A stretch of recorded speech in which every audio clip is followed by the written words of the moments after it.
Chapter 1. Hongwu Town is but an ordinary member among the myriad small towns governed by the Qinji sect.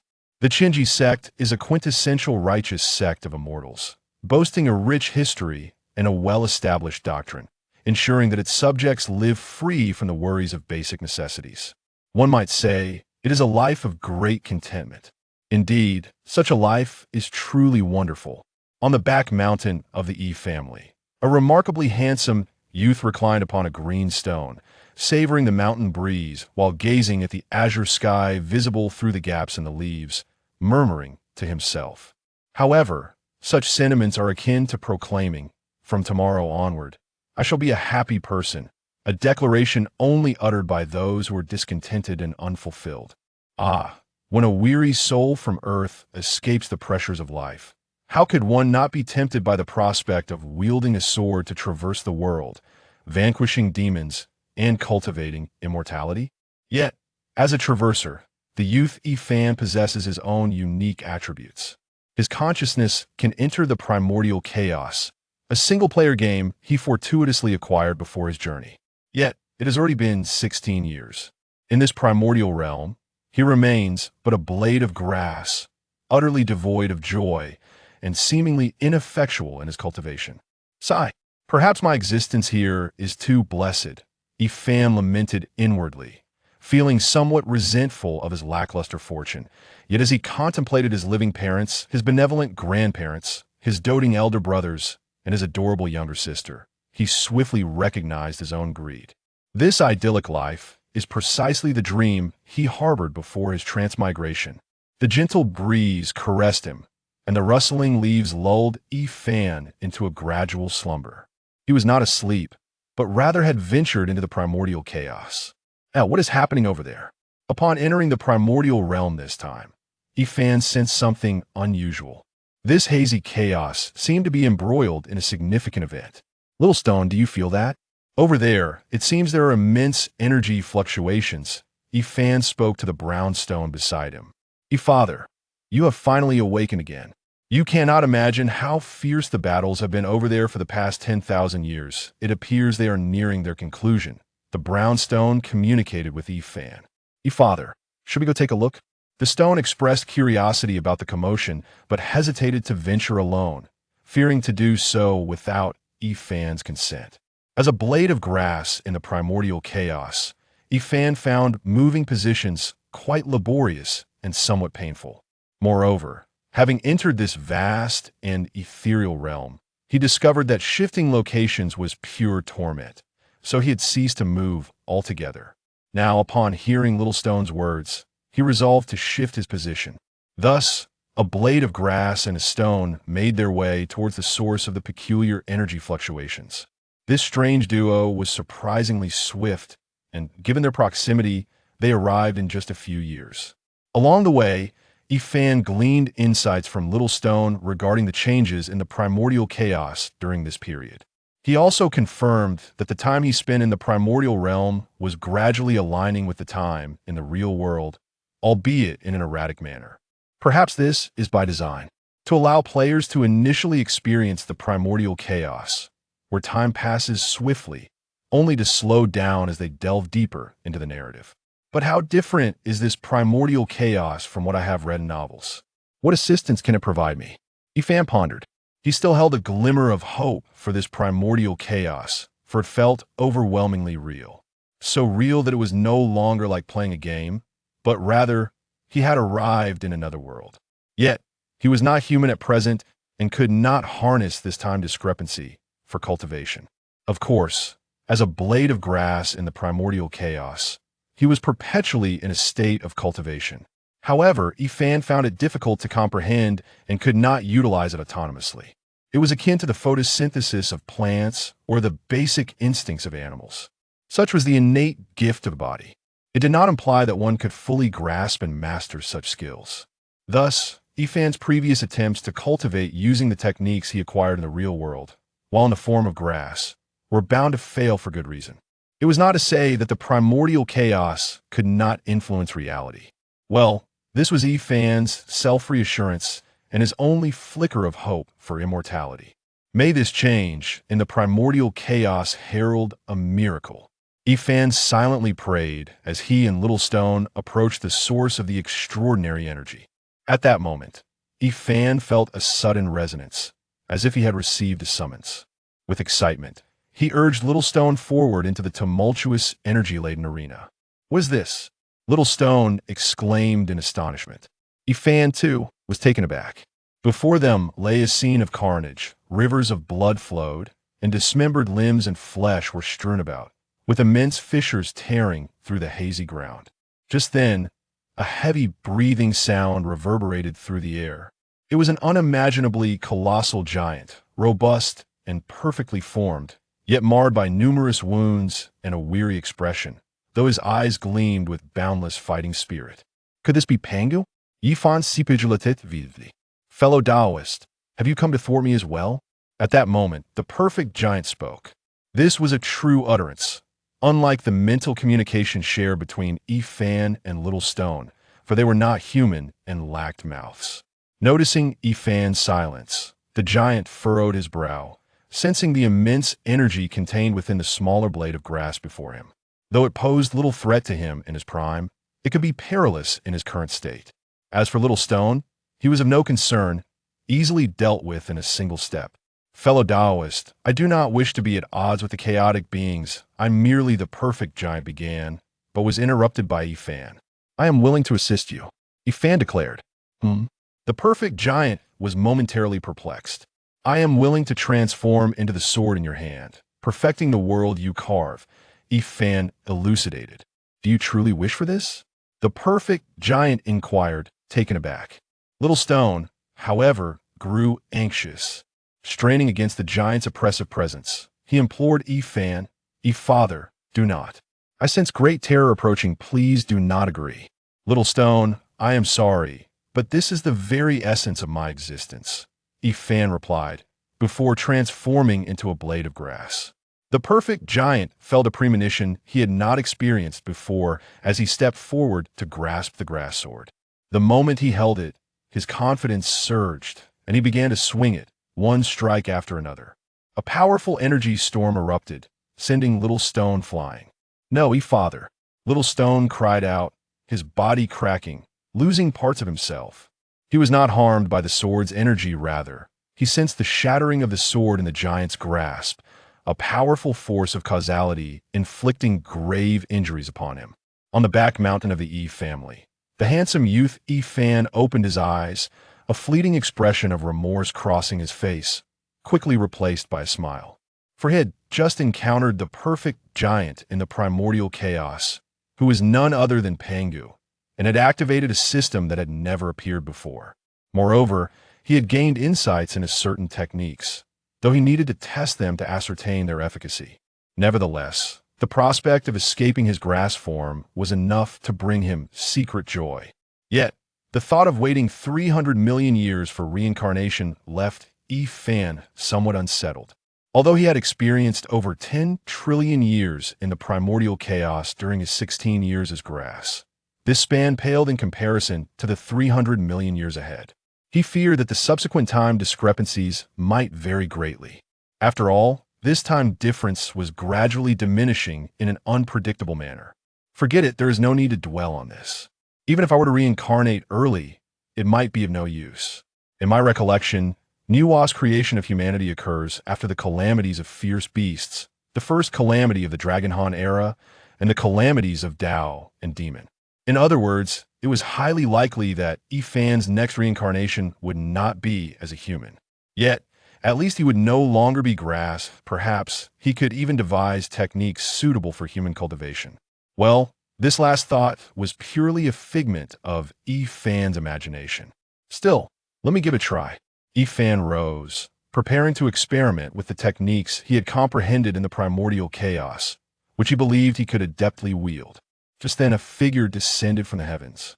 Draped in flowing white garments, with a visage as radiant as jade, he stood upon a jade-green flying sword, gracefully descending to the ground like a fallen leaf. What a celestial being! Ifan was momentarily stunned. Youth, I am Qingyu Zhenren, the 12th peak master of the Qingyi sect. Do you wish to take me as your master? The Qingyu Zhenren, Lu Xia, wasted no time with pleasantries, directly stating his purpose. Upon hearing that cold voice, Yifan snapped back to reality, though the content of the words left him utterly astonished. The Qingyu sect boasts over 100 peak masters, and those among the top 50 are renowned cultivators, of whom Yifan had indeed heard of Qingyu Zhenren. Tales of severing the Yellow Springs Sea with a single sword, breaching the Black Soil Demon cave 7 times, and being a peerless genius who had not emerged from millennia were just a few of the legendary feats associated with him. In short, he was an extraordinarily legendary figure. However, how could such a person possibly accept a mere commoner like me, whose roots are exceedingly poor? Although Yifan felt a sense of doubt, he promptly performed the ritual of apprenticeship. "I am willing, master." Upon witnessing this extraordinary opportunity, Yifan was not about to relinquish it due to a modicum of uncertainty. Furthermore, Yifan believed that within the confines of the Qingyu sect, no one would dare to deceive him under the esteemed name of Master Qingyu.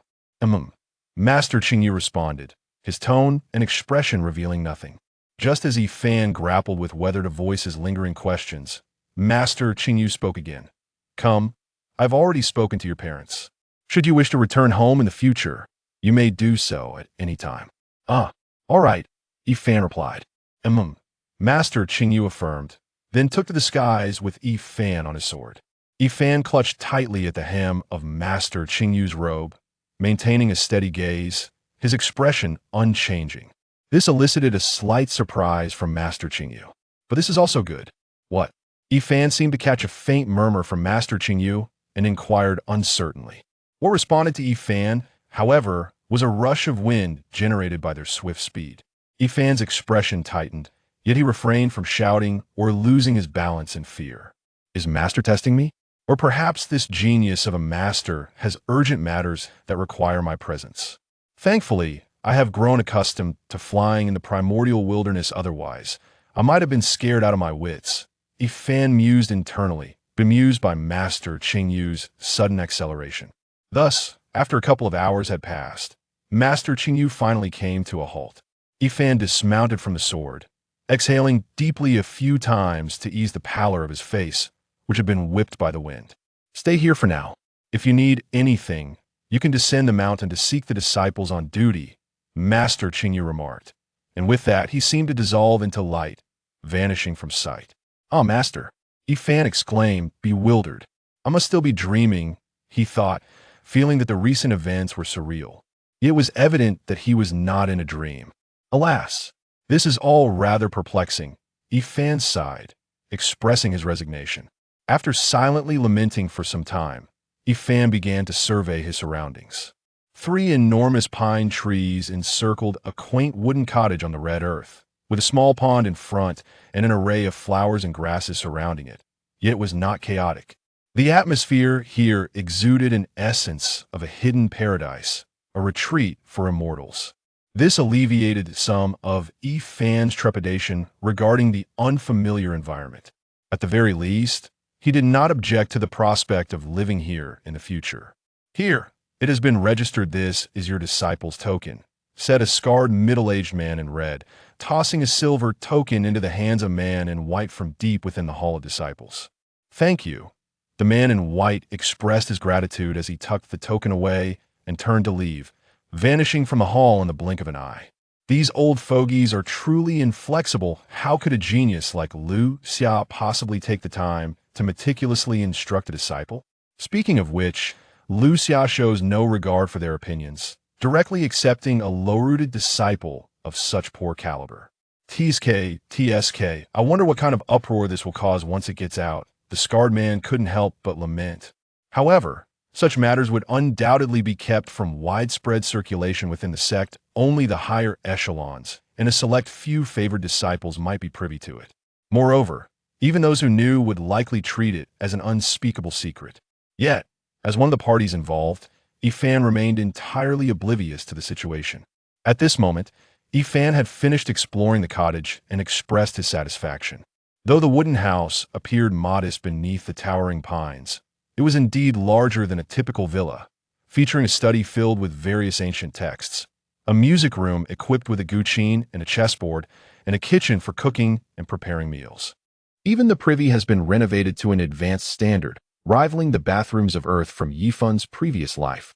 This leads one to ponder, do transcendent beings like Master, who seem so ethereal, also relieve themselves upon catching sight of the privy? This question suddenly crossed Yifun's mind. However, as this thought deepened, he could not help but shudder, an overwhelming sense of guilt rising within him. Consequently, he swiftly dismissed this peculiar notion and began contemplating his future existence. Just as Yifun meticulously planned his cultivation regimen, he realized that descending the mountain might prove impossible. This mountain was indeed a towering giant, not merely a small slope.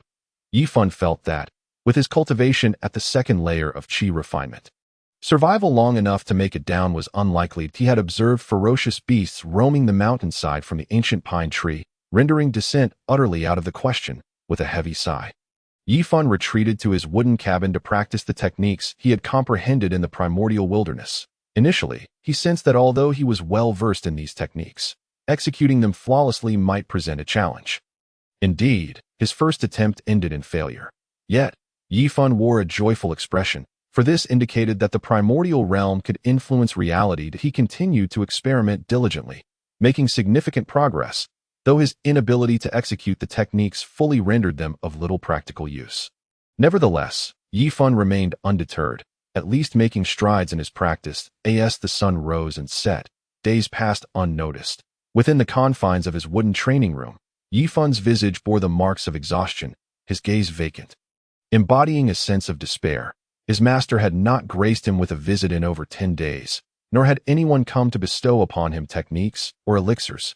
Even sustenance and basic necessities were absent, leaving Yifun to feel as though he had been abducted to a remote mountain.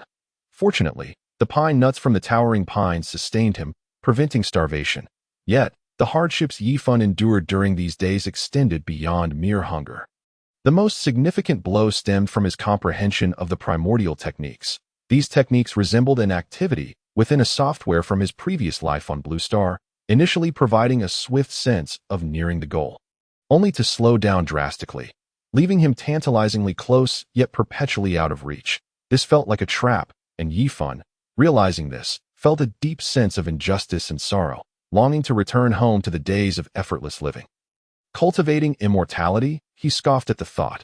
Despite harboring a desire to return home, Yifun refrained from taking any action. The challenges of descending the mountain remained unresolved. Attempting to do so would be tantamount to courting death.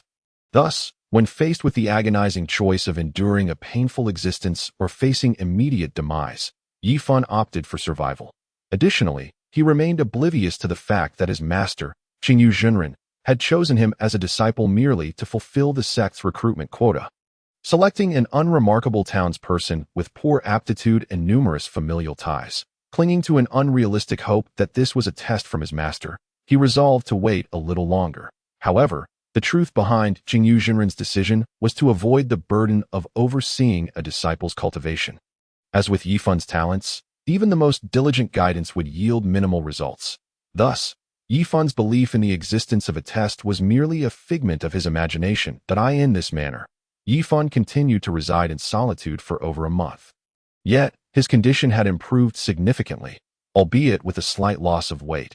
His spirit remained relatively buoyant. Indeed, after relinquishing attempts to execute the primordial techniques, he found time to gather wild fruits and indulge in leisure reading, significantly enhancing his quality of life. If only I could enter the primordial realm, Yifun sighed. These days of solitude weighed heavily upon him. Strangely, his master, Qingyu Zhenren, seemed to have forgotten him altogether. Another month passed without a single sighting of him. Damn it, I thought I had struck gold, ascending to celestial heights by becoming a disciple, only to end up imprisoned, Yifun lamented. During this month, he had thoroughly read every book in his study and explored the mountaintop, leaving him utterly restless. Once again, Yifun entered the primordial realm, and this time, it was not an empty void. He had finally reincarnated within the primordial wilderness. Rising to his feet, he focused his thoughts and beheld his new form. With a single horn atop his head, dark skin, and fleshly wings upon his back, he resembled an indescribable, bizarre beast. Fortunately, The Primordial game system had activated, allowing Yifan to glean insights about his reincarnation, race, ferocious beast Dark Yin Bat, bred from the remnants of a chaotic demon god who wielded the laws of devouring. Each individual possesses an innate understanding of a fragment of these laws: realm, early earth, immortal age, 1 minute, infancy, magical artifact, none techniques, Yitzhao realm, mastery level 100, dark assault, early earth, immortal mastery level 60. Devouring heaven and earth, intermediate great luo golden, immortal mastery level 1. Laws, devouring, unmastered mastery level 1, comprehension level 100, concealment, unmastered, comprehension level 89, power, unmastered, comprehension level 0.8, creation, unmastered, comprehension level 0.01, time, unmastered.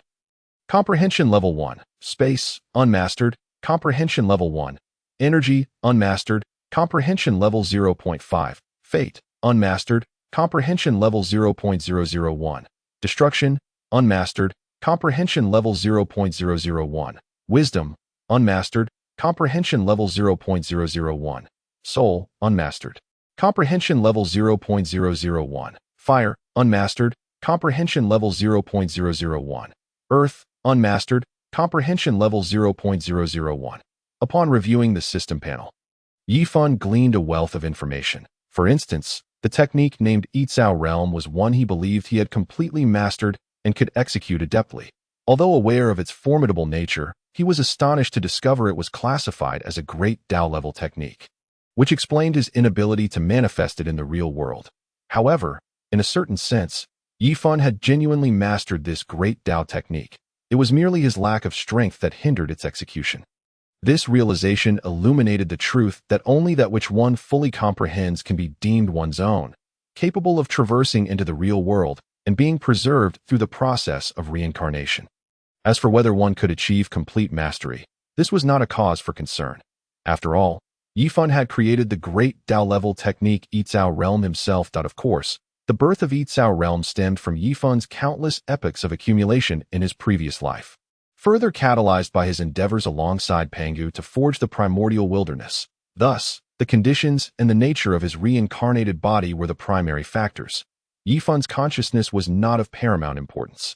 Without effort, fully mastering a technique that belonged to him would be quite challenging. The Dark Assault technique, at the early Earth Immortal level, indicated a unique innate talent of his reincarnated self, akin to the unique spells possessed by figures like the Three Pure Ones or Nuwa in Primordial Tales. The subsequent intermediate Great Luo Golden Immortal technique, devouring heaven and earth, suggested that the Dark Yin Bat race at least had an existence of the Great Luo Golden Immortal level. Otherwise, such techniques would not be present in its heritage. The laws outlined conveyed a clear message. Yifan's reincarnated race inherently grasped a fragment of the devouring law, meaning he could wield a portion of its power. The distinction between mastery and comprehension was significant. The former allowed for the immediate utilization of the law's strength, while the latter required one to be in an area dense with the law's essence to draw upon its power.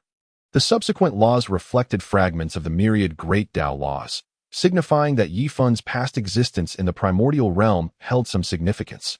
After all, after so many years, he had gleaned at least a bit of understanding regarding the laws. Moreover, one should not underestimate this comprehension, as the entry point to understanding the laws is often the most challenging aspect. The difficulty of becoming an immortal in later stages primarily lies in this.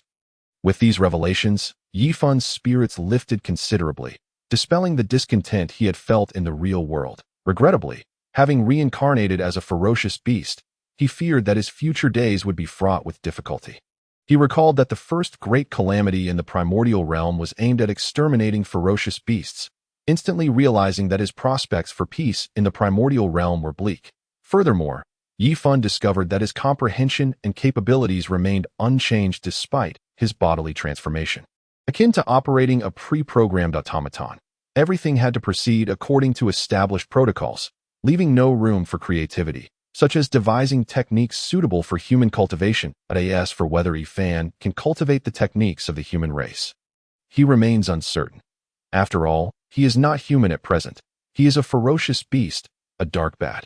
Perhaps it is only through diligent practice in the primordial chaos that he may fully comprehend or master certain techniques, making them applicable in the real world. Ifan contemplated this in his heart. However, since his reincarnated body is not human, it will undoubtedly hinder his ability to apply these techniques in reality. Much like the situation in the egress realm, initially, Ifan thought that the inability to wield these techniques was solely due to their advanced nature.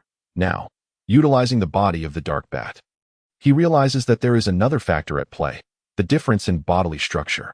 Nevertheless, should Ifan fully grasp this technique, he could make slight adjustments according to the distinctions sensed by his body, though this would likely consume an immense amount of time. Thus, he has not focused his thoughts primarily on this matter.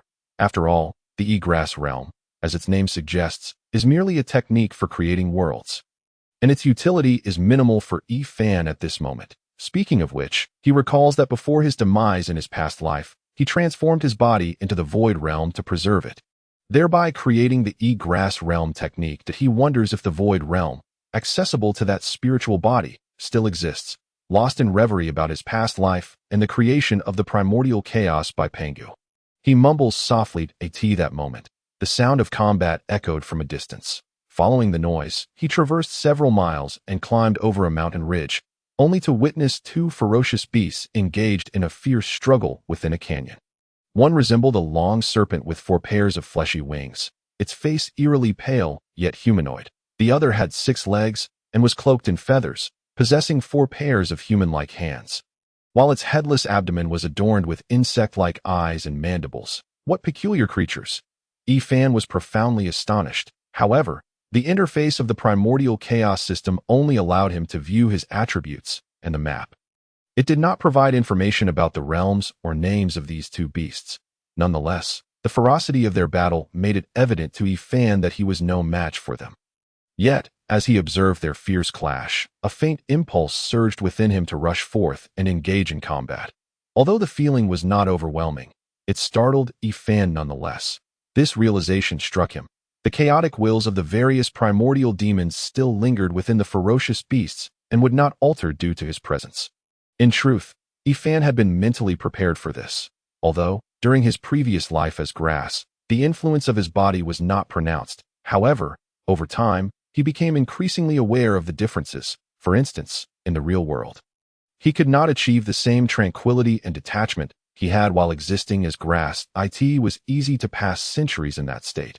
Meanwhile, as Ifan pondered these thoughts, the battle within the canyon underwent a transformation.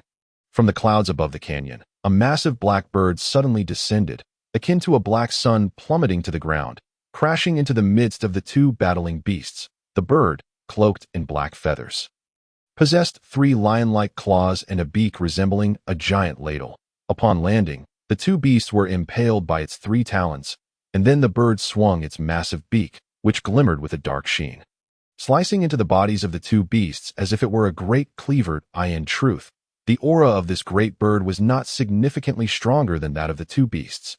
The beasts had likely intended to evade the bird's attack, but being ferocious creatures, their consciousness was governed by the chaotic wills residing within their bodies. Thus, instead of fleeing from the sudden assault of the black bird, they continued their fierce struggle. Watching this scene from a distance, Ifan could not help but marvel at such a race. It was no wonder they faced near extinction during the calamity. Their madness was simply excessive. Just as Ifan was reflecting, the 2 beasts, sensing the imminent threat to their lives, ceased their mutual assault and turned to attack the black bird. The pale-faced serpent twisted its head, spewing forth a noxious green-black liquid that shot towards the black bird like arrows. However, these projectiles failed to penetrate the bird's flesh, being entirely deflected by its feathers. Nonetheless, the corrosive nature of the green-black liquid gradually eroded the bird's feathers and skin over time. Not long after the pale-faced serpent's assault, the 6-legged, 4-armed beast thrust forth its mandibles, which resembled long spears, piercing into the black bird's eye socket in an instant. The intense pain caused the black bird to emit a piercing cry. Its body enveloped in black flames, as it repeatedly struck the 6-legged beast with its massive wings and pecked at it with its beak. The 6-legged beast, already grievously wounded, suffered further as its body began to fracture and char under the relentless assault of the black bird. A truly pitiful sight. TSK. Ifan could not help but click his tongue. The battle among the three beasts sent tingles down his spine, yet his body felt unusually exhilarated. This dissonance between body and mind left Ifan somewhat uncomfortable. He silently hoped for a swift conclusion to their conflict. Just then, the black bird erupted once more, its enormous beak gaping wide as countless black flames erupted forth, the sky filled with these flames, which did not fall, but instead coalesced into a pair of pitch-black eyes. Ifan, who had been intently observing the battle, felt as if his own eyes were being scorched by the blazing sun upon glimpsing those eyes. One can only imagine the searing torment the two ferocious beasts would endure under the assault of the black bird's technique. Moments later, the battleground of the three beasts transformed into a sea of lava, their anguished cries resonating through the skies as an even fiercer clash ensued. Unable to withstand it any longer, Ifan retreated several miles, waiting for the battlefield to settle before stealthily making his way back. Surely, they haven't all been reduced to ashes by that black bird, he thought anxiously as he traversed the molten terrain. Just as he contemplated this, he spotted the black bird's massive beak, resembling a giant ladle. Akin to two ships floating upon the sea of lava, Ifan felt a mix of joy and apprehension as he hurried toward the enormous beak. Could it be that my luck has turned? Is this a beginner's gift bag? He chuckled as he approached the beak, sensing the presence of the three ferocious beasts. Parting the molten sea, the shattered remains of the three beasts emerged before Ifan, bringing him immense joy. After all, he had not dared to hope that the three beasts would perish together and that he would successfully locate their corpses, devour the heavens, and consume the earth. Ifan silently recalled this technique in his mind, channeling his celestial energy. Moments later, a black hole materialized before his hand, dark as the night. Yet, upon closer inspection, one would find it moving at such high speed that it appeared almost still to the naked eye. Ifan maneuvered the black hole closer to the remains of the three beasts, gradually causing them to vanish as if they were being consumed by the small black hole. And indeed, that was precisely the case. Simultaneously, Ifan's own aura began to swell as he utilized Devour the Heavens and Consume the Earth to assimilate nearly one-third of the three beasts' corpses. He broke through to the mid-stage of Earth Immortal. The body of a ferocious beast is truly advantageous. Now, as long as there is enough energy, one can ascend in rank. Ifan marveled, overwhelmed with excitement that, of course, once Ifan's cultivation reached a certain level without corresponding comprehension of the laws, converting any additional energy would prove futile. In truth, Ifan's consumption of the three ferocious beasts' remains was equivalent to skipping several millennia of arduous training. However, the exhilaration of gaining strength through such consumption was an experience Ifan relished immensely. Yet, just as he had devoured half of the three beasts' corpses, he sensed a colossal aura approaching. Without hesitation, Ifan fled the scene, leaving the remains of the three beasts behind. He feared that this immense aura was drawn to the corpses of the three beasts. Ifan had no intention of meeting his demise here. After all, he would have to wait a long time to reincarnate, and the reality of his current existence was marked by extreme boredom. He wished to savor life a little longer before facing death. Retreating several dozen miles, Ifan concealed himself on a mountainside, observing the raging sea of lava in the canyon. Suddenly, a monstrous creature, resembling a fiery red eel, erupted from the depths, its 8 limbs radiating an intense heat. Wow! It emitted a sound akin to a baby's cry, and with a flick of its tail, a torrent of flames surged downward like a tidal wave. Yet, from beneath, 2 massive peaks abruptly emerged. At that moment, Ifan's eyes widened in astonishment. It turned out that the 2 towering peaks were, in fact, the gaping maw of a colossal fish, to be precise. It was a stonefish. Its mouth seemed as if it could swallow the very heavens, and the fierce 8-clawed beasts caught within its grasp were inevitably doomed. Even Ifan, who had taken refuge at a distance, was nearly consumed. Just as he was about to breathe a sigh of relief, he felt a penetrating gaze upon him. It belonged to a man clad in white, with white hair, resembling a middle-aged gentleman of striking appearance. Ifan swallowed hard. Realizing that he was inescapably trapped, he understood that during the Primordial era, no beings of this kind existed, and given that this individual stood atop the stonefish, he must be an extraordinary entity. "Who are you?" Ifan mustered an unexpected courage to pose the question, perhaps seeking clarity in his impending doom. I am Hongjun. I have just severed your opportunity by slaying that fierce beast. And this severed tail is your recompense, illustrating our intertwined fate, the man in white replied, presenting a massive, fiery red tail resembling that of an eel. Fan's heart jolted at the revelation. He had never anticipated encountering the legendary Taoist ancestor Hongjun so swiftly. By the time Fan regained his composure, Hongjun's figure had vanished, leaving only a chasm of abyss and the fiery red tail before him, both attesting to the reality of what had just transpired. Fan murmured to himself, astonished at the appearance of the legendary Taoist ancestor, who seemed quite amiable. That Hongjun's decision not to obliterate Fan and to offer compensation left a favorable impression in Fan's mind. However, he did not dwell on it. After all, he had merely laid eyes on Hongjun and did not foresee any significant impact on his future. Instead, it was far more crucial to consume the carcass of this fierce beast to enhance his strength. After the better part of a day, Fan completed the transformation of the fierce beast's corpse, elevating his realm to the early stage of celestial immortal. Within a single day, he had achieved a substantial advancement of 1 major realm and 3 minor realms, leaving him feeling somewhat incredulous. Perhaps this was akin to a game, Fan reflected as he departed from the vicinity of the abyss. Unbeknownst to him, a month slipped by.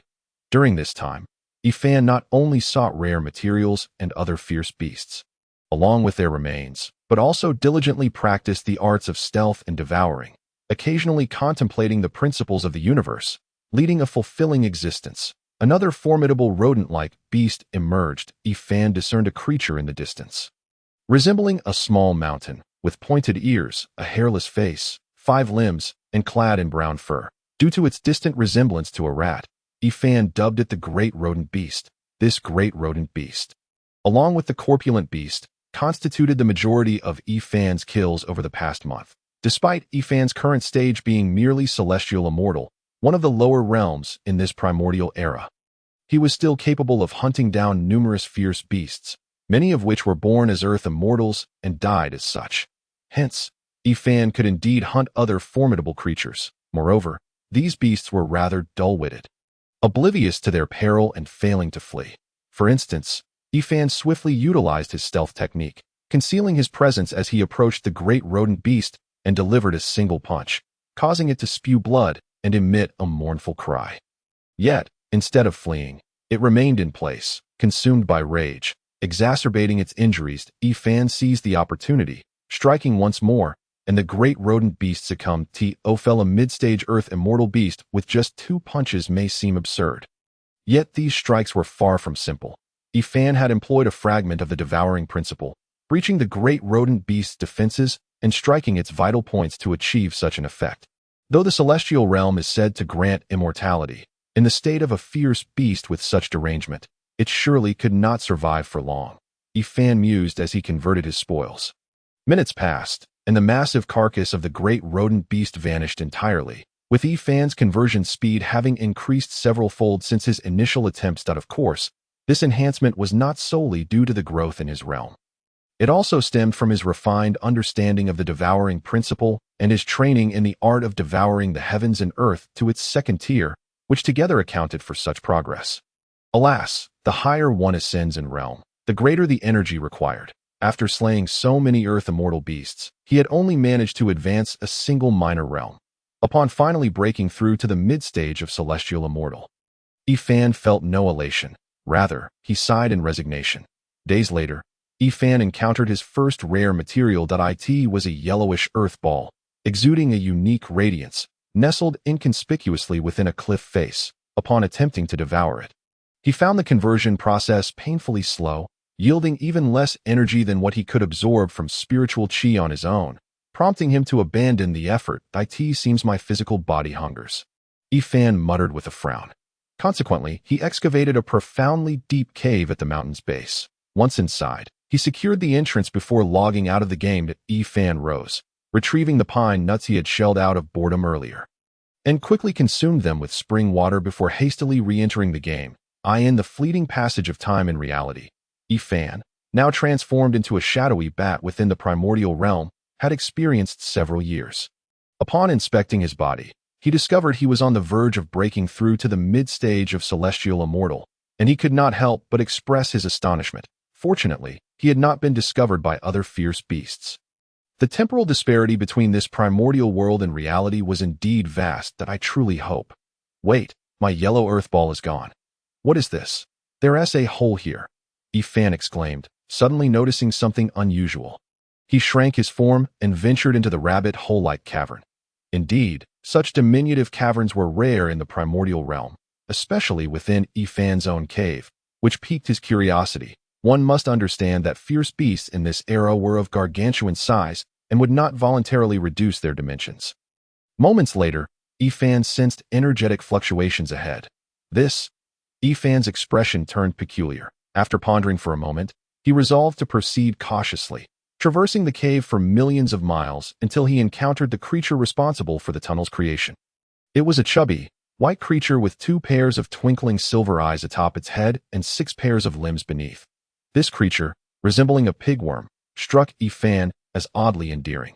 Instead of feeling revulsion, he found it quite adorable, perhaps because this creature was not the typical green pigworm he had loathed in the past. Its white, plump form, akin to that of a rabbit, combined with its twinkling eyes, certainly did not evoke disgust. Moreover, its tiny paws resembled those of a chubby infant, contributing to its charm.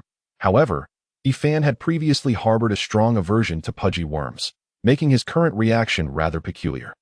The creature, upon noticing Ifan, paused momentarily before joyfully bounding towards him. Ifan caught it, and in that instant, he beheld the creature's birth. It became clear that this creature was the rare material Ifan had previously acquired. Now having taken form, of course, this transformation was not due to Ifan's actions. Had he not stumbled upon it, the creature would have manifested even more splendidly, rather than losing a portion of its energy to Ifan, ultimately becoming the first tribulation stage beast of the primordial realm. Although it would have evolved into a formidable beast at the late stage of Earth Immortal, its innate intelligence would have been compromised by chaotic will, rendering it a mere shell of its former self, akin to a deranged creature. Yet now, this beast evidently did not suffer such a fate. Sky-Rending Butterfly, Ifan murmured. The creature in Ifan's embrace responded with a series of joyful sounds, seemingly understanding its name. All right, let me give you a name, Ifan said, pondering for a moment.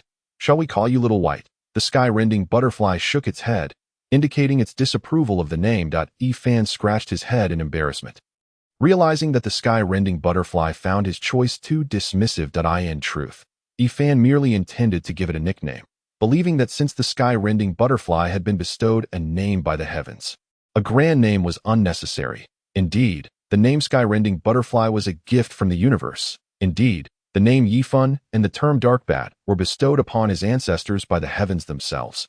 After a brief discussion lasting half a watch, they not only decided on the name for the small, but also settled on Yifun's own name. One was named by Kong Kong, and the other, and Mimimo. Yifun felt a sense of rejection towards these names, as they were all chosen by the. However, the endearing nature of the and its special bond with Yifun, akin to that of a father and son, evoked memories of the small stone that had accompanied him during his early days. Yifun felt a pang of guilt regarding the small stone, which perhaps led him to accept the name by Kong Kong. Once the names were established, Yifun took by Kong Kong and broke through the cave, preparing to hunt ferocious beasts to enhance his cultivation. Upon their first glimpse of the outside world, Bai Kong Kong exhibited a mix of excitement and trepidation, nestling in Yifun's embrace, its twinkling eyes curiously surveying everything around. Time seemed to elapse without notice, and Yifun felt an unmistakable shift in the primordial wilderness. He observed that while the wilderness remained desolate, it bore numerous signs of destruction and, paradoxically, signs of prosperity. "Abiye," Bai Kong Kong suddenly exclaimed. Yifun gently patted its head, offering reassurance. "Fear not, it is merely a mid-stage terrestrial immortal beast." Just as Yifun was comforting Bai Kong Kong, a colossal creature surged forth, accompanied by a tempest of sand. A single crimson eye loomed above its massive maw, its body reminiscent of a mountain, supported by 4 immense legs, devoid of a tail or ears. Yifun harbored serious doubts that it was merely a manifestation of a mountain. As the fearsome creature with its singular eye charged toward Yifun, he extended a hand. His palm, dark yet aesthetically pleasing, made contact with the creature at that moment. unleashing a torrent of energy that cleaved the heavens and the earth. The storm of sand it brought was instantly repelled, leaving behind a barrier-like flow of energy between Yifun's hand and the beast. The creature emitted a furious roar, its hooves pounding the ground as it attempted to push against Yifun's arm, causing it to bend slightly. Was this the law of force? Yifun murmured to himself before invoking the law of devouring, channeling the second tier of the mid-level Deluo Golden Immortal spell. Devour heaven and earth in an instant. A black hole, the size of a basin, materialized before Yifun's outstretched hand. This diminutive black hole, akin to an eraser, swiftly transformed the creature's flat visage into that of a pit, leaving not a drop of blood behind. Had it not been for the vivid red flesh and the white facial bones, one might have thought the creature's face had vanished entirely. The creature, now left with merely half a mouth, let out an even louder roar. Yet Yifun discerned no emotion within it, to be precise. The emotions were so abundant that he could not ascertain its feelings. The creature continued to thrash its forelegs valiantly, until its upper body was rendered nearly immobile. Sigh. Yifun mused about how these ferocious beasts seemed increasingly foolish and irritable, despite having done nothing to provoke this beast. It seemed intent on confronting him. Yifun recalled that previous ferocious beasts would not act in such a manner that at least, after he had transformed into human form through his understanding of the law of change. He had never been attacked as long as he did not provoke them. Of course, Yifun remained unaware if this was an isolated incident or a common occurrence that a year passed, and as Yifun traversed the primordial wilderness, he confirmed that these beasts had indeed grown more volatile. He also uncovered the reasons behind their transformation, primarily the chaotic wills within them. These chaotic wills were remnants left behind by the chaotic demon gods slain by Pangu, gradually eroding the beast's intelligence and leading them to their current state. Now, those chaotic wills had become even stronger, exacerbating the destruction of the beast's intelligence and propelling them toward chaos, rage, and annihilation. The reasons for this escalation were twofold. 1. The beasts grew stronger alongside their own power. 2. They were gradually awakening. These two factors often acted in concert, resulting in a significant rise in the number of volatile, aggressive, and destructive beasts over time. A secondary cause stemmed from the primordial wilderness's rejection of these beasts. The wilderness harbored a deep-seated animosity toward beings filled with chaos and destruction, wishing to limit their existence for the benefit of its own development. Over the course of the year, Yifun sought remedies for these issues but had yet to see effective results. However, his cultivation had rapidly progressed to the initial stage of the true immortal realm. It was noteworthy that Bai Kong had only undergone tribulation once in the past year, and that had ended in failure. Father, look, there is a lake ahead. Bai Kong had learned to speak the human language. Yifun had not explicitly taught him. Rather, Bai Kong naturally picked it up through exposure to Yifun's speech. In truth, even without verbal skills, beings of their level could generally infer the meanings they wished to express. Yifun felt an inexplicable pull towards the lake ahead, as if something extraordinary awaited him there. Could this be what the great beings in the primordial novels referred to as fate? He recalled tales from those novels where certain treasures would elicit a sense of resonance in powerful beings, prompting them to seek out and ultimately acquire them. What are you talking about, father? Bai Kong asked innocently. Oh, it's nothing. Let's proceed, Yifun replied, guiding Bai Kong towards the lake. Moments later, they arrived at the lake. Its waters were crystal clear, revealing the stones, sand, and aquatic plants at the bottom, yet no creatures could be seen. However, this was hardly surprising, for the predominant life forms in the current primordial wilderness were ferocious beasts, followed by some chaotic entities. With only a few nascent primordial beings emerging, given their levels, it was entirely normal for the lake to be devoid of fish or insects. Could it be that there was some hidden formation? Yifun scrutinized the lake's surface but found nothing out of the ordinary. Noticing Yifun's search, Bai Kong suggested, Father, let's dive down and investigate. Very well, Yifun agreed, and together they submerged into the lake. The moment they entered, Yifun felt as though he were not in water but rather suspended in the air. While he pondered the nature of this ethereal water, Bai Kong swam about joyfully, wearing a radiant smile. Yifun quickly realized that the water was not merely light. It was insubstantial, infused with a wealth of spatial elements. Father, I sense that the spatial elements ahead are particularly dense. Let's go check it out. Bai Kong exclaimed excitedly as he ceased his erratic swimming. Yifan had no time to hesitate, as Bai Kongkong eagerly led the way in the blink of an eye. Yifan found himself transported to another realm of time and space. In truth, his intuition was not mistaken. Had anyone been above the lake at that moment, they would have seen no trace of Yifan and Bai Kongkong. Wow, the spatial elements here are so rich. Father, let us cultivate here in the future. Bai Kongkong marveled upon entering this new space. Yifan gazed at the surroundings, lost in thought, as if he were a solitary star amidst a vast cosmos. Fellow Taoist, this is my secret realm. I kindly ask you to leave. A peculiar voice suddenly resonated. Yifan snapped back to reality and turned to find a silver giant serpent gliding through space toward them. This silver serpent possessed an exquisite beauty, standing in stark contrast to the bizarre beast Yifan had encountered previously. With a flash, the serpent, reminiscent of a divine being, appeared before Yifan, hissing and flicking its tongue. May I inquire your name, fellow Taoist? Yifan asked. Yet, in response, he was met with the oncoming strike of the serpent's tail. Though Yifan had been on guard, he did not anticipate the silver serpent would attack without provocation. And he was instantly flung away. Simultaneously, the silver giant serpent transformed into a silver arrow, launching itself towards Yifan in midair. With a resounding crash, stones erupted, and a large crater formed on the ground. Dust swirling in the air as the silver serpent reappeared above the pit, casting an angry glance towards Bai Kongkong's previous position.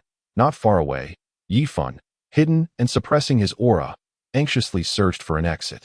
Father, the exit seems to be sealed. Let me open it, Bai Kongkong communicated telepathically. Wait a moment, Yifan responded. Bai Kongkong extended his hand into the spatial ring crafted by him. Understanding Yifan's apprehension that the moment he breached the space might alert the silver giant serpent. Bai Kongkong reflected that the serpent was no more formidable than his father. Indeed, his father was overly cautious, he mused at that moment. The silver giant serpent unexpectedly turned its head, its eyes resembling the vast expanse of the starry sky, fixating directly on the hiding place of Yifan and Bai Kongkong. This sudden turn of events startled Bai Kongkong. What on earth is happening? It clearly does not cultivate the path of spatial mastery, yet its senses are remarkably acute. As Bai Kongkong observed the silver giant serpent slowly approaching, his anxiety surged. Yifan, too, was taken aback. He never anticipated that entering the spatial ring to absorb its treasures would draw attention. Previously, when Bai Kongkong had utilized the laws of space to save Yifan, the silver giant serpent had not been able to intervene.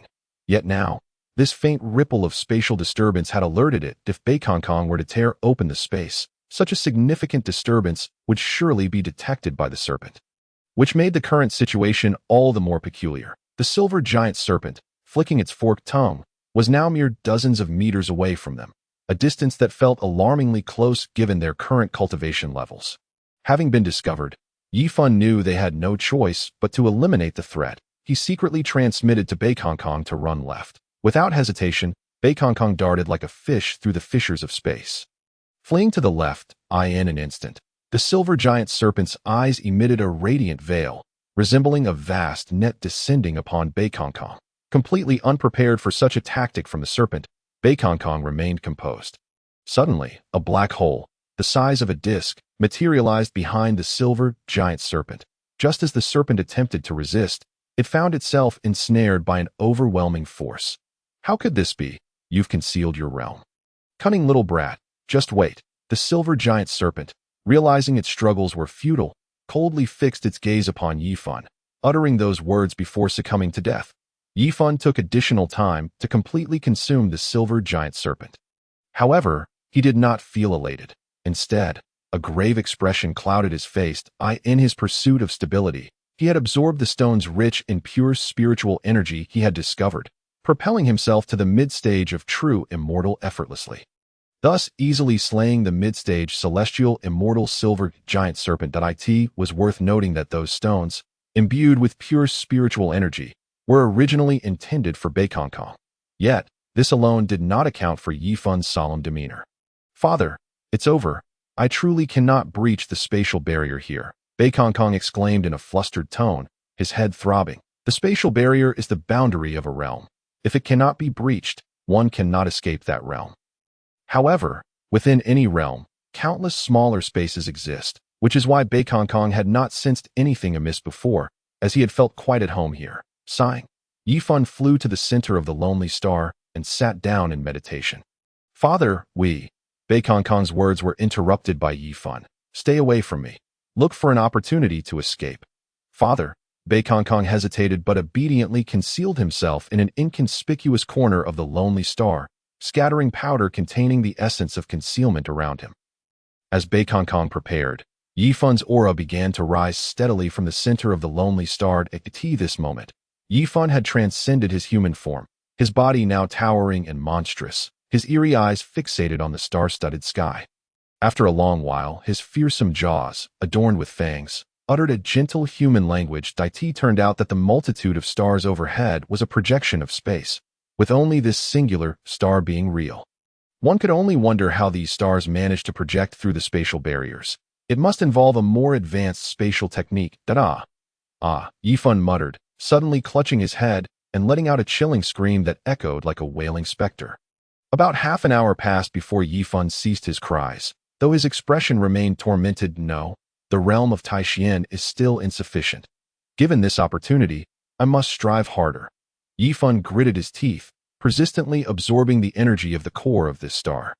3 days elapsed, during which Beikong, hiding in a secret corner, appeared hollow-eyed and soulless. Yifan's occasional anguished cries pierced his spirit like daggers. Beikong understood that Yifan could have avoided this torment, could have simply perished and awaited his next reincarnation. But instead, Yifan chose to frantically elevate his realm to create an escape opportunity for himself. Beikong considered advising Yifan against this course of action, but deep down, he knew Yifan would not heed his words and would only create more trouble. Now, he could only wait in silence for the outcome. Doing nothing was his best course of action. Just then, Beikong's dazed eyes regained their luster. He sensed a powerful spatial fluctuation approaching, followed by the convergence of two energies. What have you done, you beast? On the lonely star, an elder clad in a silver robe adorned with several stars glared at Yifan, seething with anger. The early stage of Taiji Golden Immortal, Yifan smirked.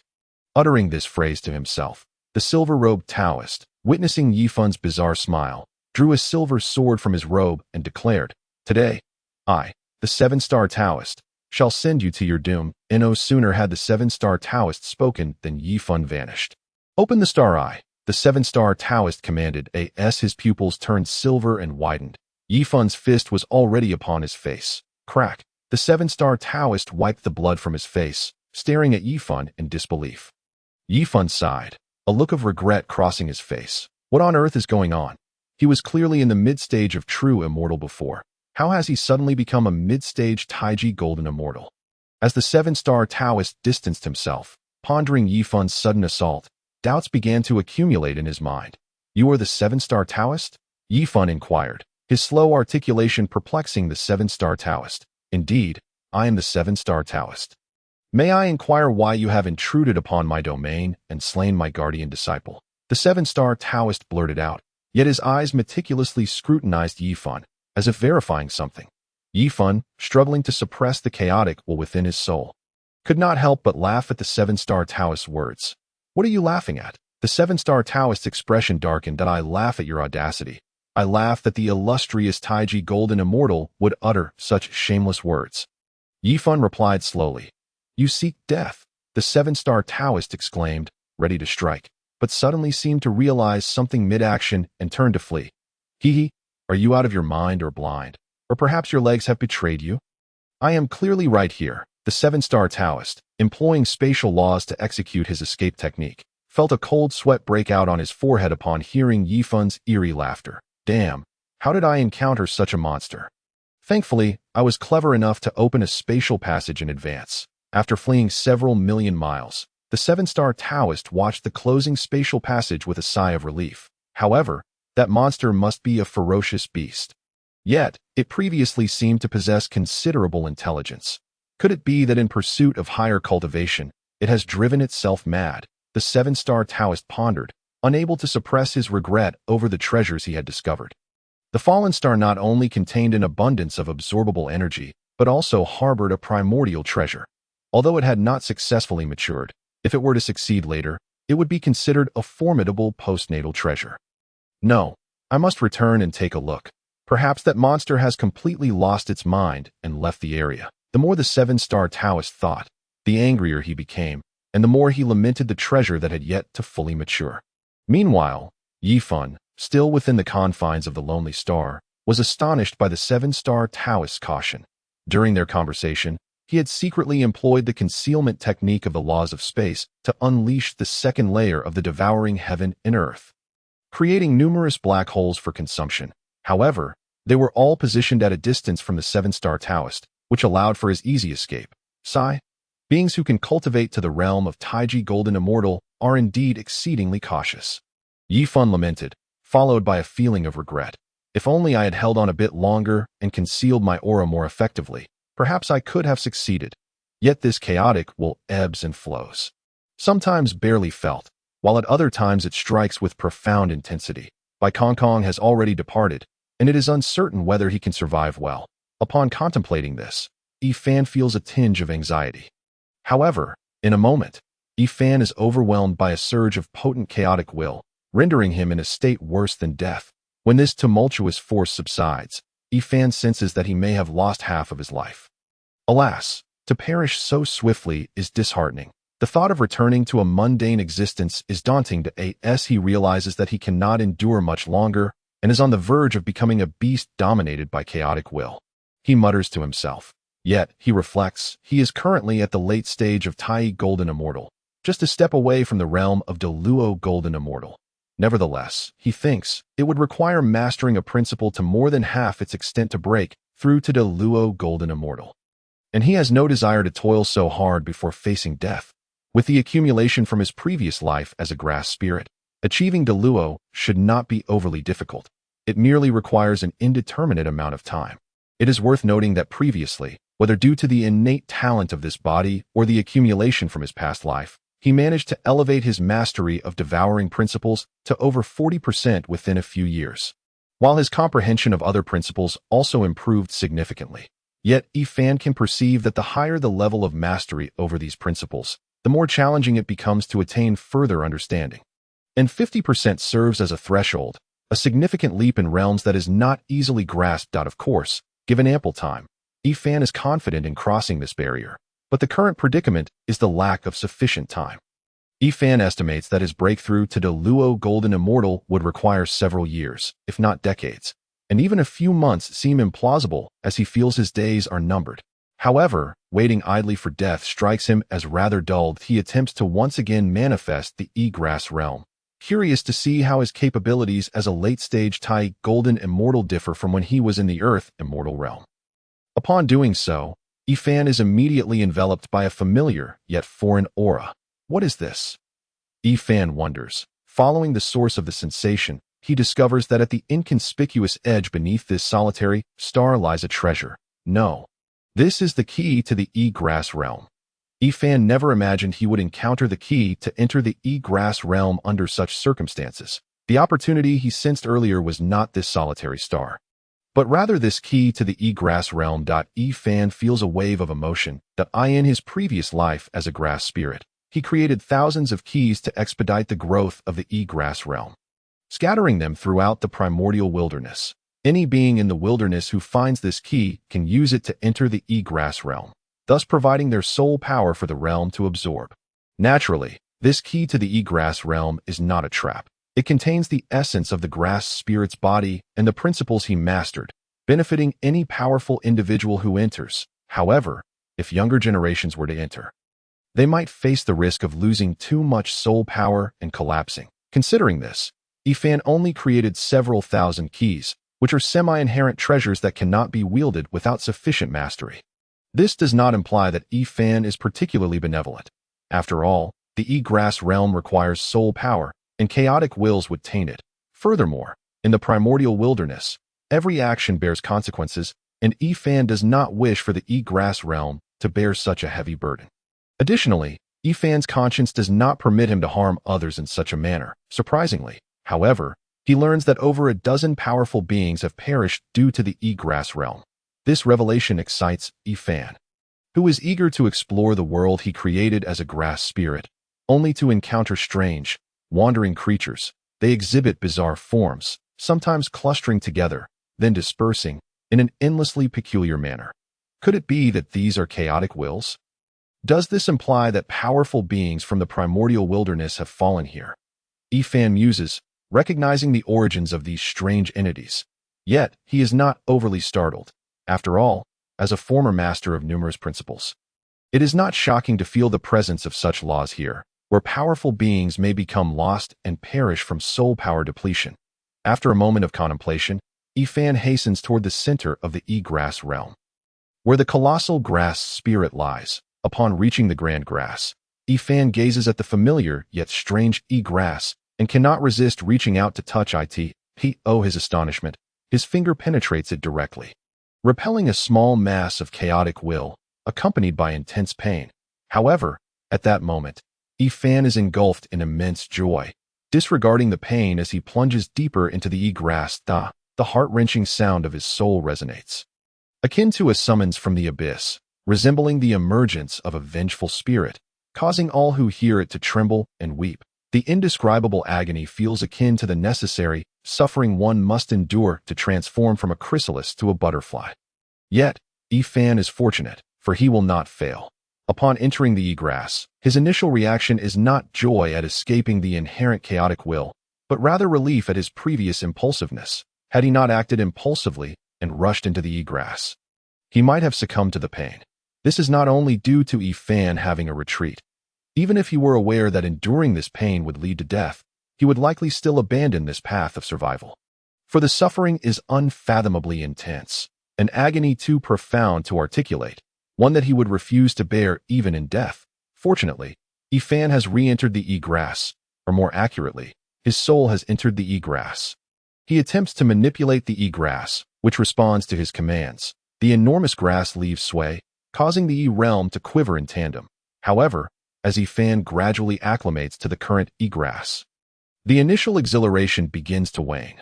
This does not imply that the egress and E-realm cannot be utilized by Ifan. Rather, their very usability instills in him a profound sense of unreality and confusion. It resembles the subtle disappointment and uncertainty about the future one feels when nearing the conclusion of a novel or the final stages of a game.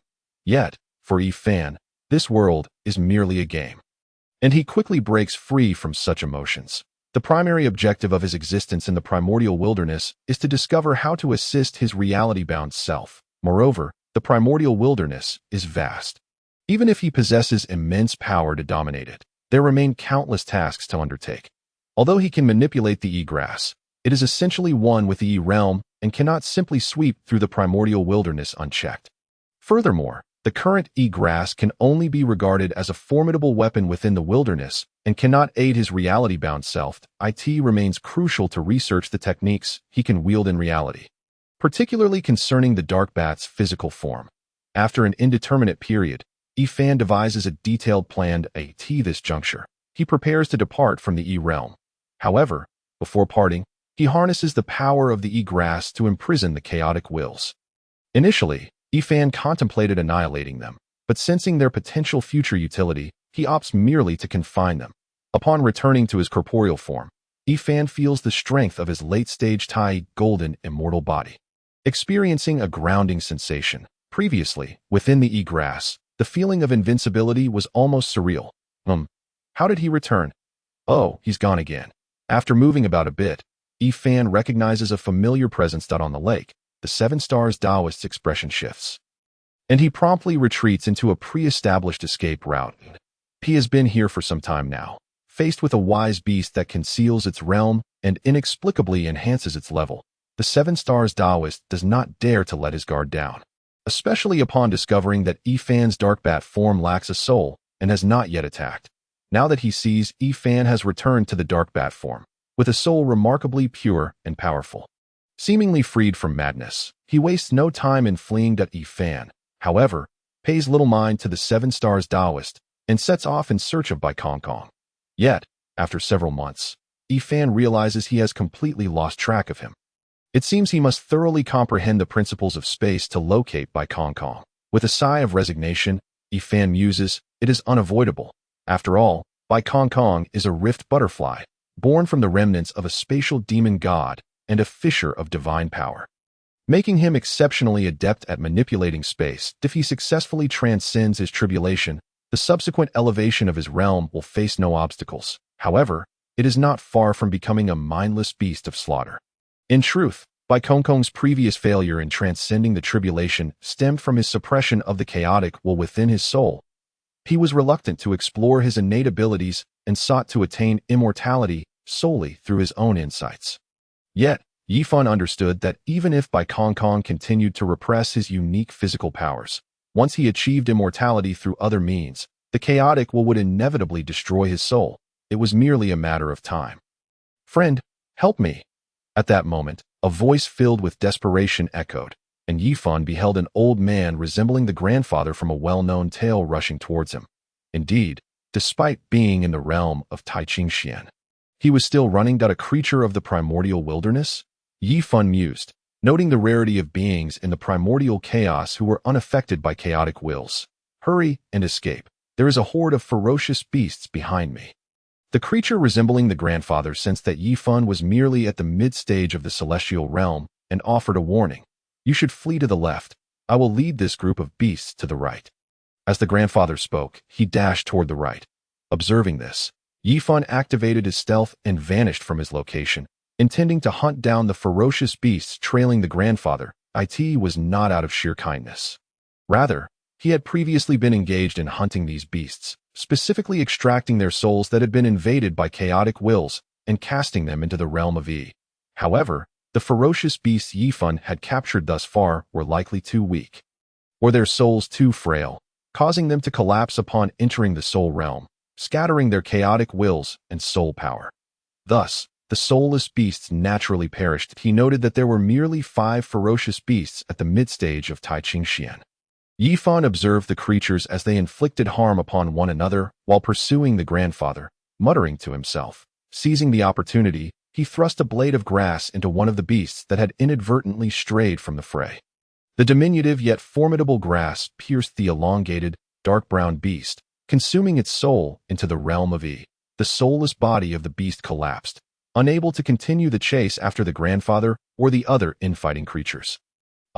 Utilizing the egress key to draw them into the alternate realm is becoming increasingly effortless. Yifan thought gleefully that it was important to note that this seemingly simple method of extracting the souls of the ferocious beasts involved numerous complex principles and could only be accomplished due to the egress creating a conduit within the E realm. The entity resembling the grandfather, upon witnessing Yifan's sudden disappearance, sensed that he was no ordinary being and thus remained vigilant regarding the situation with the ferocious beast. He was taken aback when he saw Yifan reappear, wielding a grass-like artifact aimed at the beast. After swiftly dispatching the mid-stage Taiqingxian beast, Yifan concealed himself once more, causing the mentally chaotic beasts to remain oblivious to the sudden change in their surroundings. However, Yifan then noticed that the creature resembling the grandfather had become momentarily dazed, while the ferocious beasts had already closed in on him, indicating that the old man was in grave danger. "Run!" Yifan shouted as he revealed himself. The grandfather-like creature snapped back to reality, but 3 ferocious beasts were already lunging at him. Yifan sighed, feeling an inexplicable sense of kinship towards the old man. Otherwise, he wouldn't have felt compelled to warn him, inadvertently attracting a beast's aggression. This particular beast resembled a bull, but with 6 legs and covered in scales, its size comparable to that of a small mountain. Roar! The beast emitted a series of deafening roars, leaping as if it were a meteor plummeting from the heavens. The ground shattered beneath its weight, debris flying in all directions, showcasing immense destructive power. Yet, to Yifan, who was at the mid-stage of the Tai Golden Immortal level, the beast's speed posed no threat. Even its might was rendered futile. Yifan easily evaded the strike and countered with a downward thrust. The short blade, resembling grass, appeared diminutive against Yifan's 8-foot frame, yet it emanated an unsettling aura. The 6-legged beast experienced an instinctive urge to flee due to the sudden wave of dread. However, its chaotic will impeded its ability to react promptly. Leaving it momentarily stunned, Yifan's grass sword struck down, failing to penetrate the beast's scaled armor at first, but after a brief delay, he successfully ensnared its soul into the egress realm. Evidently, he would need to devise a set of sword techniques in the future. Yifan had already conceptualized a rudimentary sword style, inspired by his memories of egress taking root in the primordial chaos. However, creating a martial art was no simple task, and given his current strength and means, he was already regarded as a formidable entity in the primordial wilderness, which delayed his efforts. The momentary hesitation highlighted Yifan's awareness of his limited offensive capabilities, should he face a more formidable opponent. Victory would be elusive. While contemplating these matters, Yifan inadvertently noticed that the grandfather-like creature was still alive, enduring the relentless assaults of the beasts without sustaining any damage, though he appeared somewhat disheveled. He resembled a plaything for the ferocious beasts. Quite intriguing, Yifan murmured, vanishing once more. When he reappeared, the grass sword had descended upon a beast that resembled a white phoenix. This creature, which bore a single leg and 4 wings, was nearly indistinguishable from Yifan's mental image of a white phoenix. Yifan realized that his attempt to capture the phoenix's soul had not been entirely successful, resulting in a stalemate among the 3 beasts. One resembled a deer, clad in blue fur with bird-like claws, its eyes snowy white and adorned with 3 fluffy tails. For the sake of convenience, he dubbed it the blue deer, which charged directly at Yifan. Upon noticing the blue deer's horn radiating a faint aura of law, Yifan silently lamented, "I truly wish to avoid damaging this beast's body." With no choice, he braced himself for the impact. Despite his thoughts, Yifan increased his magical power, striving to quickly ensnare the white phoenix's soul into the egress realm.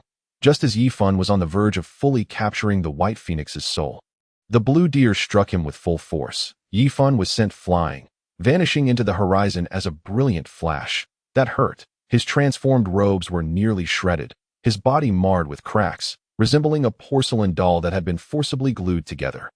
Another one? Yifan, having just expressed his thoughts, seemed to sense something and instinctively reverted to his original form at this moment. Yifan was 1 to 2 times larger than the blue deer, extending his claw-like hands to grasp the incoming deer hooves.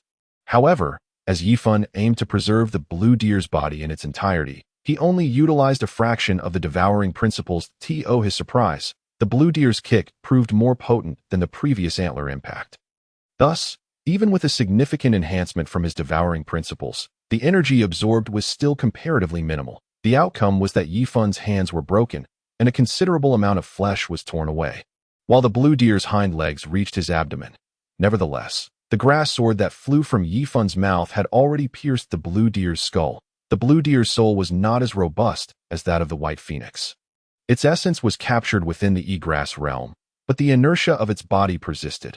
Lacking further magical support, it could not breach Yifan's abdominal defenses. That was close. I almost got my guts spilled.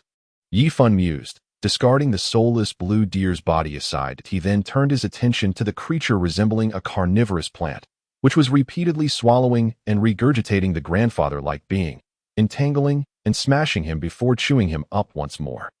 The old man must possess something extraordinary. Otherwise, these beasts would not persist in gnawing at this seemingly indestructible stone. As Yifan awaited his body to recover, he observed the grandfather-like creature being tossed around by the plant beast. Murmuring to himself, "Grandfather, grandfather, help!" Suddenly, the grandfather-like creature seemed to realize that Yifan had dealt with the previous beasts and began to cry out for assistance. "Grandfather?" Initially, Yifan was taken aback by the plea, followed by a surge of speculation. However, being called grandfather by someone who resembled an elderly man felt rather peculiar to him. "Grandfather, grandfather, help! I am your long-lost grandson." The old man cried out loudly for help, provoking a reaction from the man-eating flower. Upon witnessing the ferocious beast, Yifan, along with the old man who claimed to be his grandson, sought refuge underground. However, the key to the Itzai realm, which had been concealed beside the beast, flew directly into the belly of the man-eating flower. And in a moment, the beast's soul was captured within the Itzai realm. Yifan transformed back into human form and soared towards the old man who had called him grandfather. Despite the excitement on the old man's face, he remained composed, using a spell to cleanse himself of dirt and then conjuring a new, simple outfit. "Grandfather, I finally found you," exclaimed Sherwin, throwing himself into Yifan's embrace, tears glistening in the corners of his eyes. Yifan, feeling somewhat awkward, gently pushed Sherwin away. "Are you the child of Shiao Sheru?" he inquired. "Yes, yes," Sherwin replied, wiping away his tears. "How did you recognize me?" Yifan asked. Sherwin, understanding that Yifan was testing him, explained how he sensed the aura of the Yizai when Yifan used the key to capture the soul, and based on the information given by Shiao Sheru, he deduced that the one wielding the power of Yizai must be his reincarnated grandfather. Alas, it truly must have been difficult for Shiao Sheru, Yifan mused, confirming that Sherwin was indeed the manifestation of Shiao Sheru's shattered body, and he proceeded to inquire about various matters concerning Shiao Sheru. Sighing at the revelations, after a moment's reflection, Yifan gazed at Sherwin, who bore an uncanny resemblance to the grandfather from an animated film in his memories, feeling a twinge of discomfort. "Sherwin, could you perhaps transform into a younger version of yourself?" he asked. "Well," Sherwin stammered, "Grandfather, I cannot." "What is the reason?"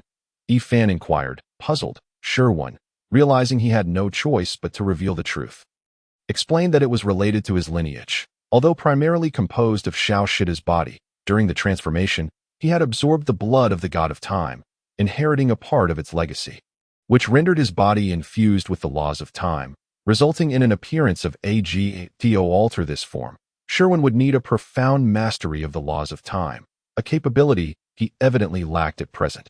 Seeing Sherwin's spirits dampened by his inquiry, Yifan offered consolation. "This is actually a fortuitous circumstance. With this opportunity, you will surely achieve great things in the realm of time in the future." "Yes, grandfather, I understand. I just fear that you might blame me for not yet mastering the laws of time, unable to even alter my own appearance." Sherwin confessed. "I shall not blame you. Do not dwell on such thoughts. Many things are beyond our control, and it is only by facing them with a tranquil heart that we can advance further," Yifan replied casually. Sherwin, pondering this, expressed his gratitude, thanking his grandfather for the guidance. "Now, let us rendezvous with Shiao Sheru," Yifan suggested. Sherwin nodded. He shared a special connection with Shiao Sheru and could easily lead Yifan to him. Yifan collected the bodies of 5 ferocious beasts along the way, engaging in numerous conversations with Sheru. "No wonder you are so resilient. It seems it relates to the laws of time," Yifan mused, beginning to unravel the secret behind Sherwin's durability. Though he found himself puzzled, previously, in the chaos, he had not noticed such a stark disparity among the laws that as they traversed the primordial wilderness for 2 months, Yifan gathered a considerable number of beastly remains and captured numerous souls. "Grandfather, why are you collecting so many beastly bodies? What do you intend to do with them?" Sherwin finally asked, voicing a long-held curiosity. Yifan pondered for a moment before responding, "I have yet to decide." "Huh?" Sherwin scratched his head, still perplexed but refraining from further inquiry. In truth, Yifan had not yet formulated a plan. His initial aim was simply to capture the souls of the beasts. After all, since the ferocious beasts were not favored in the primordial realm, hunting them in the future would yield merits, leading Yifan to believe that capturing their souls to strengthen the Yizai realm posed no risk. The beastly corpses were merely a byproduct, yet Yifan felt it a pity to dispose of those undying celestial corpses, so he chose to keep them. These celestial remains, for someone like Yifan, who wielded the laws of devouring, served as invaluable resources capable of rapidly providing energy, though he currently had little need for energy, as his advancement was hindered by his mastery of the laws. Having them stored for future use seemed prudent. Harboring such thoughts ultimately led Yifan to develop a slight obsession with collection, which explained why he had chosen to withstand the attacks of the blue deer beast instead of employing the defensive technique of devouring heaven and earth. He feared that doing so might inadvertently damage the beautiful body of the blue deer beast in his eyes. "Though, grandfather, I sense an exceptionally vast energy presence. It must be some remarkable gem or precious soil," Sherwin suddenly exclaimed. Having witnessed Sherwin's acute sensitivity to stone and earth resources over the past 2 months, Yifan was not surprised by his previous pursuit by 5 formidable beasts. However, it was curious that this energy presence had appeared quite abruptly. "Shall we go and take a look?" Sherwin inquired. "Let us investigate," Yifan replied, confident that as long as he did not encounter formidable beings like Hongjun or Luoho, he could still navigate the situation with his soul-capturing skills. Following Sherwin's lead, they gradually approached the source of the energy. At this point, they could discern the appearance of the treasure, It was a land imbued with thousands of laws, where the power of the land's laws was so rich that it did not solely manifest in elemental forms, but fragments of laws occasionally flickered into view. Of course, these fragmented laws offered little assistance to the beings of the primordial realm, who were predominantly celestial. To elevate one's realm, it was not merely about comprehending numerous laws, but rather about delving deeply into mastering one until one could even wield it. Naturally, if one were exceptionally gifted, mastering multiple laws would significantly enhance their combat prowess. Yet many other factors influence combat effectiveness, including the strength of magical treasures, the ranking of the laws, and the level of spells and techniques. Nevertheless, this land could indeed be considered extraordinary. This remarkable soil was likely formed from the blood of thousands of chaotic demigods, suggesting that they had joined forces to combat Pangu but had collectively sustained injuries, thus leaving behind this treasure. While Yifan and Sherwin contemplated these chaotic matters, a figure suddenly appeared before them. With delicate brows and piercing eyes, the individual had a strikingly handsome visage. Clad in blue garments and brown boots, wielding a seemingly ethereal whisk, exuding an air of cold aloofness. "May I ask for your name, fellow Taoist?" Yifan felt the formidable presence emanating from the figure and, based on the fluctuations of laws surrounding him, had already formed a suspicion. "I am Yangmei," the young man in blue replied.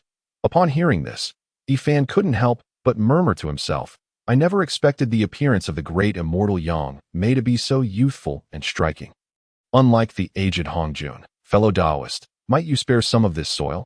I could exchange it for some spiritual materials or treasures." Just as Yifan pondered this, Yangmei had already spoken. Yifan, feeling pleasantly surprised by the amiable demeanor of these powerful beings, noted that despite coming later than him, Yangmei sought his consent rather than simply taking the soil. Of course, it could also be that individuals of Yangmei's caliber were above such behavior, or perhaps the opportunity had not yet arisen for them to break their own principles. Regardless, Yifan would not let the chance to befriend Yangmei slip away, not for the sake of gaining favor, but out of curiosity and to see if he could quickly locate by Kong through him.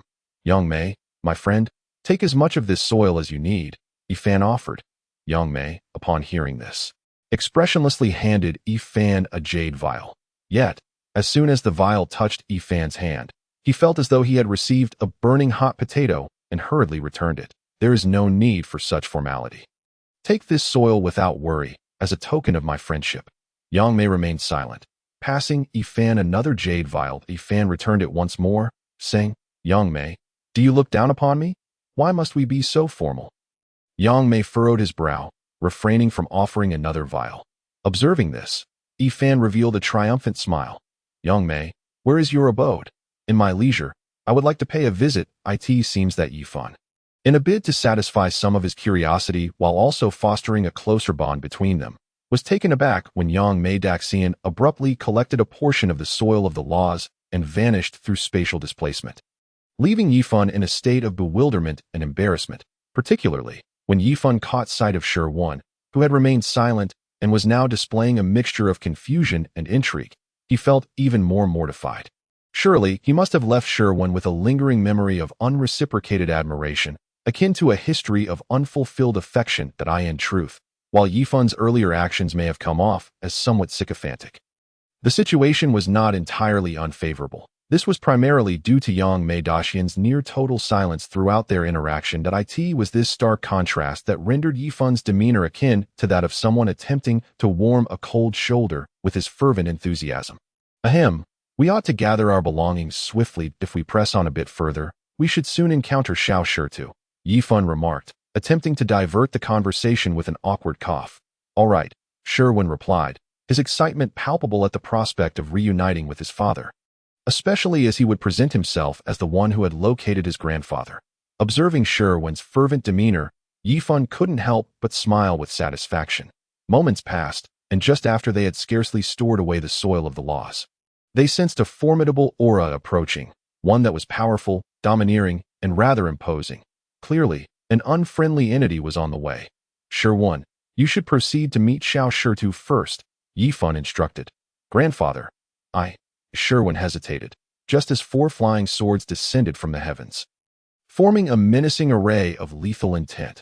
Upon witnessing this, Yifan's heart sank as he recognized the identity of their visitor.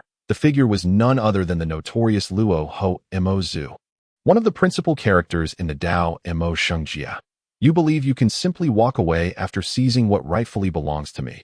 The voice, brimming with audacious malevolence, accompanied the figure as it drew nearer, a man clad in black, with black hair and eyes, exuding an air of unrestrained wickedness, as if he had emerged from the shadows themselves. Dao Yu, is there a misunderstanding here? Yifan inquired, unable to suppress his curiosity as the man scrutinized them in silence. Misunderstanding? Are you suggesting that your recent theft of my opportunity was merely a misunderstanding? Luo Ho Mo Zu retorted, his tone laced with sarcasm. Yifan, upon hearing this, inwardly lamented. Indeed, dealing with the Mo Zu would be far from simple. Yet, he was unwilling to foster animosity with Luo Ho Mo Zu. His own suffering or demise was inconsequential. After all, he could be reborn. However, if Sherwin were to perish, it would be a finality. Yifan held a modicum of affection for this young grandson. Taking a moment to gather his thoughts, Yifan produced the soil of the laws along with various other spiritual materials and treasures he had collected. Offering them to Luo Ho Mo Zu, that I apologize for the offense. I return the soil of the laws to you, and these spiritual materials shall serve as a token of my contrition. Luo Ho Mo Zu swiftly accepted the items Yifan presented, storing the space ring and containers filled with the spiritual materials into his own possession. This act kindled a flicker of hope within Yifan, suggesting a potential path towards reconciliation. However, the subsequent words of the Mo Zu extinguished that hope entirely. To know that this Mo Zu is capable of such restraint is commendable. Yet, I find myself in need of a doorkeeper. Might you accommodate? Is this how you bully others? I am, after all, at the peak of the Tai Golden Immortal realm, yet you deem me fit only for the role of a mere doorkeeper? Yifan thought bitterly, though he replied, if the Mo Zu allows my friend to depart, perhaps we can negotiate. Luo Ho Mo Zu flashed a devilish grin. Why not? Yifan gestured for Sherwin to leave. And upon witnessing the scene, Sherwin felt compelled to depart, fearing he would hinder Yifan. Yet, the sword array conjured by Luo Ho Mo Zu showed no sign of dispersing. Yifan turned to the Mo Zu, his expression one of inquiry. Luo Ho Mo Zu's smile grew more sinister, as if indulging in some twisted pleasure. Yet the next moment, his expression solidified into one of shock. The spectral image of a grass leaf suddenly appeared beside Sherwin, effortlessly carving a path for him to escape. Observing Luo Ho's frozen demeanor, Yifan felt a smirk tugging at the corners of his mouth. Ha, splendid. No one has ever dared to toy with me like this. How should I reward you for such audacity? Luo Ho Mo Zu exclaimed, rage morphing into amusement as he beheld Yifan's expression, which bore a blend of mockery and satisfaction. Bayes the first to outwit the Mo Zu. I must say it is rather unexciting and devoid of pressure, Yifan retorted, his smile broadening as he noted Luo Ho Mo Zu's darkening expression. Of course, a reward is still in order. I shall take those 4 flying swords. While they may be unremarkable, I doubt you possess many superior artifacts, and it would be unfortunate for them to remain tarnished under your ownership. You seek death. Luo Ho Mo Zu could no longer restrain himself. The god-slaying spear was summoned forth, radiating a potent aura of slaughter as it surged toward Yifan. You have fallen into my trap, Yifan declared, though Luo Ho was enraged and launched his attack. He noticed that Yifan bore no trace of shock. Rather, his smile grew even brighter, prompting an unsettling realization. However, it was too late. Yifan had already utilized the law of concealment to send the key to the egress realm to Luo Ho Mo Zu's side. As Luo Ho Mo Zu struck, Yifan fervently communicated with the egress realm. Despite Luo Ho Mo Zu's swift reflexes, he fell victim to the trap, his soul ensnared by the peculiar forces of the egress realm. Naturally, he was unwilling to allow his soul to be drawn into such an enigmatic force, and in his struggle, he sustained significant damage. Yet Yifan was not in a favorable position either, although he had prepared for this eventuality. The Mo Zu's power, being at the late stage of Deluo and nearing the threshold of a quasi-saint, made his enraged thrust of the god-slaying spear no trivial matter to withstand.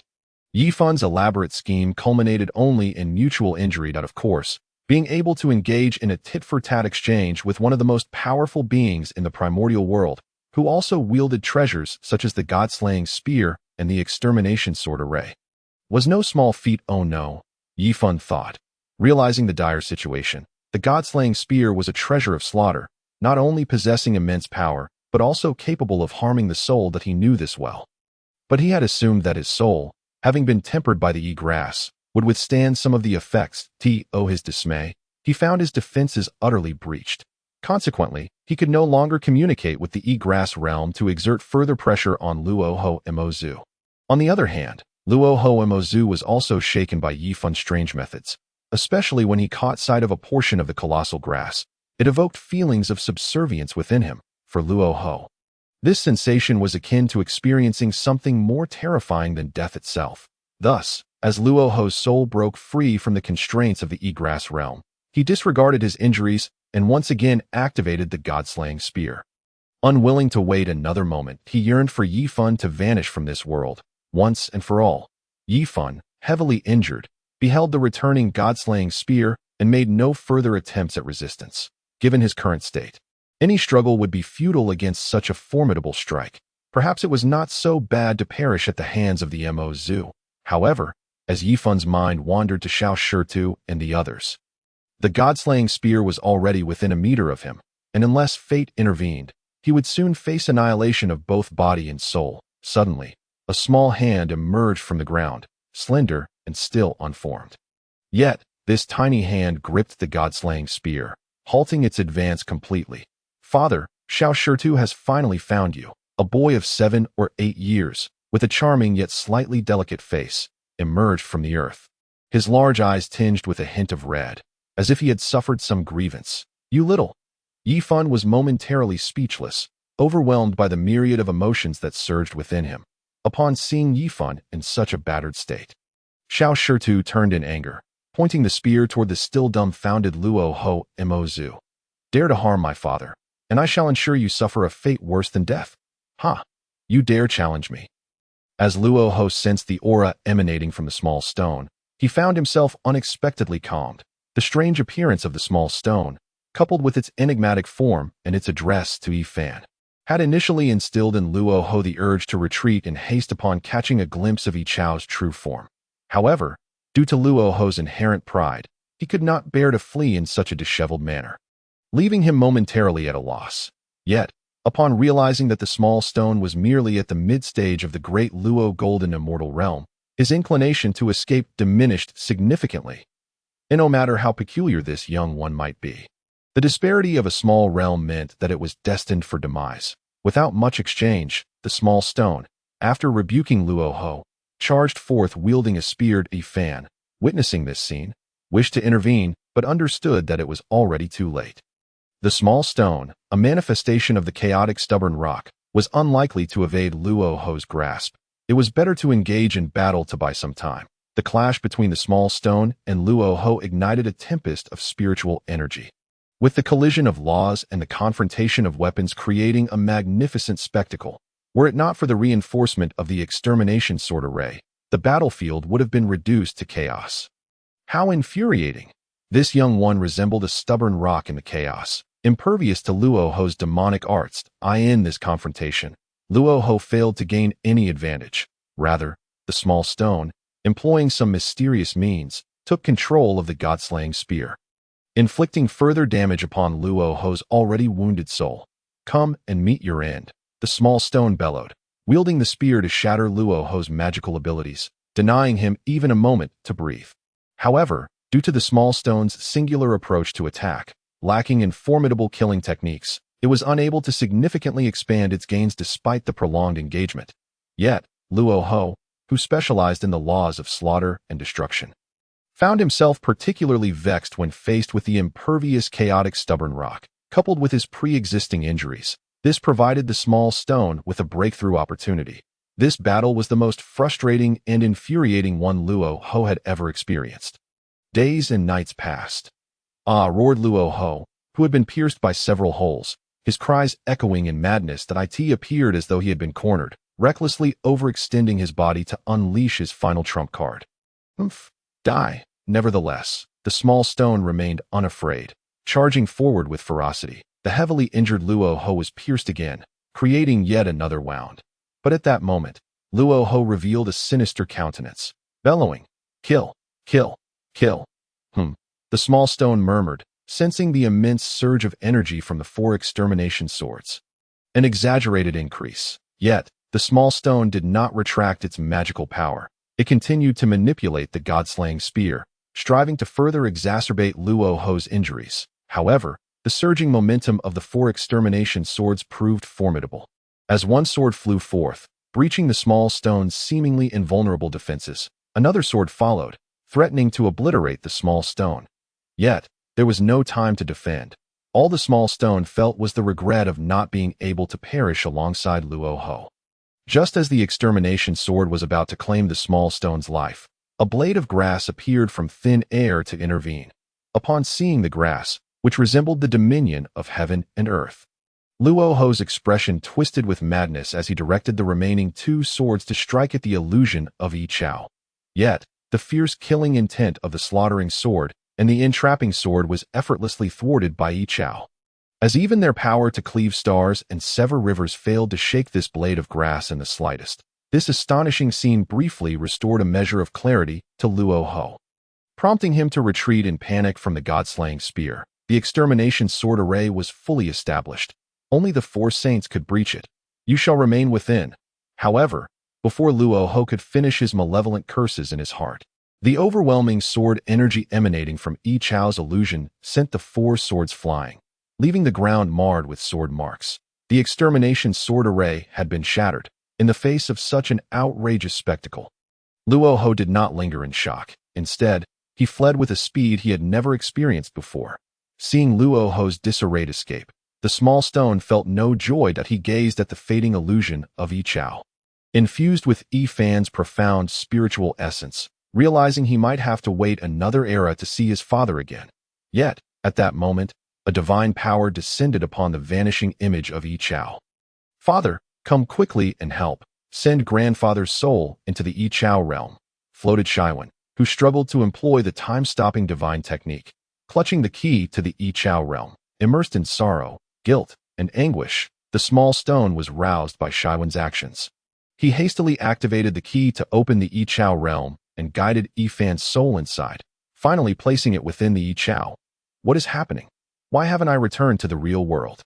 Yi Fan had expected that upon reopening his eyes, he would see the familiar wooden cabin, but before him lay an expanse of golden light. Simultaneously, the sensation of weakness, akin to being consumed by raging flames, persisted.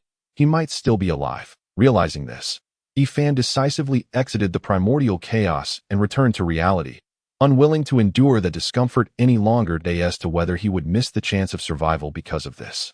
Yi Fan was indifferent. After all, Luo Ho had been severely injured and would likely not trouble the small stone for at least 1,000,000 years. However, in 1,000,000 years, it was uncertain whether the small stone would ascend to quasi-saint status, at which point Luo Ho would be of little concern to in any case. To escape the agony of soul reconstruction, Yi Fan directly logged off and activated the idle mode. Alas, the world is ever-changing. Yi Fan stretched languidly in his little wooden house, reflecting on the events that transpired in the primordial chaos. Nevertheless, the occurrences had served as a wake-up call for Yi Fan to in the world of cultivation or fantasy, where power reigns supreme. Notions of morality, karma, or other principles are not the mainstream. Formidable strength is fundamental, and it is only with this that one can act according to their desires. Hongjun Daozu severed the karmic ties between himself and Yi Fan not out of fear of the consequences, but rather due to his nature. He simply wished to avoid forming meaningless connections with other cultivators. It was a matter of spontaneity for him. When Yangmei Daxian first discovered the soil of the laws, he proposed exchanging some of it for treasures. Not because he highly valued Yi Fan. Even if it were a mere earth immortal, he would have acted similarly. Ultimately, he departed, having formed a karmic connection with Yi Fan. But so what? Yangmei Daxian stood among the pinnacle of the primordial chaos. Regardless of the causes and effects that arose, he would accept them without fear. As for Luo Ho, he epitomized spontaneity. He cared not for how others perceived him. He pursued his desires freely, be it seizing Yi Fan's opportunities or troubling others. All of this was merely his whim, and he paid no heed to the consequences that ensued. Having grasped all of this, Yi Fan felt an even greater urgency to enhance his strength in the real world. In a realm that revered power above all, peace and happiness were devoid of any guarantee. Without strength, Ifan, shedding the lethargy of a salted fish, invigorated himself with the chi-absorbing technique, pushing forward with great determination. However, after just 2 days, his mindset began to crumble. Having experienced the formidable chaotic demonic physique of Yi Chao and the unique devouring nature of the dark bat beast, Ifan found it truly challenging to adjust to the feeble energy absorption capability of his ordinary body. Akin to a snail climbing a mountain. This won't do. I cannot continue like this. Such efforts are futile, and this persistence is devoid of meaning that if a waste could succeed merely through hard work. Why bother with external aids? Ifan rationalized, decisively abandoning further cultivation, opting instead to lie in bed and ponder for an entire day. The following day, Ifan set about simplifying the Yi Chao realm. Through his understanding, he endeavored to amend and adjust this grand-level technique. However, despite his profound grasp of the Yi Chao realm, transforming it into a version he could presently implement proved to be no easy feat. After more than 10 days of adjustments and practice, Ifan was still unable to create an ultra-simplified version of the Yi Chao realm. Even this simplified version, when compared to the grand-level technique, had been altered beyond recognition. Ifan did not allow himself to become overly disheartened. He had anticipated such an outcome from the very beginning. He re-entered the primordial chaos, once more, in the reality where Ifan had resided for over 10 days. It had been unfathomable eons that had passed in the primordial realm. With the passage of such extensive time, Ifan's soul within the primordial chaos had undergone a complete transformation through the absorption of soul energy by Yi Chao from the realm of Yi Chao.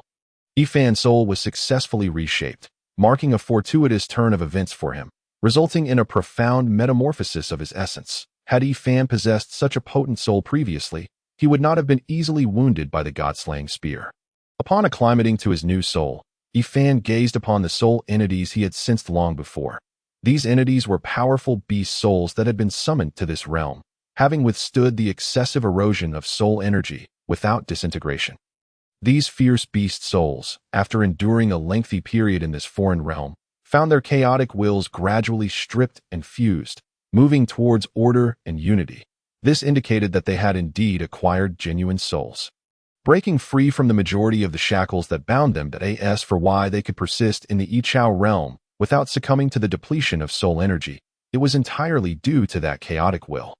Indeed, that chaotic will had insulated the Yi Chao realm from extracting their soul energy, and to Ifan's astonishment, that immense chaotic will was also in the process of reorganization and integration. Inching closer to ordered, Ifan stepped out of Yi Chao, approaching the sizable chaotic will, and upon seeing Ifan, the souls beneath the chaotic will prostrated themselves in reverence. Ifan, however, was not overly surprised by this display. Rather, he was taken aback by the wave of familiarity emanating from the chaotic will as he drew near. He had never anticipated that this seemingly chaotic will, which appeared to require countless millennia to potentially achieve order, would already have birthed a sense of self. Though this self-awareness was still feeble, it signified that the chaotic will was inevitably on a path towards order. Will is the essence of the soul. A soul devoid of will inevitably descend into chaos, becoming exceedingly unstable and erratic. That a soulless entity, stripped of its will, can easily be swayed by external forces, losing its sense of self. Yet, this was far preferable to being dominated by a chaotic will filled with resentment, anger, fear, and bloodlust. As was the case with the fierce beasts, employ an imperfect analogy. These beasts were akin to possessing countless selves brimming with negative emotions, collectively governing a single body, culminating in madness and hostility. In contrast, a soul stripped of self-will resembles a person severely lacking in conviction, often regretting and feeling discontent with their actions, even when they have made the best choice. They are capricious and contradictory. And as time accumulates these contradictions, they will eventually transform into individuals whose emotions spiral out of control, acting in irrational ways. Ifan, fully cognizant of the significance of self-will, was astonished by the emergence of this colossal chaotic will's self-awareness. However, after engaging in a dialogue with this fragile, innocent self-will, his anxious heart found complete tranquility. The birth of this self-awareness was undoubtedly interconnected with Yi Chao. Yet what surprised Ifan was that the most significant influence on this chaotic will was not Yi Chao, but rather his own will to it was born from the reshaping of Yifan's soul, had it not been for the impact of Yifan's soul transformation on the Yichao realm. This self-awareness might have taken countless millennia to manifest, if it ever did. In summary, this chaotic will was akin to an alternative incarnation of Yifan. Of course, as time progressed, and this chaotic will continued to grow stronger. Its connection to Yifan would diminish. Eventually, it could only be described in terms of brotherhood. Regardless of whether it was a brother or an incarnation, one thing was certain: it would not harm Yifan. Yifan did not engage with this self-will for long. It was still too weak, and such exchanges of will could easily leave him fatigued. He then glanced at the group of beast souls standing respectfully to the side, contemplating how to address them. Master Sovereign, might we request that the Realm Lord refrain from constantly depriving us of our souls? We wish to venture forth and comprehend the laws, boldly proposed a fox-like beast soul. Yifan turned to this soul, and, after a moment's reflection, inquired, "Might you have a name?" The fox-like beast, slightly apprehensive, replied, "This humble beast is bestowed with the name Ingyue Tianhu by the heavens, and I self-title as Jiaohu Tiantengzhen." "Do not be so tense, Jiaohu Tiantengzhen. I have acquiesced to the conditions you previously proposed," Yifan assured. Upon hearing this, Jiaohu Tiantengzhen was momentarily at a loss until the chorus of gratitude from the others roused her from her stupor, prompting her to kneel and express her thanks. "Stop!" Yifan exclaimed, taken aback by the sudden outpouring of gratitude, feeling a profound embarrassment at such a theatrically excessive display. Such exuberant expressions, when uttered earnestly in specific contexts, could inadvertently evoke physiological reactions due to their intensity. Fortunately, Yifan's words commanded respect, and at his command, silence fell over the crowd. "I have not agreed to your conditions without compensation. Should you manage to return to the primordial chaos, I shall endeavor to facilitate your return," Yifan stated after a light cough. Upon hearing this, the crowd exhibited emotions of tension and fear. Their will was transitioning from chaos to order in this realm, where they had been reborn. This place was their home, and naturally, they were reluctant to leave. Yifan understood their apprehensions. Of course, numerous issues remained unresolved. Even if they wished to return to the primordial chaos now, it was impossible. Furthermore, he would not allow them to remain in the primordial chaos indefinitely, nor would he permit them to linger in the Yichao realm forever. Currently, what you must do is create a divine ability, the sole requirement of which is to provide a long-term protective shield for your souls until death, Yifan continued. The crowd exchanged glances, likely grasping Yifan's rationale for their creation of such an ability. Though they had been reborn, returning to their original beast forms would expose their souls to the chaotic will once more. Hence, the creation of this ability was of utmost importance. Yet this was not the primary purpose behind Yifan's request. This leads us to the seemingly inconspicuous race of humans. The reasons for humanity's ascendancy as the protagonists of the world are manifold, as Yifan deduced from his experiences in the primordial chaos. 1. Humans possess formidable reproductive capabilities, far surpassing those of the fierce beasts, dragons, phoenixes, and Chilans. 2. To humans are innately humanoid, and the advantages of this form can be observed in the transformations of primordial giants into human shapes. Why is this so? Yifan, having personally experienced the benefits of such transformation, posits, the primordial chaos was created by Pangu, with Yichao aiding in its enhancement. Pangu embodied the human form, granting humans numerous advantages, such as enhanced comprehension of the laws and greater affinity for primordial elements. These two factors combined yield the potential for rapid elevation of realms, although Yifan had also experimented with forms resembling grass and sword. The benefits felt minimal, perhaps slightly better than those of other primordial races. 3. To humans cultivate their primordial spirits, which Yifan interprets as the substance that protects the soul, while also enhancing its strength and reducing reliance on the physical form. The convergence of these advantages produces a revolutionary outcome. Of course, Yifan believed there were additional factors beyond these three primary points that enabled humanity, a seemingly insignificant race birthed by Nuwa, to shine brightly and profoundly influence the primordial chaos.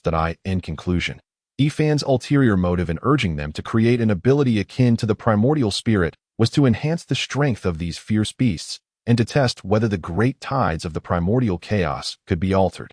After all, with the Yichao realm already assisting these beasts in transitioning from chaos to order, and with a primordial spirit-like ability to eliminate potential hazards, these beasts, once disfavored by the primordial chaos, could eventually integrate as a normal race within it. Would there still be a need to eradicate them then? Yifun's understanding of the Honghuang realm is that it is in a constant state of growth and expansion. The beings within Honghuang do not concern him.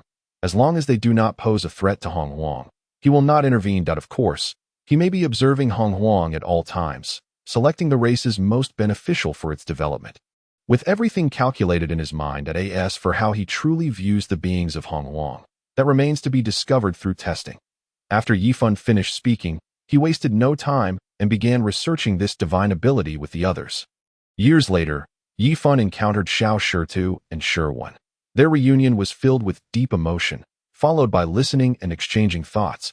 After witnessing Yifun's transformation in his previous life, Shiao Sheru gained significant insights and advanced further. However, to enter Honghuang, he had temporarily abandoned most of his physical form, adopting a special state to access the realm. Thus, during his initial confrontation with Luo Ho, Shiao Sheru found himself only in the mid-stage of the Great Golden Immortal Realm. Father Yifun, I have gathered information on Luo Ho's whereabouts. When shall we strike? Shiao Sheru inquired, now having ascended to the late stage of the Great Golden Immortal Realm. Furthermore, the god-slaying spear had unexpectedly come into his possession. Controlled by the chaos divine soil, giving them a significant advantage against the demon ancestor Luo Ho, who relied solely on the extermination sword array. There is no rush. Luo Ho will eventually face someone who can deal with him. For now, let us locate Bai Kong Kong and focus on creating this divine ability, Yifun replied. Upon hearing this, Shiao Sheru nodded in agreement. Although he longed to confront the demon ancestor Luo Ho, he understood that Yifun had his reasons for this approach, and he would comply. In truth, Yifun did not harbor as intense a desire for vengeance against Luo Ho as Shiao Sheru did. Firstly, the ultimate outcome had not caused him significant harm. Instead, he had acquired the foremost killing treasure of Honghuang, the god-slaying spear, and achieved a reconstruction of his soul that enhanced his control over the Yitzhao realm. Secondly, he was uncertain about the magnitude of the impact that eliminating the demon ancestor Luo Ho would have on Honghuang and what consequences he might face. Moreover, Honghuang was inherently a world fraught with peril. Rather than engage in a life-and-death struggle with Luo Ho, allowing others to reap the benefits, it was wiser to remain at ease and observe the unfolding events. Another reason was that Yifun was keenly focused on enhancing his own strength in the real world. Engaging in a life-or-death battle with Luo Ho would only result in a significant waste of time. In summary, having arranged everything, Yifun returned to the physical form that Shiao Sheru had restored for him. Father Yifun, I wish to allow my true form to enter the Yitzhao realm, Shiao Sheru expressed. Very well, proceed with this task that I will communicate with Yitzhao to assist you. Yifun responded. By the way, the bodies of those fierce beasts are still stored within your inner world, are they not? Yifun inquired, aware of Shiao Sheru's unique inner world. Indeed, Shiao Sheru replied, storing so many fierce beast bodies within your inner world may not be wise, as it harbors the chaotic wills of thousands of chaotic demons, which could inevitably affect you. Yifun pondered. Shiao Sheru acknowledged the potential hazard, stating, then I shall take this opportunity to communicate with my true form and transfer these fierce beast bodies into my true realm. That is indeed a good plan, Yifun remarked, his eyes lighting up. Shiao Sheru, go ahead and handle this matter. Sheru and I will seek out Bai Kong Kong, Yifun added. Understood, Shiao Sheru nodded but did not leave immediately. Instead, he presented the god-slaying spear to Yifun, saying, Father, this spear is more suited for you. Observing Shiao Sheru's concern for his safety, Yifun accepted the spear. Ruffling Shiao Sheru's hair, he advised, be cautious on your journey. If you encounter a formidable foe, use the Yitzhao realm key to communicate with Yitzhao, and I will ensure Yitzhao assists you. Upon hearing this, Shiao Sheru felt warmth in his heart, realizing that his earlier concerns had been unwarranted. With Yifun now more closely connected to the Yitzhao realm, he no longer needed protection. If it came to a fight, even 10 demon ancestors like Luo Ho would not suffice against Yifun. Understanding all of this, Shiao Sheru embraced Yifun before departing with assurance. His true form awaited him outside Honghuang, and with the long journey ahead, he needed to attend to this task promptly. Watching the thoughtful and endearing Shiao Sheru leave, Yifun felt a sudden emptiness in his heart. Their interactions over the past few months had deepened their bond, making the parting feel natural. However, when Sherwin came to comfort Yifan, he realized how significantly appearance influenced emotions. When will Sherwin transform into an adorable little one? Here he is, comforting me despite being my grandson. It feels as though my grandfather is the one offering solace, Yifan mused. Yifan and Sherwin were not aimlessly searching for Bai Kongkong. They had set their sights on the northern regions of Hongwang. During the years Yifan had spent reconstructing his soul, Shiao Sheru and Sherwin had utilized the Yitzhao realm key to capture numerous fierce beast souls to enrich the soul power of the Yitzhao realm. Along the way, they had also kept an eye out for Bai Kongkong's whereabouts, but to no avail. They had thoroughly explored the western, southern, central, and eastern regions while capturing fierce beast souls, but had ventured very little into the north, where fierce beasts were scarce. The reason for the scarcity of fierce beasts in the northern region of Hongwang remained unclear to Shiao Sheru and the others, though it seemed connected to the presence of top-tier powers like the Time Goddess, Qian Kuan Old Ancestor, and the Misfortune Pill Immortal. Additionally, rumors circulated that a mysterious race inhabited the northern region, causing the decline in fierce beasts. Others claimed that the northern region was simply unsuitable for fierce beasts, leading to their demise. After Yifan spent a month observing and experiencing the northern region of Hongwang, he confirmed one thing.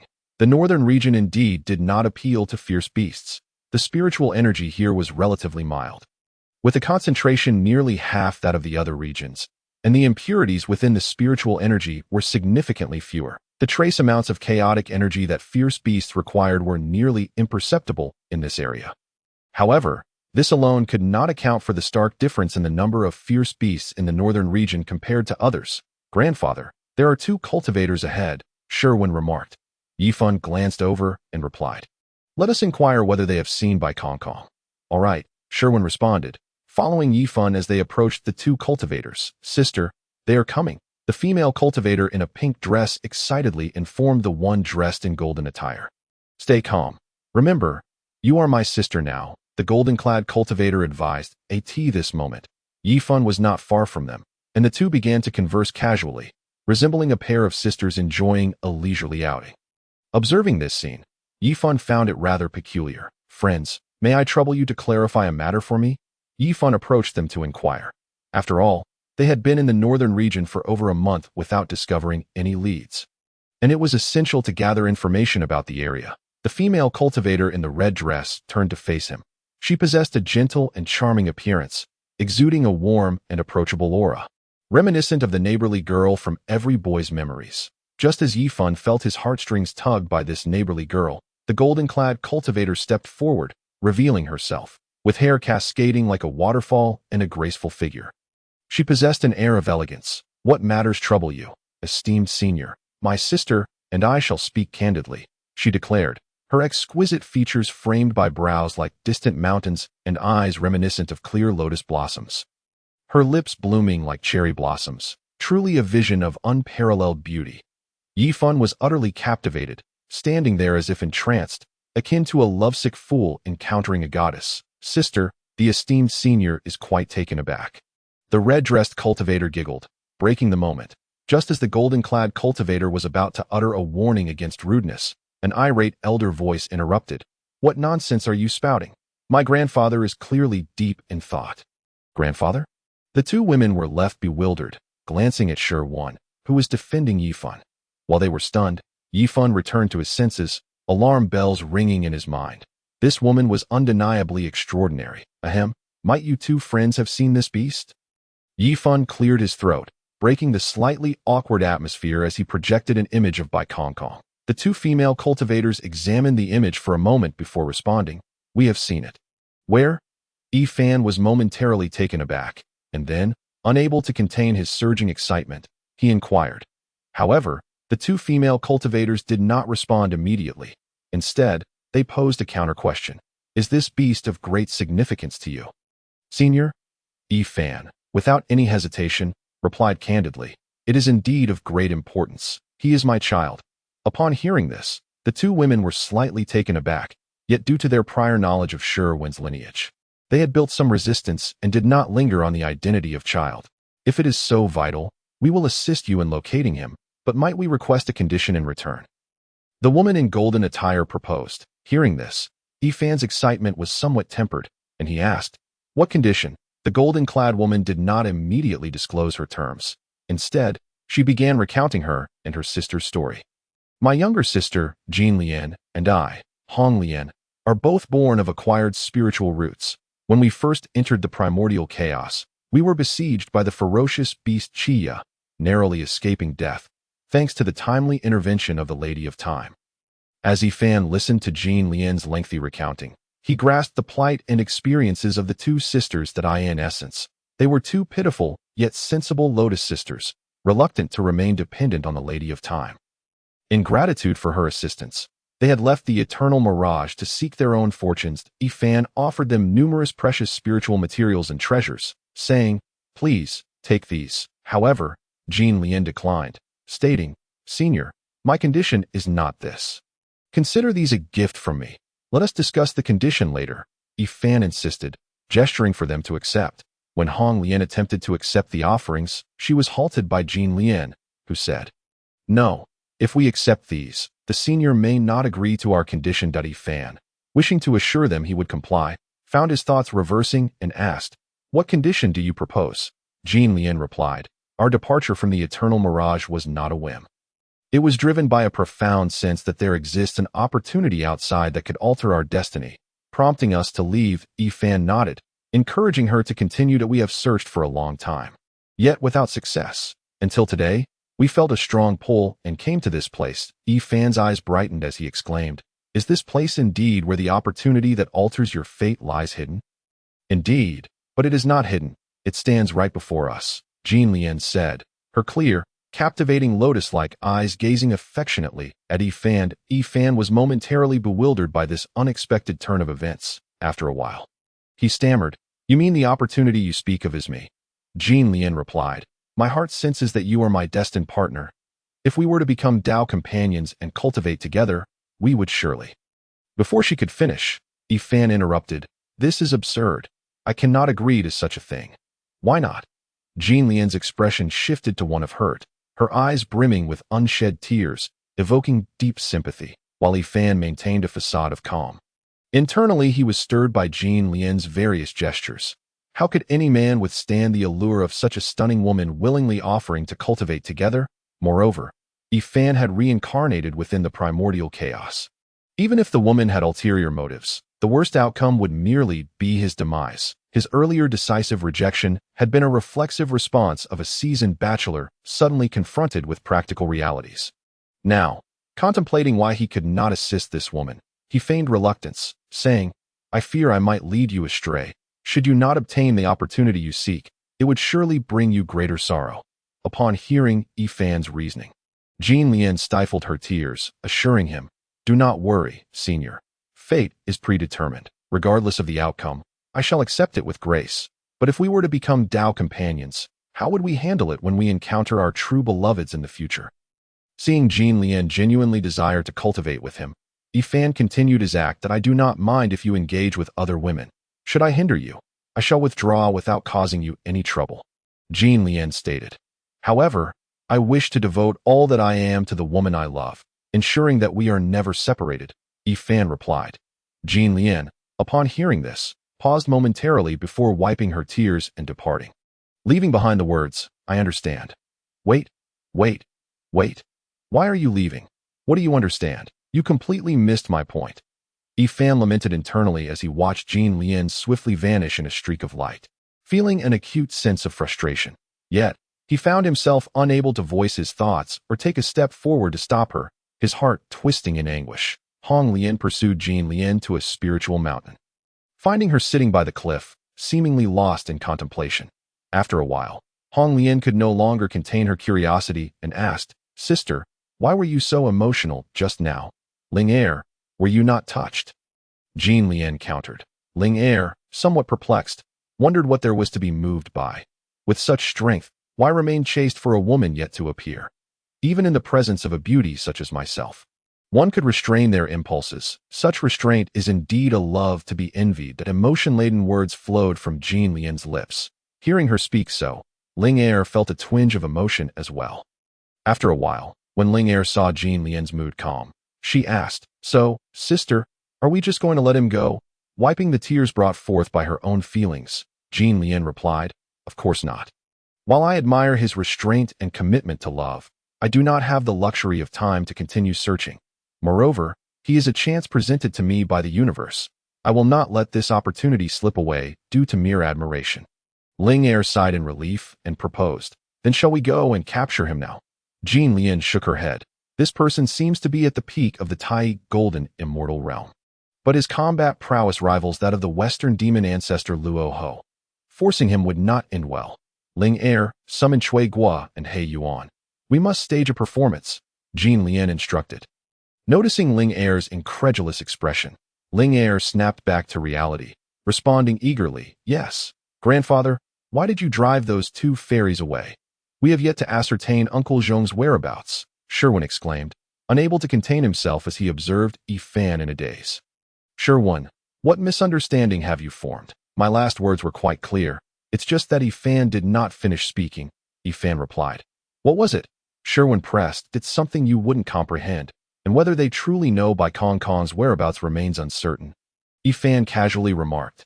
He could not reveal that he was not only attracted to Jean Lien's physique, but also yearned for her heart. Furthermore, it seemed Jean Lien had misunderstood something and had not followed his line of thought, leading her to flee. Thus, there was no need to delve further into the matter. Upon hearing Yi Fan's response, Sherwin huffed, "Cursed deceiver, I hope not to encounter them again." Yi Fan remained silent, and the two continued to wander through the northern region, searching for treasures and slaying beasts, occasionally contemplating the laws and simplifying their techniques. It was, at the very least, a worthwhile journey in search of people. Half a month passed, and as Yi Fan strolled through the northern region as usual, he suddenly sensed a powerful energy fluctuation ahead. They approached to find a fierce beast resembling an ostrich, yet with 9 heads, pursuing something. "Grandfather, that beast is formidable. It must have broken through to the great Luo Golden Immortal realm," Sherwin exclaimed, observing the 9-headed bird unleashing powerful abilities against its target. Yet, Yi Fan did not respond to Sherwin. Instead, he flew directly towards the 9-headed bird. As he drew closer, he discerned that the target of the pursuit was none other than Bai Kong Kong. At that moment, the 9-headed bird noticed Yi Fan and turned to unleash several powerful abilities toward him. Undaunted, Yi Fan wielded the god-slaying spear, effortlessly neutralizing each attack. However, after launching these abilities, the 9-headed bird flapped its wings and soared into the sky, rapidly becoming a mere speck in the distance. Trying to escape? Yi Fan was not overly surprised. A portal materialized before him, accompanied by a powerful sword aura that pursued the fleeing path of the 9-headed bird. At this point, Sherwin caught up, asking, "Grandfather, why did Uncle Zhong not acknowledge us and instead flee?" Yi Fan shook his head. "It might be a fake, or he could be under someone else's control." He actually managed to escape? Was that force related to time?" Yi Fan pondered, realizing he could not capture the 9-headed beast and would have to take the risk of pursuing Bai Kong Kong instead. "Sherwin, you stay here. You cannot assist me in this matter," Yi Fan instructed. Sherwin nodded in agreement, reminding him, "Grandfather, exercise caution." Yi Fan nodded slightly and pursued the lingering essence of Bai Kong Kong. After 3 days and nights of relentless searching, he arrived at a valley surrounded by 3 majestic mountains, each radiating an ethereal aura that suggested something amiss. Alas, Yi Fan sighed, yet ventured inside, fully aware that a trap had been meticulously laid. Nonetheless, he felt compelled to leap into the fray. For this Bai Kong Kong bore an uncanny resemblance to the one he knew so well. Yi Fan dared not risk the possibility that this Bai Kong Kong was a mere impersonation, should it turn out to be the genuine article. Controlled by others, his absence could cost him the chance to reclaim her. Should he perish in the process, it would simply be an understanding of the karmic cycle. These thoughts swirled in his mind. Yi Fan stepped into the valley. The entrance was deceptively flat, but the terrain grew increasingly steep and treacherous as he progressed, the path obstructed by massive trees and creeping vines that impeded his speed. Perhaps due to someone's design, the valley's depths were eerily tranquil. After half a day, Yi Fan finally detected another sound, the faint trickle of water. However, since delving into the valley, his perceptive abilities had been severely hampered, leaving him uncertain about what lay ahead. As he drew nearer to the source of the water, the sound abruptly ceased. Navigating around a fallen giant tree, he beheld a serene lake, at the center of which sat a small island adorned with a pavilion, where a woman clad in elegant garments stood. Upon seeing her graceful silhouette, Yifun's tumultuous heart settled into tranquility. Beikongkong, he called across the water. The woman turned, revealing the resplendent figure of Jinlian. Approach, and I shall share what you seek. She beckoned. Hesitating briefly, Yifun took measured steps toward the island. As he traversed the lake's surface, he felt the overwhelming currents of time itself. The very essence of time within this lake was thoroughly disrupted. Who could she be? Was she the time goddess? Or perhaps a significant figure in her retinue? Or even an enigmatic power of considerable repute? What could her intentions be? Lost in contemplation, Yifun found himself standing upon the island. The instant his feet touched the ground, potent temporal laws surged forth, compelling him to scrutinize the island, which bore the semblance of a spiritual treasure. You exude an air of confidence, came Jilian's voice from the central pavilion. Formed of intertwining vines, Yifun paused, his thoughts momentarily distracted, as he ambled toward the pavilion, taking in the surroundings. Upon entering, he observed the exquisite beauty reclining languidly against a pillar, gazing at him with deep, affectionate eyes. Jinlian, my friend, what is the purpose behind your elaborate design? If it lies within my power, I would gladly assist you, Yifun inquired, tilting his head slightly in an awkward manner. Jinlian rose, approaching him with a soft voice. What I seek has already been revealed to you, has it not? Yifun stepped back, creating distance as he prepared to respond, only to hear Jinlian remark, You are overly sentimental, my dear, should you encounter a formidable foe. Such emotions may very well cost you your life. Yifun chuckled noncommittally, silently observing Jinlian expose her true self. What is so amusing? Are you not aware of the current predicament? She questioned, her expression tinged with displeasure. Nothing of consequence. I merely recalled a joyful thought, Yifun replied casually, settling beside a stone table at the pavilion's center, lifting a teacup, and speaking nonchalantly. Jinlian's demeanor shifted to one of skepticism as she questioned. Do you truly believe I would not act against you? Yifun remained silent, savoring his tea. Are you not concerned that I might take your innocence? Jinlian expressed her dissatisfaction with Yifun's relaxed demeanor. I observe that you, too, are unblemished, and given your remarkable beauty, I would certainly have no regrets. Fear is unnecessary, Yifun retorted, admiration gleaming in his eyes as he appraised Jinlian. Taken aback by Yifun's audacity, Jinlian stammered. You said you would give everything to. Yet Yifun interrupted. But why cannot that person be you? Jinlian was momentarily stunned, regaining her composure after a pause. That is inconceivable. We share no such feelings. You, have you ever heard of love at first sight? Yifun interjected once more. I merely desire your form, not a deeper connection, Jinlian muttered, retreating a few steps. Yifun sighed inwardly, recognizing that his own desires mirrored her sentiments. The words he spoke merely an attempt to maintain his earlier bravado. Alas, Jinlian, if you wish to evade responsibility, simply inform me if you possess any leads on Beikongkong. He feigned a sigh. Upon hearing this, Jinlian's tumultuous heart steadied. Indeed, I do. But first, you must engage in dual cultivation with me. Absolutely not. What if you deceive me? Yifun rejected firmly. You presume I orchestrated this trap merely to bargain with you. You will comply, one way or another, Jinlian replied with a cold laugh. Is it merely because of your peculiar formation? Yifun scoffed. That moment, Jinlian shed her garments, casting a mocking glance at Yifun. Suddenly, he realized he was utterly immobilized, as if his very thoughts had ceased, leaving him to helplessly witness Jinlian engage in dual cultivation with him. Your Highness, how did you manage to capture this old man? A petite girl in green, resembling a young fairy, gazed curiously at Linger as she brought Sherwin back. Linger, however, did not respond to the girl's inquiry, instead asking, Chuegua, have the ladies begun their training? I do not know. The mistress forbade me from observing. The young girl, Chuegua, replied honestly. What have you done to my grandfather? I warn you, should you provoke him, none of you will escape unscathed, Sherwin exclaimed, interrupting their conversation. What a ruckus, no matter how formidable your grandfather may be. He cannot rival my mistress. Besides, with a grandson like you, he cannot be all that impressive, Linger shot back, defending her mistress while simultaneously ridiculing Sherwin. Sherwin felt a wave of shame wash over him. especially when he recalled that had it not been for Linger, he would still be trapped within a fearsome beast. His confidence waned considerably.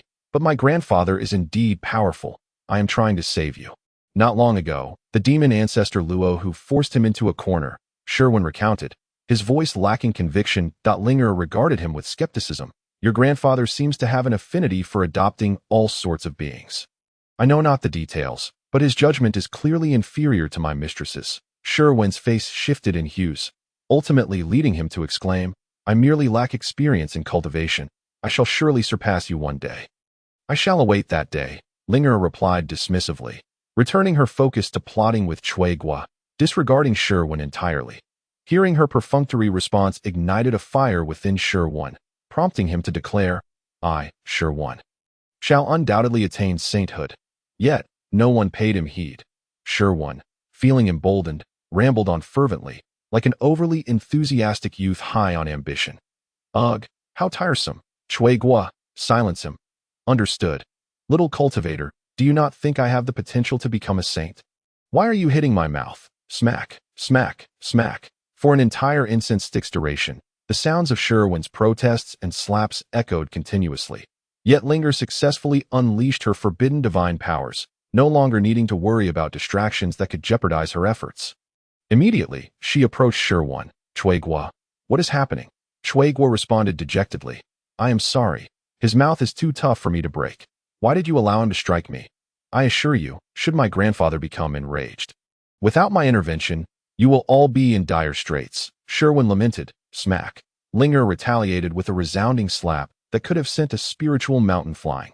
However, when it connected with Sherwin's face, it seemed to inflict no damage whatsoever. Thud, thud, thud. Linger employed various tactics, exasperatedly declaring, not only is his mouth tough, but his entire being is absurdly resilient, truly a freak of nature. Your Highness, perhaps we should disregard him. Cui Gua suggested. Linger nodded in agreement, and the two departed, completely ignoring Sherwin's laments. Sherwin attempted to pursue them, but was immediately imprisoned in place by Ling Er's divine powers. Ling Er and Cui Gua arrived at the lakeside, intending to use secret methods to investigate how Yi Fan and the others were faring in their dual cultivation. Suddenly, a figure appeared before them, startling both women when they recognized who it was. Your Highness, you are here so soon, Ling Er exclaimed. Jean Lian nodded slightly and remarked, his abilities exceed my expectations. We must leave quickly. Ling Er wanted to say more, but Jean Lian hurriedly led her away. Why has this divine power vanished? Sherwin pondered with confusion. Could something have happened? He worriedly mused, darting in the direction Ling Er and the others had originally departed. Upon arriving at the lakeside, he witnessed Yi Fan suppressing the retreating waters of the lake and the island within using the chaos divine earth. In a moment, this lake, almost entirely formed from time elements, along with the peculiar treasure island, was collected into Yi Fan's palm. Simultaneously, Jean Lian's voice echoed, I apologize. I do not possess any leads on Bai Kong Kong, but I can tell you that Bai Kong Kong has certainly not been to the northern domain. Consider this the compensation for your troubles. Compensation? Yi Fan murmured, lost in thought. Grandfather, what did that female cultivator do to you? Why would she offer such a precious item as compensation? Although Sherwin was transformed from a chaos-stubborn stone, intended to think straightforwardly, he could discern that this treasure was extraordinary, indicating that Yi Fan had gained something substantial. Naturally, Yi Fan would not divulge to his grandson that this was his technical fee, casually replying, she merely couldn't defeat me and knew she couldn't take away the Four Realms abyss. So she spoke thus, but I didn't sense any confrontation between you. Sherwin muttered quietly, doubting Yi Fan's explanation. Yi Fan had not anticipated that Sherwin was already outside and thought he had just arrived at the location. He had no choice but to dismissively say, we fought previously at the Four Realms abyss. It's perfectly normal that you did not sense our clash. All right, let's not dwell on this matter. Just know that your grandfather drove that female cultivator away. Now, let us continue searching for Bai Kong Kong. Noticing the look of skepticism on Sherwin's face, Yi Fan shifted the topic. Sherwin could only nod. He didn't believe the liar's words at all, so he naturally would not oppose Yi Fan's decision. However, Yi Fan believed most of what he said, feeling that it was still necessary to explore the northern domain. Nevertheless, he still could not comprehend why Jean Lien insisted on dual cultivating with him. After all, he felt no significant gains or losses from their dual cultivation. Given Jean Lien's skills, cultivation level, and beauty, it surely wasn't merely for the pleasure of experiencing a man. Yet, for the moment, Yifan had found no indication that he had suffered any losses and had actually gained quite a bit. So he chose not to overthink the matter. After a century passed, Yifan and Sherwin had nearly explored the northern domain of the Honghuang. Naturally, they had not found Bai Kong Kong, but during this time, Yifan had visited the master of artifact forging, Qian Kuan Laozu, experienced the mysterious life of the insect tribe, which was spoken of by Honghuang cultivators, gazed at the eternal holy palace where the Lady of Time resided, and heard tales of the misfortunes surrounding the Dan Immortal Yangmei. This juncture, Yifan finally understood why ferocious beasts were so scarce in the northern domain. One powerful being often utilized ferocious beasts as materials for forging. Another would occasionally collect interesting ferocious beasts, and yet another enjoyed using them as experimental subjects. Meanwhile, a mysterious race competed with ferocious beasts for survival resources with their innate divine abilities. It was indeed remarkable that ferocious beasts could thrive in the northern domain. "Grandfather, should I search the sea next or explore the starry sky?" Sherwin inquired as he and Yifan prepared to leave the northern domain. "Sigh, destiny will lead to encounters. Let us visit Little Stone. Did he not mention discovering a soul star in the starry sky? We should go take a look." Yifan sighed. Sherwin nodded, acquiescing to Yifan's decision. After all, he was merely a small follower, responsible for sensing treasures along the way and alleviating Yifan's boredom. However, as a stubborn stone-transformed being, his progress alongside Yifan was far greater than through solitary cultivation. The two flew directly towards the starry direction marked by Little Stone, where the Honghuang starry sky appeared much more desolate than the Honghuang land. Countless planets barely nurtured any life, and the spiritual energy in the starry sky was absorbed by the planets, making it exceedingly difficult to encounter the ferocious beasts that were prevalent in the Honghuang. That I in such a place, where spiritual energy is nearly vacuous, I feel nothing amiss. Why do those cultivators say one cannot linger in the starry sky for too long? Sherwin questioned in confusion. Yifan had grown accustomed to Sherwin's occasionally foolish questions. "Because you are transformed from chaos stubborn stone and possess a small world within you that stores many treasures capable of becoming spiritual energy. Not to mention, lingering in this nearly vacuous starry sky poses no issue for you. Yet, those cultivators of lower realms would naturally face peril if they remain in the starry sky without spiritual energy replenishment for too long." Yifan elucidated. "Then grandfather, how did the soul star discovered by father come to be? Could it be that the being has yet to take form?" After grasping the previous issue, Sherwin posed a new question. However, Yifan currently had no way to answer this, as this Honghuang was likely different from what he understood due to his past life assisting Pangu with the sword. He had no knowledge of that wondrous soul power star.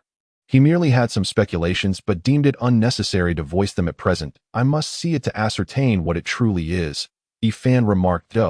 Sherwin replied, refraining from further inquiries.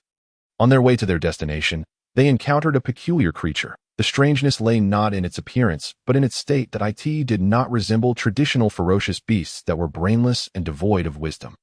Yet, it was far less intelligent than ordinary cultivators and prone to bouts of anger. Yifan surmised that this self-proclaimed star beast was, in fact, a unique ferocious beast. It bore almost no difference from other ferocious beasts, save for the fact that part of its chaotic will seemed to be imprisoned within its body, granting it a modicum of intelligence compared to ordinary ferocious beasts. Such an intriguing star beast would not escape Yifan's attention, and due to its silver-white, ethereal appearance and swift speed in the starry sky, it became Yifan's steed. Initially, this star beast, even in death, was unwilling to serve as Yifan's mount, exuding a defiant aura of never becoming a slave. Yet, while Yifan pondered how to make it yield, Sherwin managed to bribe it with ordinary spiritual stones stored within his inner world. Observing the star beast, resembling a lapdog as it clamored for the spiritual stones in Sherwin's hand, Yifan fell into silence. Yifan had never anticipated that taming a star beast would be so effortless. He had thought it would be as challenging as taming a ferocious beast.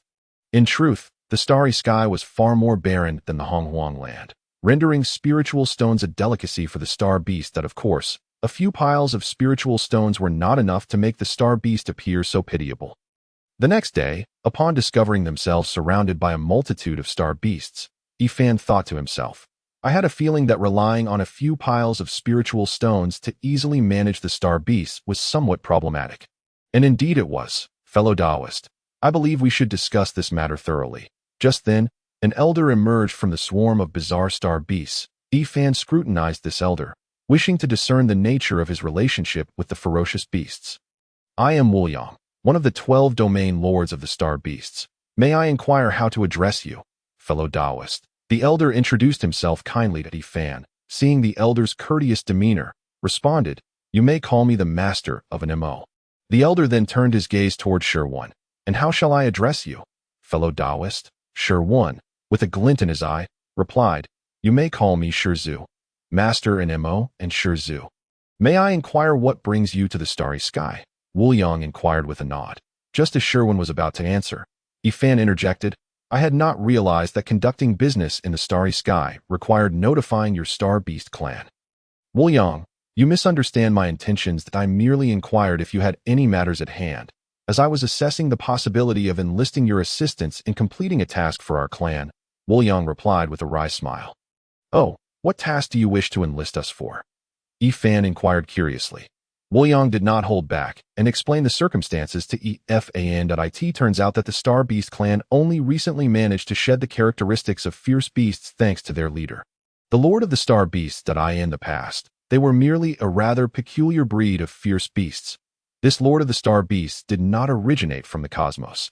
Rather, he hails from the primordial continent and has a cunning adversary lurking within the stars.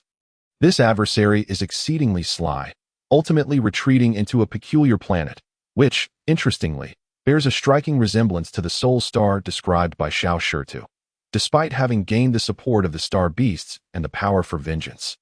The Lord of the Star Beasts still finds himself at a disadvantage, as that enemy, hiding within the soul star, wields formidable strength that renders them helpless. However, the star beasts eventually discovered that the power of the soul star is not as overwhelming as it seems. Rather, it exerts a tremendous suppressive force over their clan. Nonetheless, the Star Beast clan currently possesses neither the strength nor the depth to confront such power, compounded by the fact that their lineage is rather precarious. Therefore, they are hesitant to venture beyond the cosmos to recruit cultivators from the primordial continent for assistance in vanquishing their foe. Ifan understood all of this and realized why Wuliang was so courteous and polite. Ultimately, it all boiled down to their insufficient strength. Even when faced with a late-stage Tai Golden Immortal who openly treated their kin as mounts, they could only respond with politeness. Of course, Ifan did not underestimate them. The Star Beast clan, having only recently come into existence, was already under the protection of a nascent early-stage Deluo Golden Immortal like Wuliang, and with the vast cosmos providing resources, they were bound to evolve into a formidable force in the future. In fact, even at present, Ifan gleaned from the Elder's intentional revelation that the Star Beast clan might have as many as 12 Deluo Golden Immortals guarding them. Such a power is not something an ordinary late-stage Tai Golden Immortal could provoke. And naturally, they would not dare to easily antagonize cultivators who have reached that level. Should they fail to eradicate the threat, it could lead to future calamities, especially considering the vastness of the cosmos. Treating the cultivators from the primordial continent with anything less than humility and respect could spell disaster for their entire clan. Ifan was destined to visit the Soul Star and, intrigued by the Lord of the Star Beasts, agreed to Wuliang's invitation. Along the way, Wuliang informed Ifan about the current situation. They had managed to recruit over 10 cultivators from the primordial continent. But among them, only 3 had reached the late-stage Tai Golden Immortal realm, and none had attained the Deluo Golden Immortal level. During this time, Wuliang also presented Ifan with 5 high-grade star essence as an advance payment. Initially, Ifan sincerely declined this remuneration. He had previously absorbed star essence, but found it rather unremarkable. At this stage, such opportunities no longer piqued his interest. This was largely due to Sherwing's exceptional sensitivity to earth and stone resources, which were abundant. Thus, over the past century, Ifan had acquired a significant amount of premium resources. A few pieces of star essence were truly beneath his notice. However, when Wuliang revealed his high-grade star essence, It stirred Yifan's interest. Such material would be excellent for refining. Subsequently, Yifan inquired further about the star essence. Wuliang, keen to establish a rapport, answered all of Yifan's questions candidly. From this, Yifan learned that star essence is not so easily obtained, and the essence in Wuliang's possession is not complete. It is merely 1/10 of a high-grade star's essence. However, this limitation was not due to the star beast's inability to extract more, but rather because extracting more would lead to the premature death of a star, which would hinder the sustainable development of cosmic resources, given the current weakness of the star beast clan in such a vast cosmos. It was clear that this perspective stemmed from the Lord of the Star Beasts. This only heightened Yifan's curiosity regarding this leader. After several days of travel, Yifan discovered that the soul star they were heading to was not the one identified by Shiao Sheru. Yifan had speculated that the soul star had merely shifted positions since Shiao Sheru had mentioned it a century ago. However, after questioning Wuliang about the soul star, he completely dismissed this theory, as the Star Beast clan had already identified 9 soul stars within this expansive cosmos. Furthermore, Wuliang revealed that these soul stars had seemingly appeared only in the last few centuries, that it appeared that the cosmos held many secrets. The question lingered in Yifan's mind. Could the brothers Dejuan and Tai truly dominate such a vast expanse post-cataclysm? Yifan had previously contemplated the vastness of the primordial world, which was now brimming with opportunities. While the current number of cultivators compared to fierce beasts was pitifully small, the total still amounted to a substantial figure. Even though many were lost during the fierce beast calamity and the Dao magic holy calamity, surely hundreds, if not thousands, of cultivators must have survived. Despite their lesser backgrounds and comprehension, under such favorable cultivation conditions, would they eventually be surpassed by later figures such as Taishang Laojun, Sanqing, Enhua, and Fushi? Yifan was left with a significant question mark regarding the future development of the primordial world. Nevertheless, they had now reached their destination. The first sight to greet Yifan was a multitude of star beasts, each exhibiting bizarre and varied forms. The one he had captured earlier was among the few that could be deemed aesthetically pleasing, though perhaps that was merely a reflection of Yifan's own taste. After all, that particular star beast merely resembled an exceptionally handsome alpaca. Shortly thereafter, Yifan spotted several humanoid star beasts standing out among the crowd, alongside some cultivators from the primordial continent.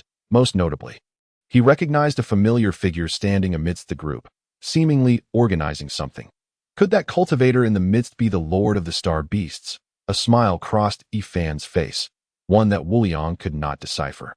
Yet, Wuliang nodded, his voice filled with admiration as he proclaimed, "Indeed, he is our great leader, the one who has liberated us from ignorance and is destined to guide us toward glory." The Lord of the Star Beasts appeared to be taken aback by Yifan's unabashed gaze. He turned his head and revealed a seemingly friendly smile. However, his expression bore a hint of displeasure. Before Yifan and the others could approach, the Lord of the Star Beasts took the initiative to move closer. "Fellow Taoist, we meet again," he said, his face reflecting a trace of complexity. To Yifan, intrigued, scrutinized the Lord of the Star Beasts, remarking, "I never expected to see you again, having achieved the Deluo realm. That is truly commendable." "You jest," the Lord of the Star Beasts replied with a faint smile that concealed a hint of bitterness. "Now that you are here, we can resolve this matter of causation. Please, take him away, and let us settle the past." Yifan, with a smile that did not reach his eyes, retorted, "Why have you refrained from taking direct action against me this time? That does not align with your past demeanor."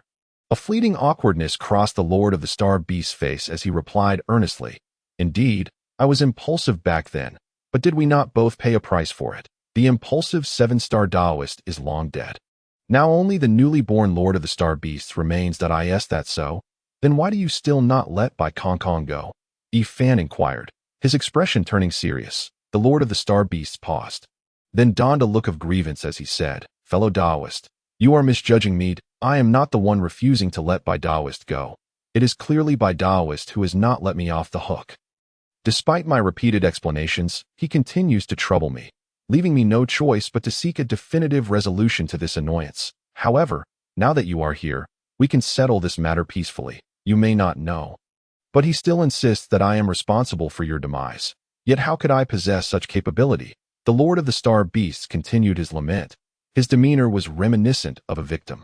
Yifan's expression softened considerably as, "Oh, can I go and retrieve Bai Kong Kong now?" "Of course, we shall leave at once." The Lord of the Star Beasts responded promptly, leading a throng of star beasts away. As Sherwing watched the departing star beasts, he asked in confusion, "Grandfather, why did they all leave? They likely wished to lower our guard." Yifan replied casually as he soared toward the massive soul star. "Lower our guard? Are they planning to attack us?" Sherwing asked, bewildered at that moment. Yifan was too preoccupied to address Sherwing's naive assumptions. "Bai Kong Kong, can you hear me?" Yifan called out. Yet, he received no response from Bai Kong Kong. After several attempts to call out, he was met with silence. "Grandfather, is Zhongfu really inside?" Sherwing stepped forward, echoing Yifan's call, but he too received no reply and could not help but ask. Yifan himself could not be entirely certain whether Bai Kong Kong was indeed within. He felt no trace of the ethereal essence of the white void here. However, this could also be attributed to Bai Kong Kong having resided within the soul star for an extended period. Coupled with the battle against the star beasts, leading to the complete disappearance of the familiar aura of Bai Kong Kong, the crux of the matter lies in the presence of the seven-star Taoist, whose previous statements carry a certain degree of credibility that in any case, regardless of the circumstances, Yifan must make an attempt to find peace of mind. Yifan first tried to employ the technique of devouring heaven and consuming earth to enhance his connection with the Yitzhao realm and absorb the soul power of the soul star. But he faced fierce resistance as soon as he began. An invisible storm of soul power surged outward like autumn winds scattering leaves. But Yifan, having anticipated this, sheltered himself in the four realms abyss, remaining largely unaffected. Even the most formidable shockwave of soul power would be interfered with by the temporal laws of the four realms abyss. That, of course, this shockwave was merely slowed down. It would ultimately traverse the two realms lake before reaching the three realms island and finally entering the four realms pavilion. Yifan intended to prolong this journey considerably. While Yifan remained unscathed, the star beasts, who had not yet departed this star domain, were faring poorly. The souls of the star beasts were inherently frail. And such a powerful shockwave of soul power, even after traversing a substantial distance, left these formidable star beasts in considerable agony, each suffering varying degrees of soul injury. The leader of the star beasts spoke gravely, suggesting that they retreat further. Naturally, the star beasts had no objections to their leader's decision, but the few ancient cultivators were less inclined. "If we retreat too far, that person may escape, and it might not be so easy for us to capture him." After pondering for a moment, the leader of the star beasts ultimately decided to allow the star beasts to distance themselves, leaving only the 12 domain lords to set up a formation with him. At this moment, Yifan was unaware of the predicament faced by the leader of the star beasts and others. He stood atop the vine pavilion of the four realms abyss, wielding the god-slaying spear to fend off the soul star's assault aimed at destroying the gate that continuously absorbed his soul power. This continued for approximately a quarter of an hour, during which the gate of the Yitzhao realm, enhanced by the devouring heaven and consuming earth technique, visibly consumed a small portion of the soul star. If this pace were to persist, it would likely not take 3 or 4 days for the soul power of the soul star to be entirely devoured. However, the soul star was evidently unwilling to permit such consumption. It retracted its soul power, forming a protective barrier of soul rings around itself, significantly slowing Yifan's rate of soul power plunder. Nonetheless, this merely extended the time frame from days to years. Yifan remained unhurried, fully prepared for the soul star's desperate struggle. Yet, this state persisted for nearly a month, during which the soul star exhibited no signs of activity, causing Yifan to start relaxing within the pavilion. The leaders of the star beasts, neither too close nor too far from Yifan, could hardly contain their impatience. "Are you truly certain that the scattered soul master within the soul star does not recognize Yifan?" An elder-looking ancient cultivator inquired of the leader of the star beasts. "Indeed, that scattered soul master is my old adversary. This lad would never recognize him," the leader affirmed. "But why is there no activity from them? Could they be plotting something?" Another middle-aged cultivator remarked. "That seems unlikely. Did you not say that the scattered soul master had already become lost within the soul star?" The leader of the star beasts hesitated. "We should go take a look," another cultivator suggested. Seeing that these 3 formidable late-stage Tai golden immortals were eager to investigate, the leader of the star beasts interjected, "Isn't it a bit premature to go now? Let us wait a while longer." However, The three powerful late-stage Tai Golden Immortals disregarded the leader's counsel, stating, "You stay here. We shall go take a look." With that, they departed without so much as a nod to him. Moreover, a substantial portion of the less powerful ancient cultivators followed suit, leaving only 3 Ta Ching Xian immortals behind. The leader of the star beasts watched the group depart with a cold gaze. Lost in thought. My lord, they truly do not regard us highly. The third domain lord, Gui Ling, could not help but comment. The leader of the star beasts gestured dismissively. Each has their own aspirations. We must focus on our own affairs. The final outcome remains uncertain. At this moment, the leisurely Yifan suddenly received an unfamiliar transmission. "I am the Scattered Soul Master. How may I address you, fellow Taoist?" Yifan paused for a moment before replying. "You are within the Soul Star? Indeed, I must express my gratitude for your restraint on the soul power of the Soul Star, as it has prevented me from becoming utterly lost within." The Scattered Soul Master sincerely thanked him. Realizing he had been played by the leader of the star beasts, Yifan reflected on the situation, the leader's previous conflict with the 7-star Taoist. Along with the considerable attention drawn by Shiao Sheru and others from their extensive hunting of ferocious beasts, likely informed the 7-star Taoist of Yifan's pursuit of Bai Kong Kong. Thus, with a slight nudge, Yifan would inevitably connect the individuals within the Soul Star to Bai Kong Kong, is everyone intent on using me. Yifan, not one to easily be taken advantage of, had refrained from confronting Luo Ho Mo Zhu and Jin Lian purely because he felt no loss in doing so. Now, he certainly would not allow himself to be exploited. Some individuals would need to pay the price for such attempts. "Fellow Taoist, you seem to harbor a grudge against the 7-star Taoist." The Scattered Soul Master's voice came again, but Yifan disclosed little, simply affirming, "Indeed, there is a grudge that I sense that the 7-star Taoist has already set up a great star formation. If you wish to leave now, it may not bode well for you." The Scattered Soul Master cautioned. Yifan refrained from questioning how the Scattered Soul Master perceived the formation laid by the 7-star Taoist, silently awaiting his next words. "That I cannot hold on much longer. I will soon be lost in this vast sea of soul power. However, I can still tenuously borrow the power of this soul star for the time being. If you can draw the 7-star Taoist here, I can ensure his annihilation." The Scattered Soul Master revealed his intentions. After some contemplation, Yifan found the matter to be far from simple. Nevertheless, he acquiesced to the Scattered Soul Master's plan and resolved to summon the 7-star Taoist. Meanwhile, the nearly 10 ancient cultivators had drawn remarkably close to Yifan and the others. From a distance, they beheld an unassuming little island floating within a golden lake, which inexplicably obstructed their divine sense probing. The knowledgeable beings among them soon realized that this lake was composed of temporal elements. However, their attention was swiftly diverted to the peculiar gate that continued to devour the soul power of the Soul Star. This strange gate, enacting such a terrifying act upon the Soul Star, met with no resistance. It merely reinforced its defenses, leaving them utterly perplexed. Yet this also made the cultivators acutely aware that their plan to incite a conflict between Yifan and the Scattered Soul Master had already failed halfway. That Scattered Soul Master must have completely lost himself within the Soul Star by now, one cultivator murmured. The soul power of the Soul Star is so abundant, given that the Scattered Soul Master walks the path of the soul. It is commendable that he has lasted this long, another remarked. Shall we return and summon the leader of the star beasts to encircle and slay this person, then divide the Soul Star among ourselves? The earlier cultivator proposed. Perhaps we should reconsider. Given the leader of the star beast's timid nature, he would certainly not dare to confront this Dark Lord. You must know that this individual not only has a grudge against him, but is also capable of severely injuring the Western demon ancestor. Luo Ho, a late-stage Tai Golden Immortal resembling an elder, suddenly stated. The others looked toward him, seemingly questioning how they could confront such a formidable being without the leader of the star beasts. Yet the elder turned his gaze toward an unremarkable young male cultivator, proposing, Hongjun, how about we join forces? The crowd regarded the seemingly ordinary young man with a mixture of skepticism and intrigue, while he simply acknowledged the elder's name.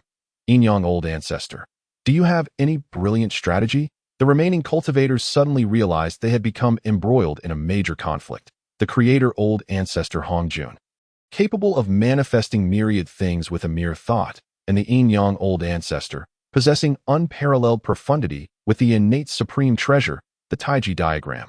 were among the most powerful beings of the primordial era. The treasures they sought were beyond the reach of mere Deluo realm cultivators. However, just as these cultivators contemplated how to extricate themselves, the Yin-Yang old ancestor called upon another formidable figure. Kuhai Zuns, are you still waiting to reap the benefits? The Yin-Yang old ancestor addressed the childlike figure of a late-stage Tai golden immortal. Alas, at this moment, may I depart, the childlike Kuhai Zuns sighed. How could that be? It would be ill-fated to return empty-handed after coming so far. The Yin-Yang Laozu replied with a feigned smile. Upon hearing this, Kuhai Zun's already bitter expression deepened even further. Yet, Yin-Yang Laozu appeared oblivious to Kuhai Zun's demeanor and proceeded to arrange matters directly. Kuhai Zuns, you shall restrain the Soul Star, while I and my companion Hongjun shall confront the Lord of Anmo. Do you find this arrangement agreeable, my friend Hongjun? In the end, Yin-Yang Laozu inquired tentatively of Hongjun.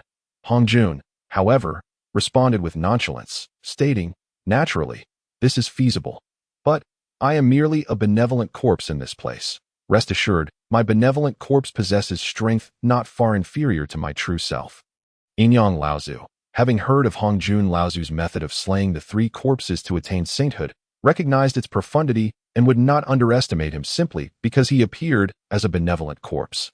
Nonetheless, this also implied that Yin-Yang Laozu's leadership was firmly established. However, he still symbolically sought Kuhai Zun's opinion, asking, do you have any suggestions, Kuhai Zuns? Aware of his predicament, Kuhai Zuns shook his head and replied, none, that is well. However, we must keep a close watch on the Soul Star. If the scattered Soul Jinren causes any disturbances leading to the escape of the Lord of Anmo, we shall find no peace in the future. Yin-Yang Laozu admonished, I shall exert my utmost effort, Kuhai Zuns pledged. Yin-Yang Laozu nodded and, along with Hongjun Laozu, soared towards the Yifun situated within the 4 realms abyss. Meanwhile, one of the remaining cultivators attempted to discreetly withdraw, only to suddenly perish without warning, transforming into a mist of blood that dispersed into the air, adding a gruesome atmosphere to the surroundings. Witnessing this, Kuhai Zuns shook his head with a wry smile, saying, enough of this, we must take action. The remaining 4 cultivators, realizing there was no retreat, could only pray inwardly for a favorable outcome. My friend, it has been a long time. Yifun greeted Yin-Yang Laozu and Hongjun's benevolent corpse with mild surprise. Before extending a friendly salutation to Hongjun's benevolent corpse, however, Hongjun Laozu had already forgotten Yifun, or more accurately, had no recollection of their initial encounter. Hongjun's knowledge of Yifun came solely from the tales circulating among the cultivators of the Honghuang. Yet, Hongjun Laozu need not ponder how to respond, for Yin-Yang Laozu had already taken action. Suddenly, a realm of Yin and Yang, conjured by the laws of Yin and Yang, descended upon the scene, causing Yifun to feel as though he had plunged into a profound abyss of black and white. As the laws of Yin and Yang eroded the temporal elements within the 4 realms abyss, Hongjun Laozu also moved. With a flick of his sleeve, 4 elemental beings coalesced from the Yin and Yang sea, each exhibiting strength equivalent to that of mid-stage Deluo Jingxian. This display took Yifun by surprise, but upon recalling that the other party was destined to become a Dao ancestor, his astonishment subsided. Yet, knowing that this was merely the benevolent corpse of Hongjun Laozu, the shock within Yin-Yang Laozu was palpable. Previously, he had regarded Hongjun Laozu with little apprehension. After all, he possessed the innate treasure, the Yin-Yang diagram, which, even if Hongjun were stronger, would not diminish his own power significantly. However, the sight before him left Yin-Yang Laozu uncertain. The 4 formidable elemental beings, 2 dark and 2 light, surged towards Yifun like phantoms. The 4 realms abyss struggled to withstand the Yin-Yang sea conjured by Yin-Yang Laozu, making it utterly incapable of resisting the onslaught of these 4 elemental beings birthed from the dual energies of Yin and Yang. Yifun attempted to counter with the god-slaying spear, utilizing the laws of devouring, but the damage inflicted was minimal, and with the Yin-Yang sea providing sustenance to the elemental beings, they could quickly recover their combat prowess if not severely wounded. Left with no choice, Yifun communicated with the Yitzhao realm, summoning the ethereal projection of Yitzhao. Although this projection was merely a reflection of Yitzhao, the true self had already transcended the realm of saints, making this level of projection sufficient to contend with the 4 mid-stage Deluo Jingxian elemental beings. Yinyang Laozu and the others bore witness as the divine projection of Yitzhao appeared, casually swaying, and unleashed formidable powers akin to divine abilities, slaying the elemental beings within the Yin-Yang C.2 friends. I harbor no enmity towards you. Why must you seek to end my life? Yifan inquired with a calm demeanor. Why? Is there not an abundance of reasons? Yinyang Laozu casually responded, while manipulating a black and white orb the size of a chicken egg. Meanwhile, Hongjun Laozu waved his sleeve, summoning 3 colossal entities into the starry expanse. One resembled a celestial mountain from one angle and a massive fish from another. Another appeared as a black and white Chinese dragon, and the last seemed like a bird at first glance, but revealed itself to be grass upon closer inspection. We are merely here to seize treasures, Hongjun Laozu declared, as the 3 titanic beings, comparable to late-stage Deluo Jingxian, bore down upon Yifan. The 4 realms abyss, where Yifan stood, resembled a mere puddle beneath the feet of these 3 colossal entities, on the brink of being crushed. Yifan never anticipated that he would provoke Hongjun Laozu in this place. He had initially believed he had found Bai Kongkong, but at most, he had merely intended to guard against the Star Beast Lord's tricks.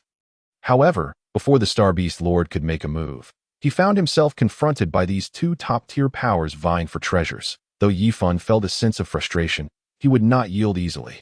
He increased the supply of soul power, solidifying the projection of Yitzhao. Alas, Yifan had yet to break through to the realm of late-stage Deluo Jingxian, remaining merely a Tai Jingxian, and the only means he had to contend against Yinyang Laozu and the others was through the descent of the projection of Yitzhao. However, this time, Yifan did not recklessly burn soul power to summon the projection as he had against the Luo Ho demon ancestor, resulting in the projection only managing to repel the 3 colossal beings rather than obliterating them.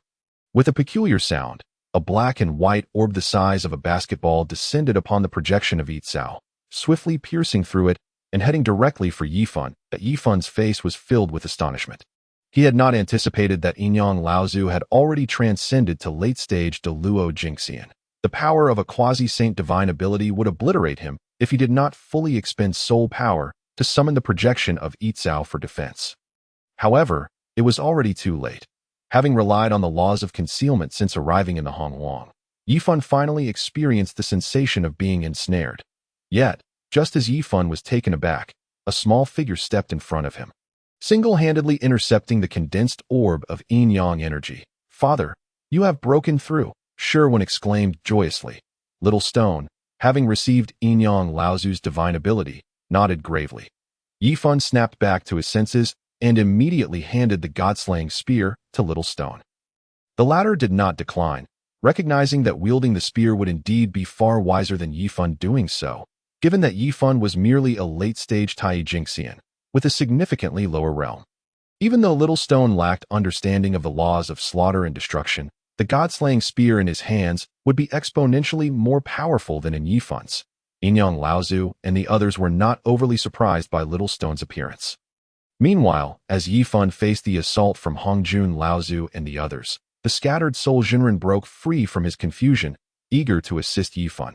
However, the Kuwai Zun's invocation of the Sea of Suffering momentarily stalled the Soul Star. As the scattered Soul Jinren exerted all his strength to control the Soul Star, hoping to swiftly extricate it from the Sea of Suffering, a soul entered the Soul Star silently. Subsequently, the Soul Star seemed to go berserk, wildly pouring out an immense amount of soul power. Yet the laws within the Sea of Suffering appeared to counteract the soul power. The flow of soul power that breached the Sea of Suffering posed little threat to Kuwai Zun's and the others. After a brief period, the Soul Star came to a halt, resting in utter silence, leaving the several Hongwang cultivators bewildered. Meanwhile, on Yifan's battlefield, an eerie equilibrium had been established. Little Stone, breaking through the Yin-Yang Sea, held his ground firmly against 2 adversaries. However, Yifan discerned that this was a result of Yinyang Laozu not exerting his full strength. Yifan was unsure of Yinyang Laozu's intentions, but recognizing that he wished to maintain this balance, he refrained from summoning the projection of Yitzhao to assist Little Stone. That it must be noted that summoning the projection of Yitzhao consumed a considerable amount of soul power, even with Yifan's remarkably vast reserves of soul power. He could not afford to sustain the summoning indefinitely. The last time he had completely expended his soul power was to dismantle the exterminate immortal sword array, and at that time, the Luo Ho demon ancestor had not yet broken through to the realm of the Luo Jingxian, making the formation exceedingly tenuous. Otherwise, if Yifun's soul power were to be completely consumed, the strength of the summoned Yitzhao Phantom would be insufficient to break the formation. However, what Yifun did not anticipate was that the balance maintained by the ancestor of Yin and Yang would endure for an entire month before being shattered by the arrival of the Lord of the Star Beasts. Finally, it's here. I can burn everything completely and resolve this matter, Yifun murmured to himself. Yet, to Yifun's astonishment, the moment the Lord of the Star Beasts and his 12 domain masters arrived, they did not join forces with the ancestor of Yin and Yang to confront him. Instead, they formed a combination technique resembling a formation, targeting the 3 creations of the ancestor Hongjun. Although ancestor Hongjun remained vigilant at all times, he could not have foreseen that the Lord of the Star Beasts would suddenly direct their aggression towards his creations. These 3 creations were not mere constructs made carelessly by ancestor Hongjun using the laws of creation. They were nearly indistinguishable from true living beings. Unlike the elemental life forms created by ancestor Hongjun within the Yin-Yang Sea, which could not survive for long and were destined to undergo mutations, the 3 beings he had painstakingly created required considerable effort and precious resources, and he could not allow them to be slaughtered by the Lord of the Star Beasts. Without delay, ancestor Hongjun unleashed his divine powers, manifesting batches of bizarre life forms, some retaining the shape of meteors while others appeared as mere orbs of light. Some resembled phantoms, others western dragons, and some looked like soul reapers wielding massive black scythes. Although these beings were peculiar in form, each possessed a level above that of celestial immortals, leaving Yifun, who observed from a distance, momentarily stunned in no wonder he was able to become a Dao ancestor. The ability to create such a multitude of strange beings indicated a profound understanding of the structures of various life forms. If it were not for this, how could ancestor Hongjun have pioneered a path to sanctity that nearly all life forms could cultivate? Yet, just as this motley crew surged towards the Lord of the Star Beasts, a more expansive Yin-Yang Sea suddenly descended. The previous Yin-Yang Sea that had ensnared Yifun and the others paled in comparison. Barely deserving to be called a mere imitation, the dual energies of Yin and Yang surged forth like deadly chains, attacking the throng of peculiar beings. Once these bizarre life forms were pierced by the yin-yang energies, they could no longer escape, and before long, their bodies would be obliterated by the power of yin and yang, sinking into the depths of the yin-yang sea. Ancestor of yin and yang, what are you doing? Ancestor Hongjun had realized that his situation was dire and ceased to expend his energy to assist his 3 creations. Taoist Hongjun, you cannot blame me for this. There are simply too many beings. And 1 soul star cannot suffice. I have no choice but to ask you to withdraw, the ancestor of Yin and Yang replied, unhurriedly. Seeing this unfold, little Shiao turned, his expression a mixture of confusion and inquiry, as if asking Yifun what they should do.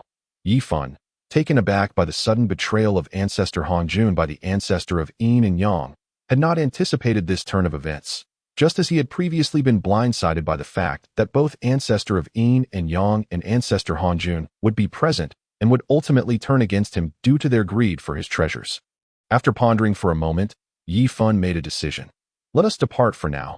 There will be plenty of time to settle the score later. Given Yifun's current strength, unless he resorted to a self-destructive attack akin to his confrontation with the Luo Hu demon ancestor, he could not contend with this group of powerful beings. Moreover, with Sherwing still present, it was best to temporarily avoid this conflict. After all, the Soul Star was not entirely devoid of resources, and Yifun was disinclined to concern himself with the machinations of these formidable beings over something as trivial as a Soul Star. However, just as Yifun and his companions were about to leave, the bitter sea that had ensnared the Soul Star blocked their path. This bitter sea did not possess the aggressive nature of the Yin-Yang Sea. Yet its peculiar laws made it difficult for those ensnared within to extricate themselves. Yifun glanced at the bitter sea sovereign, who resembled a small child like little Shiao, and some clues began to crystallize in his mind. You are in league with the ancestor of Yin and Yang, Yifun stated, articulating his suspicions. Yet, the bitter sea sovereign merely wore a pained expression, offering no words in response. Little Shiao, not wishing to engage in idle conversation with the bitter-looking sovereign, directly brandished his spear to pierce the sea. The beams of light, imbued with a sense of slaughter, pierced into the bitter sea but were akin to stones sinking into the vast ocean, creating ripples that were utterly insignificant. However, as a transformation of the chaos stone, little Sheru wielded defensive laws, and thus found little recourse against the bitter sea. Only through the use of the god-slaying spear, a treasured weapon of slaughter, did he manage to hold the bitter sea at bay momentarily, causing some minor effects.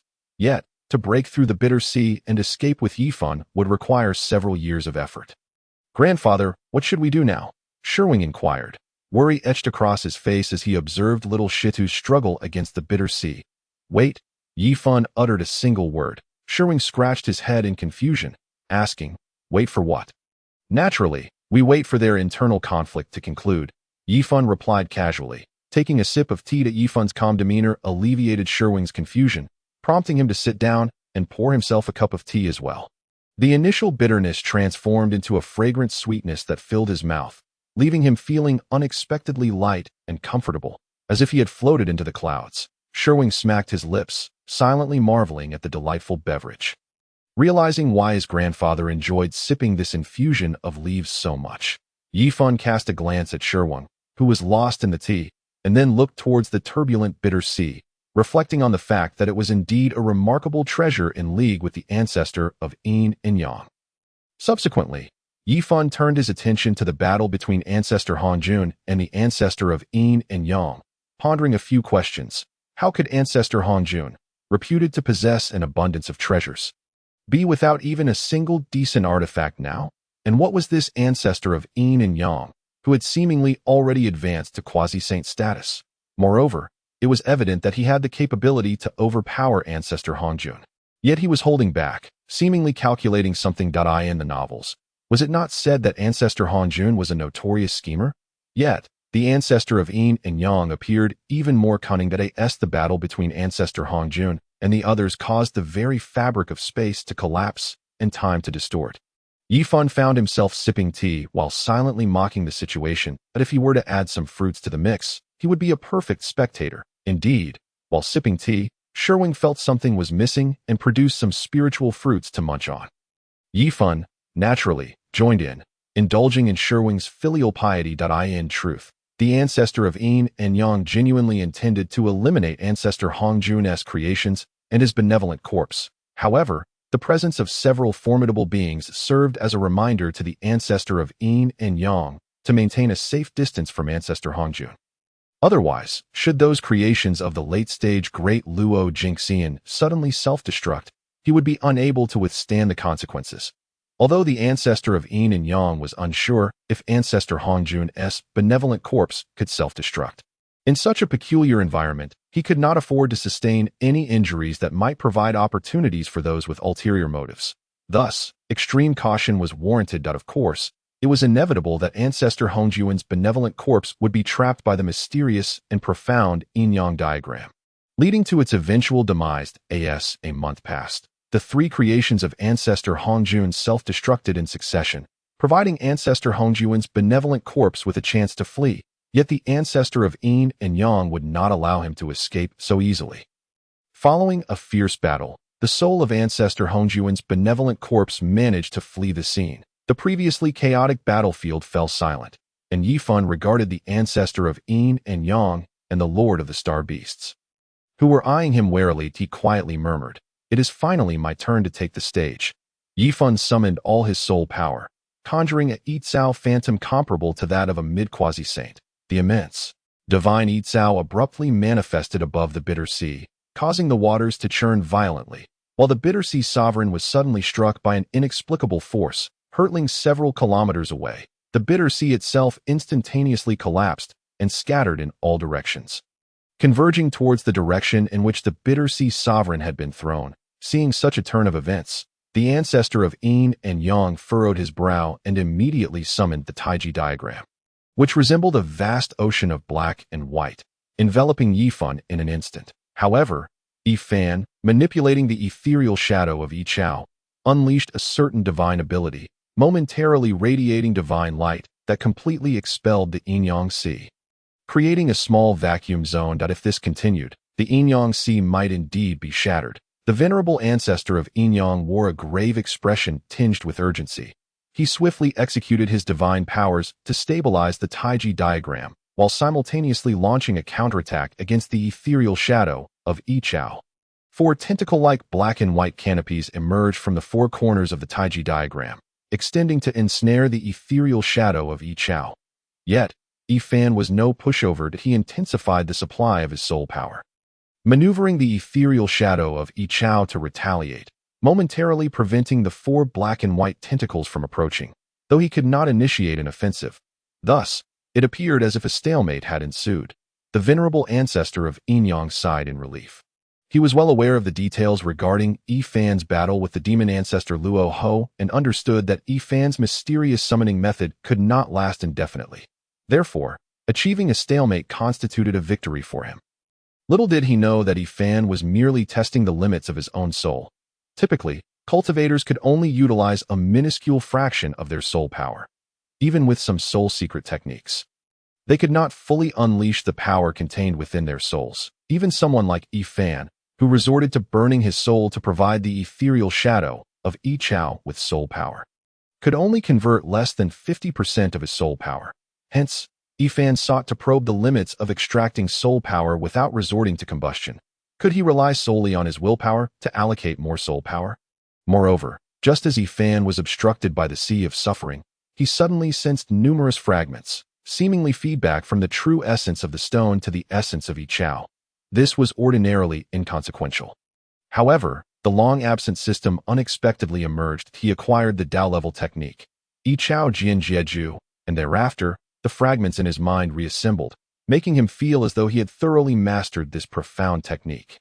With such a formidable technique at his disposal, Yifan could persist longer and more confidently annihilate this group, thus taking the opportunity to experiment with some of his hypotheses, unbeknownst to the venerable ancestor of Yinyang. Who was unaware of the extent of Yifan's explosive power. He calculated that he could not let himself exhaust mana in vain, feigning a lack of mana and requesting the Star Beast Lord to intervene. The Star Beast Lord, ever cautious as the seven-star Taoist, had already begun to devise a plan. Observing the current situation, he had begun to mentally tally his strategy. Yinyang friend, hold on a bit longer. Several of my domain lords have suffered severe losses and require time to accumulate a decisive strike. As the Star Beast Lord spoke, he and the 12 domain lords scattered to perform mysterious techniques. The venerable ancestor of Yinyang had personally witnessed the explosion of 3 transformative entities by the ancestor Hongjun, which inflicted considerable damage on the Star Beast Lord and his companions. Thus, he did not harbor much doubt regarding the Star Beast Lord's words, merely urging, "Friend, it would be best to hasten. I am beginning to struggle." "All right, hold on a little longer. We are currently gathering power using star techniques. When the time comes, we shall surely annihilate the Lord of Darkness," the Star Beast Lord feigned in response. The 2 old foxes' performance was of little concern to the stone, who was solely focused on Yifan's situation. Meanwhile, Yifan was immersed in the process of allocating soul power, having no time to ponder their intentions. He would deal with them once he had completed his experiments. Only the Navi Sherwin remained. Hiding in the abyss of the 4 realms, observing the clash of divine powers against the laws, such a level of battle warranted his careful study that if he could glean any insights, it would undoubtedly be immensely beneficial. For Sherwin was resolutely determined to attain sainthood and would not miss this rare opportunity. 2 days passed, and unexpectedly, Yifan managed to extract nearly tenfold the amount of soul power he had initially anticipated, continuously resisting the venerable ancestor of Yinyang while utilizing the Taiji diagram without burning his soul, leaving Yifan pleasantly astonished. Yet, the venerable ancestor of Yinyang was increasingly perturbed. Was it not said that the Lord of Darkness had repelled the not yet quasi-saint Luo Ho demon ancestor? And it would not be long before he faltered? Could it be misinformation?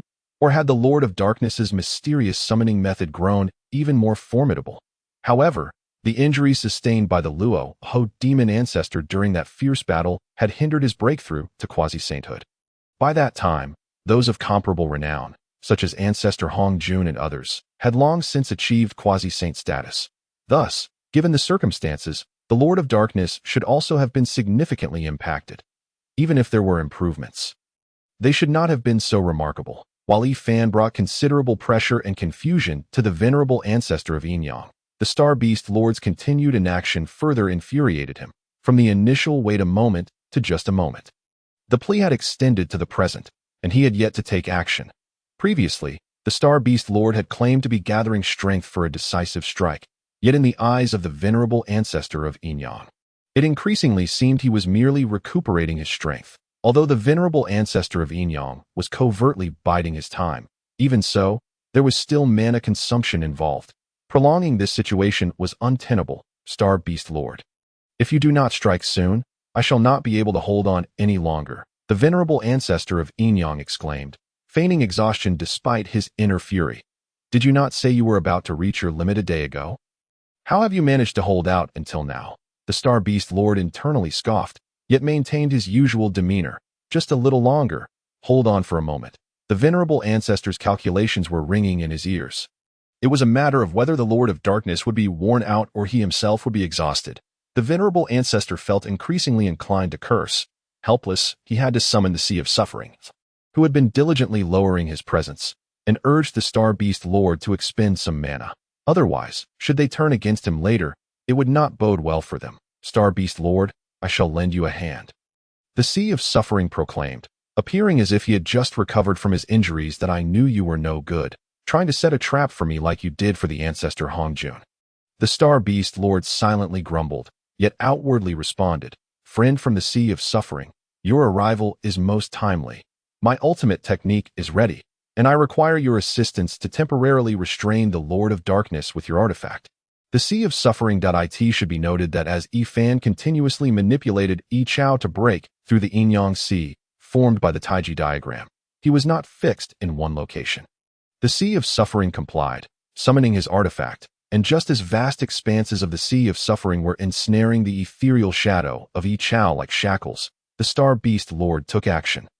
Suddenly, he gathered countless starlight points in his hand, which ultimately transformed into a ruler. The HNX-ing ruler, a ruler that determines the cosmos. The ruler, infused with the essence of star beasts and the origins of numerous stars, descended with the force of countless stars falling, carrying a cataclysmic momentum that struck the Sea of Suffering.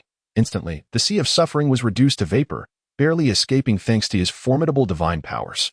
However, it seemed that the ruler had nearly claimed his life. The Earth Dragon City had existed for over 20,000 years. The passage of time had not allowed its inhabitants to forget the past. They had tirelessly strived to return to the surface. Naturally, all of this was inseparable from the rigorous management of Earth Dragon City. For example, the refinement of contribution rules, the incentivization of talented individuals through rankings, and the concentrated education of every citizen's thoughts and habits from a young age. Children in Earth Dragon City, at the tender age of 2 or 3, not only learned to recognize characters and memorize history, but also underwent physical training. Their childhoods were not merely similar. They were virtually identical. By the time they reached 12, they had typically opened their contract space and acquired their first contract beast. From that point on, a child's talent and efforts were no longer the decisive factors determining their future achievements. Rather, it was the circumstances of their family. Unfortunately, Hong Yi found himself in a very loving yet impoverished family. Thus, as a member of the invading army, Hong Yi could not defy fate and astound the masses in this illogical world. Even if he had traversed through time, diligently memorizing the 300 Tang poems and mastering the intricacies of steelmaking and papermaking, Hong Yi, regardless of how he may argue, had still lived a decade longer than his peers. Coupled with his commendable innate talent, this had enabled him to earn the title of an excellent seed, even while residing in the periphery of the 383rd district of the Dragon City. This title, along with the subsequent rankings in Dragon City, represented a privilege granted by the city's administrators to gifted individuals, providing a modest yet significant avenue for upward mobility for those who were not affluent. Due to this title, Hong Yi was awarded millions of dragon coins, sufficient to procure a high-grade contract beast and precious materials for its evolution to the silver tier in the future. However, the advantages that came with his time travel began to fade as he struggled to open a contract space. Consequently, Hong Yi became the subject of local lore in the 383rd district. It is noteworthy that in Dragon City, where visualization diagrams were prevalent, The emergence of a child unable to establish a contract space was newsworthy. Moreover, the fact that Hong Yi, rated as an excellent seed, had reached the age of 12 without having opened such a space was particularly striking. Typically, excellent seeds could establish their contract spaces by the age of 5 or 6, often choosing to wait until 7 or 8 for a more robust contract space. Yet, cases like Hong Yi's were not entirely unprecedented. After all, this world was one where the illogical could occasionally manifest. The overseers of Dragon City took this matter seriously and dispatched a contract master of ancient sage level to investigate. However, the opening of a contract space was an exceedingly personal endeavor. The more laws one comprehended through observation of the visualization diagrams, the more elemental force they could incorporate. Logically, this should facilitate the establishment of a contract space that was stronger and more accessible. Yet, Hong Yi's situation defied such logic, rendering even the ancient sage-level master unable to discern any solutions. Ultimately, the investigation concluded without resolution that in truth, the overseers of Dragon City had not harbored great expectations for resolving Hong Yi's difficulties. Their primary aim was to ascertain whether he had genuinely grasped the laws, whether he merited the title of excellent seed, and whether his predicament was a deliberate act if it were indeed a matter of the inexplicable. Even a legendary contract master would be at a loss. After confirming Hong Yi's circumstances, the ancient sage master departed. Subsequently, the overseers of Dragon City refrained from cruelly confiscating the dragon coins awarded to Hong Yi for his title as an excellent seed. Yet they did not send anyone to inquire about his situation again. In the blink of an eye, several years passed, and Hong Yi was now 16. Throughout this time, he never relinquished hope and, through relentless effort, finally opened a contract space. However, it was exceptionally small and basic, barely reaching the black iron tier, limiting the types of elemental beasts he could contract. Understanding his own limitations, Hong Yi contemplated spending a substantial sum to acquire a black iron tier elemental beast with strong growth potential. Ultimately, he settled for a contract beast that many others dared not choose, a ground dragon. The ground dragon, a common contract beast in Dragon City, resembled a large snail, easy to nurture but lacking in combat prowess, rendering it somewhat useless despite being considered a national treasure. Indeed, the ground dragon's status as a national treasure stemmed from the fact that the survival of Dragon City depended on a celestial-level ground dragon. This celestial ground dragon was initially contracted by a legendary contract master and later underwent numerous adventures and the expenditure of rare treasures to evolve into a celestial-level creature. Thus, the ground dragon held its current esteemed position. Yet, in the annals of history spanning billions of years, no ground dragon had been cultivated beyond the ancient sage level. Consequently, the ground dragon became a choice for both the utterly inept and the extraordinarily gifted. Hong Yi's decision to contract a ground dragon was neither an act of self-despair nor a demonstration of confidence. It was a spur-of-the-moment decision, as well as a reflection of careful contemplation. The ground dragon he contracted had accompanied him for quite some time. Although Hong Yi was often preoccupied with training, and the ground dragon epitomized a lazy elemental beast, their time together, albeit unremarkable, provided Hong Yi with considerable solace during his periods of hardship and despair, fostering his impulse to forge a contract. His delight. The ground dragon showed no resistance to the contract. The process unfolded with astonishing smoothness, and it seemed to revel in the confined space, reluctant to leave once it entered. Yet, Hong Yi suspected that while his ground dragon genuinely enjoyed the contract space, a significant reason for its reluctance to exit was sheer laziness. Nonetheless, the ground dragon's presence in the contract space was beneficial for its growth, and Hong Yi was confident that the elemental force he absorbed daily was sufficient to sustain a black iron tier ground dragon. It is important to note that Hong Yi's title as an excellent seed was not a mere facade. He believed his innate talent to be quite remarkable, though he remained puzzled as to why he encountered difficulties in opening the contract space. Of course, he had contemplated the possibility of some hidden advantage, yet he found no anomalies. The ground dragon he contracted exhibited no exceptional traits in the following months, its level increasing at a rather mundane pace. Eventually, Hong Yi's attention was captivated by the skin-refining techniques brought back by his father, a pioneer in the field. The initial stages of skin refining required the absorption of elemental force to temper the flesh, which did not conflict with Hong Yi's absorption of force within the contract space. It merely added an extra step, affecting the speed of progress. As Hong Yi discovered his rapid advancement and skin refining. He became increasingly engrossed in it. It was only today that he noticed a change in his contract space and contract beast. Indeed, while engaged in the ranking battles of Dragon City, he was taken aback to find that the ground dragon he summoned had grown tremendously. Within the arena of the 383rd district, where rankings were contested every 3 years, spectators gazed in astonishment at the once notorious excellent seed, Hong Yi, now summoning a contract beast of colossal proportions, one that resembled a small mountain. Nearly overshadowing the majority of the competition area, the ground dragon peered out from its shell, its large eyes curiously surveying the surroundings before emitting a soft call, seemingly beckoning for its contract master. This meekness was a mere illusion, for it possessed an imposing presence. After all, its once endearing call had been magnified countless times, now taking on a formidable tone. Heavens, what is this? A ground dragon? Impossible. Is this not the youth ranking battle? How did such a massive creature infiltrate? Goodness, it's enormous, fierce, and terrifying. Mother, I'm scared. It seems this ground dragon has yet to break through to the black iron tier.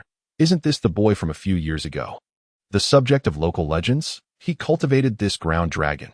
As Hong Yi listened to the murmurs from the audience, he gradually regained his composure and tentatively called out, "Lazy? Moo moo moo." Upon hearing Hong Yi's call, the immense ground dragon joyfully extended more of its body. However, once it confirmed the location of its contract master, it displayed a perplexed expression. In response to Lazy's somewhat imposing call, Hong Yi felt his face being buffeted, and a sense of foreboding washed over him at that moment. He realized that his contract beast, Lazy, had never participated in a battle arena before. To be precise, it had likely never fought against any other elemental beasts throughout its life. However, this was not the crux of the matter. Hong Yi had never intended for it to engage in combat. Summoning it was merely a formality to assert his identity as a contract master. Yet, given Lazy's current size, it certainly warranted a notification, a consultation to seek its opinion. It is essential to understand that the intelligence of elemental beasts is quite limited, typically comparable to that of a pet dog from Hong Yi's past life. And ground dragons are notorious for their questionable intelligence. Thus, faced with such a colossal Lazy, Hong Yi felt compelled to appear somewhat timid, especially for someone like him, who was acutely aware of the irritation that comes from being abruptly awakened. Consequently, in response to Lazy's somewhat imposing call, vivid images flashed through Hong Yi's mind. Lazy, in an irate state, opening its mouth wide to bite his head. Lazy, furious, using its two enormous eyes, akin to wrecking balls, to pound him into submission. Lazy, in a fit of rage, leaping high and landing on him, turning him into a mere pulp. Fortunately, these imaginings did not materialize at that moment. The official in charge of the competition approached, dressed in a black and white ensemble reminiscent of a cheapao. Her elegant visage bore a serious expression. "Hong Yi, is this your contract beast?" she inquired, glancing at Lazy before looking back at him. Startled by her grave tone, Hong Yi hastily replied, Minter Huang, this is indeed my contract beast." She cast a dubious glance at Hong Yi, who felt an inexplicable sense of vulnerability under her scrutinizing gaze. After all, she was his childhood mentor in the presence of the stern yet occasionally warm-hearted Master Huang. Even a time traveler like him felt a sense of reverence. Well then, the name of the original beast. Master Huang was aware that this was a crucial moment in the competition and refrained from asking further questions. Instead, retrieving a data board to confirm details and expedite the commencement of the contest. Lon. Hong Yi responded in an inquiring tone. Master Huang lifted his head, and the icy glint in his eyes caused Hong Yi to shudder, prompting him to quickly amend his response. "Earth Dragon. What is its level?" "Black Iron. 3rd tier. Are you certain?" "Absolutely certain." "Well, the previous information was fabricated by me." After a brief silence, Master Huang inquired, "And the skills? Were they also fabricated?" Hong Yi nodded. "Master Huang, the youth ranking battles do not impose restrictions on the contractual beast levels, correct? So you can simply fabricate?" Master Huang shot a glare at Hong Yi. Hong Yi instinctively recoiled, pondering that he never expected Lon to undergo such a significant transformation, and besides, didn't everyone just fill in casually? "I will come find you after your match," Master Huang stated, taking several strides out of the competition arena. But I also don't know how Lon Lon grew so much. If I can't answer when asked later, will there still be rewards? Hongyi was aware that Earth Dragon City offered various rewards for cultivating Earth Dragons, particularly those that were extraordinary. This was also the reason why Master Huang had come to inquire. Hey, the match has already begun. I'll tell you, my contractual beast is quite formidable, even if your Earth Dragon is large. You shouldn't underestimate me. At that moment, a red-haired boy, who appeared to be no more than 10 years old, shouted at Hong Yi with a still childish voice. Hong Yi looked at the child and replied, "Thank you, but I will not hold back." "Humph, neither will I," the red-haired boy huffed. Before Hong Yi could marvel at the child's composure and confidence, he was suddenly sent flying by a massive creature charging at him. The spectators watching the match were abuzz with discussion over this unexpected turn of events. Truly impressive, being the grandson of Old Yin, to have cultivated the white Lin elephant to silver rank at such a young age. I've heard that Yin Su's white Lin elephant has an extraordinary lineage. I wonder who is more powerful when pitted against this eccentric boy's Earth Dragon. By the way, that eccentric boy must have practiced the warrior's skin refining technique, right? Yes, and he seems to have mastered it. However, it appears there is an issue with his contractual shield. Upon hearing this, the crowd speculated on why the eccentric boy's contractual shield had shown such weakness earlier. The contractual shield originates from the protective measures of the contractual space for the contractor. The higher the level of the contractual space, the stronger the shield. Generally, however, contractors below the golden rank cannot freely control their contractual shields. The exceptionally thin shield exhibited by Hong Yi was considered a result of his precise control. After all, activating the contractual shield at all times would waste energy in the contractual space. Yet, achieving such control is a feat that even platinum contractors find challenging. As a result, two hypotheses emerged. 1. Hong Yi is a genius platinum contractor. However, this is unlikely, as even the prodigies in the top 10 districts struggle to reach platinum rank at his age, let alone be exceptional among the platinum ranks. 2. Hong Yi has somehow mastered control over the contractual shield ahead of time, which is also improbable. Yet, there are precedents, but those individuals are historical and contemporary figures of considerable stature. However, they remained oblivious to the fact that the reason Hong Yi's contractual shield was so weak was that his contractual space was still in the state of black iron, 3rd tier. He himself was merely a feeble black iron contractor. As for what had happened to Lon Lon, he had no idea at this moment. Hong Yi was diligently evading a creature the size of a wild boar, the white Lin elephant that the red-haired boy had trained to an impressive degree. It was clear that this white Lin elephant was not merely of silver rank, but had at least reached the 3rd or 4th tier of silver. Hong Yi stood no chance against the silver tier white Lin elephant. His punches landed on it as if he were merely tickling it, and his agility was insufficient to evade the creature's onslaught. In summary, he was being thoroughly beaten. Fortunately, Hong Yi had mastered skin refining, equating to the defensive capability of a peak silver beast, approximately at silver tier 20. For a beast like the white Lin elephant, which primarily relied on physical strikes, he could withstand the blows without life-threatening danger. Though they were certainly painful, the Lord of Star Beasts, upon encountering Yi Fan again, was filled with an incredible mix of emotions, ultimately condensing into a single word: Master. Upon hearing this address, Yi Fan knew that the rebellious spirit of the Lord of Star Beasts had likely diminished significantly. The Lord of the Bitter Sea, when the Lord of Star Beasts uttered the word Master, immediately knelt and declared, "I am willing to serve you, Master, through fire and water. Please accept me." Yi Fan glanced at the Lord of the Bitter Sea and replied, "You are different from the Lord of Star Beasts. He entered voluntarily, and his physical form remains intact. He can return to the primordial world, while your physical form has long since been extinguished." A heaviness settled in the heart of the Lord of the Bitter Sea. From Yi Fan's words, it seemed he had little value for utility. Indeed, the Lord of the Bitter Sea held little worth for Yi Fan. However, being a late-stage Deluo Jinxian, and considering the vastness of the egress realm, keeping him around posed no detriment. He might prove useful in the future. The Lord of the Bitter Sea was internally ruminating on how to convince Yi Fan to retain him. But after much contemplation, he found no viable argument. Yi Fan, however, spoke again. "As long as you follow my arrangements, it is acceptable for you to remain in the egress realm. The Lord of the Bitter Sea felt as though he had grasped a lifeline and hurriedly replied, "I will be obedient. I will be obedient." Ifan nodded slightly and then turned to the Lord of Star Beasts, saying, "The small inner world you opened for them is quite intriguing." The Lord of Star Beasts, upon hearing this, silently speculated on Ifan's intentions, yet refrained from speaking, awaiting Ifan's next words. "Jiao Hu Tianzun, I believe you can discuss this with him. It might assist you in developing that particular divine ability." Ifan instructed. Jiao Hu Tianzun nodded thoughtfully. "Understood," Ifan continued, addressing the Lord of Star Beasts. "If you have no matters to attend to, go study that divine ability with Jiao Hu Tianzun." Although the Lord of Star Beasts felt quite perplexed, he responded quickly, "Yes. Additionally, your current approach to development is commendable.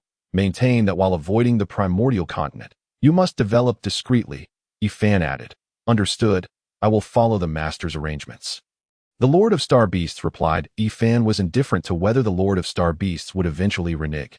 Capturing him had been a mere happenstance. The main reason was that Ifan had mastered the egress sword realm technique and was not concerned about any potential upheaval instigated by the Lord of Star Beasts. Moreover, for Ifan, the primordial world was ultimately not the realm of his true essence. If it weren't for not wanting to put one and others at risk, who would dare provoke him? He could easily fight to the death and simply be reborn if he perished. By the way, you should also collaborate with each other regarding those soul stars and gather them into the egress realm. Ifan instructed Jiao Hu Tianzun and the Lord of Star Beasts, recalling the cause of their conflict. Had Ifan's soul not been damaged, he would have personally investigated the mysteries of those soul stars. But given his current condition, that was not feasible. Regardless, as long as these soul stars were confined within the egress realm, they would not stir up any significant trouble. After arranging several matters, Ifan returned to the egress, utilizing the essence of the egress and the soul power of the egress realm to mend his soul. However, healing a damaged soul was not an easy task. Were it not for the extraordinary presence of Yitzhao, the possibility of achieving a flawless restoration would indeed be open to debate. Nevertheless, even with Yitzhao and ample soul power at hand, the endeavor to mend the portion of Yifan's soul that had been actively ignited would still require a considerable amount of time. Fortunately, throughout this process, Yifan would not need to exert control. It sufficed for him to allow Yitzhao to nurture the soul power. Consequently, Yifan decided to log off, departing from the primordial realm and returning to the fantastical world. During the span of over a century in the primordial realm, despite dedicating most of his time to searching for Beikonkong, he also invested a modest amount of time exploring ways to simplify the Yitzhao realm technique. Although this time spent was minimal, he did manage to devise several streamlined versions, the efficacy of which remained uncertain. After addressing some physiological needs, Yifan resolutely embarked on experimenting with improvements to those simplified versions of the Yitzhao realm. Within a matter of days, he astonishingly manifested a drastically altered version of the streamlined Yitzhao realm. This unexpected success left Yifan astounded. He had long prepared himself for failure, yet triumph had graced him. "Is this truly real?" Yifan murmured in disbelief. It was no wonder Yifan found himself in such a state of shock. Although the streamlined Yitzhao realm technique appeared to possess limited utility, it signified that Yifan's prior conjecture was indeed accurate. The primordial realm could genuinely exert an influence on his existence within the fantastical world. One must acknowledge that Yifan's constitution in the fantastical realm was rather subpar. Not only was becoming an immortal a distant dream, but even establishing a foundation proved to be a formidable challenge.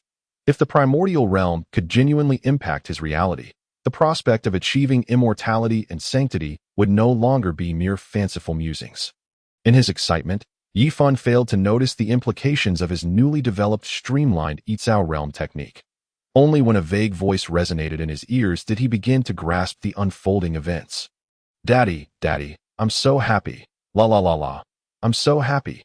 Yifan, having only recently departed from the ranks of the inexperienced, found the prospect of unexpectedly becoming a father rather complex. It turned out that the streamlined Yitzhao realm he had invoked had inadvertently awakened the spiritual mountain, which had long exhibited signs of spiritual transformation. Moreover, due to Yifan's soul power infused within this streamlined technique, the intelligence born from the spiritual mountain immediately recognized him as its father. The two engaged in conversation for quite some time. pausing only when the newly awakened intelligence grew weary. Yifan understood the implications of his streamlined Yitzhao realm technique. Logically, it should not possess the capacity to awaken spiritual entities, prompting his curiosity about the underlying reasons, which led to prolonged interaction with this nascent intelligence that, of course, Yifan did not limit their conversation to mere inquiries. He also bestowed upon this intelligence the name Big Stone. The newly named intelligence was elated to have acquired a name, reveling in its newfound identity for quite a while. Alas, such fortuitous luck truly cannot be obstructed, Yifan sighed. Seeking to temper his excitement, one must recognize that the streamlined Yitzhao realm he had devised existed for a mere brief period and possessed the singular function of absorbing surrounding soul power. Little did Yifan know that the spiritual mountain beneath his feet had begun to awaken long ago, exhibiting signs of spiritual transformation a millennium prior. The gathering of soul power from this spiritual mountain through Yifan's streamlined Yitzhao realm ultimately resulted in its successful spiritual awakening. It is noteworthy that mountains and rivers seldom exhibit signs of awakening. Even if they do show signs of developing spiritual intelligence, the likelihood of achieving true spiritual transformation is exceedingly rare. The emergence of Big Stone was indeed miraculous, and Yifan was acutely aware that he had been extraordinarily fortunate. Attempting the same feat a billion times over would likely yield no success. Although Yifan comprehended that his unexpected awakening of spiritual intelligence was purely a result of serendipity rather than the primary purpose of the streamlined Yitzhao realm, he couldn't help but feel a tinge of regret for his inability to awaken spiritual entities indiscriminately and assemble a formidable legion of mountains and rivers to safeguard his path. However, this very circumstance provided Yifan with a sense of reassurance. While the fantastical world may lack scientific rigor, a complete absence of logic would be quite alarming, with Big Stone by his side. Yifan enjoyed a notably comfortable existence in the fantastical world over the following days. The aura of the humble wooden cabin he resided in had intensified several-fold, and the abundance of spiritual fruits ensured his sustenance, while the mountain's feral beasts served as ample sources of meat. Yifan had essentially become the sovereign of this mountain. Initially, he harbored concerns that the peak masters of the Chenji sect might discover the emergence of Big Stone, potentially creating ripples of disturbance. However, whether due to the inconspicuous nature of Big Stone's spiritual mountain or other reasons, none of the peak masters detected any changes in the vicinity. In truth, only those of peak master rank or higher within the Chenji sect would be capable of discerning the birth of Big Stone. Yet these peak masters were typically preoccupied with their own affairs, leaving little time to scrutinize the happenings of a minor spiritual mountain belonging to the Qingyu Zhenren. Even if this minor spiritual mountain had exhibited signs of awakening for quite some time, such occurrences would hardly be remarkable for the Chenji sect, which boasted countless spiritual mountains. Furthermore, since Big Stone had only just emerged, it would be exceedingly difficult for Qingyu Zhenren to notice any significant changes without proximity. Given that no peak masters had yet arrived, Yifan felt emboldened to seek out some techniques for Big Stone. Initially, Yifan anticipated that a peak master of the Chenji sect would come to investigate, but after several days with no sign of activity, he resolved to maintain discretion. With the primordial realm at his disposal, Yifan was confident that he would one day achieve immortality and sanctity. However, for the time being, it was prudent to remain cautious while keeping Big Stone concealed. He could not only diminish external scrutiny, but also retain it as a potential trump card in the future. Nevertheless, the current strength of Big Stone was still relatively low. Yet, Yifan had a son who was a chaos stone in the primordial realm, which would surely enable him to procure a transcendent technique for Big Stone. Thus, Yifan once again ventured into the primordial realm. Upon his return, he discovered that his soul had indeed been restored. After inquiring, he learned that several millennia had elapsed in the primordial realm. Yifan sought out Little Stone and promptly inquired about the matter of cultivation techniques. However, Little Stone had been closely following Yitzhao, inherently attuned to the comprehension of principles, and the techniques he had created seemed far too advanced for Big Stone. Furthermore, Little Stone originated from chaos, presenting a significant disparity compared to the fantastical world inhabited by Big Stone. Consequently, after noting some of Little Stone's techniques, Yifan requested that Stone recount his techniques and powers once more. Yet, as Yifan delved deeper into the knowledge, his hopes began to wane. The techniques were predicated on the ability to comprehend principles. and most required mastery of certain principles for application. Those capable of grasping principles had already attained immortality, after all. Nevertheless, Yifan diligently recorded everything, intending to experiment further. Of course, before logging off, Yifan also encouraged Little Stone and the others to research more fundamental techniques. It is worth noting that it was during this occasion that Yifan realized that even lower-tier techniques were not easily crafted, particularly for those who had not traversed such stages. Had they progressed gradually from Qi training to attaining sanctity, they might have been able to conjure techniques with relative ease. However, their lack of such experience rendered it a challenge. Nonetheless, Yifan believed that given sufficient time, they could create a technique suitable for stone-based beings to cultivate. After acquiring numerous techniques and powers, Yifan returned to the real world. He dedicated over 10 days to imparting the introductory phases of these techniques to Big Stone. Initially, Yifan was concerned whether his repetitive teaching method would be comprehensible to Big Stone. Yet, upon completing his explanations, he realized that his worries had been unfounded. Whether it was due to Big Stone's exceptional talent or some other factor, he grasped a portion of the material, indicating not only the effectiveness of Yifan's repetitive teaching method, but also suggesting that Big Stone might discover an entry-level technique among those he could comprehend. The ability to understand meant he could attempt cultivation. Regardless of success, it represented a positive commencement as Yifan had anticipated. During this period of over 10 days, Big Stone successfully identified more than 10 techniques with comprehensible introductory sections. Following this, Yifan refrained from introducing additional techniques, allowing Big Stone to digest the material and attempt cultivation. Yifan had intended to accompany Big Stone during this cultivation journey. However, with more than 10 days elapsed, it felt inappropriate not to return to the primordial realm for a visit. Thus, Yifan once again traversed back to the primordial realm. During this interval, numerous developments had indeed transpired. Beikongkong had returned, bringing with him methods to counter chaotic wills, and assisted the esteemed Jiaohu in successfully developing the Soul Realm in accordance with Yifan's specifications. The birth of the Soul Realm was also attributable to the contributions of the Lord of Star Beasts, who, inspired by the Soul Realm, refined his technique that transformed unique ferocious beasts in the cosmos into star beasts, naming it the Star Realm. As the name suggests, the Soul Realm serves to create a miniature world capable of accommodating souls. However, this may lead to a diminished mastery of the physical body by the soul. To establish the Soul Realm, one must first open the soul veins, thereby enhancing one's control over the physical body. The Star Realm, on the other hand, serves the specific purpose of imprisoning chaotic wills and requires the opening of star veins to expel the chaotic wills within the body into the Star Realm for confinement. The difficulty of these two endeavors is indeed worlds apart. It is not merely the challenge of creating the techniques, but rather the arduousness of cultivation. Point 1 is fundamentally about mastering one's own soul, a task far more manageable. The other, however, involves expelling chaotic wills while simultaneously seeking to harness them, a complexity that is readily apparent. Due to this formidable challenge, it is suitable only for a select few ferocious beasts to cultivate, and does not meet the requirements to achieve the Yifan level. Nonetheless, this difficulty is not without its rewards. A ferocious beast that successfully cultivates the Star Realm to perfection can wield the chaotic wills within the realm as if they were their own.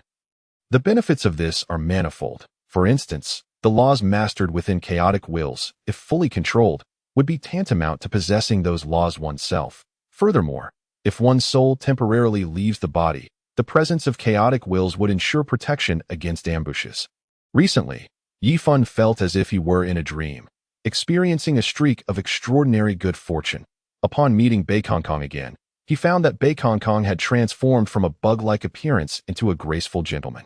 Truly a sight to behold. The two engaged in conversation for an extended period, during which Yifan learned much about the events transpiring in the primordial world. He was not particularly concerned about the battles between powerful beings or the outcomes thereof. What truly captured Yifan's attention was the revelation that several thousand years ago, cultivators discovered that hunting a certain number of their kind would yield rewards. They named this special reward merit. The uses of merit are plentiful. Not only can it enhance one's cultivation, but it can also be employed in artifact refinement and for averting calamities. Consequently, cultivators from the primordial world emerged in droves. with many powerful beings gathering cultivators to form their own factions in a brief span. The ferocious beasts of the primordial world became a source of wealth for the cultivators, leading to some proposing the domestication of these beasts. However, due to the generally weak reproductive capabilities of most ferocious beasts, coupled with the costs associated with domestication, hunting them in the primordial realm seemed the more favorable option. Even when a few cultivators did attempt this with beasts known for their strong reproductive abilities, they found that after multiple breeding cycles, the beasts no longer possessed any chaotic wills within them, thus failing to qualify as ferocious beasts. Killing them not only resulted in no merit, but also accrued karma. The term karma is a divine punishment, though its effects are viewed as relatively mild by the cultivators of the primordial world. Specifically, karma influences one's luck and cultivation, but the effects are subtle and can be absurdly alleviated using rare treasures. Even more perplexing is the fact that karma lacks fixed rules. Many cultivators are entirely oblivious as to why their actions lead to karma entanglement. However, it is generally observed that powerful cultivators who engage in mass slaughter of significantly weaker ones tend to accumulate considerable karma. Returning to the matter of Beikong, after parting ways with Yifan, he unexpectedly stumbled into the abode of the esteemed Yangmei immortal, eventually forming a friendship with him. There, he diligently practiced and developed techniques to suppress chaotic wills. Upon successfully creating his techniques, Yangmei Immortal shared various pieces of information with Beikong, particularly concerning Yifan, as he had some suspicions that this friend might indeed be the Yifan Beikong was seeking. Upon confirming this with Yangmei Immortal, Beikong bid farewell and set forth on the journey to find Yifan. Although he encountered some setbacks along the way, the ultimate outcome was favorable. "Father, we have extracted a small amount of luck power from the luck techniques of the Star Beast Lord. We found that this luck power possesses the unique quality of being unabsorbable by any items, and its users experience no adverse effects. Thus, we contemplate utilizing this luck power to concoct pills that can instantaneously enhance one's strength." Beikong expressed his thoughts. Initially, Yifan did not perceive any significant implications from Beikong's words, but as he listened further, astonishment spread across his face. Such a pill would be nothing short of miraculous. If one could create a pill that could elevate one's strength to the saint level in an instant, it would be monumental. However, Yifan's fanciful daydreams seemed increasingly plausible as Beikong elaborated on the challenges involved, igniting a sense of possibility within him. While it may not reach the extraordinary heights he initially envisioned, the potential was indeed immeasurable. Under exceptionally stringent conditions, it should be feasible to achieve a state where consuming such a unique pill would grant one the combat prowess of a saint. Yet, the fundamental luck power necessary for crafting this unique pill was elusive. Moreover, with Yifan possessing the Yitzao, concerns regarding cultivation enhancement and safety were minimal. Thus, Yifan ultimately displayed only fleeting enthusiasm, providing Beikong with a mere conceptual blueprint for an experience card, along with verbal encouragement, without any intention of direct involvement. Nevertheless, Beikong, upon receiving the seemingly casual suggestion of an experience card from Yifan, was filled with exuberance, as if a new world had opened before him. And soon he set off with great zeal to develop the experience card. In truth, Beikong was not adept at alchemy, but he sensed significant potential in this direction and was reluctant to abandon it easily. Furthermore, there were no true alchemists among Yifan's followers. In fact, the profession of alchemy was quite niche within the primordial realm, with only the renowned Doom Pill Immortal holding any prominence. However, it was questionable why such a powerful being would assist Beikong and his companions. The challenge of locating her was formidable, considering that the Doom Pill Immortal was notoriously elusive and had been absent for some years, making her difficult to find. A powerful being intent on concealment could easily evade even a saint within the vast primordial realm. Consequently, with no other options for alchemical assistance, Beikong reluctantly set out to learn the craft himself, despite his lack of innate talent for alchemy and the absence of guidance leading to a painfully slow progress. Recently, he had temporarily abandoned this line of research, waiting for a future opportunity to revisit it. Today, it seemed that opportunity had finally arrived. The experience card that Yifan had casually mentioned had opened a new avenue of thought for Beikong, a means to realize his ideas without the need for alchemy. Additionally, as he was primarily focused on the path of space, the experience card was essentially a creation of a unique small space designed to store specially processed luck power. Certainly, numerous challenges would arise, and it would not be as simple as envisioned. However, the prospect of bypassing alchemy invigorated Bei Kongkong. As Yifan witnessed Bei Kongkong's sudden excitement and hasty departure, he was left utterly perplexed. Could it be that my encouragement wielded such profound influence? Yifan scratched his head in confusion. Subsequently, Yifan made his way to the Yitzhao realm, seeking the great collective will of the soul, having discovered a unique soul. Upon encountering this soul, the radiant fox celestial had already arrived to introduce its origins to Yifan. It turned out that this soul originated from the soul stars, but it was not the longtime adversary of the star beast lord, the scatter soul true man. Rather, it was a fusion of the scatter soul true man and the ethereal immortal. In fact, both the scatter soul true man and the ethereal immortal were remnants of the chaos demon god who governed the laws of the soul that as for the several soul stars that had suddenly appeared. They were the contingency left behind by this chaos demon god who wielded the laws of the soul. With the aid of these soul stars, the soul demon god might not regain their former strength, but achieving sainthood should pose no issue. And the starry expanse would ultimately become their domain. Had the soul demon god not encountered Yifan, they would not have been confined in the Yitzhao realm by the radiant fox celestial and the star beast lord. Their scheme would likely have succeeded. However, whether this was true or false remained to be verified, for these claims came solely from the entity asserting itself as the soul demon god. Upon hearing the radiant fox celestial recount the soul demon god's background, the soul demon god expressed its perceived value to Yifan. Though this virtual realm is vast and expansive, it is rather monotonous and wasteful. Moreover, indiscriminately absorbing soul power into the soul body is highly unreasonable. That large stone, I perceive, is also extraordinary. In the future, it could be a means to create a world into which even physical bodies could enter. This virtual realm should not only delineate regions, but also establish multiple realms. However, this would likely entail certain difficulties that I propose. The radiant fox celestial listened in awe to the soul demon god's design and planning for the Yitzhao realm, momentarily struck with wonder. However, she also realized that, aside from this soul demon god, there seemed to be no one capable of assisting the Lord Master in executing such a flawless plan and design. Yet, Yifan's expression remained inscrutable, leading the soul demon god to initially assume that his design had failed to resonate with Yifan. Subsequently, he began to suspect whether Yifan had truly comprehended the proposal. Could it be that Yifan possessed a rather limited intellect? After all, the soul demon god, bearing memories from a previous existence, was aware of certain formidable beings whose thoughts were often inscrutable, akin to the chaotic demon gods. Thus, he couldn't help but question if something was amiss with Yifan's mind. Unbeknownst to him, Yifan's grasp of the Yitzhao realm was rather tenuous. In truth, mastering the Yitzhao realm merely required an understanding of Yitzhao, and Yifan's situation regarding Yitzhao was exceptionally unique. However, whether this uniqueness could be transcended depended on certain conditions that Yifan neither knew nor dared to test. With the arrival of a significant figure in this realm, it was only natural for Yifan to feel a sense of unease. After all, if one were to insist, the current Yifan's control over Yitzhao was not vastly different from commandeering a body devoid of a master.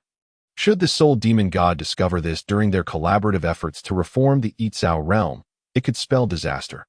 Even the possibility of the soul demon god seizing control of the Yitzhao realm was not out of the question.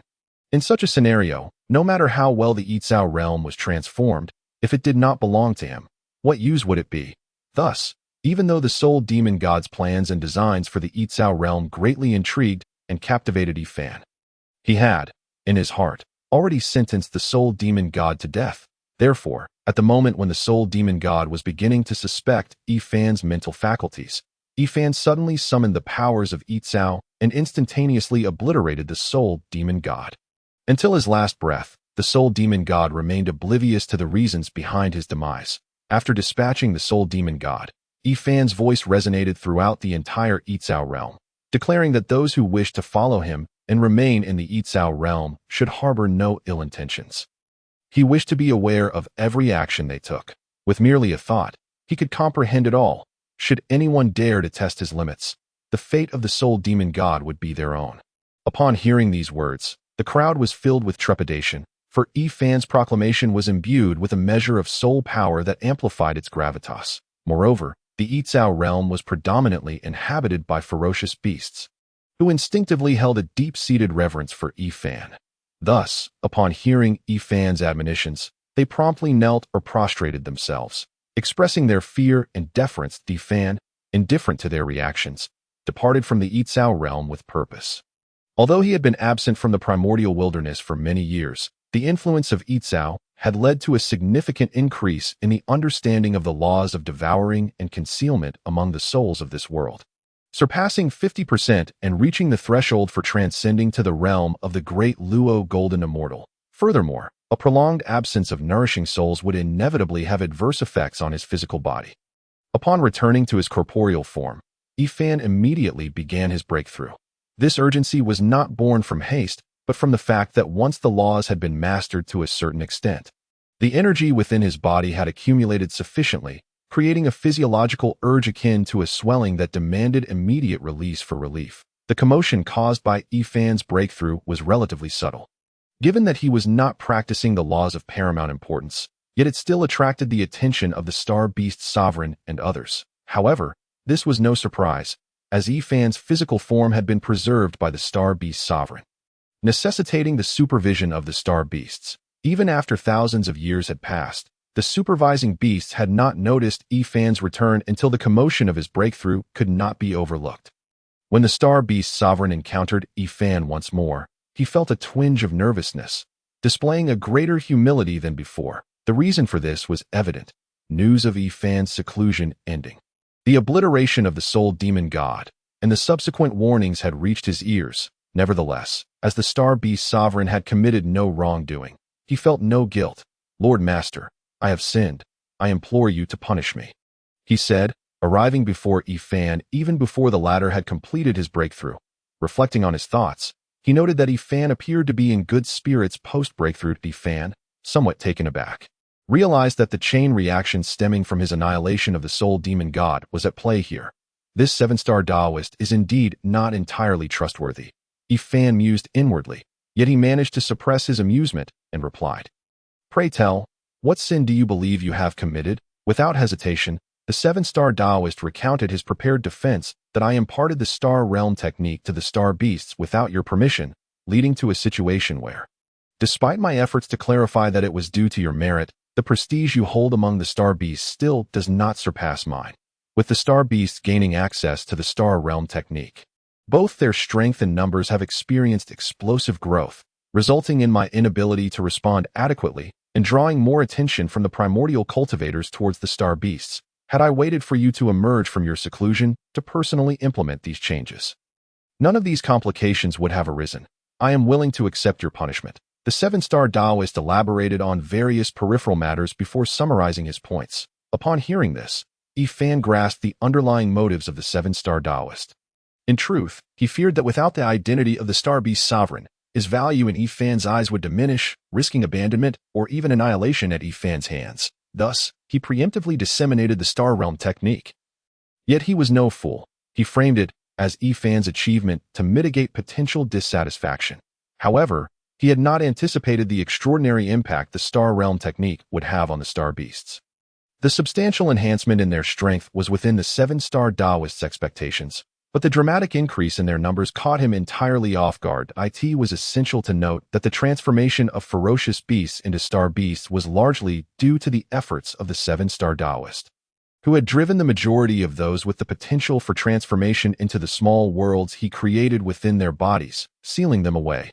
Thus, even with access to the Star Realm technique, only a select few domain lords or exceptionally powerful star beasts could potentially augment their numbers through this means. Consequently, the Star Beast Sovereign did not emphasize the issue of expanding the star beast population, allowing a few powerful star beasts to pursue expansion if they so desired. After all, it would not have a significant impact, and a slight increase in the star beast population could still be advantageous for the seven-star Taoist. It was worth noting that the seven-star Taoist had invested countless millennia in nurturing this group of star beasts, and the number of ferocious beasts in the cosmos capable of transformation into star beasts was likely dwindling. Given this understanding, the seven-star Taoist was not overly concerned about the expansion of the star beast clan. Later, having spent considerable time in the Yitzhao realm and further mastering his primary laws, The seven-star Taoist entered a brief period of seclusion to consolidate his understanding and initiate a breakthrough. Upon achieving the mid-stage of the Great Golden Immortal, the seven-star Taoist was quite pleased, as the influence of the Yitzhao realm had accelerated his advancement to an unprecedented degree. However, upon emerging, he was astonished to find that the number of star beasts had doubled. The reason for this unexpected development was beyond the seven-star Taoist's imagination. The star beasts, now endowed with the star realm, exhibited a remarkable enhancement in their intelligence. They were eager to contribute to the expansion of their clan, and upon discovering that producing offspring could effectively reduce the chaotic will within their bodies, they utilized the star realm to seal the chaotic wills within their progeny. Thus, the second generation of star beasts began to emerge in droves. When the seven-star Taoist beheld these clusters of impeccably formed second-generation star beasts, he was utterly taken aback. Although the duration of this developmental process was still short, the seven-star Taoist recognized that he needed to act swiftly. Nevertheless, certain events transpired, establishing deeper connections between the primordial cultivators and the star beasts. Naturally, the sudden rise of the star beasts drew increased attention from the primordial cultivators. However, this was not particularly significant in itself. Yet, the warnings Fan had issued and the obliteration of the soul demon god had genuinely startled the seven-star Taoist, leading to the current scenario that Fan, upon learning of these developments, did not dwell too much on them, possibly due to the seven-star Taoist's now upright demeanor. 7 stars. What is your assessment of me? Fan inquired. The seven-star Taoist was caught off guard by this question, stammering for a moment before managing to utter, "I dare not evaluate the Lord Master. What is there to fear in offering your evaluation? Speak freely about your impressions of me." Fan smiled amiably. Upon hearing this, the seven-star Taoist wished to flatter him, but recalling how the soul demon god had met his demise, he dared not proceed. However, to speak the truth was an even greater challenge for him. Thus, the seven-star Taoist had no choice but to prostrate himself on the ground, lowering his head to an almost unbearable degree in silence. Observing the seven-star Taoist in such a state, Fan mused, "This serves as a lesson for him. Yet, I fear my demeanor may have been overly severe, that I ought to present myself as a benevolent individual. Should I offer an explanation?" Meanwhile, the seven-star Taoist, sensing Fan's prolonged silence, was beset by a multitude of thoughts. Were he an ordinary man, he would likely be drenched in fear by now. "Rise," Fan declared. "I am a person who distinguishes between gratitude and grievance. I am not one to act capriciously or indiscriminately." Fan cast a sidelong glance at the still prostrate seven-star Taoist and continued, "In this matter, you are at fault, though it is not a grave mistake. Let us consider this a punishment, and we shall discuss it further at a later time." This sudden change of tone, the seven-star Taoist found himself in a state of uncertainty. Yet he breathed a small sigh of relief, realizing he had passed half of this ordeal. "Thank you, Lord Ruler," he uttered gratefully. Before the seven-star Taoist could express his gratitude further, Fan interrupted. "Development does not equate to ostentation. Given the circumstances of your star beasts, it would be unwise to attempt to seize the entirety of the primordial starry sky. I shall heed the teachings of Lord Ruler." The seven-star Taoist replied. Fan nodded slightly and added, "It is entirely permissible for you to govern certain star domains as your private territories." "Indeed," the seven-star Taoist affirmed. "Well then, you may take your leave with them," Fan instructed. The seven-star Taoist hesitated for a moment, but under Fan's implicit gaze, he led the star beasts stationed there away. Now at last, Fan had the time to thoroughly simplify other cultivation methods and divine abilities.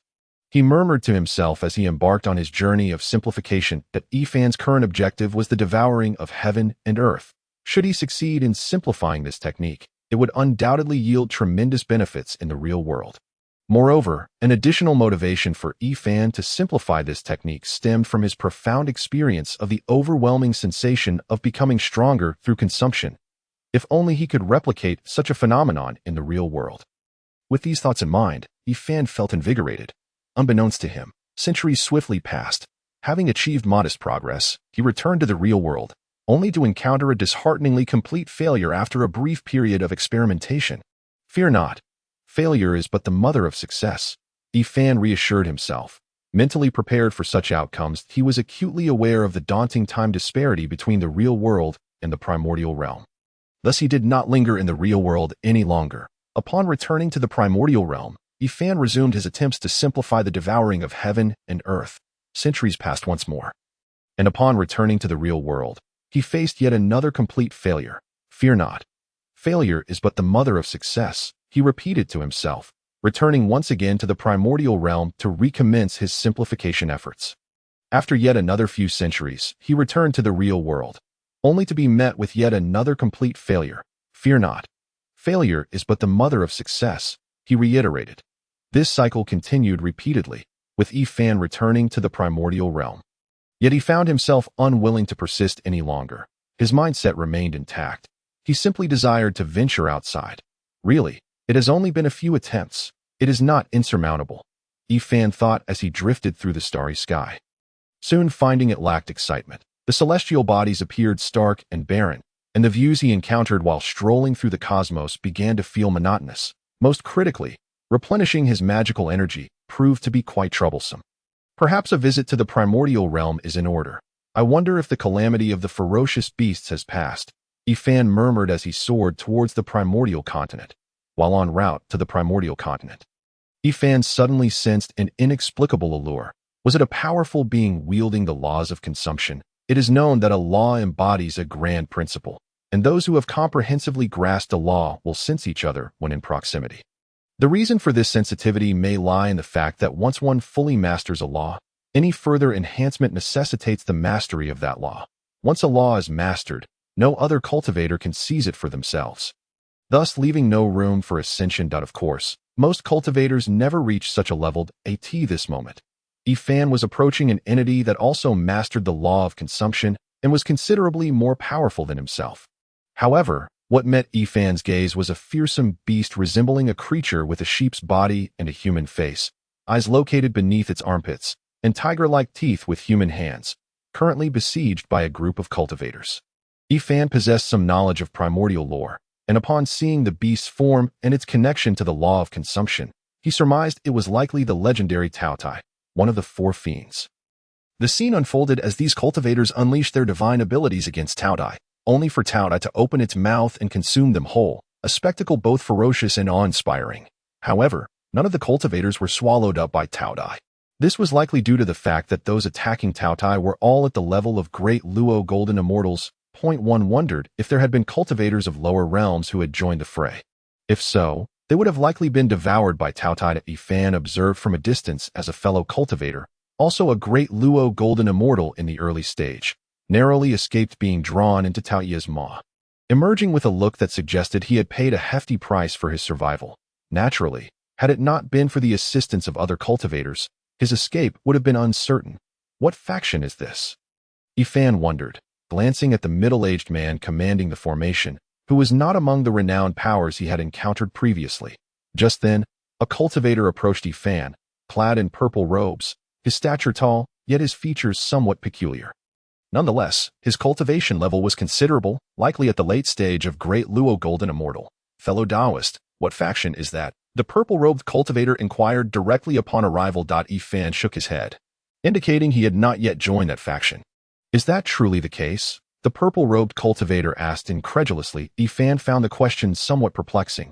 Would a Great Luo Golden Immortal lie about such matters? However, he was unaware that due to the rewards associated with hunting ferocious beasts, numerous chaotic factions had emerged across the primordial continent. Ferocious beasts also mastered laws, making them formidable adversaries to hunt. However, when working as a team, the speed of hunting could increase significantly, not only due to the numbers advantage, but also owing to the interplay and counteraction of the laws involved. Naturally, after a considerable period of development, many of the chaotic factions had diminished. This outcome was inevitable. Weaker factions would invariably be bullied and absorbed by stronger ones. Yet, even with the remaining major factions, competition remained fierce. Cultivators like Ifan, as Great Luo Golden Immortals, were offered numerous incentives by the big factions to attract them. Thus, those who had yet to join a major faction were exceedingly rare. That is indeed the case, Ifan replied, despite his lack of clarity on the situation. While the purple-robed cultivator harbored some doubts, he recognized that there were only a few hundred Great Luo cultivators in the primordial realm. and Yi Fan's visage was indeed unfamiliar, suggesting he was not attempting to deceive for benefits. Nonetheless, the purple-robed cultivator did not exhibit excessive warmth. Instead, he introduced his faction, Tianming.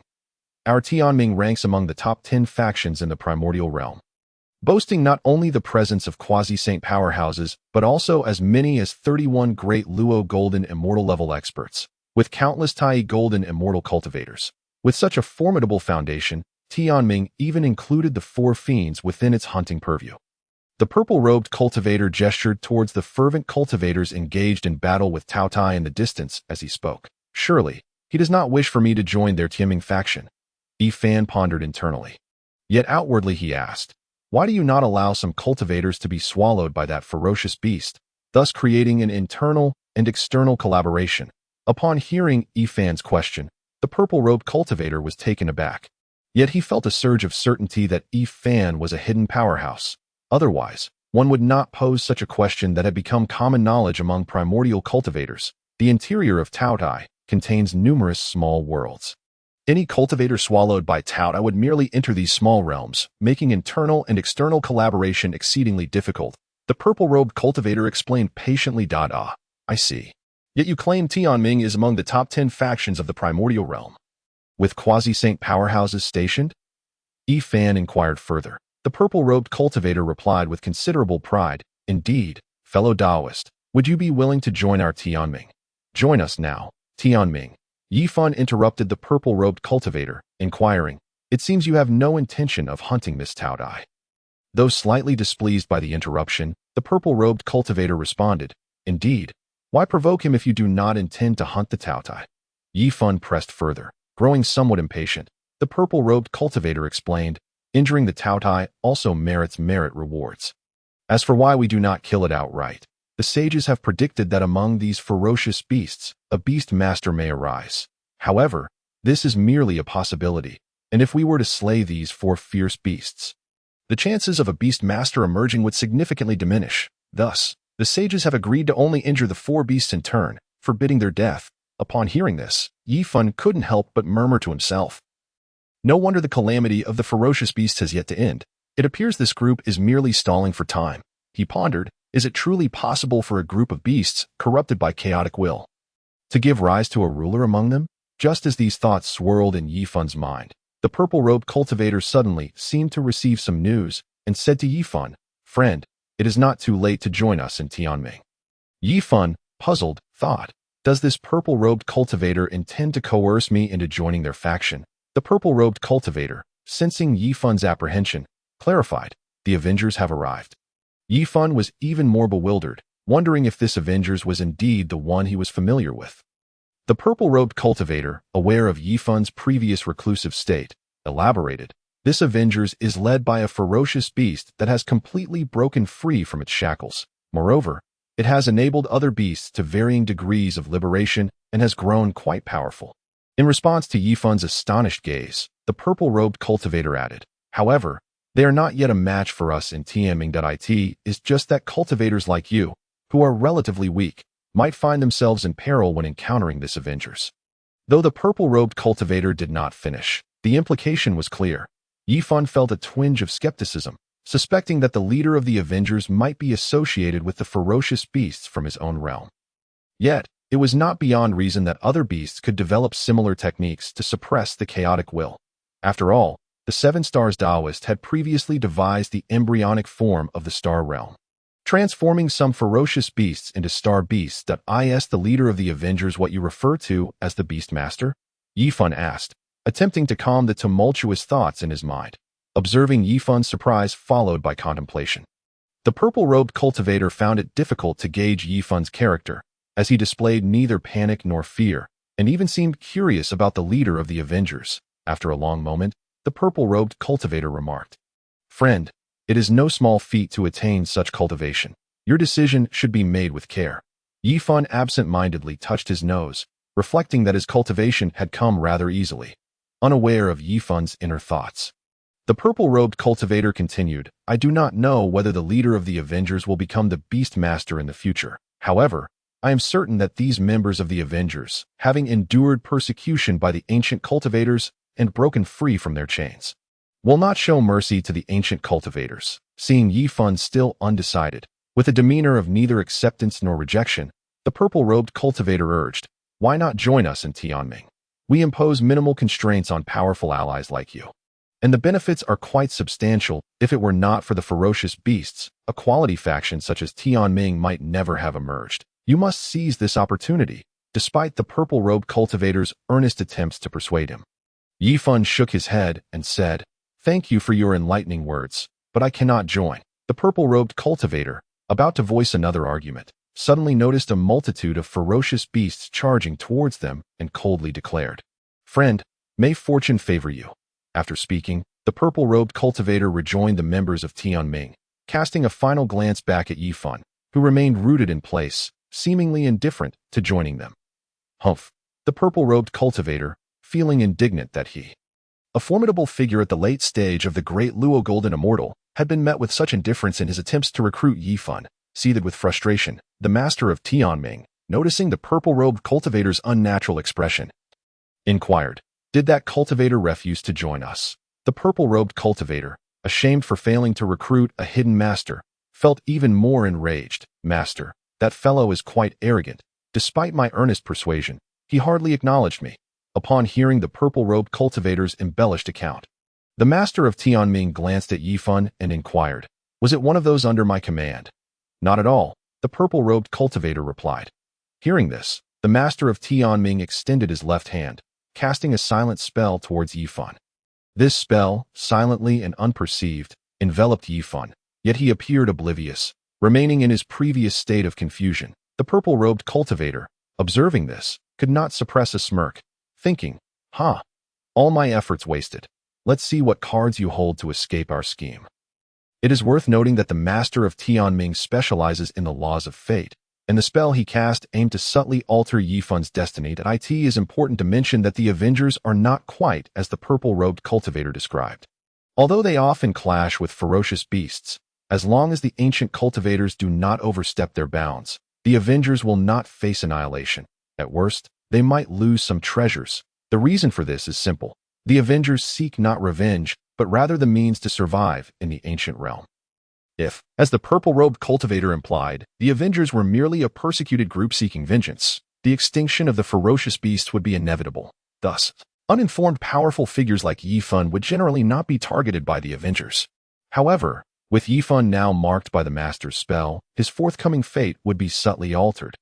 Although he would ultimately remain unscathed in this incident, the journey he undertakes would align more closely with the trajectory manipulated by the Master of Tianming, perhaps prompting him to join their ranks. After casting the spell on Yifan, the Master of Tianming departed with his companions. The Avengers, seemingly uninterested in pursuit, did not accelerate their approach and allowed the Master of Tianming and his group to leave unimpeded.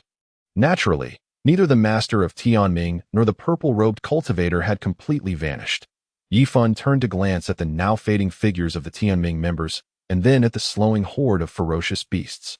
Momentarily puzzled by the intentions of the Avengers, "You claim they are here to rescue the 4 fierce beasts, yet it's evident that the 4 fierce beasts require no such help. Moreover, their strength does not seem to rival that of Tianming. As for why Tianming did not slay some members of the Avengers for merit, I surmise the merit gained from killing these partially liberated beasts would be minimal, if not non-existent. Otherwise, the Master of Tianming would not so kindly let these walking sources of merit go." While Yifan contemplated these matters, several mighty Great Golden Immortal ferocious beasts surged towards him. A barrage of formidable spells, unleashed in various forms, targeted Yifan. Faced with such overwhelming power, Yifan could not rely solely on his physical strength for defense. He had no choice but to summon the illusion of Yitzhao. These beasts are said to have partially broken free from their restraints, yet they still behave like rabid dogs, attacking indiscriminately. The purple-robed cultivator, secretly observing this scene, felt a sense of pride swell within him, though he feigned nonchalance. "That I wonder if this fellow can withstand the onslaught." However, the purple-robed cultivator's musings were abruptly halted as he witnessed an astonishing sight. As the ferocious beasts under the influence of the power of fate charged at Yifan, a colossal grass-like figure suddenly materialized before him. This plant, ethereal and substantial, exuded an inexplicable aura of sanctity. instilling an involuntary sense of reverence in weaker cultivators. The various spells unleashed by the great Luo golden immortal ferocious beasts were effortlessly repelled by this immense grass. Moreover, despite enduring numerous formidable attacks from divine powers, the colossal grass appeared to be utterly unaffected. However, this was not the true reason behind the purple-clad cultivators' apparent loss of composure. It was the subsequent spectacle that left them utterly dumbfounded. The group known as the Avengers, or more accurately, a cluster of beastly entities with generally low intelligence, unexpectedly bowed in reverence before the gigantic grass. To an unacquainted observer, it would likely seem that this grass was their leader. The Sovereign of Destiny, witnessing this scene, felt an astonishment that rivaled that of the purple-clad cultivator. Yet, the unfolding events did not cease there. The leader of the Avengers soon arrived.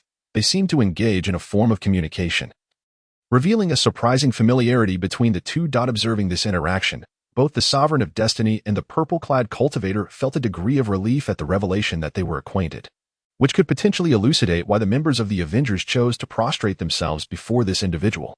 However, what astonished the Sovereign was the apparent high status of Ifan, a cultivator at the nascent stage of the Grand Luo Golden Immortal Realm. Within the Avengers, could he be yet another ferocious beast that had completely broken free from constraints? Or was there a significant connection between this alliance and the cultivator? Such thoughts occupied the mind of the purple-clad cultivator. Meanwhile, the Sovereign of Destiny recalled a certain cultivator renowned for his battles utilizing a giant grass. This individual had gained considerable fame in the primordial chaos for his decisive victory over the demon ancestor Luo Ho. Nonetheless, the Sovereign had never personally witnessed this cultivator's appearance or the extraordinary giant grass he wielded, thus merely associating that figure with the current Ifan. Moreover, this cultivator had proclaimed himself the Lord of Darkness and had a formidable follower, a late-stage Grand Luo Golden Immortal, who had slain countless ferocious beasts. Would such a cultivator truly establish an Avengers-like alliance with the purpose of rescuing ferocious beasts? As the Sovereign secretly observed Ifan and his companions, he pondered over the course of action to take. At this moment, Ifan began to comprehend the true nature of the Avengers. Indeed, the Avengers had been conceived by Bai Kongkong. It should be noted that when Bai Kongkong emerged from seclusion under the tutelage of the Great Immortal Yangmei, he had already reached the nascent stage of the Supreme Immortal Realm. Having spent considerable time within the realm of egress, he was now on the verge of breaking through to the Grand Luo Golden Immortal Realm. Furthermore, Bai Kongkong's mastery of spatial laws ranked among the most potent of principles. Thus, although Bai Kongkong was not a Grand Luo Golden Immortal, he could easily contend with most of them, not to mention the ferocious beasts that had been tainted by chaotic will. Consequently, it did not take long for the Avengers to flourish under Bai Kongkong's efforts, the notable influence of the Soul Realm on the ferocious beasts, and the tacit approval of the formidable beings in the primordial chaos. As for Bai Kongkong's reasons for establishing such an organization, it was primarily due to his need for the power of fate to further his research on experience cards. Although the Lord of Star Beasts occasionally provided him with some power of fate for this purpose, it was utterly insufficient to meet Bai Kongkong's demands, unless the Lord of Star Beasts were to grant him all their power of fate, which might sustain Bai Kongkong in his research. This was clearly implausible. Moreover, in the future, as Bai Kongkong aspired to produce a substantial number of experience cards, the required power of fate would only increase. By that time, even draining the Lord of Star Beasts would prove inadequate. Thus, Bai Kongkong sought to leverage the Soul Realm to gather ferocious beasts to provide him with the necessary power of fate. The origin of the Avengers was actually proposed by the Queen of the Heavenly Spirit Bee tribe, a ferocious beast that Bai Kongkong had subdued, which was particularly compatible with the techniques of the Soul Realm. Bai Kongkong felt indifferent to the name, yet adopted Avengers as it would better coalesce the power of fate. Of course, Bai Kongkong did not direct this power of fate towards himself, but rather towards the deity they were resurrecting, Ifan, in his past life as egress. This was also the reason why members of the Avengers would prostrate themselves before egress. That said, Ifan held a rather complex sentiment towards the Avengers established by Bai Kongkong.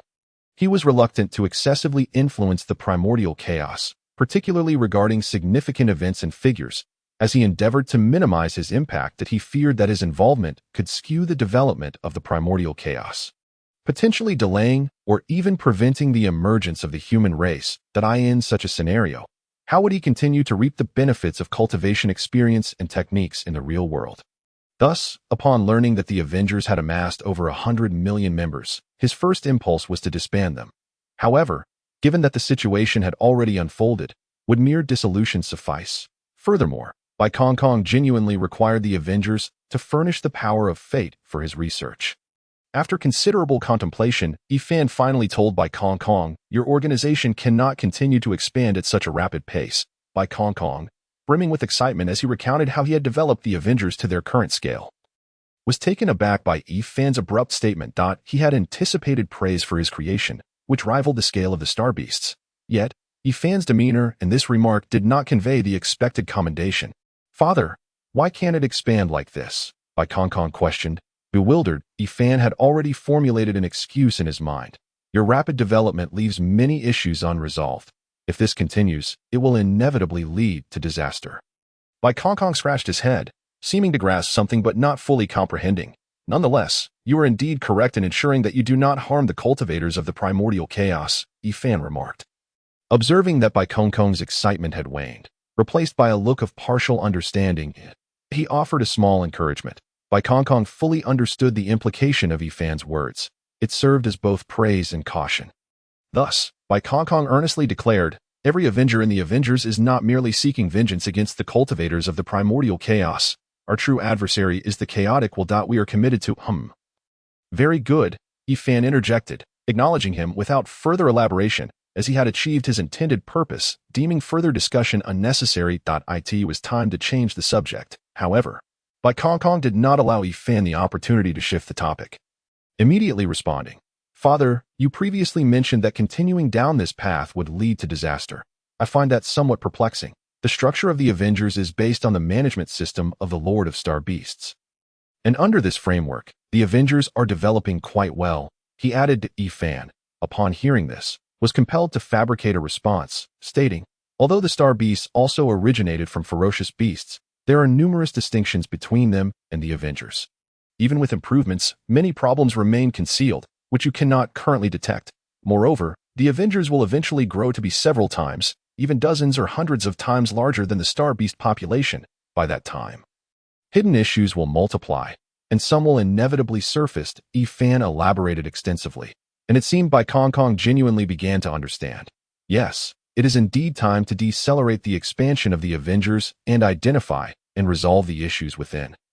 Bai Kong concluded, though he remained unaware of the specific problems, as Yifan had not detailed them.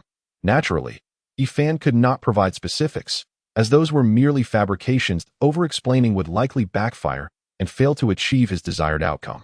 This was a strategy Yifan had gleaned from various novels and television dramas, recognizing that as long as one maintained a high status and formidable strength while speaking ambiguously, those beneath would automatically fill in the gaps with reasonable justifications, thereby fulfilling his objectives. Suddenly, while Bai Kong and Yifan were engrossed in their discussion, the formidable Tout I unexpectedly leaped towards Yifan. It should be noted that Tout I had previously been indulging in the healing materials and restorative elixirs provided by the Avengers. A customary assistance extended to the four fiends by the members of the Avengers. The purpose is to garner the favor of the four fiends, as well as to take the opportunity to assist them in mending their fractured self-will. It is precisely due to the influence of the soul realm technique that the self-will of the four fiends has gradually begun to repair and reorganize, leading to a degree of affinity towards the Avengers. Thus, their intervention will not result in harm from the four fiends. Initially, however, being harmed was commonplace, and it is only in recent years that so many members of the Avengers have come forth. The reason for this influx of Avengers aiding the four fiends is not due to the latter's need for protection, but rather because the four fiends possess an immensely high realm and an overwhelmingly chaotic will. Consequently, Bai Kong finds it impossible to confine their souls within the Yitzhao realm, which would allow the process of revival, referred to by Bai Kong and others as the great mass of soul will in the Yitzhao realm, to eliminate a portion of their chaotic will, thereby enabling them to learn how to protect their souls within the soul realm. Nevertheless, Bai Kong is not without recourse, for many members of the Avengers possess chaotic wills within their souls that cannot be largely purged during revival. This results in a slow process of soul restoration, and in some cases, may lead to the formation of multi-willed monstrosities. Hence, in collaboration with certain Avengers who are adept at soul restoration, Bai Kong has developed a technique akin to the star realm known as Soul Star. Soul Star employs external forces to help seal the chaotic will within the souls of the fiendish beings. However, as this is an external force, the sealing process struggles to separate the soul from the chaotic will, potentially resulting in the formation of a separate soul. To minimize such side effects, it is imperative that the number of soul stars be substantial, thereby weakening the control of these souls over their physical forms, allowing them to become subsouls of the primary soul. This is akin to a manifestation of different thoughts under the control of the main body. Consequently, relying on only a few individuals to seal the chaotic will within Tao Dai's body would be a slow endeavor. Thus, when Tao Dai and the other four fiends developed a certain fondness for the Avengers, refraining from causing harm, Bai Kong brought more individuals along. However, at this moment, Tao Dai unexpectedly lunged towards Yifan, and its demeanor appeared rather unfriendly. Facing this sudden turn of events, Bai Kong found himself momentarily at a loss, uncertain of Tao Ye's motives. Although Yifan was somewhat taken aback, he surmised the reason behind Tao Ye's actions. How come I have yet to encounter other Miao bats? Have you devoured them all? Yifan addressed the advancing Tao Dai, brandishing the grass sword formed from the Yitzhao phantom. Yet, at that moment, Tao Dai was already less than 100 meters away, opening its mouth wide to swallow Yifan whole. The purple-robed cultivator nearby was left in a state of bewilderment upon witnessing this scene. What? He was just swallowed like that. It was not that he lamented Yifan's fate, but rather that the abruptness and peculiarity of the situation left him flabbergasted. After all, Yifan had just appeared to be guiding the leader of the Avengers, and how could he be devoured by Tao Tai in the blink of an eye? The purple-robed cultivator was acutely aware of the Avengers' previous actions, and logically speaking, Tao Tai should not harm Yifan, who was held in high regard by the leader of the Avengers. After a while, the purple-robed cultivator turned to the Master of Destiny, seemingly seeking answers from him. The Master of Destiny remarked, "This individual is likely not the Master of the Fiends." Hearing this, the purple-robed cultivator could not help but scoff inwardly. Isn't that obvious? Yet, it was indeed strange that so many unexpected developments emerged despite being under the influence of the Master of Destiny's powers. In truth, the Master of Destiny was only mildly surprised and did not indulge in the wild speculations of the purple-robed cultivator. He understood that his ability to alter the destinies of others was quite limited. As long as the individuals he affected were sufficiently powerful, the minor alterations he made would be unlikely to harm them and might even prove beneficial. Of course, if the individual were weak, a mere slight alteration could force them into a dire situation, for the weak often find themselves in numerous predicaments. Once Bai Kong, situated closer to Tao Dai, regained his composure, a look of delight crossed his face. He observed that after devouring Yifan, Tao Dai merely lay there with eyes closed, akin to a satiated creature taking a nap, and he mused that Tao Dai would undoubtedly join the Avengers now. As for chaos, Tao Wu, and Xiong Qi, it was indeed as Bai Kong had theorized. After Yifan was consumed by Tao Tai and drawn into its miniature world, he did not unleash a lethal strike, but instead pulled Tao Ye's soul into the Yitzhao realm.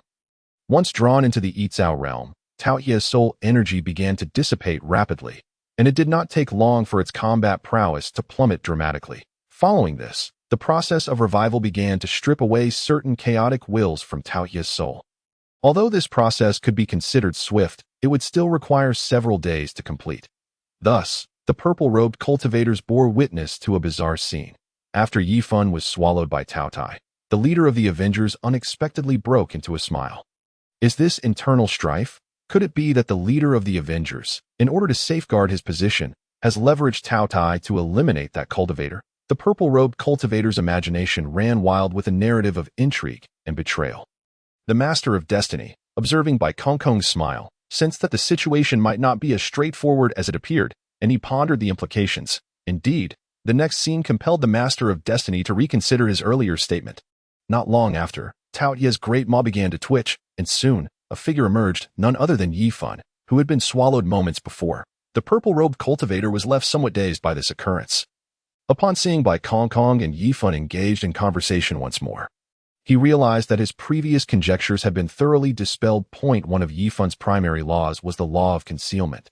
Thus, the Master of Destiny and others, who had been covertly observing, had long been detected by Yifan. However, having learned of the Master of Destiny's considerable strength from Bai Kong, Yifan chose not to recklessly expose their presence. Yet, he took precautions. uncertain of how Tao Ye's subsequent transformations might affect the Master of Destiny. Subsequently, Yifan and Bai Kongkong departed with Tao Ye's body. Yifan sought to glean inspiration and experience from Tao Dai, a quasi-saint powerhouse who also specialized in the law of devouring, to simplify the technique of heavenly devouring. Of course, this was a reluctant course of action, as Tao Dai had initially swallowed him. Whether through combat or by subduing Tao Dai via the Yitzhao realm, both paths could potentially lead to slight deviations in the calamity of the fiends. Therefore, Yifan opted to subdue Tao Dai and capitalize on the benefits of this acquisition, akin to recouping losses. During their journey, Bai Kongkong astutely noticed that they were being followed. "Father," Bai Kongkong began, but Yifan interrupted. "You all continue towards the starry expanse where the master of the star beast resides. I will investigate the intentions of those trailing us." Bai Kongkong nodded. "Father, please be cautious." Yifan gave a slight nod and flew toward the Master of Destiny. "Master, it appears he has noticed us," the purple-robed cultivator remarked. "The leader of the Avengers is adept in spatial mastery and possesses a keen sensitivity to spatial fluctuations. It is unsurprising that we have been detected." The Master of Destiny replied. While the two conversed, Yifan had already approached them, cupping his hands in greeting. "Fellow Taoist, what brings you to follow us?" Under the Master of Destiny's gaze, the purple-robed cultivator revealed himself, stating, "Fellow Taoist, you have misunderstood. I am merely curious as to why you are afforded such courtesy by the Avengers." Yifan did not wish to escalate the situation. A peaceful resolution would be ideal. "The leader of the Avengers is a longtime friend of mine. I see. Might I inquire if you know why Tao suddenly launched an attack on you? And how did you escape from Tao Ye's miniature world?"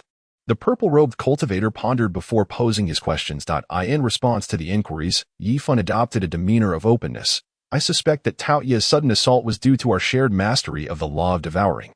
As for how I managed to escape, I can only say it was thanks to my treasure." "That grass is your treasure?" the purple-robed cultivator immediately inquired. Yifan nodded slightly. "You could say that," the purple-robed cultivator's retort.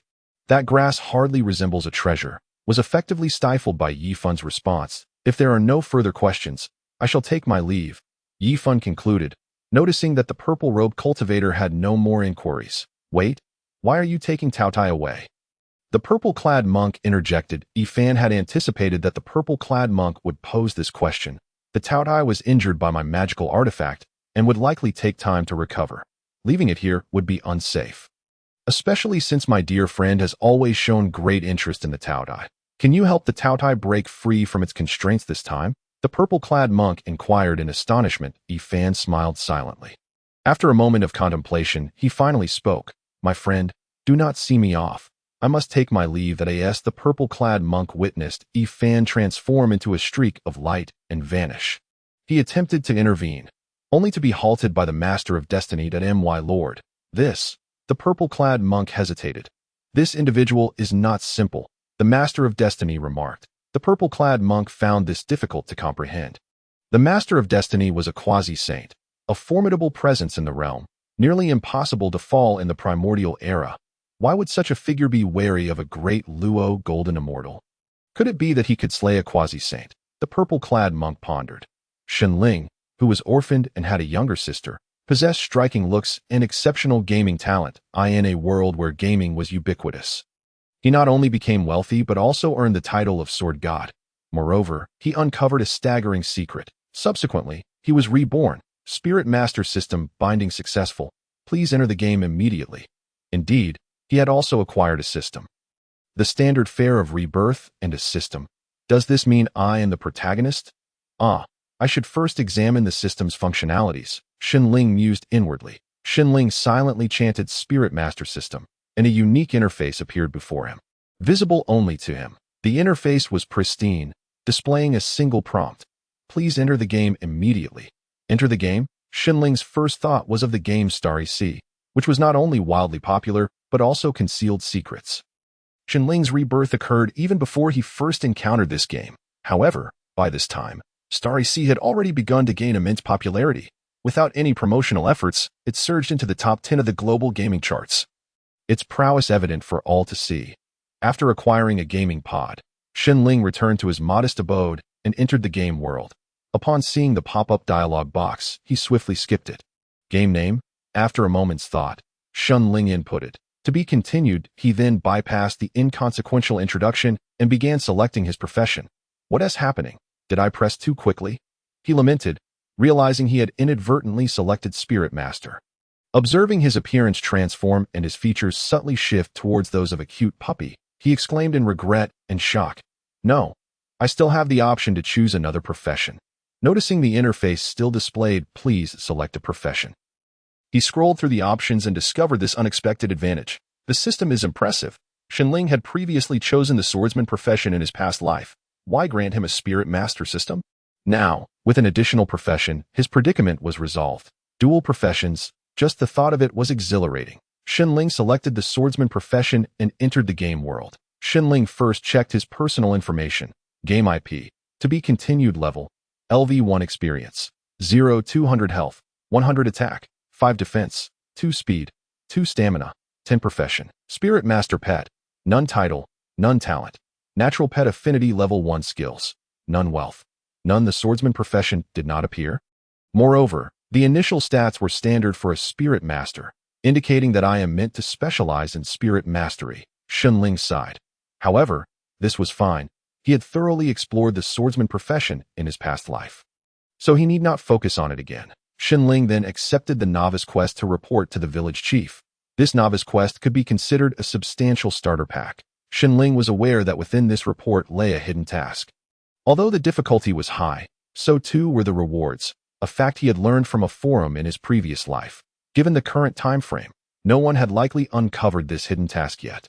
Thus, after reporting his game name and origin, he inquired of the NPC resembling a human, village chief.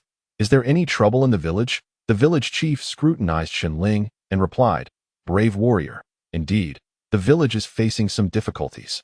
What troubles you? Is there something I can assist with? Shenling asked skillfully. In the farmland to the north of the village, wild boars frequently appear, causing significant losses to our seedlings and grain. Even the villagers sent to drive away the boars have been bitten. The village chief lamented, I shall drive away the wild boars, ensuring they no longer dare encroach upon our farmlands. Shenling declared resolutely. Upon finishing his statement, he received a system notification at that moment. The village chief sighed. Those wild boars are quite difficult to expel. The villagers have organized a rotation for guarding the fields. But Wang Dagui's wife is giving birth tonight, so he cannot join. Brave warrior, could you stand in for Wang Dagui tonight? After the village chief spoke, Shenling's game system popped up a new task. Help Wang Dagui guard the night. Task requirements. The crops must not suffer damage. Any damage results in task failure. Time limit. 1 day. Additional requirements. Kill wild boars. Task rewards. Experience 1,000. 70 copper coins. Village chief's favor 15. Wang Dagui's favor 5. Extra rewards. Experience number of wild boars killed 500. Village-wide favor 1 number of wild boars killed. Task penalties. Lose 1 silver coin. 40 copper coins. Village chief's favor -20. Naturally, Shenling accepted this task. As a reborn individual, he understood precisely how to complete it. After accepting the hidden task, Shenling claimed the rewards for reporting to the village chief, earning 200 experience and 1 gold coin. Successfully leveling up to level 2. He then checked his personal information once more. Game IP. To be continued level. LV2 experience. 0-500 health. 150 attack. 8 defense. 3 speed. For stamina. 15 profession. Spirit Master pet. None title. None talent. Natural pet affinity level 1 skills. None wealth. 1 gold coin. This level up was also in accordance with the Spirit Master profession. I am beginning to doubt whether I still possess the swordsman profession, Shenling mused. Surely it must exist. However, facing wild boars with the physique of a Spirit Master would pose a challenge. Shenling could only hope that fewer wild boars would come tonight, allowing him to muddle through that moment. The Spirit Master system issued a new task. Tame a pet. Task requirements. Time limit of 2 days. Task rewards. Spirit Master skill infinite evolution light. 10 pet biscuits. 1 ordinary spirit beast ball. Task failure. No rewards. Infinite evolution light. Upon seeing those words, Shenling felt this skill was extraordinary. The pet biscuits and ordinary spirit beast ball also appeared quite useful. Thus, he surmised that this was likely a disguised starter pack. However, the conditions seemed somewhat daunting. Now that the game had been developed for some time, most animals had already been claimed by Spirit Masters. In the current novice village, even household chickens and ducks were scarce. Where could he find a pet? Yet, the task had been assigned, and with a 2-day time limit, Shenling had no choice but to seek his fortune within the village. Perhaps he might stumble upon a lost chick or a runaway duck. Unfortunately, Shenling's luck was not favorable. After wandering the village for several hours, he saw not a single feather, let alone a shadow of a chick. It seemed that the villagers' chickens and ducks had already fallen victim to players' hands. Shenling sighed, realizing he would have to visit the village chief's home in hopes of tricking that large rooster into his possession. Just then, Shenling noticed a group of small children huddled together, chattering animatedly. The flowing ruins, known to the world as the abode of sin, a refuse heap, a cancer upon the earth. The environment of the flowing ruins is extremely harsh. Yet thousands of years ago, this place was a battleground for the 3 great eternal nations. Today, however, it has become a forsaken land for the homeless and the wicked. The historical records state, when the candle dragon emerged, the heavens and earth split, and the flowing ruins became wasteland. Today, this festering sore of the earth, the flowing ruins, stirred with activity. The 7 evil leaders of the flowing ruins convened atop the poisoned dragon peak. Is this truly the grave of immortals? A man clad in a maroon robe, looking both roguish and charming, inquired of a rotund figure with a face full of flesh and a fierce demeanor. Unknown, but there is indeed a great formation here, the rotund figure succinctly replied. Heh, my friend, what can one expect from that taciturn fellow, dressed flamboyantly, with a sword at his feet and an exceedingly lewd appearance? The middle-aged man chuckled, ahem. Observing their discussion commence, a diminutive but formidable bald elder cleared his throat to redirect their attention that I had confirmed with the smiling fox that this indeed was the tomb of an immortal. The smiling fox, named, emerged from a palanquin-like treasure, nodding in agreement with the elder's assertion while stretching languidly. General Chu, to my knowledge, there are no records of immortals passing through the flowing ruins, so how could there be a tomb? The kindly-faced old woman in white spoke up, Eli Granny. Although your years are extensive, does that mean you have not transcended? How then would you know of an immortal's whereabouts? The alluring woman with a fox mask nonchalantly inquired while stretching. Upon hearing the smiling fox's retort, Granny Lee maintained her composed demeanor. But do you know what lies within the tomb? If it truly is the resting place of an immortal, we risk grave consequences by rashly breaking the seal. Granny Lee's assertion was flawed. Regardless of the tomb's actual dangers, the reputations of our 7 were not mere bluster. Even if that immortal were to resurrect, could we not flee? The lewd, middle-aged man remarked. With your rudimentary swordsmanship, should an immortal truly revive, you would likely find yourself ensnared in their grasp. Granny Lee retorted coldly, as long as I can run faster than you. It suffices, the middle-aged man shot back with a sly jab. Humph! With a final disdainful snort, Granny Lee chose not to elaborate further. The vigorous elder, General Chu, witnessing the middle-aged man's effective rebuttal of Granny Lee, interjected, All right, everyone here has some inkling of what lies ahead. To seek treasure, one must be prepared to take risks. Let us first work together to break this seal before discussing our next steps. Upon hearing this, the others readily agreed. The elder, known as General Chu, held considerable sway among these notorious figures. Following the instructions of the stout man, the 7 took their positions around the array, channeling their innate powers into the formation. Multicolored energies streamed through the ominous clouds enveloping Poison Dragon Peak, drawing the attention of the oblivious malefactors of the flowing ruins. While the lurking beasts grew restless, suddenly, the Poison Dragon Peak, perpetually shrouded in dark clouds, erupted with a tempestuous demonic aura, causing the heavens to darken and the beasts to submit. While the wicked citizens of the flowing ruins fled in terror, as if the apocalypse had descended upon this accursed land, at the summit of Poison Dragon Peak, the 7 nefarious figures were scattered across the ground, all appearing to have sustained significant injuries. Among them, the stoutest had succumbed into a deep unconsciousness, while the others, though less gravely wounded, were rendered incapacitated and unable to flee. They could hardly fathom that beneath the seal lay the lingering might of the Candle Dragon. Although this pressure had dissipated to a mere whisper, it had nonetheless inflicted such grievous harm upon them. Before they could devise a response to this unforeseen turn of events, a figure emerged from the sealed ground, bearing a crimson coffin. The coffin, as red as blood, was painfully conspicuous, and the man beneath it, clad in azure garments and white boots, appeared slightly gaunt. His features, sharp eyebrows, starry eyes, and a prominent nose, crafted a visage that could not help but be deemed strikingly handsome. Damn, could it be that I've truly spoken this into existence? The sword immortal, positioned closest to the sealing ground, was seized by horror, wishing fervently to retract his words. In an instant, the coffin-bearer struck, and before the nefarious figures could comprehend the situation, the sword immortal was already entombed in the earth. Yet even as they belatedly reacted, they could not evade the coffin-bearer's blows. Even the unconscious stout man did not escape unscathed, receiving a supplementary strike. Liang Chao, shouldering the blood-red coffin, exhaled deeply as he witnessed his adversaries being successively buried beneath the earth by his hand. Liang Chao was a time traveler, having just been excavated from the tomb by these nefarious figures. He ought to have been grateful for their actions, yet he surmised they had unearthed him solely for treasure. However, there were no true treasures within the tomb. The only entity that could be considered a treasure was himself and the blood-red coffin he bore. Liang Chao found himself inexorably tied to the coffin. Without it, he could not find rest. Deprived of sufficient sleep, he would suffer excruciating headaches and fatigue, and prolonged absence of slumber could lead to his untimely demise.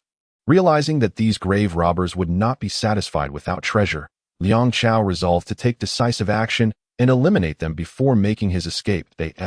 Typical homebody of the 21st century. The initial act of such ruthlessness stirred unease within him. Yet he understood that this was a necessary rite of passage for a traveler in a world of cultivation, in a realm where murder and treasure-seeking reigned unchallenged and devoid of legal protection. One must plan meticulously before acting, lest they leave behind future troubles. With his emotions steadied, Liang Chao began to rummage through the remains. He hoped to unearth valuable information or artifacts. However, upon traversing the tomb, he found no fragments of memory to enlighten him about the state of the world outside. For a month, he had wandered in confusion, yearning to grasp the circumstances beyond the tomb's confines. After an extensive search in the pit, he failed to uncover the body of the sword immortal, leading to rising doubts within him. This shouldn't be, he mused. Could it be that I reduced him to dust with a single strike? Or perhaps this world is not one of immortals, but rather a game. Yet, even in a game, one would expect some items to drop upon death. Emerging from the pit, Liang Chao proceeded to another grave robber's burial site. He jumped into the pit and resumed his excavation, only to encounter the same results as before. Undeterred, he combed through all 5 remaining pits, yet still found nothing. Damn, this is troubling, Liang Chao thought, sensing the peculiarity of the situation as he hurriedly descended the mountain. However, the imposing stature of Poison Dragon Peak was not something Liang Chao could easily conquer with mere physical prowess. Before reaching halfway down the mountain, he was utterly exhausted. Though his body could endure without food or drink, it could not withstand the absence of sleep. After 3 sleepless days, Liang Chao succumbed to fatigue and lay down within the coffin, drifting into a deep slumber. Not long after Liang Chao's hasty descent, atop the eerily silent Poison Dragon Peak, the sealed immortal tomb revealed 7 figures. Those 7 nefarious individuals. They remained silent, communicating through their spiritual senses. What was that coffin-bearer all about? The sword immortal inquired. Without a doubt, a celestial corpse, replied the previously reticent mute girl. Is it possession? Or perhaps a transformation? General Chu asked solemnly. It is neither transformation nor corpse chi. Rather, the life force is exceedingly vigorous, the mute girl responded. Then it can only be possession or rebirth, the smiling fox interjected. Upon hearing the smiling fox suggest that Liang Chao might be reborn, the sword immortal immediately dismissed the notion, asserting, impossible. The actions of that coffin-bearer are far too peculiar for it to be an immortal's rebirth. They pondered how Liang Chao had climbed out of the tomb, utilizing formidable power to heal their wounds. While digging them into the depths of the pits, they found considerable plausibility in the sword immortal's assertions. Yet it could also be that something went awry during the rebirth, resulting in a loss of memory. We must probe further, the stout man suddenly proposed. How shall we probe? And remember, this is a celestial corpse. Have you all forgotten the lessons of the past? Granny Lee cautioned. The nefarious figures fell into a contemplative silence, each harboring an aversion to further engagement with the coffin-bearer. However, their collective presence atop Poison Dragon Peak had yielded no benefits. Conversely, having unleashed this celestial corpse, they feared they would be forced to abandon the flowing ruins they had long governed. Returning to a life of wandering, that a friend who had remained aloof throughout the discussion activated a teleportation talisman and departed, leaving behind a solitary remark that echoed within the tomb, that I shall take my leave first. You all deliberate at your leisure. Witnessing her friend's departure, the already suspicious Granny Lee summoned her contract beast, swiftly vacating the area. Then let us part ways here, General Chu offered, leaping out of the tomb and swiftly vanishing from the summit of Poison Dragon Peak. The stout man turned to the remaining figures, his meaning unambiguous. Ahem, the sword immortal, feeling the stout man's gaze upon him, felt a wave of discomfort and cleared his throat before taking flight on his sword. In an instant, only 3 remained within the tomb. Yet time elapsed without anyone else departing. The smiling fox broke the silence. I can ascertain that the soul of that celestial corpse poses no issues. It is highly likely that it is a rebirth. In fact, I suspected something was amiss with the sealing formation from the outset. This was no ordinary tomb seal, but rather an ancient array of unknown purpose. The rotund figure spoke. After exchanging information, both individuals turned their gaze towards the mute alchemist, who merely shook her head in silence. The smiling fox, perceiving the situation, refrained from further inquiries and instead summoned a magnificent treasure resembling a flower palanquin, into which he reclined. The stout man produced an array pin and planted the array flags, quietly commencing the formation. Meanwhile, the mute alchemist retrieved spiritual herbs and trees from her ample sleeves, planting them within the sepulchral grounds. Half a day passed, and Granny Lee returned, riding on a colossal, faceless black creature akin to a giant lizard. At that moment, Granny Lee's white hair was no longer as smooth and tidy as before. Her countenance was haggard, resembling a person aged by a decade, exuding an air of fragility as if she could collapse at any moment. Yet, despite her condition, she was not questioned by the 3 vile leaders. They were engrossed in their own arrangements of formations and the planning of flora. Upon her return, Granny Lee made no commotion and quietly closed her eyes on the spot. The following day, a companion returned, dressed in ragged clothes stained with blood. He appeared disheveled and immediately sought the mute alchemist's assistance to heal his wounds. This startled the 3 vile leaders, as they had not anticipated that their robust ally would return in such a state. Even more unsettling was the fact that the mute alchemist could only stabilize his injuries but could not cure his affliction. Ultimately, his condition did not worsen solely because the bizarre cause of his ailment had inexplicably vanished. "Friend, what transpired after you left here?" Granny Lee inquired upon noticing his stabilized condition. The friend, confronted with her question, displayed a look of terror and took a long moment to respond. I teleported back, hastily gathered some essential items, and immediately activated the long-distance spatial talisman to depart. Initially, nothing unusual occurred along the way. However, the moment I teleported out of the flowing ruins, an inexplicable sense of panic engulfed me, followed by intermittent waves of unaccountable pain. Even the healing talismans proved ineffective. My sole desire was to distance myself from the flowing ruins. To escape this place, that I disregarded everything and repeatedly activated the spatial talismans to traverse the void swiftly. Yet the panic and pain only intensified, leading to a cascading failure of my organs, ruptured blood vessels, and a fractured soul that I exhausted all means to halt it. Listening to his account, the expressions of those present turned grave. And then you returned. Yet even the mute alchemist could not remedy your peculiar ailment. Had that bizarre affliction not vanished, your torment would have persisted, the smiling fox analyzed. The friend nodded in affirmation. But is this truly an ailment? Granny Lee directed her gaze towards the mute alchemist. The mute alchemist's consciousness replied, "This is indeed a sickness, a formidable and enigmatic one, that I can assure you. We have neither been poisoned nor cursed." The smiling fox also spoke, dismissing one possibility regarding the friend's ordeal. Granny Lee, upon hearing this, wore a solemn expression. Before I departed from Black Dragon Peak and returned to my residence to instruct my subordinates to reclaim our assets in preparation for a period of seclusion, I too experienced an inexplicable sense of panic, followed by intermittent spasms and chills within my soul.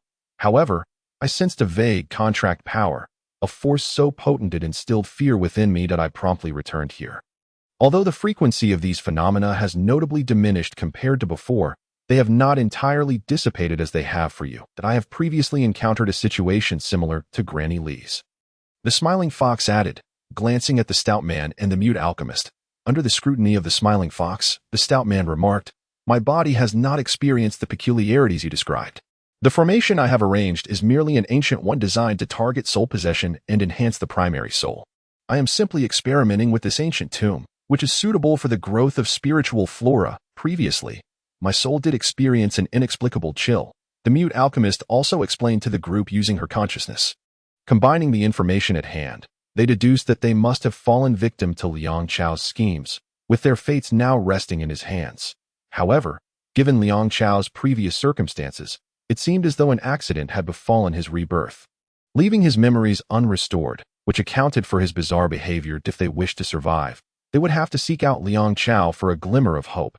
Yet, as those who had broken the seals, they were uncertain if they were the cause of Liang Chao's current predicament. Thus, approaching him recklessly might yield dire consequences. Consequently, they dedicated the next 2 days to meticulously repairing the tomb before setting out to find Liang Chao.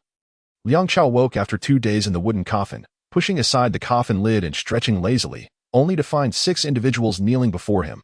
Rubbing his eyes, he prepared to scrutinize them further when a harmonious voice reached his ears. Xiao Mian Hu, Dan Tai Ching Rong, the stout man Zhang San, the friend Lu Junjia, the mute alchemist Yang Yuan, Granny Li Li Mei, General Chu Han, pay your respects to the immortal. Upon hearing this chorus of greetings from individuals both young and old, each with distinct tones, Liang Chao's heart stirred with confusion. When he confirmed that these 6 were indeed the tomb robbers he believed he had slain, his emotions became quite complex. Nevertheless, despite the multitude of questions swirling in his mind, based on his experiences since his arrival in this realm, he concluded that everything before him must indeed be real. In the realm of immortals, I am unfazed. I must remain composed. Liang Chao silently encouraged himself before speaking. You may rise. We dare not. The vile leaders exchanged glances. Presently, their circumstances did not necessitate their intervention. They merely needed to remain vigilant against Yi Fan's arrival to prevent any unforeseen developments. The battlefield was filled with the sounds of combat and carnage. Incredibly brutal, yet not a single plea for surrender or mercy was uttered. It was a life-and-death struggle where one must perish for the other to survive.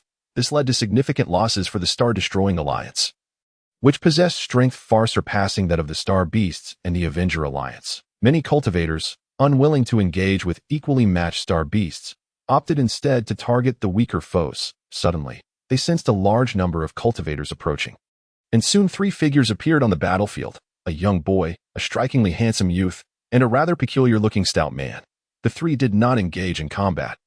Luoho Demon Ancestor and the Destiny Sovereign halted their assault on the 7-star Daoist. Fellow cultivators, the Star Beasts and the Avenger Alliance are merely my playthings. They will not significantly impact the Hongwang. Yi Fan proclaimed while surveying the crowd. If you are genuinely concerned, I can instruct them not to venture into the Hongwang continent, and instead thrive within this starry expanse. Would that suffice? Upon seeing Yi Fan, Luoho Demon Ancestor felt a surge of fury, wishing nothing more than to eliminate him on the spot. However, he was acutely aware that Yi Fan was not one to be trifled with. With the majority of the cultivators in Hongwang united, did Yi Fan truly have a chance of survival? Playing around has led to this situation, the initial Qilin remarked sarcastically, just as Yi Fan was about to retort. He heard the voice of Hongjun Laozu. I believe everyone is aware that the 4 of us, myself, Shichin Yangyang, Luoho Demon Ancestor, and Qiankuan Laozu, combined our efforts using the creation jade plate to deduce that a leader among the ferocious beasts would emerge, destined to annihilate all living beings in Hongwang. This prediction has now manifested, and this individual is, in fact, the Beastmaster. Hongjun Laozu produced an incomplete creation jade plate, emitting a green light that enveloped Yi Fan, revealing an image of fortune to the cultivators present. It depicted a fearsome beast not yet fully materialized, with a green face, protruding fangs, and a back adorned with 2 pairs of fleshy wings, possessing 2 distinctly shaped claws, and 3 legs. One resembled the sharp claw of a fierce bird, another like that of a ferocious beast, and the last was robust like that of a diminutive elephant. It also boasted a tail covered in scales, presenting a truly terrifying visage that evoked an inexplicable sense of dread. In contrast, the aura surrounding the 7-star Daoist was akin to that of a harmless creature, even though the one beside him appeared more solid. However, to the astonishment of the Star-Destroying Alliance's cultivators, a similar aura was also present around the Destiny Sovereign and others, albeit much smaller and significantly more ethereal than Yi Fan's. Yifan had never anticipated that Hongjun Laozu possessed such a capability. It was known that Bai Kong Kong and the others could extract the power of fortune, yet they could not manifest it in such a manner. At this moment, regardless of what Yifan said, he could not escape his connection to the ferocious beasts. However, to speak of it, Yifan himself was a ferocious beast, and he had already devised a plan. Since he could not prevent his influence on Hong Wang, he would simply amplify it, guiding Hong Wang towards his desired developmental trajectory that if all went well, he might even encounter the human race ahead of schedule. Beastmaster, you secretly cultivate ferocious beasts, wreaking havoc upon the cultivators of Hong Wang. Do you truly believe we are unaware of your actions? At this moment, Hongjun Laozu projected a comparative chart of the increase and decrease in the number of practitioners in the Hong Wang realm using the creation jade plate.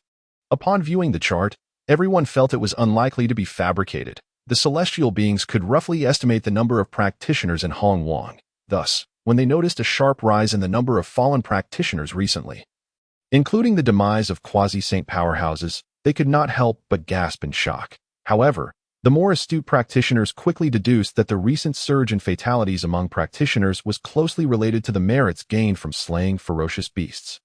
As for whether a beast lord was behind this, they could only speculate. Bai Kong Kong gazed at the comparative chart and remarked, "Clearly, it is your group that has been fighting fiercely over the ferocious beasts, resulting in the recent increase in fallen practitioners." Bai Kong Kong's words were abruptly interrupted by the Destiny Sovereign, who retorted, "We, as practitioners, are not to be compared with your kind, who have only just begun to awaken their intelligence. Though we may compete, to engage in outright combat is utterly slanderous. Do you truly believe that we Hong Wang practitioners would fight to the death over trivial gains like you newly enlightened beasts?" The first Qilin interjected with a mocking expression. "You." Bai Kong Kong was incensed. Yifan, seeking to calm Bai Kong Kong, surveyed the surroundings and stated, "Though I have become the Beast Lord, it is due to the coercion of certain individuals. If you are willing to be manipulated by those people, then go ahead and try. Do not blame me for not warning you when the time comes." As Yifan finished speaking, the Supreme Heavenly Fox and other ferocious beasts arrived on the battlefield, and the situation seemed to shift to a stalemate. The practitioners within the Star Extinguishing Alliance felt a significant shift in their hearts. Most had come for personal gain, and they were unwilling to risk their lives in a fight. Seeing the situation stagnate once more, the Destiny Sovereign wielded the postnatal Supreme Treasure, the Celestial Zither, and initiated an attack against Yifan, exclaiming, "As long as the ferocious beasts exist, Hong Wang will remain unsettled. This is the will of heaven and earth. We must act in accordance with the tide." The three powerful beings, including the ancestor of the primordial dragon and the first Qilin, prepared to strike alongside him. However, before they could make their move, an alarming scene unfolded. A sword light, imbued with an unstoppable sword aura, shattered the Destiny Sovereign's attack and directly targeted him. The Destiny Sovereign, caught off guard, attempted to defend himself, only to have the celestial zither he had been refining for ages cleaved in two. Moreover, the sword light did not break entirely upon impact, resulting in the Destiny Sovereign being obliterated on the spot. The crowd collectively sensed the reality of the situation and confirmed that the Destiny Sovereign had indeed fallen. They stood in stunned silence, their faces displaying varying degrees of shock. This was the Destiny Sovereign, one of the top 10 powerhouses of Hong Wang, a quasi-saint. Had he truly perished? Had he truly been defeated in a single stroke by Yifan? The trio of the primordial dragon, first Qilin, and Yuan Feng found their minds blank, as if in a daze, questioning, "What just happened? Where am I? Who am I?" Even the likes of Qian Kuan Laozu and Shi Chun Nyang bore expressions of astonishment, with Hongjun Laozu equally taken aback. They seemed to ponder the implications of such a formidable beast lord. Was it wise to engage in combat against him? Was this not an obvious invitation to death? At that moment, Luoho Imozu silently rejoiced for having refrained from stepping into the limelight. He was grateful for his foresight. Having encountered Yifan before, he knew that pressuring him could lead to dire consequences. Now, witnessing the Destiny Sovereign being effortlessly slain by a single sword strike, he felt a mix of relief and trepidation, along with a budding apprehension that he had yet to fully recognize. Who would dare to test him now? Yifan's commanding voice resonated throughout the battlefield. Observing Yifan, who wielded the grass sword and emanated a menacing aura of a ferocious beast, everyone instinctively took a few steps back. Not only had the majority of practitioners lost their will to fight, But even the quasi-saint powerhouses like Qian Kuan Laozu felt an impulse to flee the scene. However, amidst the shock, a junior practitioner from the Taiching Xianxian called out, "Surely the Beast Lord has employed forbidden techniques and is now at the end of his strength. There is no need for fear. Let us charge." With that, he rushed forward, only to be met with a gruesome fate. Jean Lang Lang shrank his neck and quietly remarked, "Could this be a puppet sent by Grandpa Qian Kuan?" "Not quite," Shi Chun Yang Yang replied casually. However, this incident significantly impacted the invincible image Yi Fan had worked to cultivate. Yet, without anyone to rise against him, it would likely prove futile. Yi Fan, in that moment, feigned composure, adopting a demeanor that suggested anyone who dared to approach would meet their demise. Yet, despite his bravado, Yi Fan could only maintain this facade for so long. The sword strike that had felled the Destiny Sovereign was a singular event, and he could not replicate it again. That stroke was a manifestation of an uncompleted experience card, a recreation of Yi Chao's sword light concealed within his soul, thus granting it such terrifying power. Of course, this also inflicted considerable damage upon Yi Fan's own soul. Meanwhile, Hongjun Laozu and the other powerful beings were secretly communicating. Observing Yi Fan's demeanor, they began to suspect he was merely a paper tiger, ready to reveal his true form at the slightest provocation. After all, had they treated him with such contempt, if Yi Fan truly possessed such formidable strength, would he allow them to so easily escape? "My fellow Taoists," Luo Ho Emozu interjected, "I have battled the Lord of Darkness before and know that his true strength is not formidable. It relies entirely on a peculiar grasp." He proceeded to share his insights about Yi Fan. Slightly adjusted, with the gathered powers, upon hearing this, their wariness towards Yi Fan diminished considerably, leading to fervent discussions on how to eliminate him and his allies. In no time, Yi Fan and his companions were being dismissed as inconsequential. Mere clay chickens and tiled dogs. It was evident that they had achieved a sense of mental victory. Yi Fan, realizing that this group was not departing and was engaged in some discussion, understood that maintaining this charade was becoming increasingly pointless. He thus closed his eyes and entered a meditative stance, as if preparing a grand move. Hongjun Laozu and the others naturally recognized the shift in Yi Fan's behavior. "What a fade," Qian Kuan Laozu scoffed. Yet, Yi Fan's posture still instilled deep-seated apprehension among the great powers regarding a potential desperate counterattack, although they believed Yi Fan was not as formidable as he appeared. The Destiny Sovereign had fallen only recently. They were not foolish enough to take the risk of becoming the next target of Yi Fan's wrath, for if he were to unleash another sword strike, it would undoubtedly lead to their demise. However, the top powers, including Hongjun Laozu, Luo Ho Emozu, and Qian Kuan Laozu, were unwilling to forego the chance to eliminate Yi Fan and eradicate the ferocious beasts. They understood that if they missed this opportunity, it would be far more challenging to unite the practitioners of Hongwang against Yi Fan in the future, especially Luo Ho Emozu, who was acutely aware of how rapidly Yi Fan's strength was progressing. Should they allow him to grow unchecked, he would undoubtedly seek retribution. It was crucial to note that when Yi Fan had fought against Luo Ho, he had not possessed the power to obliterate him. Yet now, the cost Yi Fan bore was not as significant as it had been when he faced Luo Ho, and he had just annihilated the Destiny Sovereign. The current strength of the Destiny Sovereign was not much weaker than Luo Ho's own. If Yi Fan continued to develop at this pace, it would not be long before Luo Ho became a soul lost beneath Yi Fan's sword. The other powerhouses shared similar sentiments to those of Luo Ho Emozu. They had already woven the threads of causality today that if they did not address this causality, they would undoubtedly face repercussions in the future. Yet, none dared to take the lead. Stalemated, Hongjun Laozu proposed, "Let us strike together. No matter how powerful this beast lord may be, he cannot withstand our combined might." I concur. Luo Ho Emozu immediately responded. I too agree. The venerable ancestor Qian Kuan echoed in agreement, and such a simplistic proposal ultimately garnered the endorsement of all the quasi-saints and great Luo golden immortals present. In truth, this notion had long been contemplated by the assembly. It merely awaited a suitable voice to articulate it. However, as the esteemed Hongjun and his companions were finalizing their plans, a colossal, almost fully solidified shadow of verdant grass descended upon the celestial expanse. An overwhelming sense of pressure enveloped the hearts of every member of the Star-Extinguishing Alliance. Observing this, Hongjun exchanged glances with the demon ancestor Luo Ho, and the several quasi-saint powers swiftly united to launch an assault on Yi Fan. Witnessing the quasi-saint powers take action, The great Luo golden immortals reigned in their errant thoughts and joined the fray. Other cultivators, too, followed suit, contributing their strength. Countless formidable divine abilities surged forth like an unrelenting torrent, while Fan and his companions appeared as ants nestled against a mighty tree. The expressions of Shiao Sheru and his companions were filled with terror. Not to mention the ordinary star beasts and avengers. Do not fear. Simply follow my instructions. Fan's voice resonated in their minds amidst the panic of the star beasts and avengers. That moment. Fan's words possessed a profound power that alleviated their anxiety.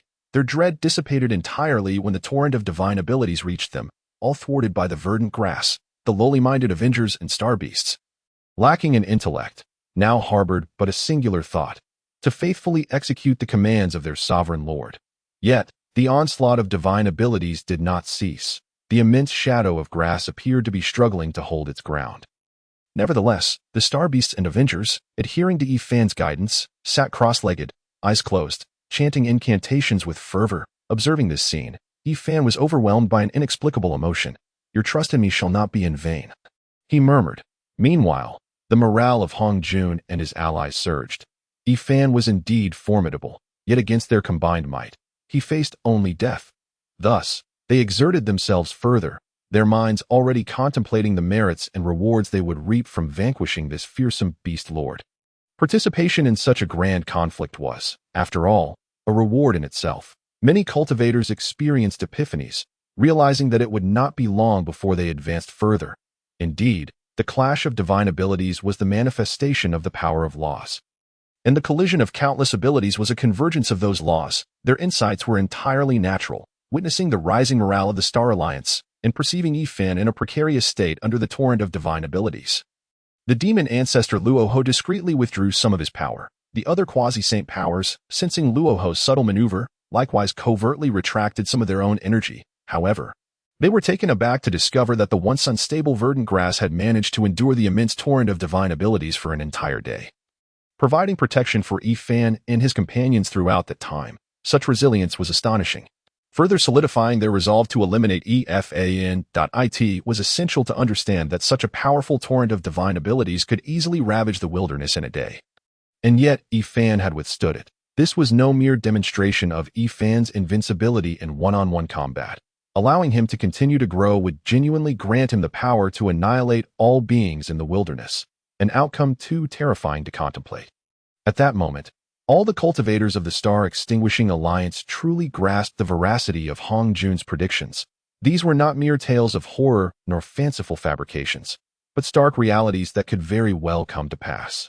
Should they fail to unite in eliminating Fan, their fate would inevitably align with the grim forecasts posited by Hongjun, just as the Star Extinguishing Alliance resolved to eradicate Fan. The celestial expanse split open. A visible sea of fortune surged forth from every corner of the wilderness. The wilderness continent, the wilderness seas, the wilderness starry skies, converging into the vast rift that a profound silence enveloped the scene. As the thoughts of the cultivators of the Star Extinguishing Alliance seemed to freeze in that instant, they beheld the rift widening, until the figure of a colossal grass plant gradually descended. It was so sacred, so powerful, regardless of their positions. All who laid eyes on this grass felt an overwhelming impulse to kneel in reverence. Indeed, the essence of egress had manifested in the celestial expanse. Summoned by Fan through a unique divine ability, this formidable divine ability was a reward bestowed upon Fan by the system during his contemplation of how to confront the Star Extinguishing Alliance. While it seemed rather unremarkable, its true potential lay in its ability to consolidate the fortunes of various feral beasts, thereby evading the laws of the wilderness and creating an absolute domain. Thus, Fan could summon the essence of egress directly. However, the consumption of feral beast fortunes was immense, making it unlikely for Fan to utilize this divine ability again in the future. Upon witnessing this scene, the demon ancestor Luoho was utterly flabbergasted. He had never anticipated such a turn of events. Now, not only was revenge beyond his reach, but escape was also rendered impossible. Hongjun's expression mirrored his shock, as the sight of this colossal grass left an indelible mark upon his very soul. He sensed that no matter what he did in this lifetime, he would never surpass this grass, a realization that filled the proud Hongjun with a discomfort more profound than death, twisting his heart in anguish. Meanwhile, The ancestor Qian Kuan was equally astonished, regret spilling forth as he repeatedly lamented, "Why did I provoke him? Why did I provoke him?" As the cultivators braced themselves for impending doom, numerous black holes materialized around the immense egress. Both the cultivators of the wilderness and the feral beasts felt their magical and spiritual energies rapidly depleting. In a short time, the participating cultivators of the Star Extinguishing Alliance suffered heavy casualties due to the excessive loss of their magical and spiritual energies. Yet, this was not the most alarming aspect. Had Hongjun and his allies known that across the wilderness, feral beasts were perishing in droves as these black holes siphoned their soul and magical energies, they would have been rendered speechless with horror at the thought of impending doom. In mere moments, a significant portion of the wilderness's feral beasts had been lost, only the most powerful among them, such as the Chaos, the Taowu, and the Qiongqi, 3 of the 4 fearsome beasts, alongside other renowned ferocious creatures like the Lycong, the Coral Unicorn, the Qian Golden Lion, the Ice-Armored Horned Dragon, the 8-Legged Fire Qi, the 9-Winged Celestial Dragon, the Thunderbat Dragon, the Blue-Winged Sea Dragon, the Lycongxian Dragon Whale, the Kuainyo, the Xiaxi, the Hong, the Zhongming Bird, the Baifeng, the Fei Fei, and the Sanwei managed to arrive at this celestial expanse, narrowly escaping annihilation. The top-tier powers, including the demon ancestor Luo Ho, recognized that so many formidable feral beasts, typically elusive, had congregated here, and they sensed that the forthcoming developments would exceed their wildest imaginations. Indeed, egress transformed into a colossal sword, adorned with a singular horn atop its head, its skin a deep black, bearing meaty wings, and manifesting the visage of a dark bat, as Fan wielded the immense egress sword with fervor.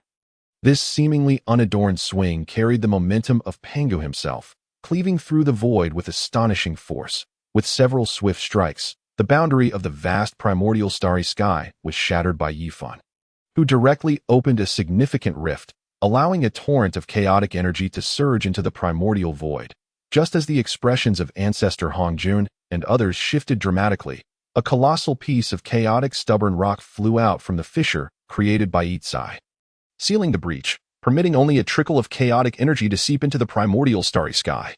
However, the primordial expanse had already been cleaved into 10 segments by Fan, and these chaotic energies did not spread rapidly, as they were obstructed by the barriers of the 10 celestial domains. Ultimately, Fan cast forth the Itsai sword, drawing a divine barrier akin to celestial retribution across the 9 segments of the starry sky he had severed, entirely isolating the possibility of chaotic energy flowing into the primordial realm. Simultaneously, Fan's vow resonated throughout the far reaches of the primordial expanse. "I am the master of fierce beasts, shattering the heavens above the primordial starry sky to forge the celestial gate, dividing the primordial heavens into 10 realms, with fierce beasts occupying 9 realms to guard the celestial gate against chaos." Once Fan's vow reverberated for the 3rd time across the primordial expanse, he and the fierce star beasts, along with the Avengers, faded into the 9 realms. The primordial realm was devoid of any trace of fierce beasts, leaving only this solitary domain, aside from a few quasi-saint powerhouses returning to the primordial continent. The rest vanished into the 9 realms, their fates uncertain. In later generations, some attributed this great calamity to the fierce beast tribulation, leaving behind a description stating that the fierce beast tribulation was the first calamity of the primordial realm, one that could only be safely traversed by quasi-saint powerhouses or reclusive cultivators. Several quasi-saint powerhouses who witnessed this tribulation returned to the primordial realm and engaged in astonishing, even shocking, actions. Ancestor Hongjun began to wander the far reaches of the primordial realm, accumulating merit without expectation of reward. The demon ancestor Luo Ho returned to the west, swearing an oath to not leave the west until he achieved sainthood. Lady Time, accompanied by the eternal sanctuary and the temporal traces she left in the northern domain, fell into the Mother River, marking the end of her presence in the northern domain of the primordial realm. Ancestor Qianquan reclaimed all the treasured artifacts he had forged, retreating along with them to Treasure Artifact City, hidden beneath the northern domain, making it exceedingly difficult for the world to behold Qianquan's treasures again. The ancestor dragon, the Qilin, and the Yuan Feng all declared their seclusion. The primordial realm fell into a profound silence. On the nameless spiritual mountain of the Qianji sect, Fan opened his eyes. Alas, plans truly cannot keep pace with change. Thankfully, The outcome was relatively favorable. Yifan sighed, reflecting on the intricate matters he had dealt with in the primordial realm. His adept handling of this upheaval was largely incidental. Had it not been for the fortuitous twist of fate that allowed Yifan to inherit the destiny of the Avengers, he would not have been compelled by ancestor Hongjun and others to become the master of fierce beasts. Ultimately, he would not have received the system's rewards, nor the techniques bestowed by the system. Although the conditions were stringent, Yifan fortuitously met them.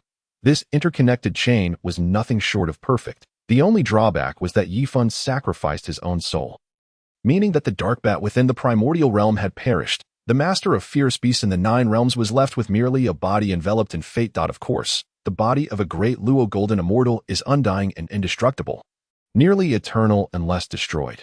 Yet, Yifan lamented the loss of the opportunity to study the advanced version of the devouring heaven and earth technique. Nevertheless, he found satisfaction in ensuring the well-being of Beikongkong and the others. After calming his emotions, Yifan consumed some spiritual fruits before heading to bathe. He had been in the primordial realm for some time, and his body in this world had not enjoyed a proper cleansing in ages. "How fares your cultivation, Big Stone?" Yifan inquired while refreshing himself in the hot spring provided by Big Stone. It must be noted that after settling matters with Jiutian, he had procured a self-created technique from Little Stone for Big Stone. Thus, he awaited Big Stone's response. "Those spells are far too profound. I have yet to grasp the basics." "Father, have you finished your retreat?" Big Stone exclaimed in delight. Yifan, fearing that Big Stone might inadvertently expose his secrets, especially in his current weakened state, chose not to divulge the truth. "Yes, I have concluded my retreat. That I also brought you a new technique, which I assure you will suit you perfectly." A new technique. "Father, I have only just grasped the basics of those previous techniques," Big Stone replied, somewhat sheepishly. What did you say?" Yifan was about to dismiss it when he suddenly realized that things were not unfolding as he had anticipated. "Father, I meant to say that the techniques you gave me were merely the basics," Big Stone reiterated, adding, "These techniques are already quite formidable. It may take me a very long time to fully master them. Therefore, you need not seek out more techniques for me." Yifan was taken aback. Big Stone certainly would not lie to him. Could it be that during this period, Big Stone truly had managed to cultivate these profound techniques to the beginner stage? Big Stone's background must be extraordinary. A multitude of thoughts surged through Yifan's mind. Just as he pondered these matters, Big Stone suddenly transmitted a message. "Father, a powerful cultivator is flying toward us. Can you conceal yourself well enough not to be detected by that cultivator?" Yifan asked, panic rising in his voice. "I can," came Big Stone's reassuring reply. Feeling somewhat relieved, Yifan immediately rose from the hot spring and donned his garments, readying himself, just as he finished arranging his appearance and stepped out of the small chamber. A striking young man in flowing white descended gracefully, alighting upon the ground atop a jade sword.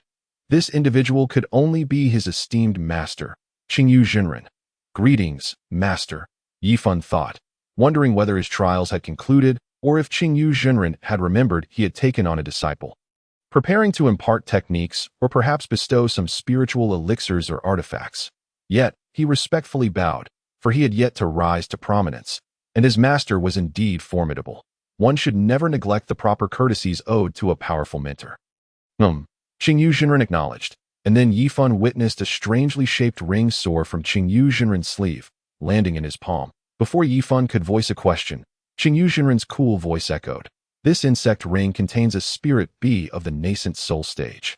You may rely on it to descend the mountain in the future." Initially, Yifan was elated at the prospect of having a nascent soul spirit bee within the ring. However, hearing the latter part of Qingyu Jinren's statement tempered his excitement. Although it seemed he had acquired a protector without cost, the coldness of Qingyu Jinren's words instilled a flicker of shame within Yifan. It seemed his master did not intend to test him. Or perhaps he was gauging how he might successfully descend the mountain. Yet, with his current strength, relying solely on himself, he could not even manage to leave the mountain. Yifan's emotions were somewhat complex as he expressed his gratitude to Qingyu Jinren. Qingyu Jinren responded in his usual cool manner, leaving Yifan with the words that he could return home to visit whenever he wished, before stepping onto his sword and vanishing into the horizon. Yifan gazed in the direction of Qingyu Jinren's departure for a long while, unable to fathom whether his master's gift of the insect ring held a deeper significance. What did he mean by suggesting a visit home? And why did he choose to take on as a disciple an ordinary townsman with seemingly poor aptitude?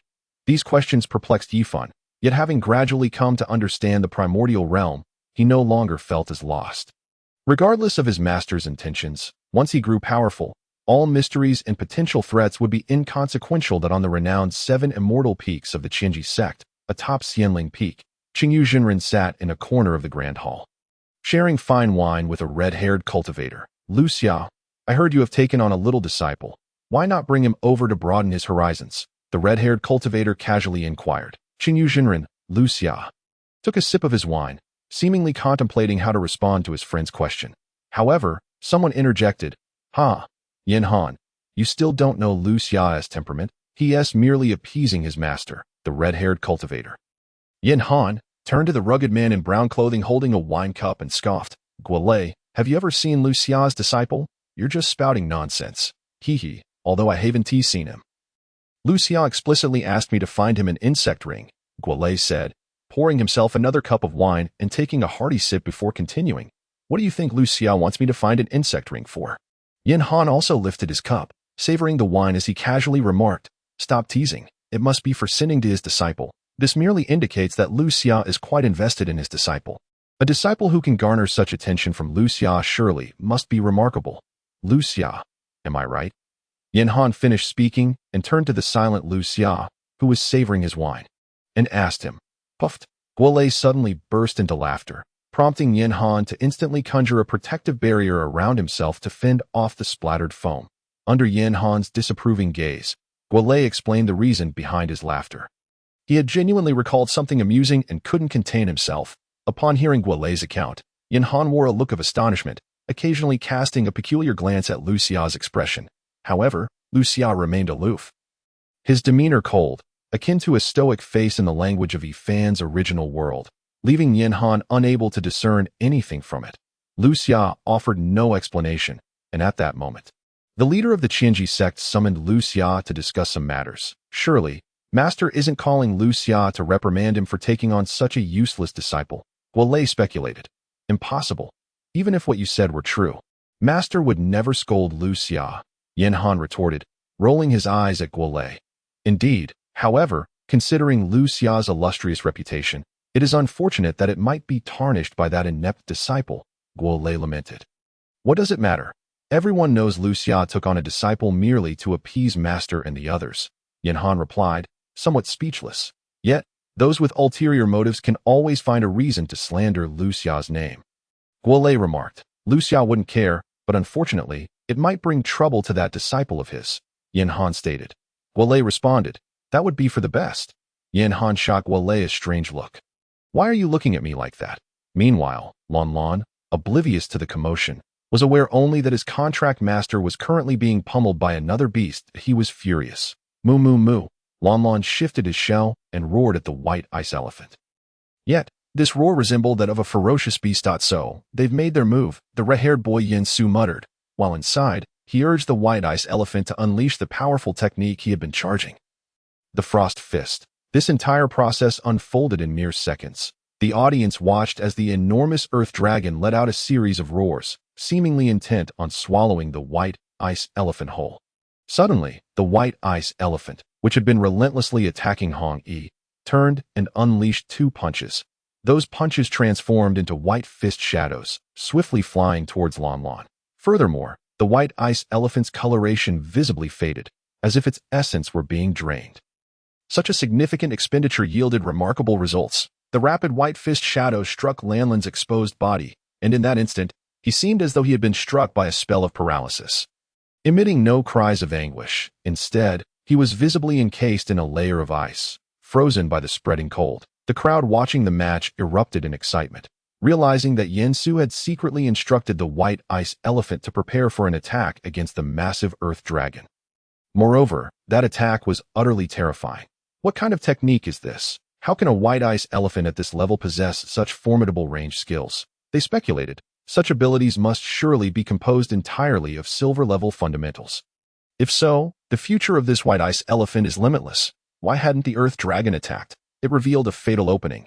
What a remarkable young boy. The white ice elephant, cultivated to silver rank at such a young age. can unleash such powerful techniques? Could it be that the match is about to end in this manner? A middle-aged man, who had been closely following the contest, chuckled softly at the murmurs around him, saying, "It's still early in the arena." Hong Yi was momentarily bewildered. Meanwhile, the red-haired boy Yin Su, upon seeing Lan Lan completely encased in ice, secretly sighed in relief. Despite his outward composure, he was still anxious deep down. In truth, it was only natural for a child under 10 to feel nervous and fearful in the face of such a colossal earth dragon. Even an adult would feel intimidated. Who could predict the extent of the earth dragon's power? Nevertheless, Yin Su felt he had made the right bet. The earth dragon, though massive and fearsome, was merely a larger version of its kind. In other words, it relied solely on its shell for defense while possessing numerous shortcomings: sluggishness, lack of offensive capabilities, and low inherent defense. However, Yin Su did not allow himself to lower his guard. He remembered his grandfather's teachings to remain vigilant until the very last moment and to leave no opportunity for the enemy. Thus, it wasn't long before Hong Yi, still dazed, was knocked to the ground by the white ice elephant, who then unleashed a rapid barrage of cold punches. Faced with such a predicament, Hong Yi did not panic excessively. He sensed that Lan Lan was not in immediate danger. He needed to devise a strategy to confront the white ice elephant. At the outset of the competition, Hong Yi had believed that his well-honed skin-refining defense would suffice for a respectable ranking. Yet, he had not anticipated encountering such an extraordinary young opponent at such a tender age. Yin Su had cultivated a silver-ranked contract beast, overpowering him effortlessly and leaving him with no chance to retaliate. It was worth noting that Hong Yi's contract master level was only at Black Iron Tier 3, while above Black Iron lay Bronze, followed by Silver, with 10 tiers in Black Iron and 20 in Bronze. It meant that Hong Yi's contract master rank was at least 20 levels lower than Yin Su's. Given such a disparity, it was entirely reasonable for Hong Yi, despite his refined skin, to be overpowered. However, the contract master's rank merely indicated the extent of their contract space.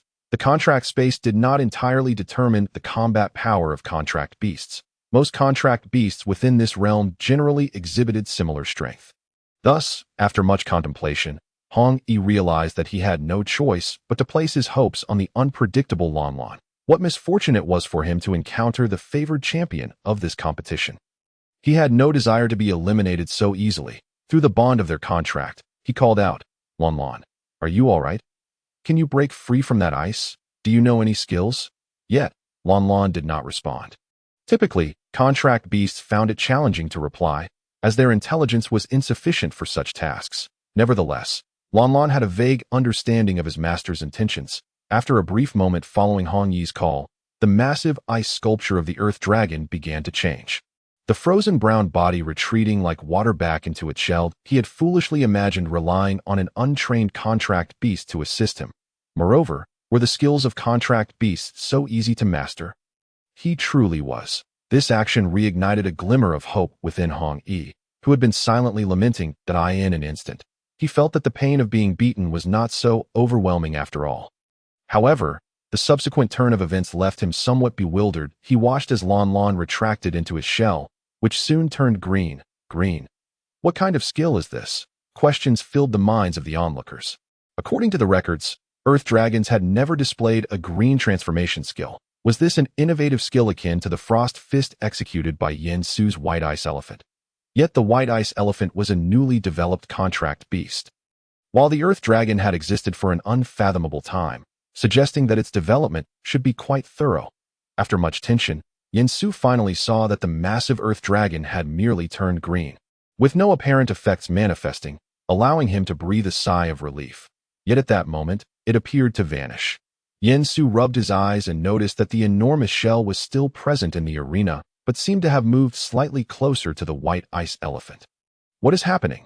Yin Su warily instructed the white ice elephant to keep its distance from Lan Lan. Seizing the opportunity, Hong Yi managed to escape the fate of being pummeled underground.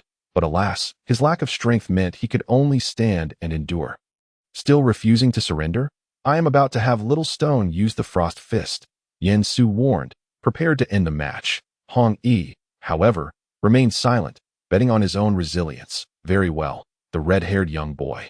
Yin Su uttered a remark as he summoned the innate energy of his body. channeling it through the contract space to bestow upon the white-scaled stone elephant a stream of silver-grade energy.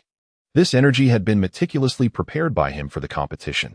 Nevertheless, even so, the act of transmitting energy from the contract space to the contracted beast remained a considerable strain for him.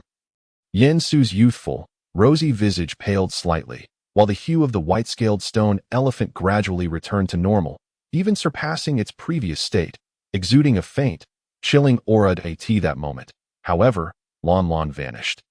He felt a surge of excitement. Lon Lon reappeared, but this time at a greater distance from Hong Yi was left speechless. Yet, the white-scaled stone elephant did not relent. The frigid winds from its fist struck Hong Yi, penetrating his very marrow with a biting cold that sought to invade his very essence. Although Hong Yi did not emit a cry of agony, the expression on his face, twisted in pain beneath the ice, revealed the torment he endured from the assault. Observing a small iceberg forming, Yansu sighed and wiped the cold sweat from his brow. Pondering whether victory was now within reach, Yifan savored a few pieces of honey before seeking a place to rest. As his current body was still merely at the 3rd level of qi cultivation and required recuperation. However, upon entering the wilderness, his body had descended into a state akin to slumber. The following day, Yifan awoke, freshened up, and resumed his sword practice. His days of practicing swordsmanship while indulging in honey continued for approximately 5 days until the great stone awakened from its state of enlightenment. Yifan's small wooden cabin was finally rebuilt, though many items had been damaged, which the great stone could neither repair nor recreate. Consequently, Yifan sent Big White down the mountain to procure some daily necessities. Big White was a nickname Yifan had affectionately bestowed upon the large white moth, and seeing that it had not been foraging for honey in the past couple of days, Yifan decided to send it on this errand. Initially reluctant, Big White was ultimately persuaded when Yifan presented it with a stone infused with spiritual essence, a product of the Great Stone's cultivation of the chaotic refinement technique. This stone, rich in spiritual energy, earned the name Spirit Stone from Yifan for whether this spirit stone was akin to those found in this world. Yifan remained uncertain. Throughout his life, he had only heard tales that spirit stones were precious resources possessed only by powerful cultivators. After Big White departed, Yifan took out a spirit stone and attempted to refine its spiritual energy to enhance his cultivation. As time elapsed, half a day passed. Big White returned swiftly, having thoughtfully arranged Yifan's room. Yifan paused, holding the spirit stone, now reduced in size by a third, his expression reflecting a mix of emotions. He had toiled for over a decade to reach the 3rd level of qi cultivation. Yet today, with the aid of this stone, he had ascended a level in merely half a day. This meant that the years of his arduous training were effectively condensed into mere days with the stone's assistance. Regaining his composure, Yifan understood that the spirit stone produced by the Great Stone must possess exceptional quality. Otherwise, if an ordinary spirit stone could yield such miraculous results, it would be truly alarming. Of course, it was also plausible that during the qi cultivation phase, the process of absorbing the natural spiritual energies of the world and converting them into innate power was inherently more efficient. Allowing Yifan to achieve this elevation in such a brief period. In truth, Yifan's ability to absorb the world's spiritual energy was still relatively weak. However, with the simplified version of the devouring heaven and earth technique, his rate of conversion into innate power had become remarkably swift. Thus, Yifan found himself unexpectedly on the verge of transcending the qi cultivation phase, with an ample supply of spirit stones at his disposal. He had already familiarized himself with the benefits and drawbacks of the Great Stone's production of such stones. The Great Stone had informed him that the creation of these spirit stones was not the primary objective of the chaotic refinement technique, but rather a byproduct. In fact, prior to Yifan's arrival in the wilderness, the Great Stone had attempted to capture the chaotic energy from the depths of the earth to refine its own body. However, the chaotic energy it managed to capture was so minuscule that it hardly sufficed. Instead, it had condensed some pure spiritual energy. Yet, this pure energy held little value for the Great Stone's physical refinement, though it did contribute to some enhancement of its cultivation. Thus, the Great Stone had consolidated this energy into stones and presented them to Yifan. Furthermore, it seemed that the Great Stone's ability to condense energy was not particularly remarkable. Otherwise, the Qianji sect would have dispatched someone to investigate the situation long ago. Indeed, The first layer of the chaotic body refinement technique practiced by the Great Stone was intended for the condensation of chaotic energy. The fact that spiritual energy could also be condensed and refined was likely beyond the imagination of the small stone that pioneered this technique. Naturally, the effects of condensing spiritual energy did not reach the grand scale of condensing chaotic energy, thus making it relatively inconspicuous. After utilizing the Spirit Stone, Yifan grew increasingly convinced that the Great Stone's ability to condense spiritual energy was not particularly strong. Its true strength lay in the refinement process. Otherwise, it would be implausible for Yifan's inferior constitution to have achieved a level of cultivation with the help of this Spirit Stone without any repercussions. Yifan recalled that in his childhood, his father had painstakingly acquired a pound of spirit rice, and after consuming some, his cultivation had barely improved, while for several days afterward, his absorption of energy had slowed, akin to a blockage in his meridians. Fortunately, after being needled by the town's doctor, that sensation had dissipated the time. He had overheard his father's sigh of disappointment, and it was then that Yifan realized he was not merely lacking but was indeed the most inferior, far more so than he had ever imagined. However, today he comprehended that even the most mediocre of constitutions could elevate their cultivation levels with the aid of rare treasures from heaven and earth, such as this Spirit Stone. The cultivation he attained through this Spirit Stone surpassed what he could achieve by merely absorbing the world's spiritual energy in the tales of his previous life. One required wealth, companions, techniques, and favorable locations to cultivate successfully. Yifan now found himself, albeit barely, in possession of these elements. Truly, external aids were invaluable. After a moment of reflection, Yifan decided to retire for the night. It was not that he lacked diligence. Even before fully embarking on the path of cultivation, he needed rest to alleviate physical fatigue. Over the course of a week, Yifan ascended from a minor practitioner at the 3rd level of Qi cultivation to a small practitioner at the 12th level. While the 12th level of Qi cultivation might not be regarded as significant in the Qinji sect, it certainly conferred a degree of status within Hongwu Town. If Yifan were to break through to the foundation establishment stage, he would undoubtedly command respect within Hongwu Town. However, the transition from Qi cultivation to foundation establishment had proven to be a formidable barrier for many. It is worth noting that within Hongwu Town, governed by the Qinji sect, the number of fully realized Qi practitioners was quite limited, while only one individual had achieved foundation establishment, a centenarian elder who had remained in the town out of nostalgia for his homeland.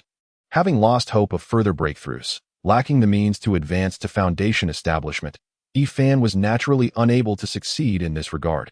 Moreover, after such significant advancements in his cultivation, he no longer felt an urgent need for further improvement, but rather began to contemplate how to progress even further. Of course, Yifan understood that achieving this would require reliance on the wilderness. For now, he could only focus on honing his swordsmanship. He had no intention of actively seeking out foundation establishment techniques, fearing the exposure of his rapid growth and strength, and also desiring a more formidable foundation establishment method, given his current status and capabilities. Acquiring an extraordinary technique was unlikely, so he saw no harm in waiting a while longer. After all, he had no enemies to contend with, allowing him to take his time. Nonetheless, Yifan recalled his master's words about returning home for a visit, prompting him to send Big White back to check on his family's situation. Big White, having accepted the Spirit Stone, flew away cheerfully. This greedy little moth demands a Spirit Stone even for a mere message. Yifan murmured with a tinge of regret. Had Big White not been so avaricious, Yifan would have been troubled with how to retrieve the Spirit Stone without revealing its existence. Big White was remarkably efficient, returning in less than an hour with Yifan's father in tow. The monumental changes within the Dragon clan had caught many off guard, leading to a sequential diminishment of the other 3 clans, thus restoring a semblance of balance. However, the former position of dominance held by the Dragon clan had now been usurped by the Qilin clan. The news delighted Yuan Huang immensely. Due to this, the Phoenix clan would not be swiftly suppressed. However, the avarice of the Kirin ancestor was unforeseen, as he audaciously seized numerous treasured lands belonging to both the Dragon and Phoenix clans at this juncture. The Phoenix clan was driven to the brink of the undying volcano, and had it not been for the Grand Dragon's intervention, a full-scale war with the Kirin clan would have been inevitable. Did the Kirin ancestor aspire to unify the wilderness? Such a notion is indeed laughable. retorted Yuan Huang with scorn. The Grand Dragon pondered for a moment before stating, "My kin have learned that the Kirin clan previously had dealings with the Demon clan, and they are still engaged in some unspeakable activities." Yuan Huang was taken aback by this revelation. He typically remained aloof from worldly affairs, and given the recent tumult, he was unaware of this matter. "Are you implying that the Kirin ancestor has conspired with the demon god Luo Ho?" Yuan Huang inquired. "Indeed, it is highly probable," the Grand Dragon affirmed. "What shall we do?" Yuan Huang asked anxiously, observing Yuan Huang's demeanor. The Grand Dragon surmised that he was better suited for internal matters, as he lacked the decisiveness of his sister in times of crisis. The celestial master Yangmei is constrained by the heavenly Tao of the wilderness and has already visited us once. She will not lend us her aid. Therefore, we must seek the assistance of the ancestor Hongjun. The Grand Dragon articulated his thoughts. Will the ancestor Hongjun agree to ally with us? Yuan Huang expressed his concerns regarding this calamity. The Grand Dragon had discerned certain signs following the demise of Ancestor Feng, after the arrival of Celestial Master Yangmei at the Dragon Palace. The Grand Dragon, through their discourse, had also uncovered the essence of this calamity. This tribulation offered no opportunity for their three clans. It was a contest of the Tao, and if they could merely preserve themselves, it would be a significant achievement. Furthermore, from Shunling's words, the Grand Dragon surmised that their three clans might need to retreat from the wilderness like ferocious beasts, allowing future beings to seize the opportunity for development in the next calamity. Thus, the Grand Dragon was certain that as a competitor to the demon god Luo Ho, the ancestor Hongjun would undoubtedly agree to their alliance. Certainly, it is possible that the ancestor Hongjun might even seek us out. The Grand Dragon replied. The ancestor Hongjun had also deduced this situation from the Kirin clan's unusual behavior. This is dire news. The conflict with the spirit realm has introduced far too many variables. The ancestor Hongjun mused, furrowing his brow within the Zhixiao Palace. However, rather than seeking the Grand Dragon as anticipated, he made his way to Fanghu Mountain. "I am the ancestor Hongjun, and I require your assistance in notifying Celestial Master Yangmei regarding a pressing matter." The ancestor Hongjun addressed the Xuanwu clansmen patrolling outside Fanghu Mountain. "Ancestor Hongjun," exclaimed the two Xuanwu clansmen. Astonished, "Indeed, it is I kindly request that you inform Celestial Master Yangmei that I seek to discuss a matter of great importance." The ancestor Hongjun's courtesy was merely to convey his sincerity. Upon attaining the sage level, as long as the ancestor Hongjun wished to contact Celestial Master Yangmei, she could sense his presence from countless miles away. Once they arrived at the Kirin clan, Celestial Master Yangmei would understand that the demon god Luo Ho was plotting significant actions. Shenling had also conferred with Celestial Master Yangmei regarding this matter, as Shenling aimed to seize the merits of the Taoist teachings. Knowing that the Taoist would inevitably target him, the path of the demon god Luo Ho was incompatible with the heavenly Tao of the wilderness, preventing him from becoming a Taoist, thus uniting them against a common adversary. The ancestor Hongjun consequently, Shenling opted to aid the demon god Luo Ho, reaping benefits, while Celestial Master Yangmei would support the ancestor Hongjun for her own gain. Primarily, aside from the ancestor Hongjun, no one else could become a Taoist. If Shenling received assistance from Celestial Master Yangmei and exerted effort, it might be feasible. However, becoming a Taoist required forsaking one's physical form, imposing significant restrictions that Shenling was unwilling to accept. "What brings you to seek me, Tao friend Hongjun?" Celestial Master Yangmei suddenly appeared, feigning ignorance. Noticing her reluctance to invite him inside, the ancestor Hongjun, with a measure of audacity, remarked, "It is rather inconvenient here. Might we?" Before he could finish, Celestial Master Yangmei opened a spatial rift, stating, "I will assist you in dealing with the demon god Luo Ho, rest assured." "What is the price?" the ancestor Hongjun inquired. Not surprised by the question, "There is no cost. My assistance is merely to acquire certain things," Celestial Master Yangmei replied. After contemplating for a while, the ancestor Hongjun grasped the situation. It seemed that Celestial Master Yangmei intended to appropriate some authority associated with the Taoist. And since she was not yet a Taoist, she had no cost to bear. "I am profoundly grateful, Tao friend." The ancestor Hongjun acknowledged the underlying implications, albeit with resignation. Celestial Master Yangmei said nothing further and escorted the ancestor Hongjun from the premises. Returning to Fanghu Mountain herself, within the Demon Palace, the stronghold of the Western Demon Clan, the demon god Luo Ho was using the creation jade butterfly to discern something, his mind occupied with Xunling's words. Could it be that I truly cannot succeed? The demon god Luo Ho gazed skyward, questioning. Xunling's remarks had significantly altered the demon god's strategy, preventing him from launching a direct assault on the dragon and phoenix clans as initially planned. Thus, the wilderness remained tranquil for a century, with the impending war delayed until Xunling delivered his teachings. Countless powerful beings gathered in Qingqiu, including the likes of the ancestor Hongjun, the demon god Luo Ho, and celestial master Yangmei. Upon hearing this, the Kirin ancestor adopted a more serious demeanor, leading his clan to Qingqiu. However, the rock chestnut palace was limited in size, and with so many beings in the wilderness, friction inevitably arose between the Kirin clan and the dragon and phoenix clans over territory. After all, they were the weakest among the throng. Although the spirit realm was populous as well, the disciples of its ruler were formidable figures that the Kirin clan could not provoke. And even the most obstinate Kirin ancestor would hesitate to seek troubled AS for the other smaller factions. They had no opportunity to enter the rock chestnut palace, merely hoping to make acquaintances with powerful beings. This grand era has indeed elevated the Qingqiu Immortal Mountain's fame within the wilderness, and many creatures of the wilderness are filled with curiosity regarding the speaker behind the scenes. Various versions of Xunling's identity circulates through the wilderness. Regardless of whether he is identified as the brother of celestial master Yangmei or the gluttonous thief of the divine, he is undeniably connected to her. It is worth noting that the dragon and phoenix clans, having been victimized, found themselves abandoned and forced to depart in despair. The ancestor Hongjun showed no inclination to rally the Grand Dragon and Yuan Huang, leaving them somewhat bewildered about the situation. In this instance, the participants are often blinded, while the observers possess clarity. The ancestor Hongjun intended to sacrifice them, as he had already secured a promise from celestial master Yangmei, alleviating any concerns about failure. Therefore, why extend an olive branch to them? The ancestor Hongjun, amidst the calamity, was the one who perceived the situation most clearly. He understood that, at this juncture, the demon god Luo Ho's ambition to achieve enlightenment through slaughter and destruction was utterly unattainable. The initial system panel inherited from the body only retained a fraction of the techniques, while those rewarded by the system were inherited in their entirety.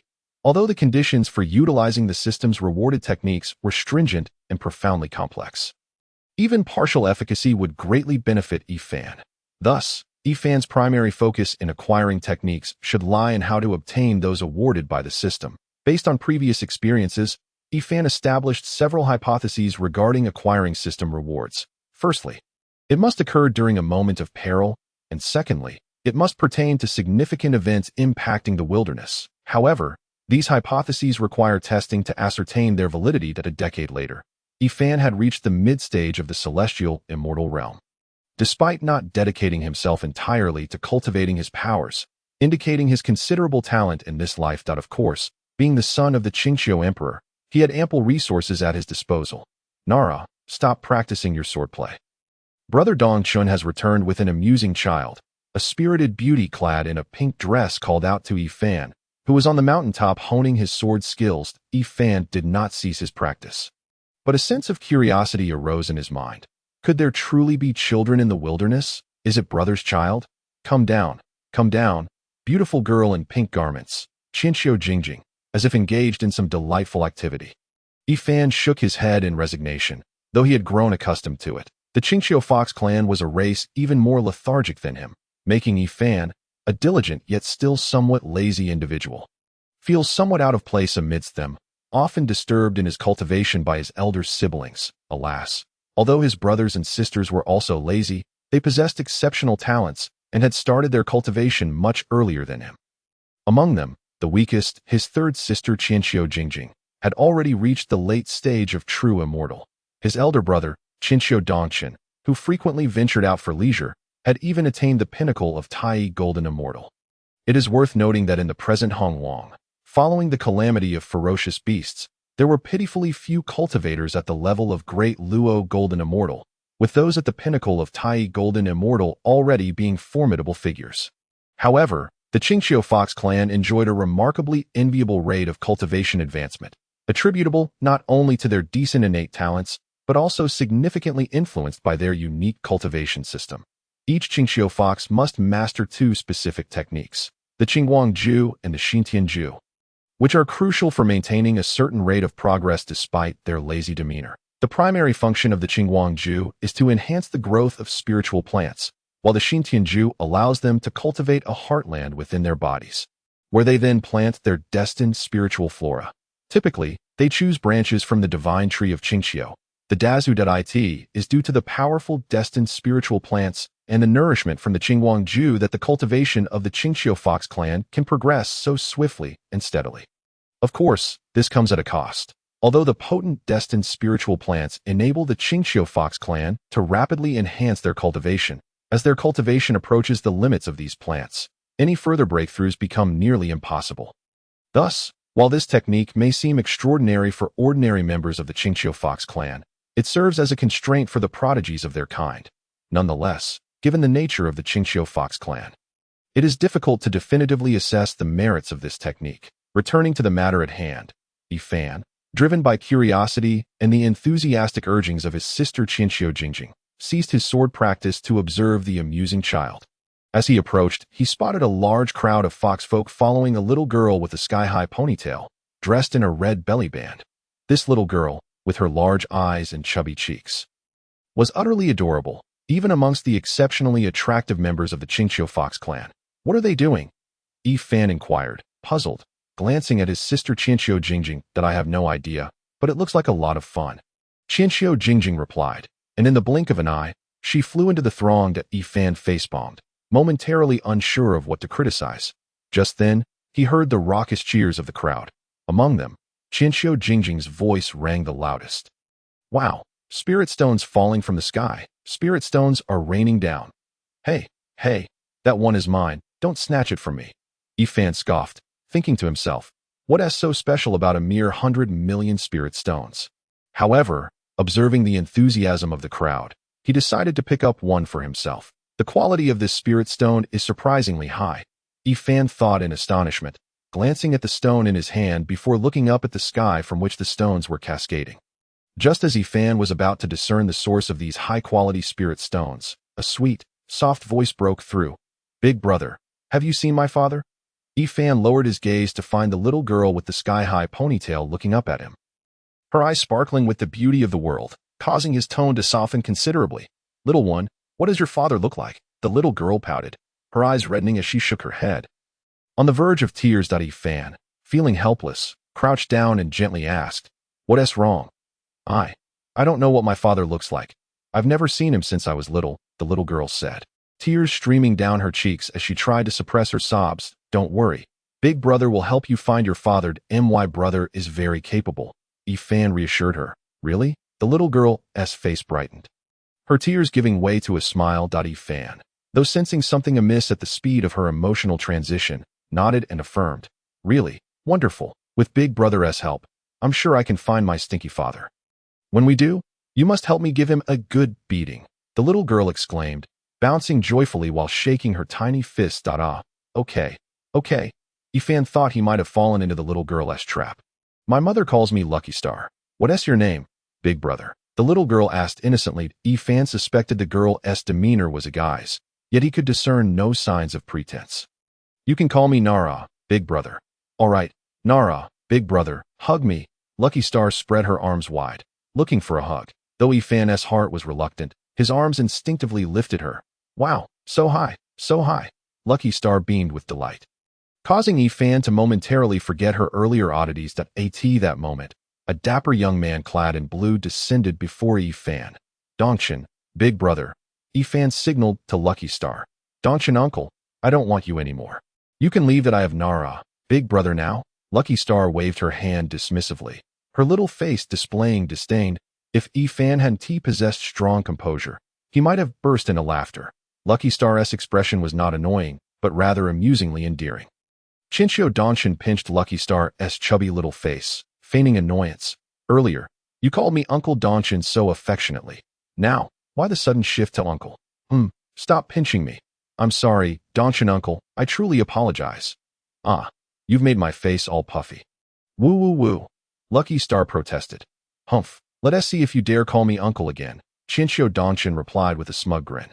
Then he turned to Yifan and whispered, "This little one is someone I found in the northern region. She came to Qingxiu to find her father. The aura she carries is quite peculiar. Being around her brings extraordinary luck."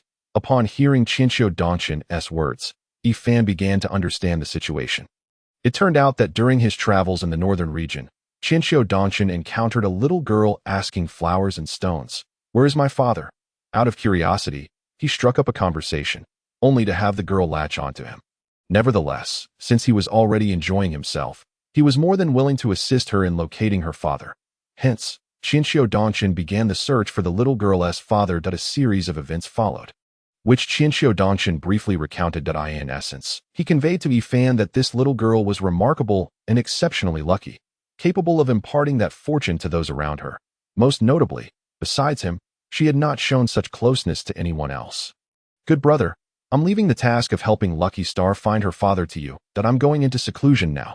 Just as Yifan pondered why Lucky Star felt close to him, Qingxiu Dongshin patted his shoulder, leaving that parting remark before vanishing in a flash of light. Yifan opened his mouth, but ultimately said nothing.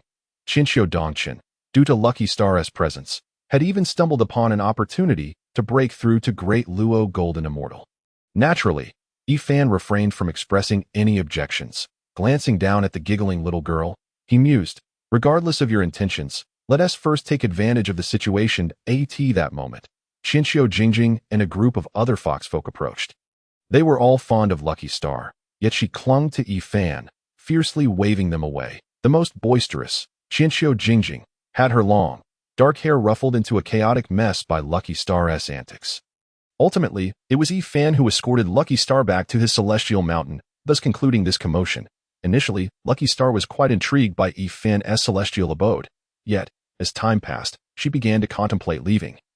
Eager to find her father, Yifan, however, remained skeptical of Lucky Star's intentions, often responding with casual indifference to trivial distraction was sufficient to keep her entertained for several days. However, as time wore on, even the fortunate star ceased to be swayed by such tactics. During this interval, Yifan had developed the exceedingly simplistic grass sword realm method, and casually remarked, "When I return, I shall take you to find your father."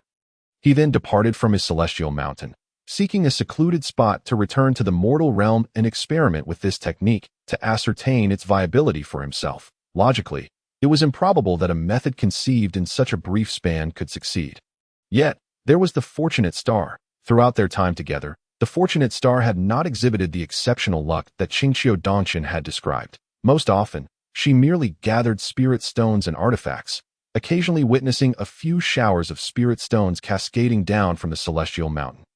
There were no extraordinary strokes of luck to speak of. This disillusionment caused Yifan to lose interest in retaining the fortunate star, prompting his eagerness to conduct this trial. Prior to the attempt, Yifan mentally prepared himself. Should no miracle manifest, he resolved to return the fortunate star to Qingxiu Dongshin. Of course, by then, it was highly likely that the fortunate star would no longer be at his celestial mountain. After all, even if Yifan traversed between the primordial world and reality swiftly, it would still take decades or even centuries. If a miracle were to occur, it was deemed impossible by Yifan's rationality. Yet, the outcome was fantastical. A miracle indeed had come to fruition. Yifan found it incomprehensible, yet the reality was undeniable, and he could only accept it. Well, Yifan felt joy, but he did not forget the matters he had attended to upon returning to the mortal realm. He immediately returned to the primordial world, even neglecting his physical needs. However, having reached the 12th level of Qi cultivation, sustenance was no longer as crucial as before. Upon returning to the primordial world, Yifan swiftly exited his seclusion, traveling at his utmost speed back to his celestial mountain. From a distance, he spotted a little girl in a red dress, sitting barefoot on a large stone, swaying back and forth, with a wistful expression as if lost in thought. Witnessing this scene, Yifan hesitated, quietly observing from afar for quite some time. That it was only when the little girl closed her eyes and lay back on the stone, as if she had fallen asleep, that he softly approached her side. This little girl was none other than the fortunate star, looking just as she had when Yifan last saw her, still small and utterly adorable. However, the red bellyband emblazoned with a large character for luck had transformed into a beautiful crimson dress. Crafted from the blazing sunflowers by Yifan at that moment, the The fortunate star suddenly sprang up and embraced Yifan. Narangij, you finally came to find me. Yifan instinctively held the fortunate star close, asking, little Shinshin, have you been waiting here for me all this time? Yes, I've been waiting here for such a long time, and at last, I have you back, the fortunate star responded, her small hands gesturing animatedly. Why didn't you leave? Yifan inquired. I thought about leaving, but I was afraid that if I left this place, you, big brother, wouldn't be able to find me. So, I just waited and waited until you finally returned. The fortunate star replied, but why did you wait for me? Yifan hesitated before asking, because I want to be with you, big brother. The fortunate star's small face displayed a thoughtful expression, as if she were earnestly pondering the reason. And I feel that you are the great person who can help me find my father, she added. Subsequently, the fortunate star recounted what her mother had told her about locating her father, which essentially boiled down to the fact that she would need to encounter a great person in order to find him. Upon hearing this, Yifan was momentarily at a loss for words. Nevertheless, he resolved to assist the fortunate star in her quest to find her father. Naturally, the fortunate star's narrative led Yifan to contemplate the laws of fate, as well as the destiny sovereign he had slain in his previous life. Thus, he sought to ascertain whether the fortunate star's mother had any connection to the destiny sovereign, either directly or indirectly. Fortunately, the outcome revealed that there was no relation whatsoever. The fortunate star's mother was simply a reclusive powerhouse who rarely ventured from her domain. Yifan couldn't help but wonder what kind of man could possibly weave through the fabric of her seclusion to ignite a spark of romance. As he absorbed the fortunate star's descriptions of her mother, an image of a remarkably composed and introverted female immortal formed in his mind. Afterward, Yifan bid farewell to his parents and siblings before departing Qingqiu with the fortunate star. Their first destination was Buzhou Mountain. As Yifan had previously shared stories about it with the fortunate star, who had developed a keen interest in visiting, with no fixed route ahead and Yifan's own curiosity piqued, they decided upon Buzhou Mountain as their initial stop. To be precise, the present-day Buzhou Mountain was still referred to as Zhou Mountain, the celestial pillar supporting the primordial world. Yifan and the fortunate star took several years to arrive at Zhou Mountain, a duration that seemed excessive. This was attributable to a massive serpent at that time. Yifan was riding on Qinyun, engaged in conversation with the fortunate star. Little Xin, why do you still look like a little girl? Why do you ask that? Shouldn't I look like this? To Yifan's surprise, the fortunate star did not shy away from the inquiry. Yifan paused before responding, because so much time has passed, you should have grown a bit. Shouldn't you? Oh, but aren't we growing? As she spoke, the fortunate star transformed into an older version of herself. The petite fortunate star was endearing, while the adult version was alluring. Yifan felt his heart stir in that instant. But I still prefer how I look now. Once I find my father, I want him and my mother to witness me gradually growing up and becoming beautiful, the fortunate star said, her face brimming with anticipation as she reverted to her youthful appearance. Yet, Yifan's mind had already wandered elsewhere, completely disregarding her words. Hey, Narangij, what are you thinking about? The fortunate star, noticing Yifan's distraction, called out with a pout that oh, nothing much. Yifan replied with an awkward smile that in truth, he had just recalled something rather inappropriate, his first time, when a stunning celestial maiden had gone to great lengths to take advantage of him. The fortunate star seemed poised to say something more when a powerful suction suddenly enveloped them. A colossal serpent with two peculiar bulges atop its head loomed, its gaping maw wide open, appearing intent on swallowing them whole. What is he doing, big brother? The fortunate star exclaimed, her mouth agape and eyes wide with astonishment as she turned to Yifan. At that moment, Yifan sought to confirm something and casually replied, perhaps he is practicing some technique. Little Shinshin, what is your mother's name? Yifan continued to inquire. Narangij, why do you want to know that? The fortunate star asked, her curiosity piqued. Yifan remained silent for a moment before answering. I think I might know your mother. Really? The fortunate star exclaimed in disbelief. As the suction intensified, Yifan instinctively defended against it and asked, is your mother named Jinlian? No, the fortunate star scratched her head in response. Then how do others refer to your mother? Yifan probed cautiously. Everyone calls my mother little Xiao Yixian, while my spirit sisters refer to her as Empress. My mother's surname is Xiao, and her name is Yan. Narangij, could it be that you mistook her for someone else? The fortunate star gazed at Yifan with her innocent, wide eyes. Xiao Yan, it seems I must have mistaken her for someone else.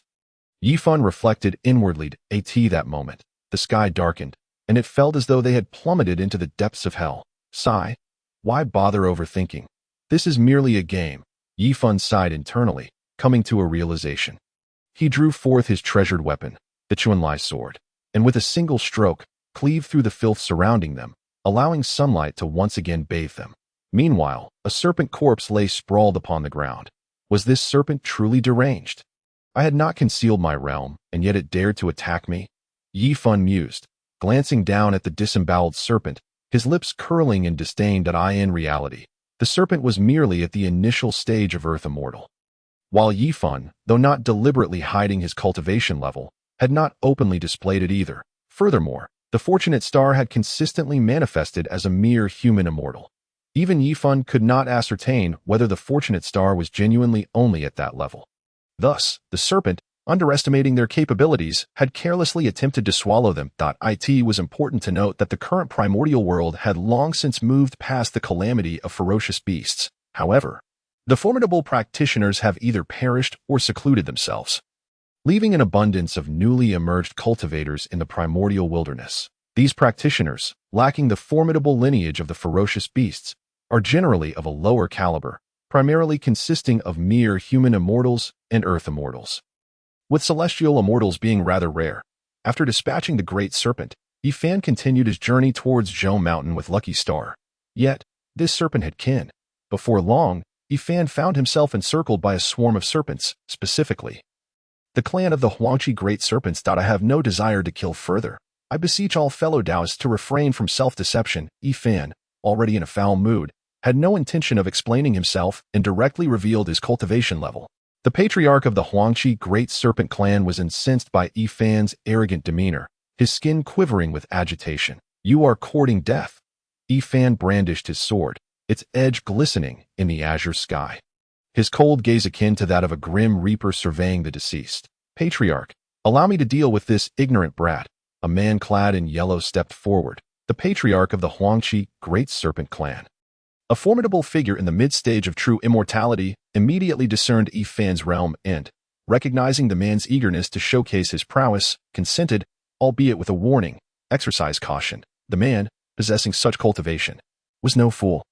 He understood that Yifan's unusual behavior must be backed by some form of confidence. Brat, it is not too late to beg for mercy. I shall grant you a swift death.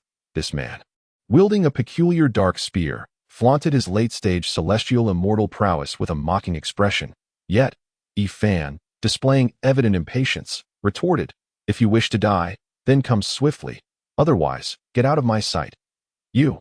The man, taken aback by Yifan's audacity in the face of his formidable cultivation, unleashed his most powerful technique without hesitation. With a fierce expression, he hurled his spear, which descended like a terrifying giant serpent, casting a shadow over the realm. The Huangqi Great Serpent clan members were astonished to witness the technique's mastery. Even the patriarch's face revealed surprise. It appeared that this fellow was on the verge of breaking through to the realm of celestial immortality, promising another formidable true immortal within their ranks. As the members of the Huangqi Great Serpent clan marveled at the man's extraordinary display, they suddenly witnessed the massive serpent disintegrating from its head. In an instant, both the colossal serpent and the man were obliterated. The patriarch of the Huangqi Great Serpent clan reacted swiftly, conjuring a massive earthen wall to shield against the residual energy. Otherwise, the nearby members of his clan would have been in peril. Seeing this unfold, Yifan scoffed, grasping the exuberant Lucky Star, preparing to ascend on his cloud. You shall not escape. Die. The patriarch of the Huangqi Great Serpent clan summoned an unremarkable earthen jar in an instant. Yifan and his companion were confined within the jar, more precisely, trapped in the miniature world of the Huangqi jar.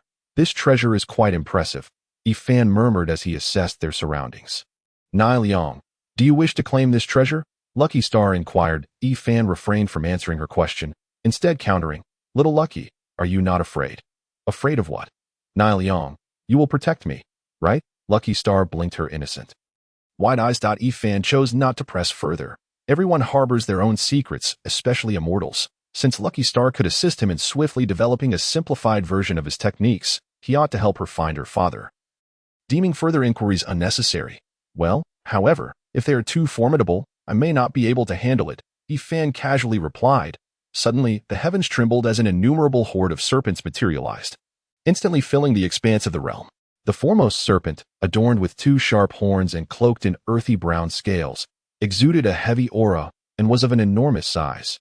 Judging by its appearance and presence, this serpent resembled a living giant serpent. However, apart from the few leading serpents, the others were rather illusory. Lacking completeness, Yifan surveyed the assembly of serpents conjured from divine abilities. The technique was commendable, but of little use against him. Behind him, a towering azure tree emerged, its dark brown trunk adorned with vibrant green leaves, exuding vitality and resilience against the passage of time. This tree was none other than the Qingqiu divine tree. The Great Chun, wielding the spring arrival sword. Yifan animated the Great Chun behind him. The serpentine horde wasted no time, charging forward.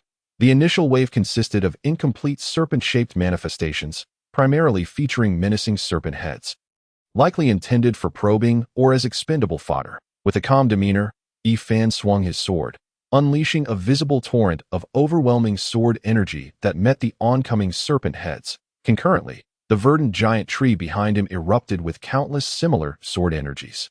In an instant, this tempest of sword energy engulfed the serpent heads. These serpent manifestations were no match, crumpling like delicate paper against a ferocious whirlwind, swiftly reduced to fragments.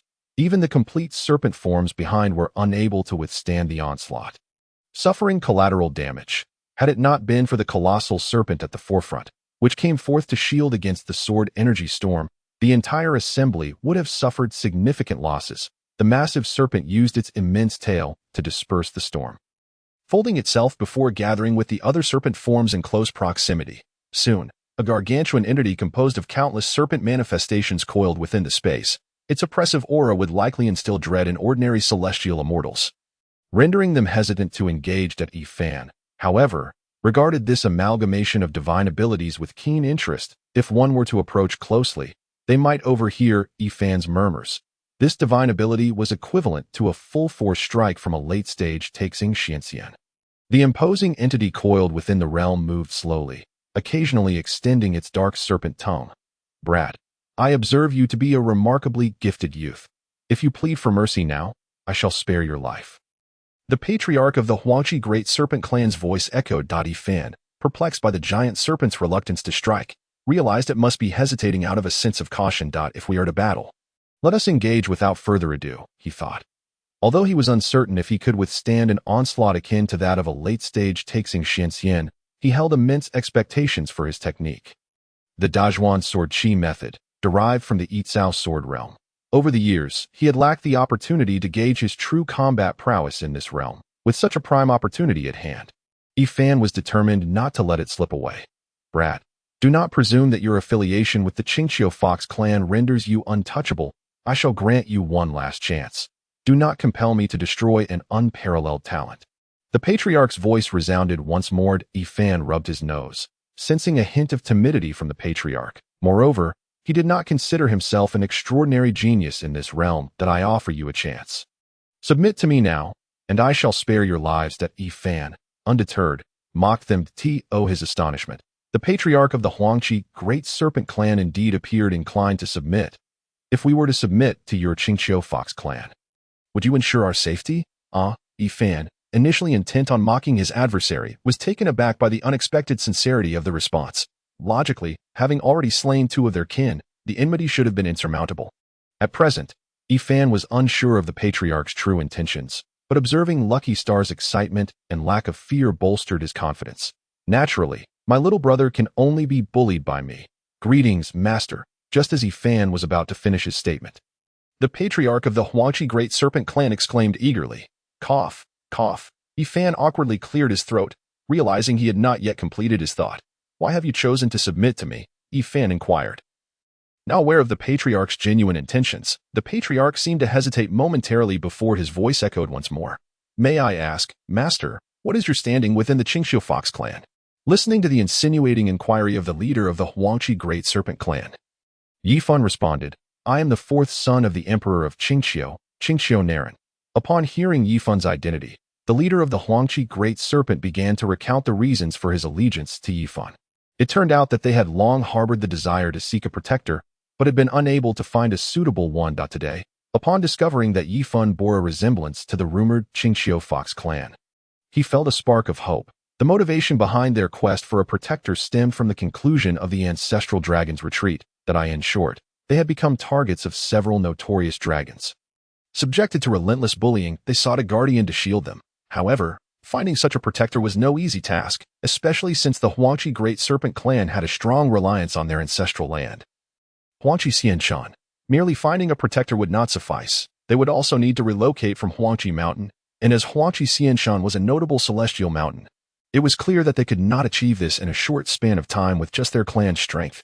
As for relying on others, the Huangqi Great Serpent clan held little hope. It was prudent to prepare thoroughly for such matters themselves. Thus, only recently had they begun to make arrangements to move Huangqi Xianshan to a location of their choosing.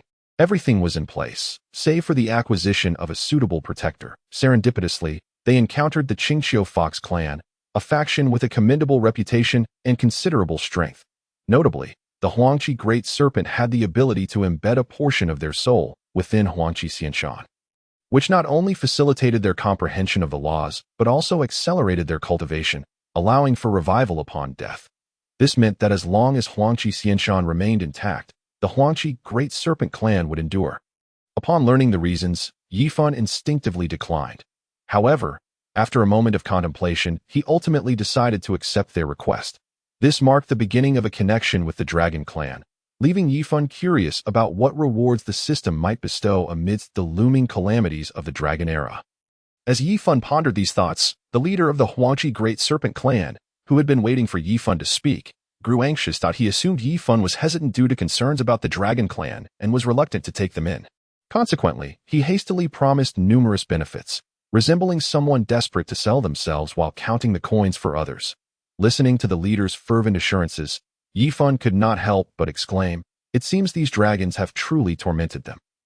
In the end, Yifan agreed to allow their entire clan to relocate beside his spiritual mountain and provided them with tokens to signify their status as his vassals. However, this agreement was contingent upon Yifan's request to engage in a contest of divine abilities with them.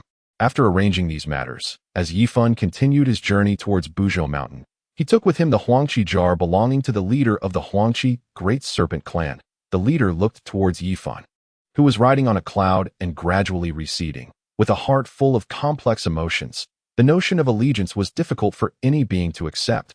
Although Yifan had not defeated them in their previous encounter, his displayed strength had indeed astonished them all, serving as a formidable deterrent.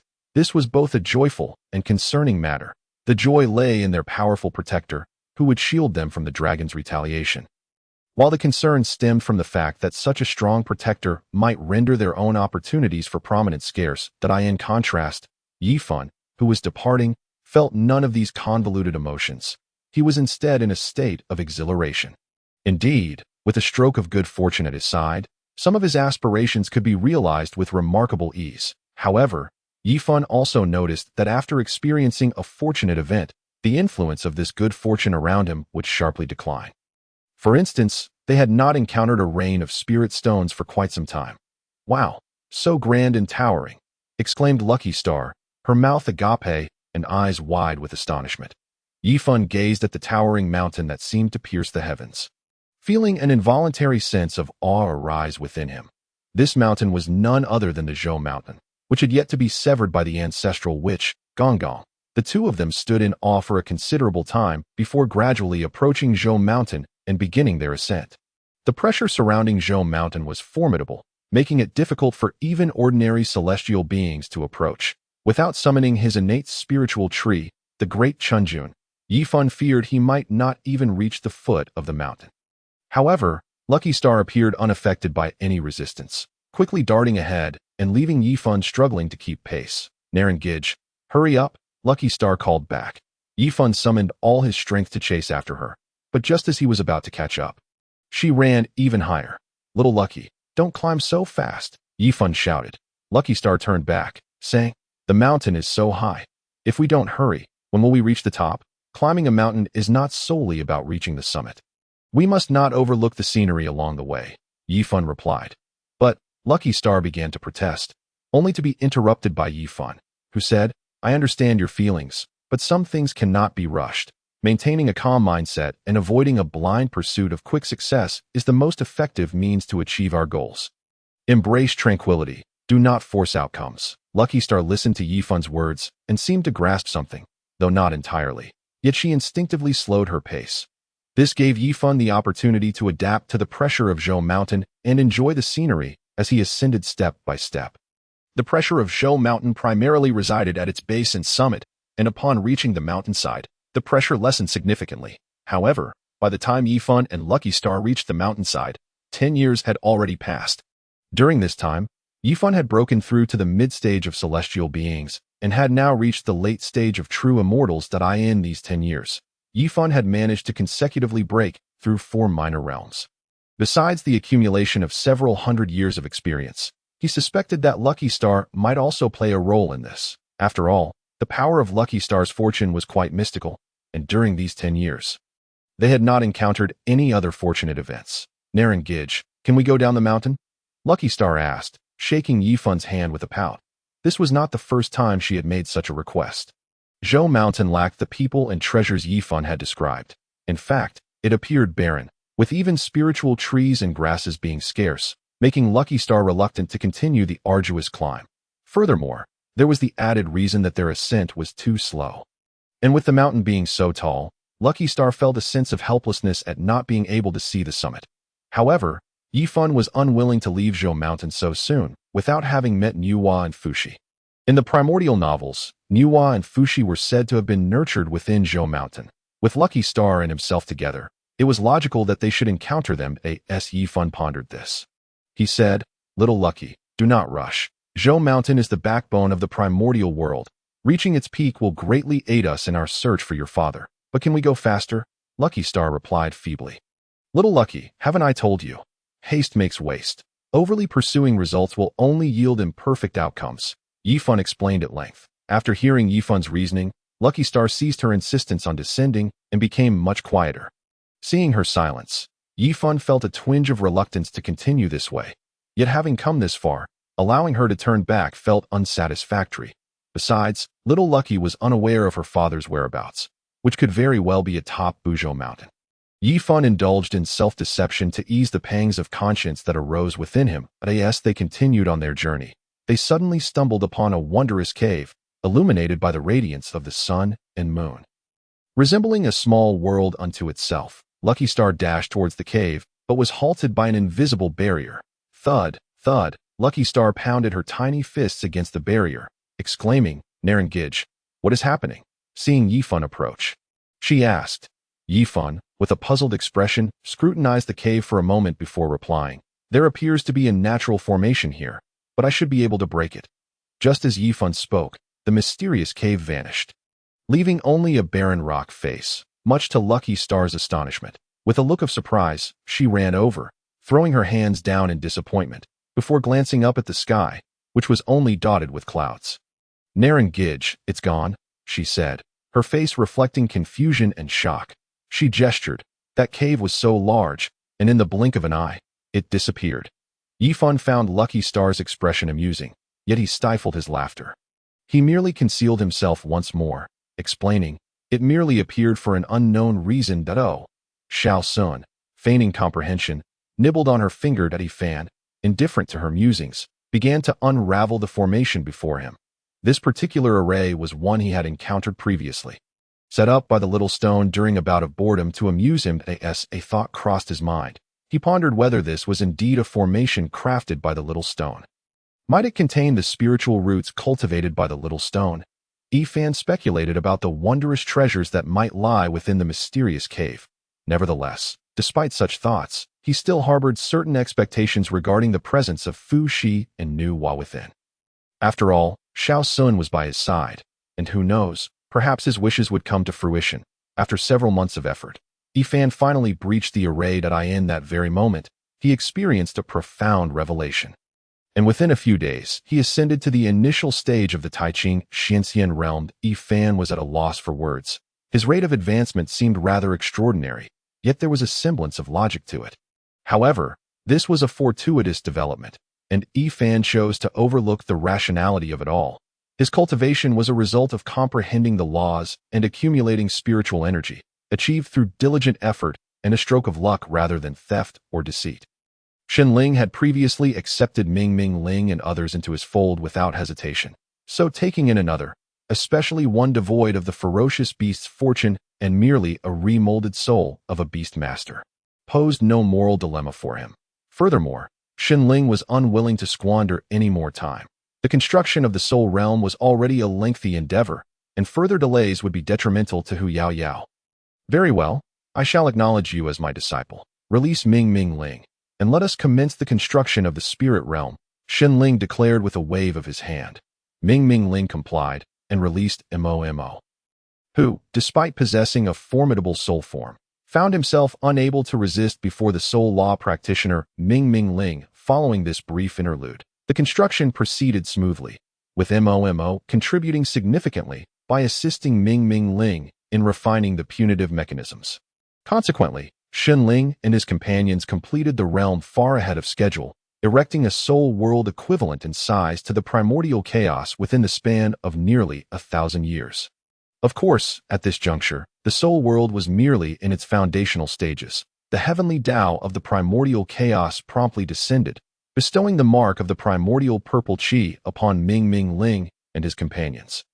It is worth noting that only the three of them were graced with the privilege of the primordial purple qi, which, akin to the merit and fortune qi, is a manifestation of the world's essence, and relatively more precious. Thus, the chaotic Taowu and others were left empty-handed, receiving merely a quantity of merit and fortune qi comparable in size to the primordial purple qi, an outcome neither overly generous nor scant. Shenling, however, permitted the heavenly Yuan Shenling to accept the primordial purple qi, as he intended to venture into the primordial chaos. Yet, he could not afford to bear the mark that in truth. This primordial purple qi was initially intended for the heavenly Yuan Shenling. Given that it was he who had constructed the space, becoming an official of the primordial chaos greatly facilitated Shenling's movements within. Thus, Shenling orchestrated the heavenly Yuan Shenling, opening a passageway to the external space of the primordial chaos where the essence of the primordial pearl resided. Of course, Shenling skillfully navigated the rules of the primordial chaos, drawing upon his extensive experience. Unless a Taoist being emerged, he could continue to act with impunity. After all, no one was overseeing the loopholes of the primordial chaos, which, despite its continuous growth and refinement of rules, underwent this process at a sluggish pace that in summary, Shenling ultimately arrived at his first true form with Hu Yao. Over the years, he had come to understand the reasons behind Hu Yao's condition. It turned out that the chaotic essence stones that had previously merged with her body were absorbed by Shun Hu Song, and thus extracted from Hu Yao. Moreover, more than just the chaotic essence stones had been taken. A significant portion of Hu Yao's vital blood had been lost. Consequently, under this dual assault, her physical form could no longer withstand the strain. Her earlier displays of vitality were merely a flicker of fading light. Furthermore, due to Hu Yao's foundational injuries, Shenling's laws of creation and life could only sustain her existence. Nonetheless, having discerned the cause, Shenling felt confident in his ability to heal Hu Yao. Upon entering the world of Shao Shenling and beholding the snow jade pear tree, his assurance grew tenfold. With the snow jade pear tree embodying the 3,000 laws, Shenling could utilize the primordial qi to reconstruct Hu Yao's essence, ultimately assisting her in breaking through to the chaotic spiritual route as fate would have it. Not long after Shenling departed from Qingqiu, Shen Hu Song had already gathered all the tiers of heaven within the Yanshi Palace. The members of the Fox clan, witnessing the remarkable prowess of the seemingly diminutive Shen Hu Song, were left utterly astonished, just as Shen Hu Song completed the collection of all the heavenly tiers. The great celestial Yangmei arrived. Shen Hu Song regarded Yangmei with a wary expression, yet Yangmei approached with a warm demeanor, saying, "I sense a connection between us. Thus I have come to take you as my disciple. You bear great fortune. Remaining in Qingqiu may endanger your clan, so come with me."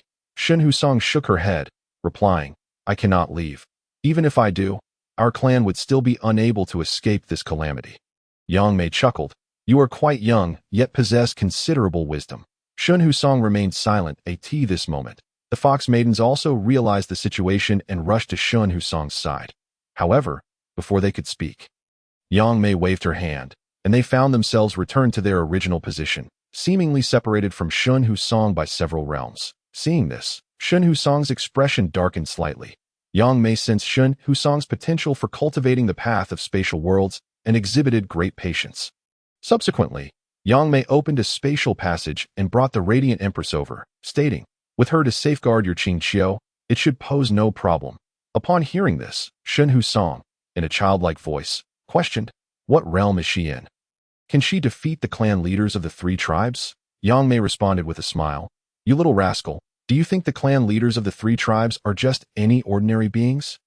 Very well, I shall remain here to resolve your troubles completely before taking you away. All right." Noticing Shun Husong's expression shift from anticipation to disappointment, Yangmei offered further consolation. At last, Shun Husong sighed in relief. Though still silent, observing Yangmei with quiet attentiveness, occasionally glancing at the Radiant Empress, Yangmei, too, scrutinized Shun Husong intently, though this mutual examination did not last long. "Old ancestor Hongjun, you are quite prompt," Yangmei exclaimed, sealing off Hongjun's escape route with a smile that did not reach her eyes. The fox maidens, upon recognizing the long-absent Hongjun, felt a surge of complex emotions that in any case. It appeared that their fox clan had encountered a significant matter, though whether it was a blessing or a curse remained uncertain. Hongjun performed a formal bow, his expression somewhat stiff as he remarked, "Not at all comparable to Taoist Yangmei. You have come here for him, have you not?" Yangmei said, cradling Shun Husong in her arms. Shun Husong found himself unable to resist, left with no choice but to acquiesce to this most favorable option. Thus, he nestled obediently in Yangmei's embrace, displaying a look of contentment. "Indeed, I have come for this child, but Taoist Yangmei has already taken him as a disciple. Thus, I shall take my leave now," Hongjun replied. "Wait, I take great pleasure in accepting disciples. Will you not bring a gift?" Yangmei raised her voice slightly, releasing a subtle pressure. Though Hongjun had advanced to the saintly realm, he was acutely aware of the disparity between himself and Yangmei. However, the gap was far greater than he had anticipated. The distance between them had not only failed to close, but had instead widened.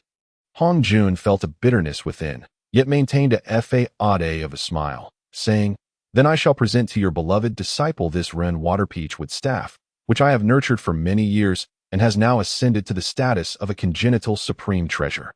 Yangmei accepted the Ren water peach with staff, removing Hongjun's lingering spiritual imprint before passing it to Shun Husong. Shun Husong was momentarily taken aback, and Yangmei encouraged, "Place it within your treasure." After a moment's hesitation, Shun Husong complied and stored the Ren water peach with staff within the Yinshi palace. "I shall not intrude upon your matters further," Hongjun said at this juncture. Yangmei responded, "Thank you for the gift, old ancestor Hongjun. If opportunity permits, I shall bring my beloved disciple to pay you a visit." Hongjun Laozu merely offered a few perfunctory remarks before hastily departing. This time, Yangmei Daxian did not intervene. It was already a considerable achievement for him to procure a unique innate treasure from Hongjun Laozu. Should further chaos ensue, it would be his own responsibility to rectify it. Not long after Hongjun Laozu's departure, the demon god Lahu arrived. Yangmei Daxian did not bother with any spiritual fruits or similar gestures of hospitality, instead inviting them to take their seats in the grand hall. "Esteemed friends, it brings me great joy to have you all here today. Let us seize this opportunity to discuss strategies against the Lord of the Fierce Beasts," Yangmei Daxian proclaimed. "May I inquire? Yangmei Daxian, have you only recently emerged from seclusion? What news do you have of the recent events in the Hongwang?" asked the ancestor of Yin and Yang. "Indeed, I have only just re-emerged, and I have not taken any disciples. So I am somewhat out of touch with the happenings in Hongwang," Yangmei Daxian replied. "Then allow me to enlighten you regarding matters related to the Fierce Beast clan and their sovereign." Hongjun Laozu interjected. "Please, Hongjun Taoist, do share," Yangmei Daxian urged. The Master of Time suddenly chuckled. "Ah, so Yangmei Daxian is not entirely in the dark. You are aware of Hongjun Laozu's title. Indeed, Hongjun Taoist is among the most formidable beings.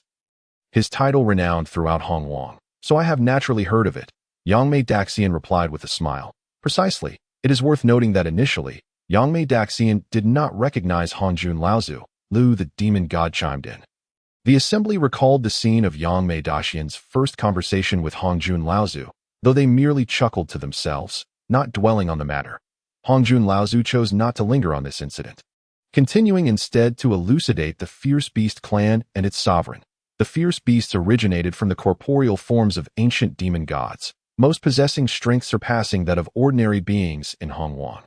However, the majority lacked true souls, akin to soulless husks, rendering even their sovereign difficult to control. This deficiency in organized offensive capability is precisely why the Lord of the Fierce Beasts requires the assistance of other fierce beasts to command them. The reason the Lord of the Fierce Beasts is particularly powerful lies in the fortune bestowed upon him by these beasts.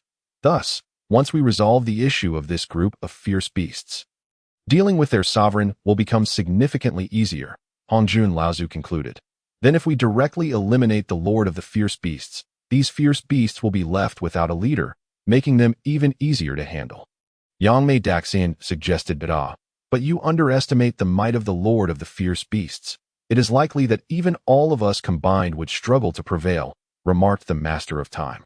Indeed, we previously joined forces for an assault, yet ultimately faced defeat, Hongjun Laozu concurred. You hardly appear as if you have suffered a loss, at least not in a manner befitting a great defeat. Yangmei Daxian observed. That is true. It seems the Lord of the Fierce Beasts is scheming something, for he did not unleash his full power during the last battle. Hongjun Laozu admitted that, I see. Then we cannot afford to delay any longer. Should his scheme succeed, would not the beings of Hongwang be doomed to eternal despair? Yangmei Daxian asserted. Hongjun Laozu and the others remained unfazed, for they were not overly concerned with such matters. Furthermore, the Lord of the Fierce Beasts could not possibly succeed in his schemes, be they plans to wreak havoc or aspirations of ascension to saintly status, with the heavenly Tao of Hongwang in place. There was little for them to fret over. However, if the Lord of the Fierce Beasts has not exerted his full strength and we are unable to defeat him, what will become of us should he unleash his full power?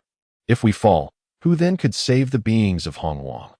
Hongjun Laozu pondered with evident difficulty. Rest assured, I stand at the pinnacle of the quasi-saint realm, even if I cannot single-handedly vanquish the Lord of the Fierce Beasts.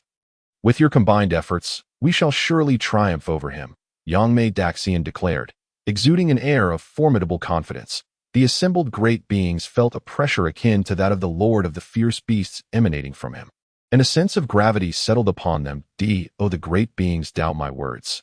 Yangmei Daxian inquired coldly. How could that be? The ancestor of Yin and Yang replied with an awkward smile. Indeed, echoed the heads of the three clans, that we naturally trust in your strength, Yangmei Daxian. Yet we must also strategize carefully.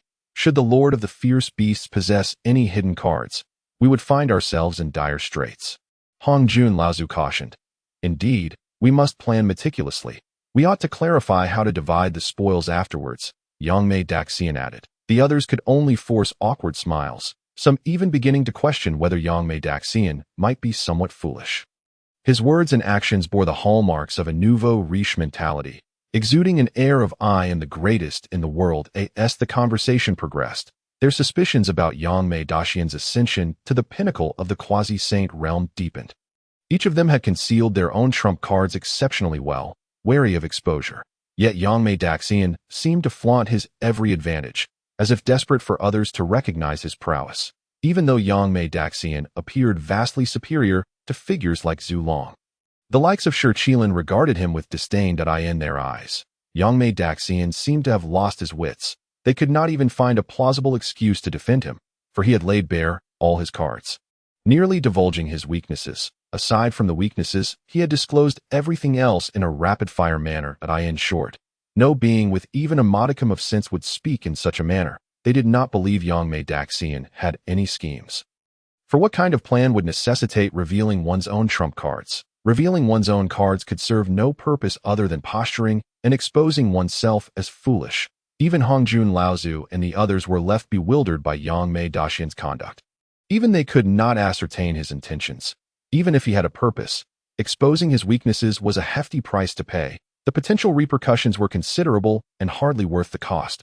Ultimately, after this discussion, they gained further insight into Yangmei Daxian.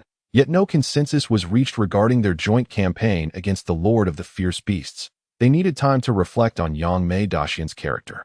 The revelations he had shared had left them utterly astounded. The torrent of information Yangmei Daxian had unleashed was overwhelming, and they could not simply move forward without digesting it thoroughly.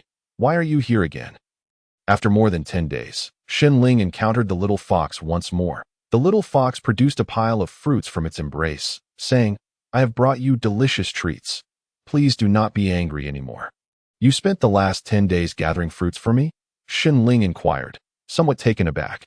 Not exactly. I initially intended to return for the fruits my father had stored for me, but I accidentally fell into a pit. The little fox explained. Upon closer inspection, Shenling noticed the little fox's feet bore evidence of injury, and the wounds on its bones had yet to heal completely. How old are you? How can you be so careless? Shenling chastised. Feeling a bit wronged, the little fox replied, I am only 3.5 years old. My father says I am quite capable. I only fell into the pit because I was eager to gather fruits for you after you were angry. Normally, I am not this clumsy. Shenling felt a pang of guilt upon hearing this. I had no idea you were so young. How could your father leave you here all alone? Shenling awkwardly attempted to change the subject. But this only caused the little fox to burst into tears, sobbing heart-wrenchingly. It is my fault. Please don't cry. Shenling found himself inexplicably apologizing. The little fox wiped away its tears, sniffling. It is not your fault. I just miss my father and mother so much. Do not worry. You still have me. I will keep you company from now on, and you won't be alone anymore, Shenling reassured. Really? You're not angry with me anymore? The little fox asked. Of course not, Shenling replied. Then can you tell me why you were angry before? The little fox still did not understand Shenling's prior anger. She simply knew she needed his friendship now, for she felt profoundly lonely. Let the past remain in the past. Come with me, and I will let you catch a small creature, Shenling suggested. Why do you want me to catch a small creature? Doesn't it hurt? The little fox asked, puzzled. Of course it hurts, but not too badly, Shenling replied. Since it hurts, perhaps I should refrain from grabbing it.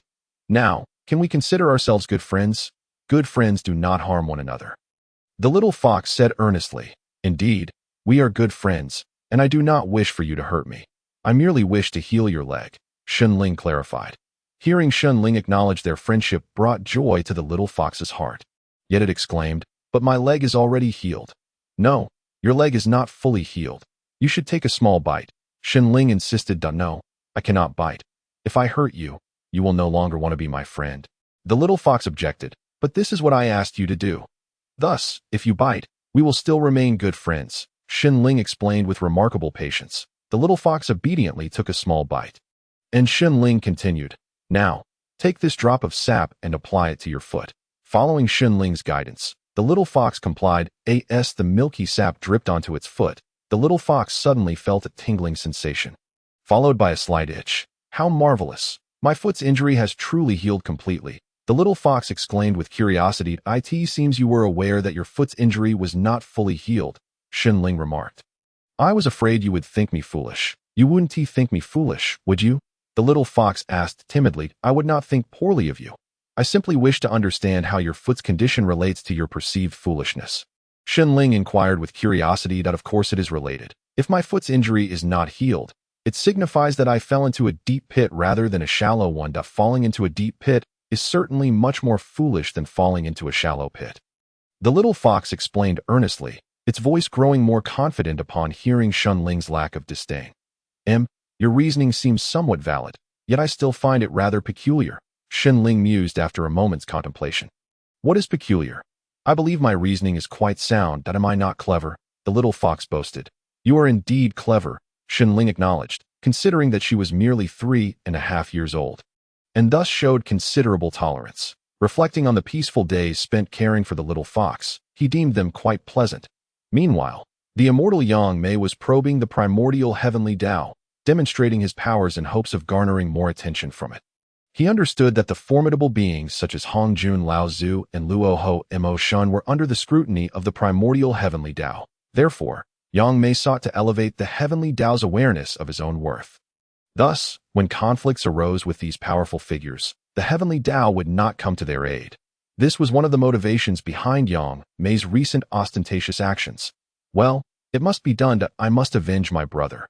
Even if it comes at such a cost. Perhaps this will even turn out to be beneficial for me, Yangmei thought to himself. The Lord of Beasts had largely completed his preparations and was now waiting for the powerful beings to come and attempt to slay him. Hongjun Laozu was repeatedly employing the creation jade butterfly to deduce the heavenly mysteries.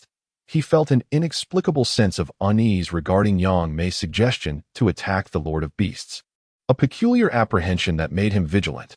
Thus, he diligently continued his calculations, but yielded no results, prompting him to keep a backup plan in place. Similarly, the Time Sovereign and Luoho Mo Shun, who also possessed the creation jade butterfly, approached the event with heightened caution. Ultimately, they arrived at Fanghu Xian Shan as scheduled, swiftly formulating a plan. They prepared to strike the Mo Palace at once. They asked for further arrangements. They had already made their preparations over the preceding days. Only their alliance lacked any unified strategy. Yangmei and the top-tier powers, along with the other mighty beings, launched their assault on the Mo Palace, while the remaining powers led the primordial beings in a large-scale slaughter of the beasts. Thus, the final battle against the beasts officially commenced, with the main focus on the battleground where Yangmei and his companions fought. After all, aside from the Lord of Beasts, there were no particularly formidable foes among the Beast clan. When Yangmei and his companions arrived within 1,000 miles of the Mo Palace, they became exceedingly cautious, as they were entirely unaware of the Lord of Beasts' schemes. At that moment, the sky suddenly darkened, casting an oppressive gloom. Be careful, Hongjun Laozu shouted just as countless tendrils of black mist began to envelop them, emanating an aura of sheer terror. Even when Hongjun and the others joined forces, it took them over a minute to disperse the malevolent energy. What a formidable manifestation of fear, the Yin-Yang Laozu remarked, withdrawing his protective Tai Chi diagram as he expressed his astonishment. But where are the three from the Shi clan? Have they slipped away? Yangmei inquired, astonished. Hongjun furrowed his brow. Having also failed to grasp exactly what had transpired, he only knew that the Lord of Beasts' dark demon bottle had made an appearance. No, they have been captured by the Lord of Beasts' dark demon bottle, the Time Sovereign clarified. Having witnessed the entire process of the three clan leaders being ensnared, I too caught a glimpse of the dark demon bottle. Hongjun admitted. How useless. Let us not concern ourselves with them any further. They likely will not perish so easily. Their capture merely serves to delay the dark demon bottle for us. We should prioritize locating the Lord of Beasts. Luoho Mo Shun suggested. Yangmei nodded in agreement, stating, Then let us hasten our pace. We must not squander the good intentions of the ancestor dragon and the Shurchilan. The Lord of Beasts opened his eyes amidst the chaos of the black coffin and pondered. Who could it be? How could they so swiftly subdue my dark demon bottle? Is this the means of the primordial heavenly Tao? Yangmei kicked open the door with an air of authority that did not exhibit much might, leaving Hongjun and the others feeling rather bemused, as it lacked any sense of gravitas. Not a single soldier in sight. How does this compare to my own domain? Hongjun asked. Do you not have any disciples in your domain? Hongjun Daoyu? Yangmei queried it that moment. Hongjun truly felt that Yangmei was somewhat lacking in intellect, for in such a tense atmosphere, it was inappropriate to pose such a trivial question. This left even the Emperor of Performance, Hongjun, displaying an awkward smile. Indeed, I, like many, do not typically take on disciples. I have at most a few friends and like-minded individuals. The Time Sovereign and others shared similar expressions, nodding in agreement. Indeed, we are all individuals who dedicate ourselves to our own cultivation. Who has the time to take on disciples? As for servants, they are usually unnecessary, Yangmei said, casually discussing inconsequential matters while simultaneously suppressing the Ancestor Dragon and Ancestor Phoenix within the Dark Demon bottle. Given the limited time, Yangmei was only able to erase the remnants of the Lord of Beasts' primordial spirit left within the Dark Demon bottle and contain it within his own created realm, leaving him no extra moments to tend to the Ancestor Dragon and Ancestor Phoenix who had been drawn into the Dark Demon bottle. In truth, the Ancestor Dragon and Ancestor Phoenix had also been ensnared by the black mist formed from the laws of fear and darkness within the Dark Demon bottle. As such, they had not caused any disturbances, which is why Yangmei had not attended to them immediately. Now, having seemingly broken free from their bindings, they were causing quite a ruckus, prompting Yangmei to employ spatial laws to suppress them. The Shurchilin and the Ancestor Dragon and Ancestor Phoenix were utterly bewildered at this moment. Before they even encountered the Lord of Beasts, they found themselves trapped within this strange realm. Moreover, the black mist was not simple. They initially struggled to break free. Even after finally managing to do so, they found it challenging to locate an exit.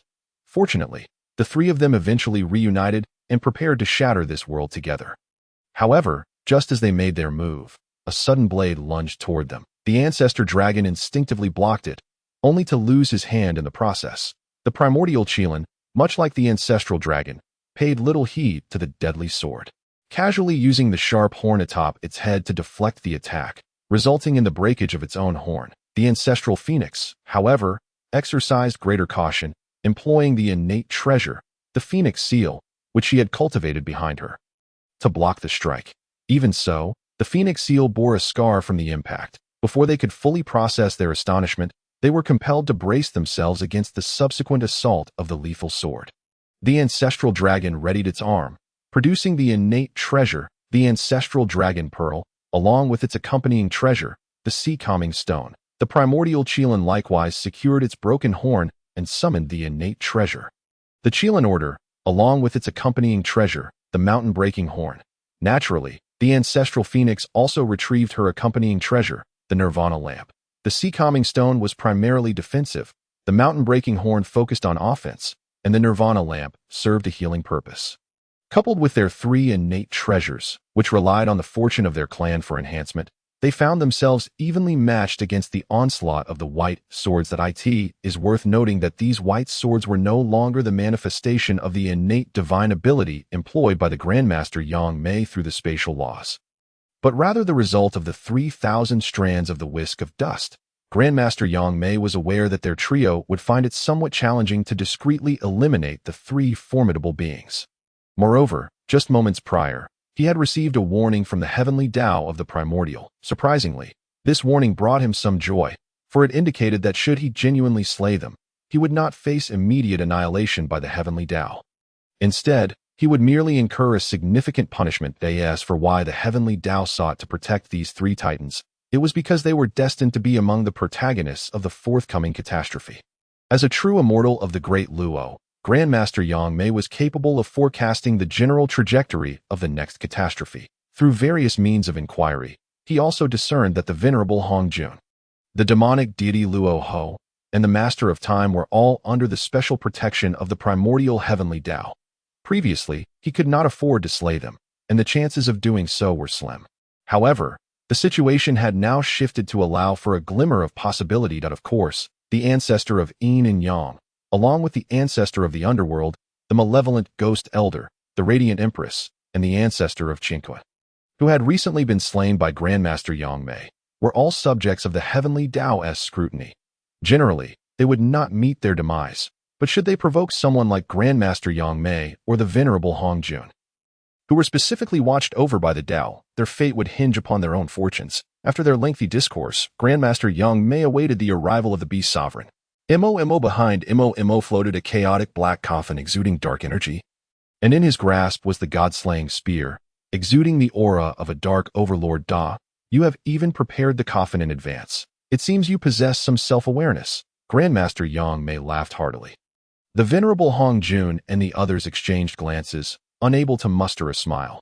They were well aware of the coffin's terrifying nature, not only due to its formidable defense, but also its potent corrosive capabilities. Who are you? The Beast Sovereign sensed the extraordinary nature of Grandmaster Yangmei and inquired warily. I am here to take your life. Grandmaster Yangmei feigned a response, but swiftly transformed the whisk of dust into a sword, launching a sudden attack through space. This covert strike was both swift and ruthless. Even a direct assault on the Beast Sovereign would be difficult to evade, let alone a surprise attack from Grandmaster Yangmei. The Beast Sovereign let out a thunderous roar, utilizing the remaining fortune energy within him to stabilize the disruptive strands of the whisk of dust within his body. In response, he thrust the god-slaying spear directly at Grandmaster Yangmei. The Grandmaster attempted to counter, but could not escape the Beast Sovereign's grip, as the physically enhanced power of fortune held firm against his strands. Nevertheless, Grandmaster Yangmei swiftly ruptured the space beneath him, causing the god-slaying spear to decelerate. Seizing this opportunity, he dispersed the strands of the whisk of dust, wielding the now unencumbered whisk to block the incoming spear. Simultaneously, he shouted for assistance. After a moment of contemplation, Hongjun produced the Ren Water Peachwood staff and struck the beast sovereign. For one endowed with the power of fortune, this gesture was merely a trifling annoyance at that moment. The demon god Luo Ho's demon sword also arrived. Yet it was thwarted by the beast sovereign's black coffin. However, the master of time's time darts pierced through the chaotic black coffin's defenses, directly penetrating the beast sovereign's flesh. As they launched their attacks, Grandmaster Yangmei withdrew from his skirmish with the beast sovereign, calling out for the ancestor of Yin and Yang to intervene. Prompted by this cry, the ancestor of Yin and Yang prepared to engage in a fleeting manner, only to find the beast sovereign forcing out the strands of the whisk with a casual spear thrust. The ancestor of Yin and Yang hastily raised the Taiji diagram for defense, only to be swallowed by the chaotic black coffin. Grandmaster Yangmei exhibited a profoundly astonished expression, then, with a tone of incredulity, remarked, "He cannot possibly be acting, can he? After all, he is a mid-stage quasi-saint. And yet he has been captured so easily." Hongjun, struck by the chaotic black coffin, spat forth a mouthful of dark blood, prompting Grandmaster Yangmei to exclaim, "Friend Hongjun, do hurry and assist." Grandmaster Yangmei cast a sidelong glance at Hongjun, retorting, "You all are quite adept at feigning abilities, aren't you? Or is this truly all the strength you possess?" The Master of Time and the demon god Luo Ho found themselves hindered by the pursuit of the god-slaying spear. And upon hearing Grandmaster Yangmei's remarks, they were filled with indignation. They had indeed underestimated their opponent. This fool was not as simple as they had presumed. Grandmaster Yangmei gradually drew the beast sovereign closer to their side. He joined the fray with unabashed fervor, engaging in a fierce battle with the beast sovereign, to the point of utilizing his innate divine ability, rebirth. In a display of intense conflict, the battle raged fiercely, and the devastation was profound. In stark contrast to the situation of Hongjun and the others, it was evident who was truly holding back. The demon god Luo Ho and the others could no longer contain their frustration, contemplating retracting their previous claims that Grandmaster Yangmei was foolish. He was indeed quite astute. The chaotic black coffin of the beast sovereign bore numerous scars from the battle, and Grandmaster Yangmei even managed to seize it. Yet, the Grandmaster himself was riddled with grievous wounds, clearly in a more dire state than the beast sovereign. "I will find a way to suppress this black coffin. You all focus on stalling the beast sovereign." Grandmaster Yangmei instructed. The venerable Hongjun and the others exchanged knowing glances, reaching a silent agreement. The three of them had attained a late-stage quasi-saint realm, their true power surpassing that of even the typical peak quasi-saints. Thus, if they truly combined their strength to eliminate the beast sovereign, it was indeed within the realm of possibility. Moreover, in such a scenario, they had the opportunity to employ some strategies. Although the beast sovereign had lost the chaotic black coffin, he retained the enhancement of the beastly fortune. Even when injured, he could recover with relative ease, facing the trio's assault without significant concern. Grandmaster Yangmei observed as the three began to exert their efforts, contemplating whom to target first. Whoever made the first move would be the one to suffer. The Master of Time possessed the time diagram, a primary defensive innate treasure, alongside the judgment bow, which served as his main offensive treasure. Thus, he readily wielded these artifacts, effortlessly countering the beast sovereign's attacks. The demon god Luo Ho, not one to conceal his capabilities, also revealed another primary defensive superinnate treasure, the Order Tower. Meanwhile, Hongjun produced his primary offensive superinnate treasure, the Pangu banner. However, lacking a primary defensive innate treasure left him with numerous frightening wounds. The demon god Luo Ho and the Master of Time were left uncertain as to whether Hongjun truly possessed a primary defensive innate treasure. After all, despite being the master of the creation laws, the damage inflicted by the god-slaying spear was not insignificant, particularly regarding the harm it posed to the primordial spirit at this juncture. It would be unwise to continue concealing their true capabilities. In reality, Hongjun's primordial spirit was safeguarded by the superinnate treasure, the Chaos Bell, rendering these corporeal injuries trivial in the grand scheme of things. Of course, Hongjun could employ the Chaos Bell to protect his physical form. However, he sought to feign weakness, aiming to lower the vigilance of those present. at least to create the impression that he was not as dangerous as he truly was on the surface. Grandmaster Yangmei appeared fully engaged in subduing the chaotic black coffin. Yet he divided his attention to observe the unfolding battle. The ancestor of Yin and Yang remained silent within the chaotic black coffin, for he was well aware of his own limitations. He possessed the Taiji diagram for protection, rendering his stay within the chaotic black coffin exceedingly safe. Thus, he chose not to rush out, recognizing the disparity in strength and opting to await the conclusion of the battle. In doing so, he would not only secure a considerable share of merit and fortune, but might also encounter other opportunities. Unbeknownst to him, the chaotic black coffin he had taken refuge in was already under Grandmaster Yangmei's control. When he finally emerges, he is likely to confront the identity of Yangmei, the great celestial immortal's servant. The temporal master governs their battle against the beast sovereign, utterly inciting the violent laws within the beast sovereign, resulting in an onslaught that is exceedingly ferocious, disregarding its own safety, exhibiting a frenzied demeanor, yet its power has evidently escalated. Typically, the beast sovereign refrains from fully provoking the violent laws. Usually, it merely stirs the chaotic powers it has not entirely mastered, thereby mitigating the impact and danger. Hongjun, the ancient ancestor, and his companions, having clashed with the beast sovereign on several occasions, are privy to this secret. They scheme to exploit the enraged beast sovereign to ensnare Yangmei. Observing this, Yangmei merely smirks coldly, inviting the challenge. However, he feigns an effort to suppress the chaotic black coffin, playing the part of an unsuspecting fool awaiting betrayal. The temporal master persistently provokes and guides the beast sovereign into unleashing a devastating strike. A thrust amalgamating the beast sovereign's innate divine ability of assassination, its might comparable to that of an ordinary saint. Although the temporal master is momentarily taken aback by this assault, he remains composed. Seizing the opportunity to direct this saintly strike towards Yangmei perceives the temporal master charging towards him with astonishing speed. He exclaims, "Temporal friend, I come to assist you." Before the temporal master can comprehend the situation, he suddenly feels layers of space enveloping him, rendering the use of temporal laws futile. Upon hearing Yangmei's voice and sensing the imminent approach of the god-slaying spear, he remains oblivious to his impending manipulation.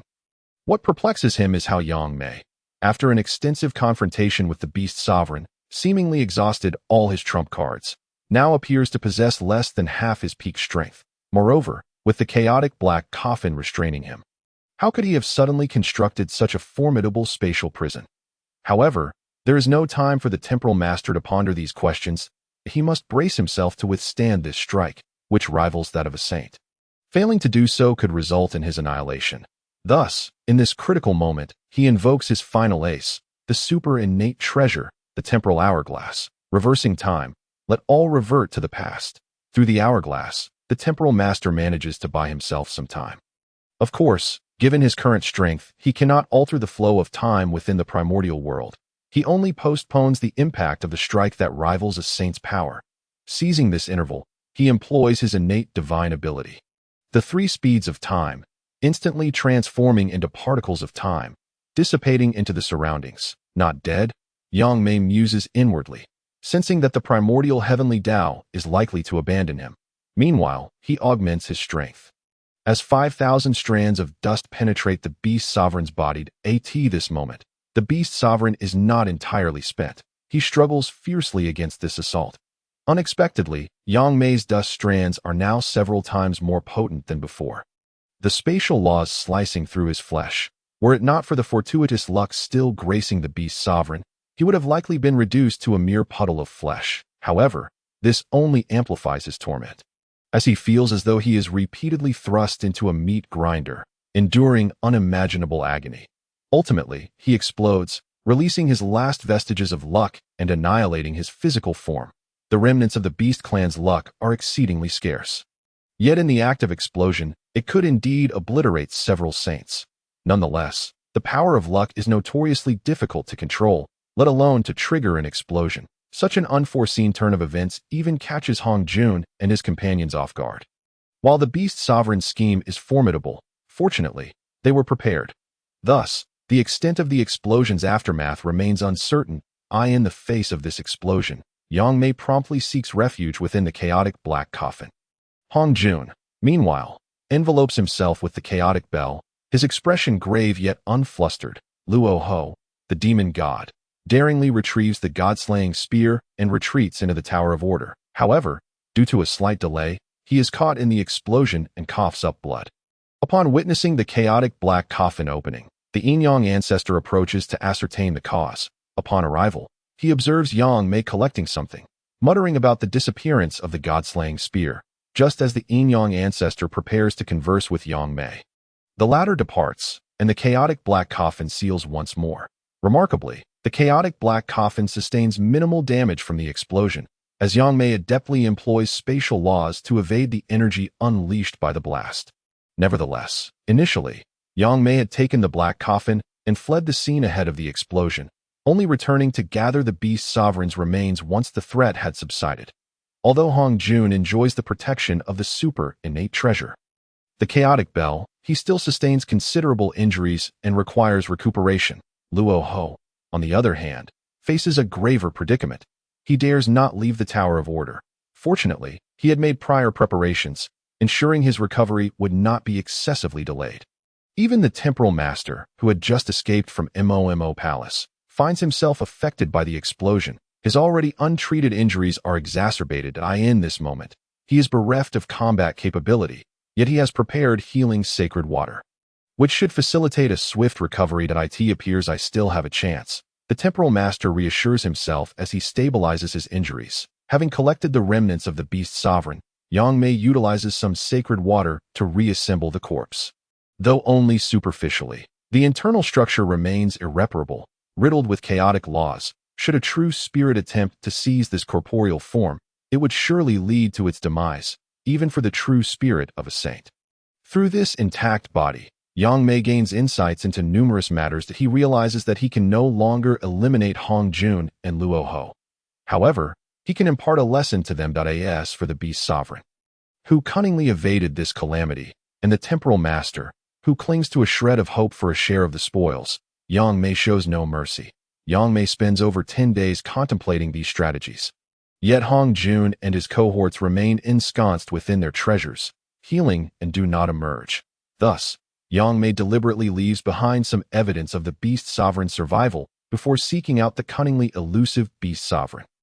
As a primordial golden immortal and adept in spatial laws, Yangmei quickly locates the beast sovereign's hiding place through the remnants of its corpse. However, he does not approach immediately. Instead, he stealthily sets up a concealed formation to observe the surroundings.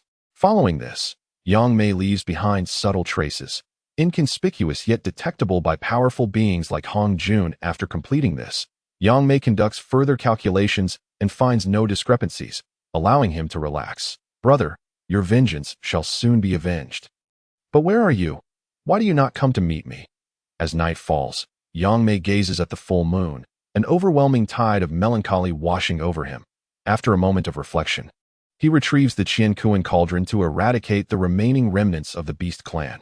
After all, exterminating the beast clan now presents a significant opportunity that Yangmei would not squander. Today, it is your turn to tell me a story, the little fox insists. However, I have no stories to tell, Shenling replies. Since arriving in the primordial world, aside from cultivation, he has not encountered many intriguing tales. I do not care. I have sung and danced for you for several days, the little fox retorts, displeased. How about I share with you the tale of an entirely new world, since his moment of madness? Shenling has begun to vividly recall his experiences on Earth. That it seems he had previously forgotten his past and harbored an inexplicable fear of his ever-changing self. Consequently, a seed of inner demons was unknowingly planted. Now, as Shenling gradually conquers this inner turmoil, any lingering threats dissipate, allowing him to remember his time on Earth. When Shenling recounts the tales of the planet Earth to the little fox, he does so at a leisurely pace, fearful of exhausting his stories too quickly, lest he lose the opportunity to witness the little fox's dances and hear her songs. That it is important to note that a russet little fox, singing and dancing, performs with remarkable grace and beauty. For Shenling, who felt exceedingly bored, there was indeed a considerable allure. In any case, with the companionship of a little fox, his days were no longer so dreary. Oh dear, when will this monotonous existence come to an end? The luminary bird exclaimed without reservation. Accompanying it in this lamentation was Fei Fei. The two of them had taken to clamoring for an outing every few days. However, they were well aware that the current wilderness was fraught with peril. Even with the great formation considerably opened, they dared not venture out. Ultimately, they merely sought to whet their appetites for adventure. Deliberately feigning eccentricity, Ming Ming Ling, observing this, pondered ways to make their lives more engaging without hindering their cultivation. Although their training was progressing smoothly and at an impressive pace, when compared to the beings of great fortune in the wilderness, their speed could still be deemed languid. Moreover, it wasn't just the luminary bird and Fei Fei who felt the tedium. Even she and the other fierce beasts, as well as the golden tortoise immortal, shared this sentiment. They were merely more adept at enduring it, harboring a strong desire to frolic outside. They felt akin to pigs confined within a pen. Though their basic needs were met, they were sentient beings, and their spiritual nourishment remained unaddressed. This would inevitably lead to issues, so as the eldest disciple, Ming Ming Ling felt compelled to shoulder this burden and assist her master in managing them. Meanwhile, the Great Immortal Yangmei traversed the wilderness, swiftly harvesting fierce beasts. Yet, there remained an abundance of them. To eradicate them completely would likely require several more years. Yangmei, having captured a vast number of fierce beasts in her cauldron, lamented the ruthlessness of the heavenly Tao in the wilderness. It left no opportunities for this group of fierce beasts. It seemed the fierce beast clan would never rise again. After leaving this remark, she transcended to another location, where not a single fierce beast remained, only countless traces attesting to their previous existence. Years slipped by unnoticed, and the fierce beasts of the wilderness dwindled significantly. Through the countless corpses of these beasts, the fierce beast world map was successfully forged. Upon its emergence, it summoned innumerable phenomena, accompanied by heavenly tribulations. Countless mighty beings of the wilderness were stirred. This was the first super-primal innate treasure successfully crafted in the wilderness. Just as Yangmei finished refining her treasure, she sensed that Hongjun and others had arrived at the hidden lair of the fierce beast lord. They were cautious, yet it was true that the current fierce beast lord held little temptation for them. They feared retaliation was not worth the risk. Yangmei analyzed inwardly. Therefore, they would likely seize this opportunity to eliminate me, she mused. How did you find this place? The fierce beast lord inquired, somewhat astonished. Naturally, someone guided us here. Hongjun replied, Yes, Yangmei intends for us to fight amongst ourselves, allowing her to reap the benefits. The demon god Luoho remarked, Are you suggesting we join forces against Yangmei? Mo, now in a new form, no longer exhibited his previous ferocity. Precisely. Yangmei has slaughtered countless fierce beasts, crafting a treasure map. Once she acquires merit and fortune, she will truly become invincible in the wilderness. As for us potential foes, we would be in grave danger, the Master of Time advised. But what does this have to do with me? Mo countered. You are also a potential threat. Furthermore, given Yangmei's designs, she never intended to let you off the hook, Hongjun asserted. But can we truly defeat Yangmei? The fierce beast lord questioned. Of course we can. Although she still possesses hidden trump cards, we are well aware of most of her weaknesses. Moreover, she has yet to attain sainthood, so we have a significant chance of victory, Hongjun confidently replied, noticing the fierce beast lord still deep in thought. The Master of Time added, If she indeed possessed such strength, why go through all this trouble? She could simply strike directly. You ought to consider this. While we may fear Yangmei, the conflict of interest has yet to become sharply defined. However, you are currently facing a considerable opportunity. Yangmei will undoubtedly not let you escape, the demon god Luoho observed, sensing that the fierce beast lord was still at the late stage of quasi-sainthood, and sought to win him over. As for the few truths spoken, their true intentions remained ambiguous. Ultimately, the fierce beast lord acquiesced, realizing he could not refuse this proposal. Yangmei, however, was unaware of their clandestine deliberations. After all, the formation she had set up could not prevent Hongjun and his companions from perceiving them. Yet, all of this remained firmly under Yangmei's control. After all, she possessed the formidable trump card of being a Hunyuan Deogen immortal. Hongjun and the others would never even consider that Yangmei was a Hunyuan Deogen immortal. Even if they did, they would dismiss it in an instant. Soon, the dust would settle, and Yangmei pondered what consequences her decision might bring. Meanwhile, Shenling remained completely oblivious to Yangmei's machinations. Had he known, he might well have exclaimed, Well done. Oh, great tree. The world you speak of sounds wonderful, the little fox exclaimed. Wonderful? Why is that? Shenling inquired. Pondering the question, because it is carefree, and it appears to be a place of great amusement, the little fox replied, I wonder how you perceive it as carefree. Life there is fraught with troubles. Shenling remarked. True, but I still find it quite pleasant, the little fox answered. Shenling was somewhat taken aback. Having expected the little fox to retort, he had mentally prepared a plethora of worries to counter. But now he felt a twinge of discomfort. Oh, you know why I find it so enjoyable? The little fox asked. Why? Shenling replied nonchalantly. Because there is no fear of being killed at any moment. That alone makes it so much better, the little fox stated. I can't shake the feeling that you sound like a fox that has lived for thousands of years, Shenling pondered aloud. I am not an old fox. The reason I think this way is that I possess inherited memories. Don't you have inherited memories? The little fox replied. That explains it. No wonder you know so much. Shenling thought, not having considered this before, as it seemed inconsequential to him. The little fox rolled its eyes and said, You truly are foolish. In what way am I foolish? My inherited memories consist of laws and cultivation techniques, none of which pertain to memories. Shenling retorted, Stop making excuses. If you had no memories, how could you know so much? The little fox challenged. That's because I'm not actually this tree. Due to various reasons, I merged with it, which is why I know so many things. Shenling explained. Is that so? Then what were you originally? The little fox asked, skepticism lacing its tone. I want to tell you. Shenling replied. Humph. You're just foolish. You think you can deceive me. You've revealed your hand now. The little fox remarked. If you keep calling me foolish, I won't speak to you anymore. Shenling feigned anger. Upon hearing this, the little fox earnestly apologized. I'm sorry. I won't call you that again. An apology won't suffice unless you perform a new dance and sing a new song for several months. Shenling stated. All right, I promise. The little fox acquiesced. Yangmei did not linger, sensing that after slaying so many fierce beasts, the heavenly Tao of the wilderness was paying her even greater attention. She proceeded to the lair of the fierce beast lord. Just as Hongjun and the fierce beast lord had finalized their arrangements, they were taken aback by Yangmei's sudden appearance. However, with the creation jade butterfly in their possession, they were considered the chosen ones of the heavenly Tao. And thus, they faced no immediate danger. Naturally, they speculated that Yangmei also possessed a creation jade butterfly, but she had kept it concealed, and they simply had not sensed it.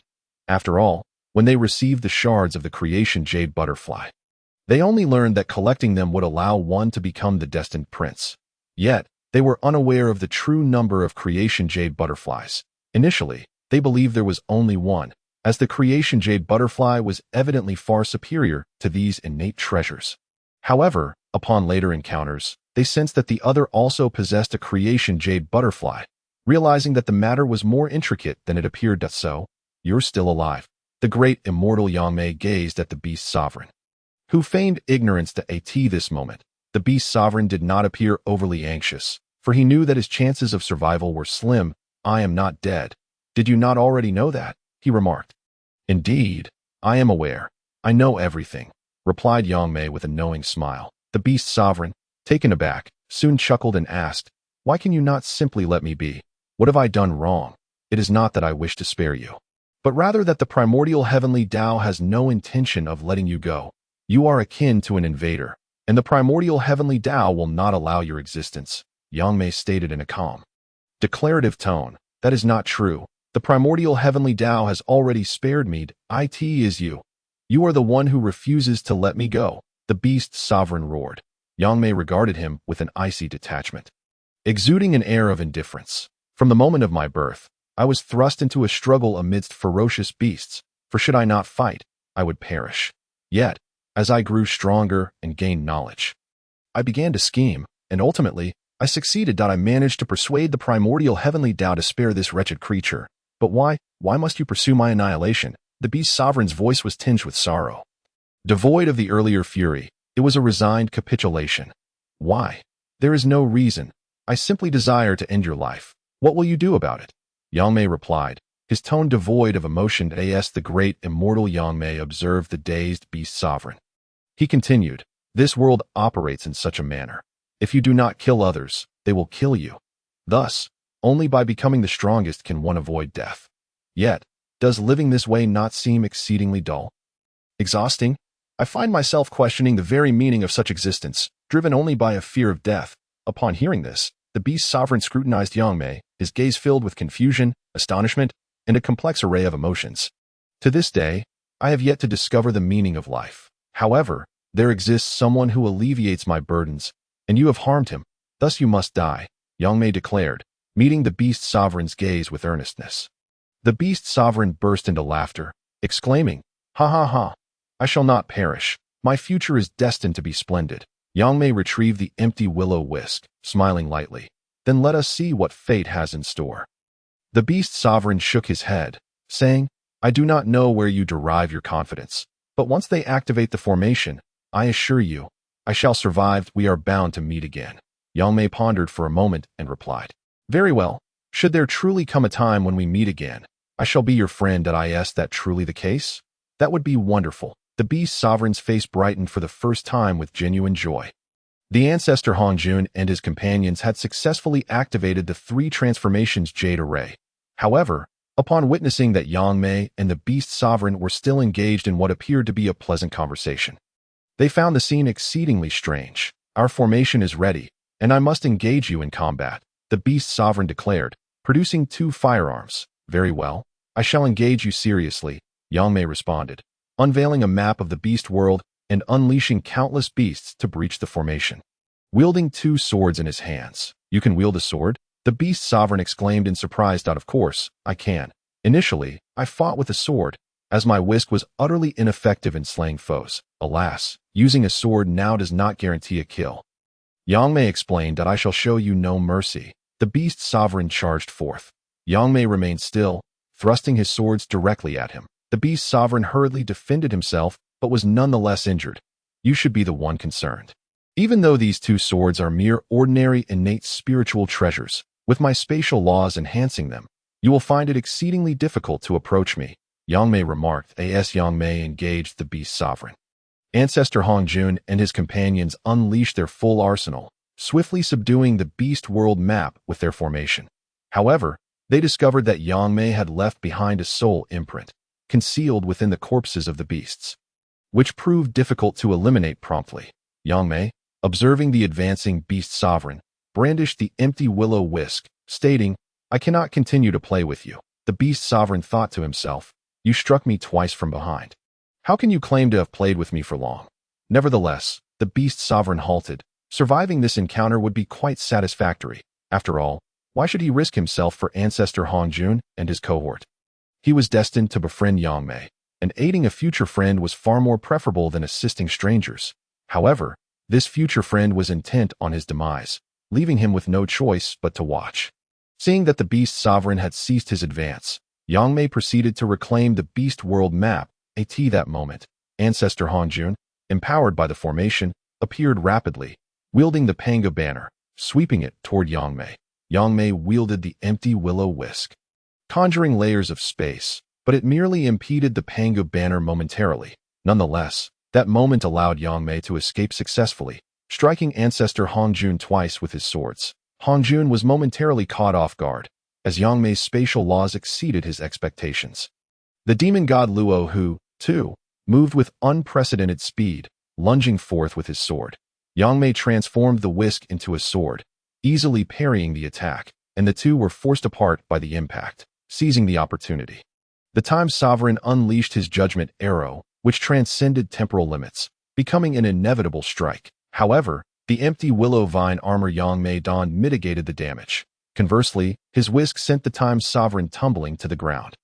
The previously injured Luo, who swiftly healed his arm and rejoined the fray, while the time sovereign remained healing his wounds. This time, he was not feigning. He was indeed far more severely injured than ancestor Hongjun and the others. Even with the formation's aid, he had yet to recover fully. Having gauged the situation during the earlier skirmish, Yangmei understood the consequences of slaying the time sovereign at this juncture. Thus he chose to bide his time. He would wait until he possessed absolute certainty before striking down the time sovereign. At this moment, ancestor Hongjun and his companions had laid all their cards on the table. They knew they would not perish, nor could they kill Yangmei. but they sought to exploit this opportunity to severely wound him. At the very least, they could not allow Yangmei to continue his unimpeded ascent. Ancestor Hongjun summoned the Chaos Bell. Launching it directly at Yangmei, Yangmei transformed the whisk into a rope, ensnaring it and hurling it back. Meanwhile, the demon god Luo, whose long sword approached, prompting Yangmei to shatter the space to evade. Yet, the Time Sovereign's unerring arrow struck Yangmei once more. This time, the arrow bound Yangmei, albeit momentarily, providing Ancestor Hongjun with the opportunity he needed. With a sweeping motion, he sent Yangmei crashing to the ground, causing him to spit blood for the first time. In that moment, the Order Tower of the demon god Luo, who descended upon Yangmei, the Time Sovereign seized this opportunity to unleash a lethal arrow. While Ancestor Hongjun's Pangu banner conjured a formation, appearing to be a definitive killing blow, the demon god's sword hovered atop the Order Tower, aiding in its suppression of Yangmei, the beast sovereign, observing from the sidelines. Found it impossible to discern who would emerge victorious. If only they could mutually annihilate each other, he mused. Within the fray, Yangmei harbored a formidable technique. Crafting a spatial bomb he compressed countless spatial layers into a thin sheet. He ceased his probing attacks and unleashed the full extent of his realm as a primal chaos golden immortal. With a flick of his whisk, he overturned the Order Tower, and Ancestor Hongjun seized that moment to unleash his banner formation. Yangmei, employing spatial laws, forcibly distorted space to alter its trajectory. At that moment, the Time Sovereign's full-powered arrow also shot forth. Yangmei twirled the whisk, causing the space around him to warp, ultimately resulting in both attacks striking the Time Sovereign. The Time Sovereign was caught unprepared, having just expended his energy on that last strike. However, as he witnessed the two fatal attacks unexpectedly vanish, they struck him with devastating force. Not only that, but Yangmei's whisk transformed into a soft sword, sweeping through the four adversaries like a crescent moon. Despite the beast sovereign's heightened vigilance, he bore no protective artifact and ultimately lost his head, his true spirit extinguished, marking his complete demise. The Chaos Bell of Ancestor Hongjun successfully shielded him from this onslaught. However, the damage inflicted by the ensuing shockwave nearly cost the life of the venerable Hongjun, leaving even his primordial spirit with a fissure. The defensive prowess of the Order Tower wielded by the demon god Luo surpassed that of the Chaotic Bell by a slight margin. Yet, its speed did not match that of the Chaotic Bell, resulting in Luo being rendered nearly lifeless, with his primordial spirit split in two and his body ravaged by the laws of space. Fortunately, he was ultimately absorbed into the Order Tower, escaping complete annihilation. The Time Sovereign, who was still clinging to a thread of life, found himself in utter despair facing this sword strike. At that moment, a bolt of heavenly lightning descended, intercepting the blade. The Time Sovereign exhaled a sigh of relief, only to witness a nearly imperceptible rift in space erupt before him. In an instant, the Time Sovereign, both his true essence and corporeal form, was obliterated into dust, with the creation jade plate failing to provide salvation in time. Even those, including Hongjun, who had sought refuge behind their respective defensive artifacts, were once again injured by the residual shockwave. The triad formation they had established with the creation jade plate was utterly shattered by this explosion. The immortal Yangmei was not spared either, sustaining severe injuries as he desperately collected the remnants of the Time Sovereign's body. As for the body of the Beast Sovereign, he could do nothing to intervene. The final outcome was a desolation spanning 100,000 miles. With the location of Yangmei and his companions transformed into a vast pit at this juncture, a thunder dragon descended from the heavens, striking towards Yangmei. He refrained from using his empty willow whisk to defend himself, as he was still engaged in gathering the flesh and true essence fragments of the Time Sovereign. Yangmei feared that the Time Sovereign might still cling to life. This thunder dragon bore the might of a first-level saint, inflicting significant discomfort upon Yangmei. Nevertheless, he invoked his innate divine powers of regeneration, drawing upon the primordial essence of space and the world to provide a continual influx of life force and creative energy. Thus, when the thunder dragon struck, Yangmei found his injuries considerably alleviated. The restorative capacity outweighed the damage sustained. Shortly thereafter, another thunder dragon of second-level saintly might descended, and Yangmei had no time to defend with the empty willow whisk. Suffering yet another strike, the empty willow vine armor he wore was utterly destroyed in that moment. The damage inflicted this time exceeded the previous by more than double. leaving Yangmei with but a breath of life. What is happening? Yangmei found himself bewildered. This was entirely beyond his expectations. He had aimed to avenge his elder brother, but did not intend to sacrifice his own life in the process. Moreover, these individuals had not truly harmed Shenling, and Yangmei felt that his elder brother was manipulating them for some purpose. Thus the vendetta was not as significant. Yet, he could not stand idly by while they harbored intentions to harm his elder brother. He had only sought to retaliate without placing himself in undue peril. However, it now seemed that he was on the verge of disaster. The third Thunder Dragon approached, comparable to a third-level saintly attack, striking Yangmei directly in an instant. He felt his corporeal form rapidly disintegrate, vaporizing into dust in the air. Yet, the world within him struggled valiantly to provide its essence, countering the force of destruction. At that moment, Yangmei truly believed he was facing death. Just as his consciousness began to blur, he felt the binding of laws. His body and primordial spirit were being reconstituted. Even his true essence was marked with a seal. In that moment of being branded, Yangmei realized he would not perish. Concurrently, the heavens revealed a manifestation of merit and fortune, which split into 20 parts, 3 of which were bestowed upon Hongjun, 2 upon Luo Ho, and 10 upon Yangmei's freshly reformed body. This merit and fortune would aid Yangmei in organizing the laws within his body and primordial spirit, as well as replenishing the consumed world essence and a portion of space essence. 3 portions drifted towards the far northern island, allowing the returning consciousness of Yangmei to comprehend that Shenling truly wished to avoid him. He had previously ventured there seeking him out. The remaining 2 portions transformed into merit rain to comfort the beings of the primordial world, hastening their growth. 1 portion was subdivided to reward other outstanding great powers. Yangmei's injuries were healed, and he was forcibly returned to the square pot Immortal Mountain, along with the Time Island. The Time Island released a temporal barrier, restricting normal ingress and egress, effectively imprisoning Yangmei. In truth, Yangmei could still leave. He became an inspector of the primordial heavenly path, tasked with limiting subsequent Tao comprehenders. Thus, Yangmei retained considerable authority, and in the future, he would undoubtedly find opportunities to venture forth. With the demise of the Beast Sovereign and the descent of Merit Rain, all beings in the primordial realm rejoiced. Yet, Hongjun and his companions could not share in this elation, fully aware that the Time Sovereign had undoubtedly perished. Nevertheless, Yangmei had survived, ultimately receiving merit and fortune that healed his wounds. They found solace in the fact that Yangmei also seemed to be constrained and unable to strike again. However, with Yangmei possessing the realm of the primordial Great Luo Golden Immortal, the pressure he exerted upon them was immense. How could they be joyful with such an individual looming over them? Upon returning to the square pot Immortal Mountain, Yangmei also released the Ancestral Phoenix, Ancestral Dragon, and the primordial Qilin Yin-Yang Ancestor. Friend Yangmei, what on earth is happening? The primordial Qilin inquired, visibly angered. They were naturally aware that the attacks upon them had originated from Yangmei's weapon.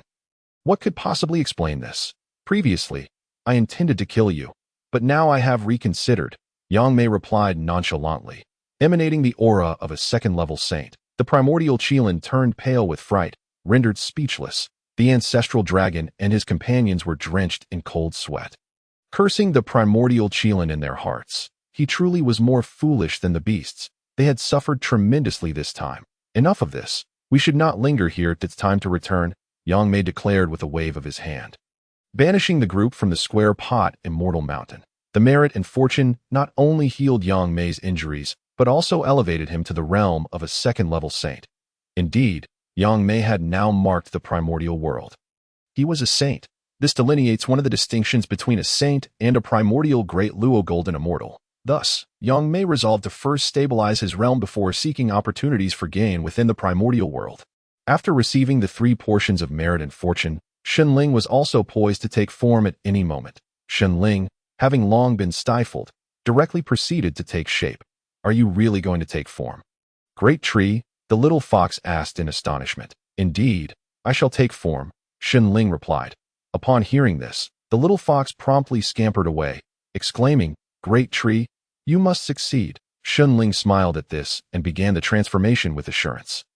This time, Shenling did not sever any part of his body, for with the support of merit and fortune, His foundation was robust enough to render such measures unnecessary. Before long, a handsome young man clad in green, with starry eyes and sword-like brows, emerged. This was none other than Shunling. The cataclysm of heavenly tribulations struck down with a cacophony, yet Shunling made no attempt to resist, standing unyielding amidst the tempest of lightning.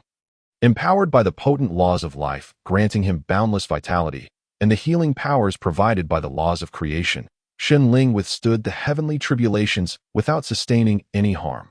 Only his green attire was reduced to ashes, the sole artifact he bore since birth failing to endure this moment. The little fox, observing from the shadows, became momentarily entranced by Shunling's extraordinary resilience amidst the tribulations. The heavenly tribulations concluded.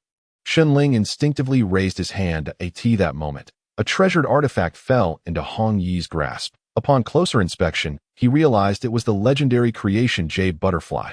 This supreme treasure, renowned alongside the Hongmeng pearl, struck Shunling as somewhat peculiar. It was not until he successfully refined the creation jade butterfly that he comprehended the situation.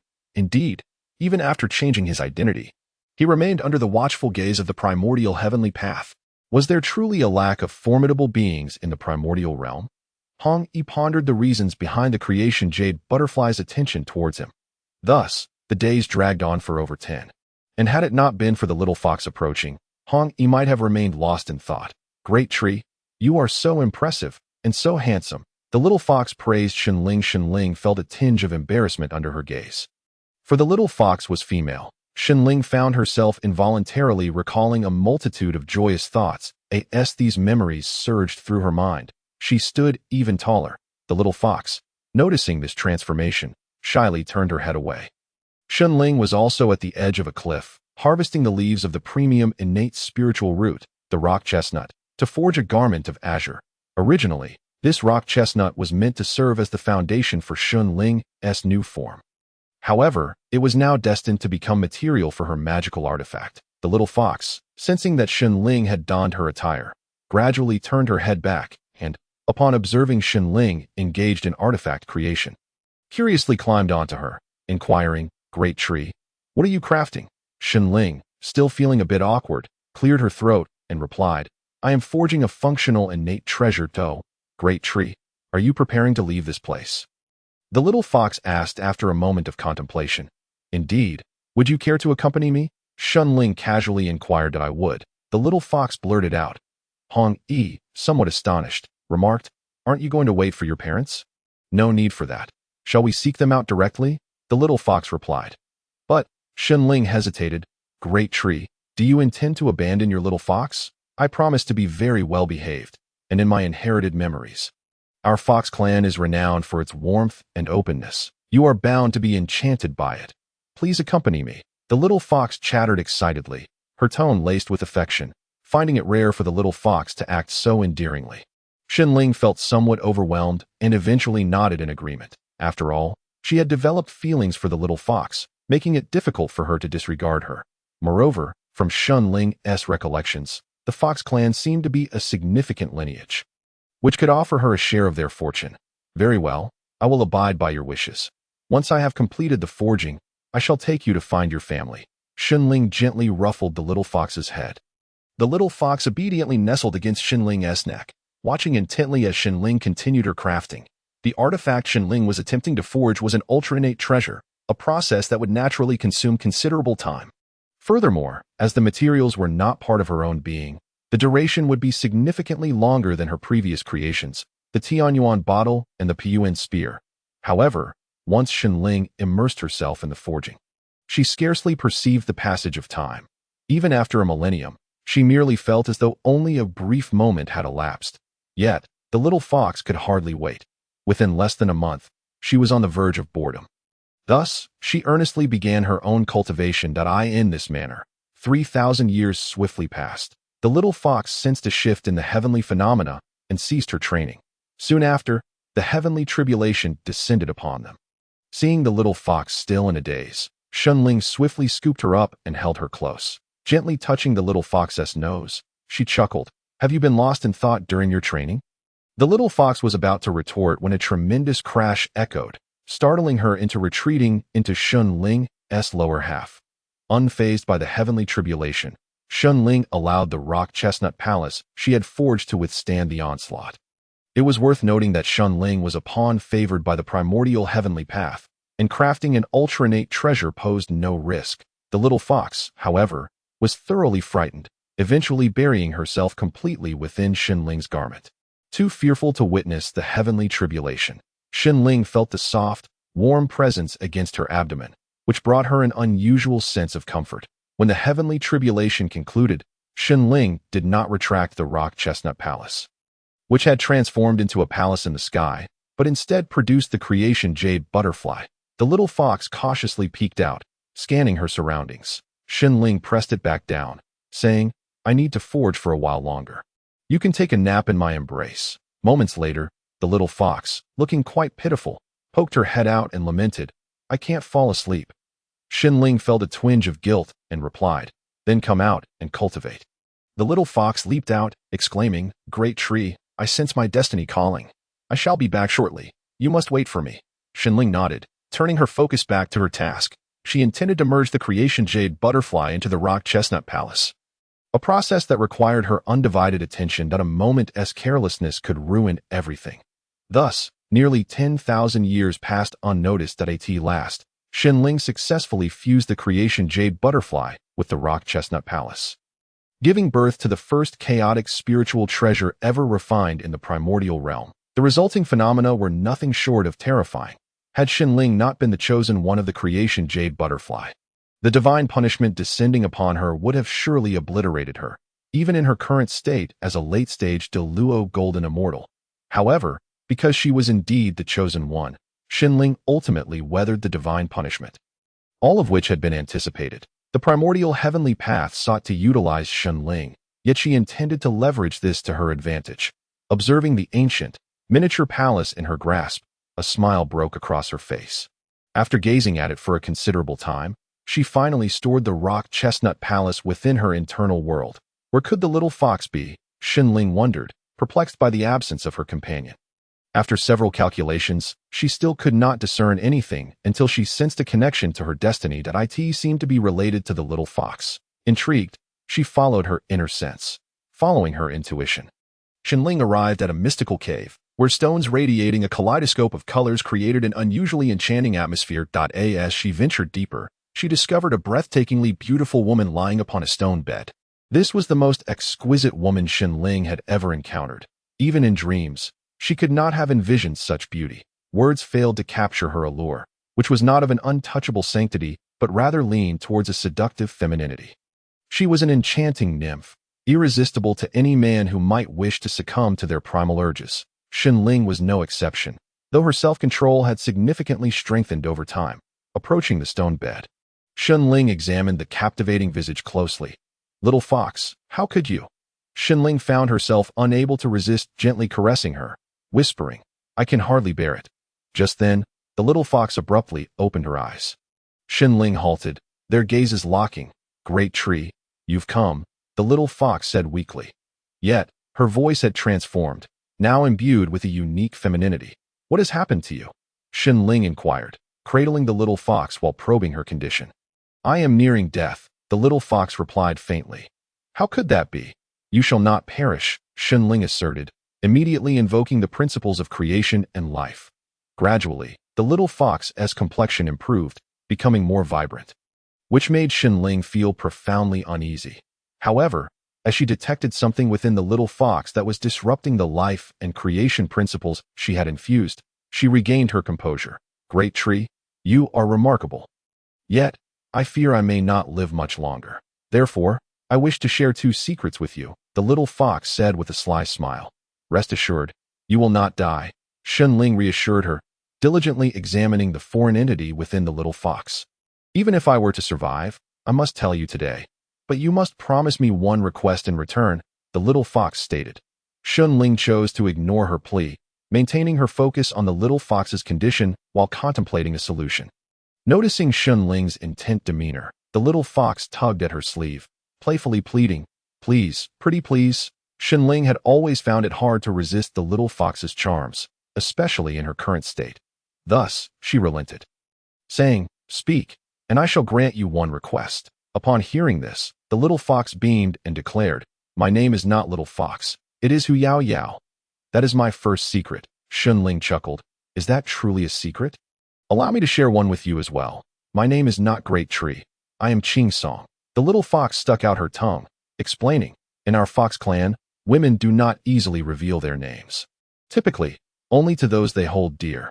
You are that person for me." Xinling was momentarily taken aback, her mind swirling in confusion. The little fox, noticing her bewilderment, laughed. "Great Tree, you truly are Navi. Yet, you must promise me one request." The little fox, without granting Xinling a moment to respond, spoke for herself. "My request is exceedingly simple. You merely need to lie still." Xinling, having discerned the essence within the little fox, contemplated a general solution, and thus felt no urgency. He replied, "How should I lie?" The little fox then rose, gently laying Xinling upon the stone bed. "Close your eyes, Deshu, and do not speak or move for a while," she instructed. Upon hearing this, Xinling complied, closing his eyes while pondering the little fox's intentions. After a brief moment, as he felt a coolness followed by a sensation of softness and warmth, he suddenly realized something and involuntarily straightened up. The final sensation compelled Xinling to open his eyes, revealing a breathtaking vista and the little fox's distressed countenance under the torment of an evil entity, prompting him to spring into action. Thus began a fierce battle. The malevolent force seized control of the little fox, and the clash between it and Xinling was exceptionally intense.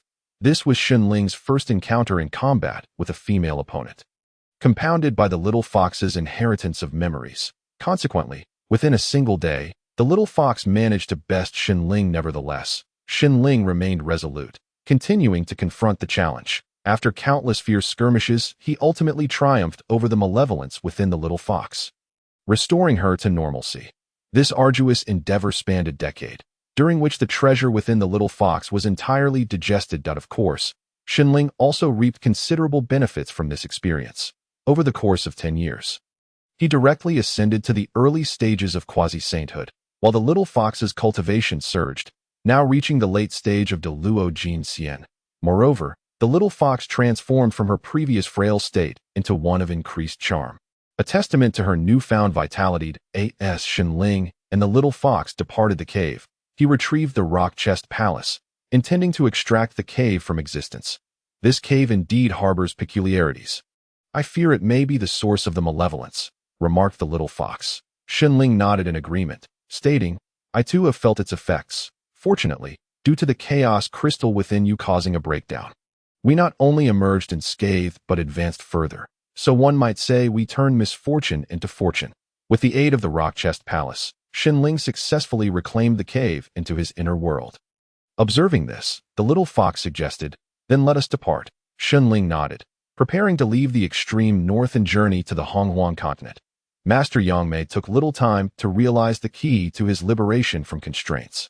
Thus, he utilized the remains of the Time Sovereign and the Beast King, along with the shattered Void Willow Vine armor, to forge an unparalleled innate treasure, the Book of Time and Space. Subsequently, Master Yangmei sought to merge the Beast diagram with the Book of Time and Space, an endeavor that required no elaboration. After spending several millennia and countless treasures, he ultimately succeeded in this fusion, giving rise to the second successfully crafted Chaos Spirit treasure in Hongjun. Remarkably, the Book of Time and Space did not invoke heavenly retribution, nor even the usual tribulations, a benefit of Master Yangmei's current status. However, he could not act recklessly. Presently, Hongjun boasted more than one Chaos Spirit treasure, though some treasures remained unrefined and thus concealed. Not to mention, Master Yangmei himself possessed another Chaos Spirit treasure, the Void Willow Dust, which was a transformation of a part of his own being. As Master Yangmei ascended to the level of a saint, the Void Willow Dust's evolution into a Chaos Spirit treasure was not overly challenging. Therefore, with Master Yangmei's intention to ascend, he indeed broke through to the realm of Hongyuan de Luo Jin Xian. Concurrently elevating the Void Willow Dust, after crafting the Chaos Spirit treasure, the Book of Time and Space, Master Yangmei proceeded to Time and Space Island to scour for resources from Master Yangmei's plans. They had already succeeded. He awaited the rise of the three clans, at which point he would attain a measure of freedom. Deshu, Have you been possessed by malevolence? You've been a torment these past few days. Fox Yao Yao complained. Shenling smiled foolishly, saying nothing in response. Noticing his demeanor, Fox Yao Yao remarked with irritation, if you continue like this, I will. Before she could finish, Shenling interjected, Yao Yao, I wish to don't. The little fox will be angry. Fox Yao Yao cautioned. What? Shenling responded in astonishment. What do you think? If you feign ignorance, clearly, if you were a bit more resolute like before, the little fox wouldn't harbor such resentment. You push her daily. She's simply reached her limit. Fox Yao Yao reproached. Shenling's face flushed with embarrassment, and then he retrieved the cave from his inner world, placing it within the rock chest palace. Exclaiming, it's all this cave's fault. It influenced me that I promised to exercise restraint in the future. Please don't be angry. Little fox, I will take you to enjoy delightful experiences. You must be obedient. Seeing this, Fox Yao Yao smiled, saying, let us hasten our departure. We have journeyed nearly 1,000 years and still have not reached the Honghuang continent. Truly, you are remarkable. Hongjun Laozu had indeed settled down considerably, but this felt more like the calm before the storm. The beast clan had been nearly eradicated, yet the beings of Honghuang did not fare better. With the beast clan's demise, the three great clans emerged, the Dragon Clan, the Phoenix Clan, and the Qilin Clan. Propelled by the heavenly path of Honghuang, saw an outpouring of prodigious talents, and their populations expanded at an astonishing rate, even though the higher echelons of the three clans sensed the unusual circumstances. They roughly deduced that they were among the potential protagonists of the next calamity, yet they found themselves powerless to halt the unfolding events. Initially, they sought to devise methods to curb the exponential growth of their populations, implementing numerous peculiar and stringent measures, but to little avail. In fact, the situation worsened as the clans found no outlet for their frustrations internally. They began seeking external avenues, compounded by the peculiar timing they found themselves in, resulting in an emergence of numerous subspecies bearing the bloodlines of the three clans throughout Honghuang. Thus, this issue proved insurmountable. The second dilemma was even more challenging to resolve. The talented individuals within the clans surged forth relentlessly, and the high-ranking members of the three clans could hardly suppress these prodigies. However, the ambitions of these talents and their insatiable demand for resources grew ever larger. Consequently, the three clans were compelled to expand. Weeping as they did so, they had witnessed the grim fate of the Beast Clan, foreseeing that they would fare no better when the calamity struck this moment. They felt as though a guillotine hung above them, poised to descend at any moment to pass judgment. Yet, as time elapsed, the initial sense of crisis dissipated. If it was unavoidable, they resolved to strive mightily to enhance their strength, aiming to emerge victorious from the impending calamity. The leaders of the three clans shifted their strategies, embarking on a frenzied expansion. Indeed, it echoed the saying, when there is no retreat, one must fight with all their might, or perhaps, if Honghuang seeks to bring about their demise, it must first drive them to madness. However, at present, Honghuang was vast, and the three clans intentionally refrained from provoking its mighty beings, maintaining a semblance of peace. Upon hearing of the three clans' eventual frenzied expansion, Master Yangmei sighed at the strength of the Honghuang heavenly path and their own insignificance. We are still far from the pinnacle, he lamented. Meanwhile, Shenling and Fox Yao Yao had arrived at Hongyuan Peak, the place where Fox Yao Yao's ancestral memories indicated their clan once thrived. However, this locale now bore no trace of the Fox clan. Upon witnessing the desolate mountains, Fox Yao Yao momentarily lost her composure. Shenling, perceiving her distress, offered consolation. Your clan has likely migrated to another location, especially considering the previous onslaught of beasts. Upon hearing this, Fox Yao Yao turned and inquired, Deshu, where do you think our clan might have relocated? How would I know? Shenling replied, scratching his head. Just take a guess. This is very important to me, Fox Yao Yao implored, shaking Shenling's hand in a playful manner, unable to withstand her charm. Shenling blurted, perhaps to Qingqiu? Upon hearing this, Fox Yao Yao joyfully embraced Shenling, tears of joy streaming down her face. Shenling, utterly perplexed, could not comprehend her sudden exuberance. Fox Yao Yao then explained. Deshu, do you know why my parents left me in the extreme north? Why? Shenling finally grasped the situation. Given the Fox clan's treatment of Fox Yao Yao and their circumstances, it seemed rather perplexing that they would abandon her in such a remote place. Because my grandmother sacrificed her essence to foresee a portion of our clan's future. Thus, I was left there to await my destined person. Fox Yao revealed the reason for her being left in the far north. And upon hearing this, Xinling couldn't help but sigh. Understanding why Fox Yao was so agitated, she had been worried that Xinling might not be the person her grandmother had foretold. If that were the case, it was highly likely that Fox Yao would be separated from Xinling. However, Xinling's subsequent response reassured Fox Yao that he was indeed that individual. After all, her grandmother could not guarantee the absolute accuracy of her predictions.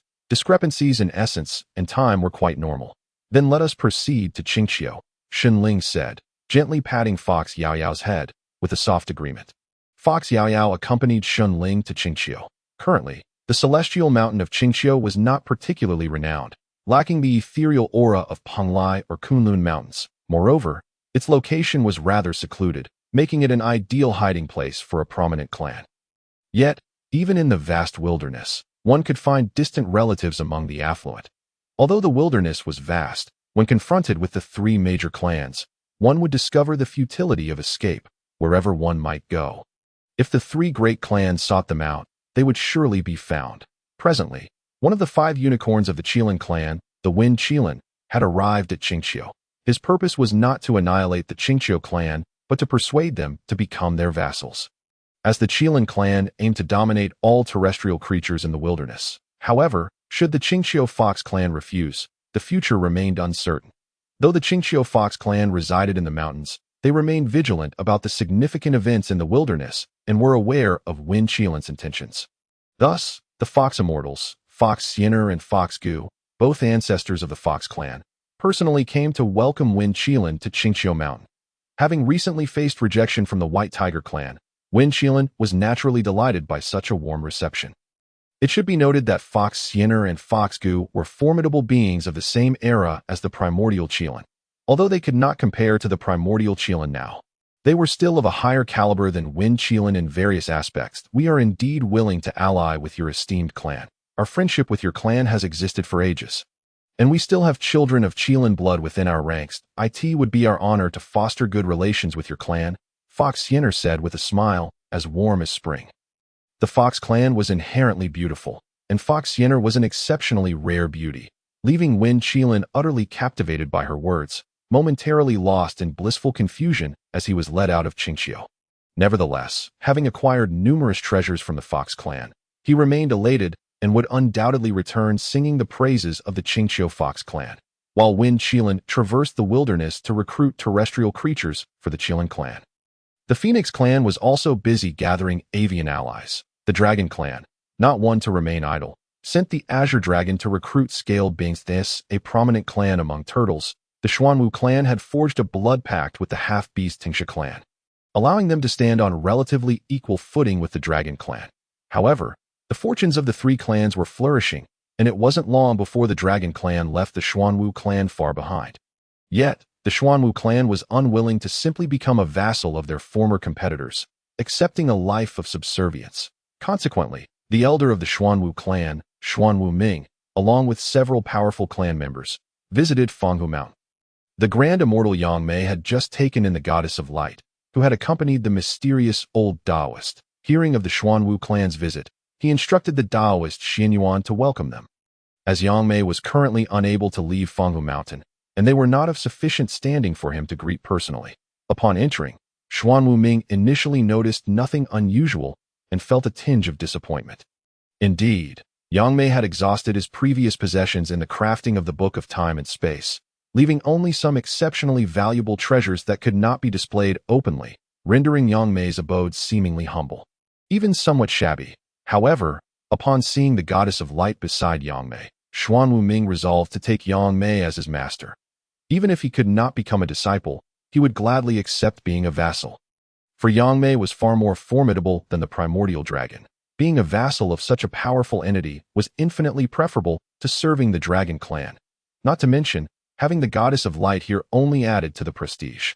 Master, I wish to become your disciple, Xuanwu Ming declared boldly, having made up his mind without hesitation. Take me as your master, Yangmei pronounced slowly, contemplating something within. Xuanwu Ming felt a surge of anxiety.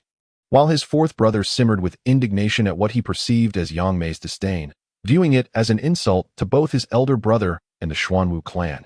After all, when Azure Dragon came seeking an alliance, he had been exceedingly courteous, referring to them as allies rather than vassals. Yangmei, however, paid little heed to their thoughts and finally said, "If that is the case, I shall accept you as my disciples. Although you may not be well suited to my path, the identity of a disciple is far superior to that of a servant." Xuanwu Ming and the others were taken aback, for they were aware of Yangmei's reputation and had thought he would never accept disciples. Yet, surprisingly, Yangmei continued, "Jin Xianfan has been with me the longest, albeit with limited strength.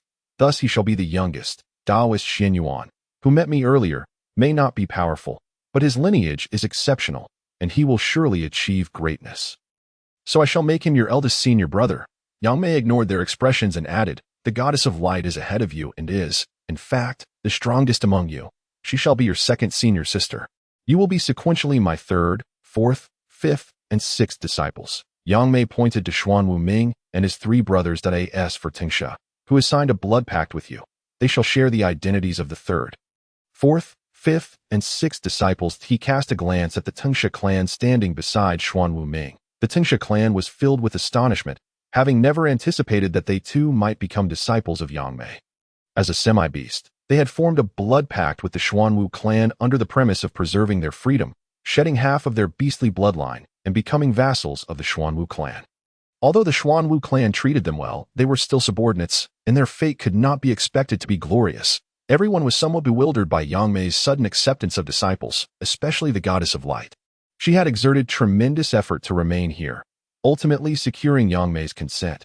After all, her presence on Time Island, a unique circumstance of her birth, had allowed her to stay.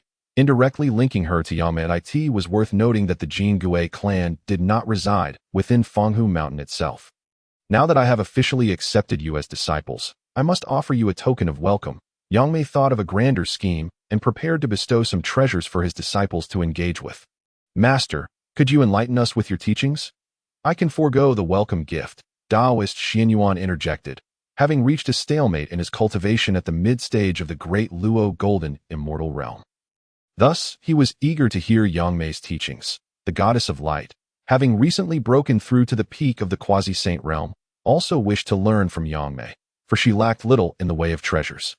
Xuanwu Ming echoed her sentiments, realizing he had sufficient treasures, and with the support of Yangmei as a powerful backing, the need for more treasures was negligible. Moreover, Xuanwu Ming was unaware of the extent of Yangmei's possessions, unsure if he could produce any worthy treasures. Yangmei, however, did not heed their suggestions, waving his hand and saying, "There will be opportunities to discuss the Tao later. Discussing it now holds little significance, for you cannot grasp my teachings." Although Yangmei Daxian embodies the essence of the world's path, it has been intricately fused with the profundities of his previous mastery over space. This path is considerably narrower and fraught with greater difficulties compared to Xunling's world path, making it solely suitable for Yangmei Daxian himself. Essentially, Yangmei Daxian has meticulously refined Xunling's exemplary world path into a specialized form. Therefore, what was already an intricate world path has now amalgamated with the exceedingly complex essence of Yangmei Daxian's space path, rendering it largely incomprehensible to the others, who possess neither a primary focus on space nor the world. Upon hearing this, Xianhuang Laodao felt a tinge of disappointment. However, when Xunling bestowed upon him the Qian Kuanding, he was rendered speechless with astonishment. It is widely recognized that the Qian Kuanding is an illustrious innate treasure, equally adept in offense and defense, and capable of refining artifacts, a coveted treasure envied by many powerful figures. The fact that it was so casually granted to him by Yangmei Daxian was nothing short of astounding.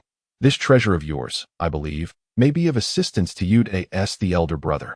I entrust this significant treasure to you," Yangmei Daxian remarked with nonchalance.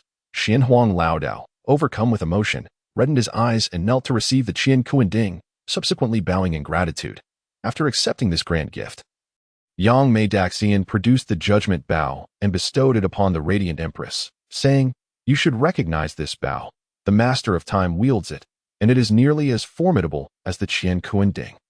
However, it requires careful nurturing.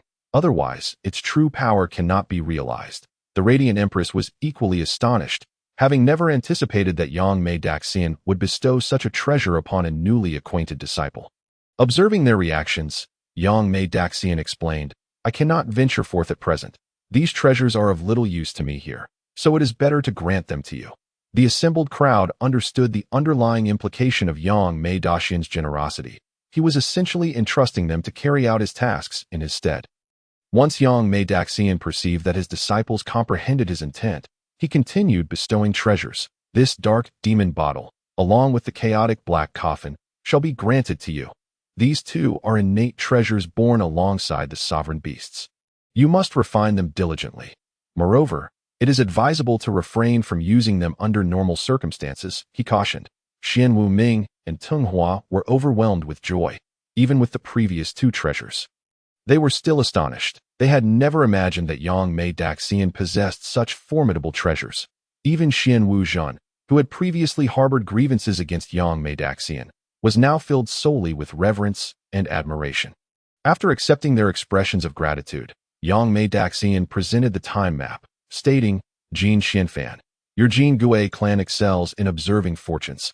Thus, I bestow this precious item upon you, hoping that one day you will master its use. Jin Xianfan was momentarily taken aback before hurriedly expressing his thanks. After acknowledging his gratitude, Yangmei Daxian addressed the remaining 6 disciples, saying, These spiritual treasures shall be conferred upon you that I possess no other exceptional treasures. Although the 6 disciples felt a sense of letdown, they still offered their thanks, for the treasures bestowed by Yangmei Daxian were undeniably top-tier, innate spiritual artifacts. At this juncture, Yangmei Daxian had truly exhausted himself. Retaining only the empty willow dust brush, the book of time and space, the hourglass of time, and the empty willow vine shoes, after distributing the treasures, he instructed, Xian Wuming, you should lead your clan to the East Sea. Radiant Empress, assist them, but it is best to avoid conflict with the Dragon Clan at this time. Yes, they responded in unison. Xian Wuming, hand over the treasures from your clan to Xian Huang Laodao for refinement. And Xian Huang Laodao, focus on your crafting. When you have comprehended your own path, I shall make further arrangements for you, Yangmei Daxian commanded. Yes, yes, they replied. As for you, Jin Xianfan, follow Xian Wuming in your training. Xian Wuming, elevate the Jin Gui clan as well. Yangmei Daxian glanced at Jin Xianfan and reiterated, Yes, they echoed. Let us proceed in this manner for now. You may go about your tasks. Yangmei Daxian waved his sleeve, signaling their departure. Meanwhile, Shenling and Hu Yao Yao arrived at Qingqiu, only to be halted as they approached the mountain. Hu Yao Yao conversed with the gatekeeper fox. Shenling assessed the surroundings. The 2 gatekeepers, upon learning that Hu Yao Yao was the princess of Qingqiu, hastily dispatched someone to inform their lord. When the Fox Emperor heard that his daughter had returned, he was overwhelmed with joy and rushed over, forgetting to inform his wife. Similarly, the Fox Empress was oblivious to the news, leading to their simultaneous arrival at the entrance. Mother, father, Hu Yao Yao exclaimed as she rushed forward to embrace them. The 2 elders, one with reddened eyes and the other shedding tears, exchanged incoherent remarks about trivialities. After they expressed a portion of their longing, the elders turned their attention to Shenling regardless of his appearance. Demeanor or prowess, Shenling seemed more than adequate to be their clan's son-in-law. However, what they truly needed was a sovereign of Qingqiu. Given Shenling's early-stage quasi-saint realm, it seemed unlikely he could fulfill that role. Noticing her parents' scrutiny, Hu Yao Yao hastily suggested, Let us go inside and talk. Yao Yao, have you forgotten that any other male entering the Fox clan's sacred mountain is recognized as a son-in-law? The Fox Empress remarked, But, mother, this Qingqiu cannot be considered a sacred mountain. Hu Yao Yao pouted playfully. How can it not be? Qingqiu is now our clan's sacred mountain. Therefore, if you do not wish to marry into the Qingqiu clan, you must fight for it. The Fox Emperor declared sternly to Shenling. As for why they believed Shenling was their prospective son-in-law, it was naturally because Hu Yao Yao bore his aura. And most crucially, she carried his child. It seems I have offended, Shenling said with a slight bow. The Fox Emperor regarded Shenling with newfound respect, recognizing that only someone as assertive and confident could befit a ruler capable of leading their clan. Let us commence. Fox Yenair and Fox Gu arrived just in time to overhear this exchange. Upon hearing this, Shenling vanished from his location, appearing at the Fox clan's Wanmen Pass. He then surged through 100 mountain gates. Reaching a significant checkpoint, Yet, this barrier did not impede Shunling's advance. Invoking the laws of space, the barriers became mere trifles in a mere 3 minutes. He ascended to the mountain's peak and struck the Yuan bell. The Fox clan's guardians stationed at the checkpoint were utterly bewildered by the resounding chime that echoed throughout Qingqiu. Fox Yin Air and the Fox Empress exhibited equally bewildered expressions. Likely thinking only, what on earth? After ringing the Yuan bell and witnessing the Fox clan's lack of response, Shunling murmured, Yao Yao once mentioned that ringing the bell signifies victory, right? Must I return to fight? Thus, Shunling proceeded to the first major checkpoint. The elder fox guarding the entrance was visibly startled by Shunling's sudden appearance. Shunling clasped his fists and addressed him, Elder, please pay attention. At that moment, the elder tightened his grip on the massive hammer in his hand and replied, Bring it on. As soon as the elder finished his statement, Shunling appeared before him in an instant, delivering a punch that sent him crashing to the ground, creating a substantial crater upon impact. The elder was rendered unconscious. Shunling again clasped his fists and departed the scene. Hu Yao Yao, witnessing this, felt a wave of anxiety and contemplated intervening, but the Fox Emperor restrained her, saying, Yao Yao, do not rush. Your husband should understand the weight of his actions. Moreover, it is through strength that we conquer the Fox clan. After this display of power, there shall be no further need for conflict. But Hu Yao Yao fretted, observing the elite members of the Fox clan falling into unconsciousness at Shunling's hands. Fox Xianair comforted her, saying, This is a good thing. Do not interfere. Besides, I, your grandmother, have ample Sanguang divine water to heal them. Upon hearing this, Hu Yao Yao could only watch the projection stone. Witnessing Shunling's progress through the challenges. At this moment, Shunling had already passed through over 10 major checkpoints and arrived at another significant barrier. This checkpoint was guarded by the White Fox Sage, the most illustrious talent within the Fox clan. Although he was acutely aware of his inferiority against Shunling, he was determined to delay him for even a second, clinging to the remnants of his dignity. Thus, the White Fox Elder initially employed his innate ability, Shintong, to conjure multiple layers of barriers. However, in his bewilderment caused by Shunling's overwhelming presence, he entirely forgot how Shunling had previously ascended to the mountain's peak unnoticed. Hence, his initial strategy was fundamentally flawed. After performing a respectful salute, Shunling effortlessly traversed through the layers of the White Fox Elder's barriers, delivering a powerful blow that sent the Elder crashing to the ground. The White Fox Elder possessed greater strength than the previous adversaries, and a single punch was insufficient to incapacitate him. Therefore, he endured a second and then a third blow, ultimately managing to buy an extra second. Albeit not in the manner he had envisioned. Before losing consciousness, the White Fox Elder was still astonished by Shunling's seemingly transgressive use of spatial laws. After another respectful salute, Shunling proceeded to the next formidable challenge. This time, the guardian was Huang Dexian, one of the 4 spirits of the Fox clan. Although Huang Dexian had yet to break through to the quasi-saint level, his foundational strength vastly surpassed that of the White Fox Elder. As the primary practitioner of the earth laws, his resilience was extraordinary. Yet, he was met with a relentless onslaught from Shunling without the slightest mercy and bolstered by advantageous laws, Huang Dexian's accompanying treasure. The Yuan 2 Kai armor proved utterly ineffective. Nevertheless, even as he was pummeled relentlessly, Huang Dexian did not succumb quickly, managing to hold out for nearly 2 minutes, significantly outlasting his predecessors. Truly, he was one of the 4 spirits of the Fox clan. However, his endurance had its limits. Each punch from Shunling was meticulously calculated, and after several hundred strikes, a chaotic formation began to manifest within Huang Dexian's body, disrupting the flow of his spirit energy and rendering him immobile, akin to a vegetative state. Moreover, this formation continuously agitated the laws within Huang Dexian, causing him immense discomfort. Shunling possessed profound insights into formations, and in a moment of inspiration, he devised a formation-based punch that rivaled innate divine abilities. Although it was not yet perfected and could not be deemed an innate divine ability, once refined, it would undoubtedly become a formidable skill. Shunling did not linger. After delivering his final blow, he offered another respectful salute and departed, arriving at the next significant challenge. This new trial was also overseen by one of the 4 spirits, and the guardian, Qingyun Dexian, was at the early quasi-saint stage. Although he wielded the law of extinction, which was less resilient, Shenling remained cautious, as any injury would be undesirable. As before, Shenling performed a respectful salute. However, at that moment, Qingyun de Xian launched his attack. In a swift and fluid motion, he utilized his accompanying treasure, the Han Yuan bottle, to draw Shenling inside, executing the maneuver with a precision that suggested prior planning. In truth, upon witnessing Shenling's unbroken streak of victories, Qingyun de Xian resorted to this underhanded tactic to diminish Shenling's momentum, hoping to teach him that life was not always smooth sailing and that caution was paramount.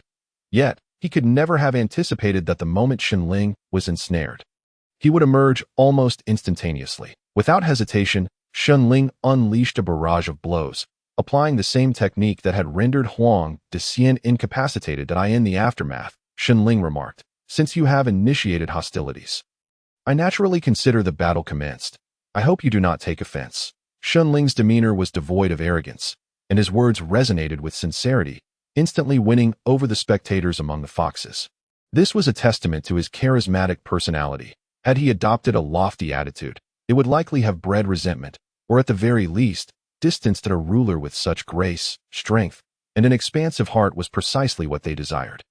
After departing from this challenge, Shenling approached the final one, where once again, he encountered one of the four spirits. Ziqi de Xian had advanced to the mid-quasi-saint level and was inherently gifted, likely surpassing most late quasi-saints. However, at this moment, he felt a profound uncertainty about his ability to defeat Shenling. Instead, his thoughts were consumed with how to prolong the encounter, how to inflict injury, and how to preserve his final dignity. As the guardian of the ultimate trial, he was undeniably the strongest, prompting Shenling to exercise greater caution. As the battle commenced, Ziqi de Xian unleashed his full power, summoning his accompanying treasure, the Ziling Hu, and immediately invoked his innate divine ability, Ziqi Dong Lai.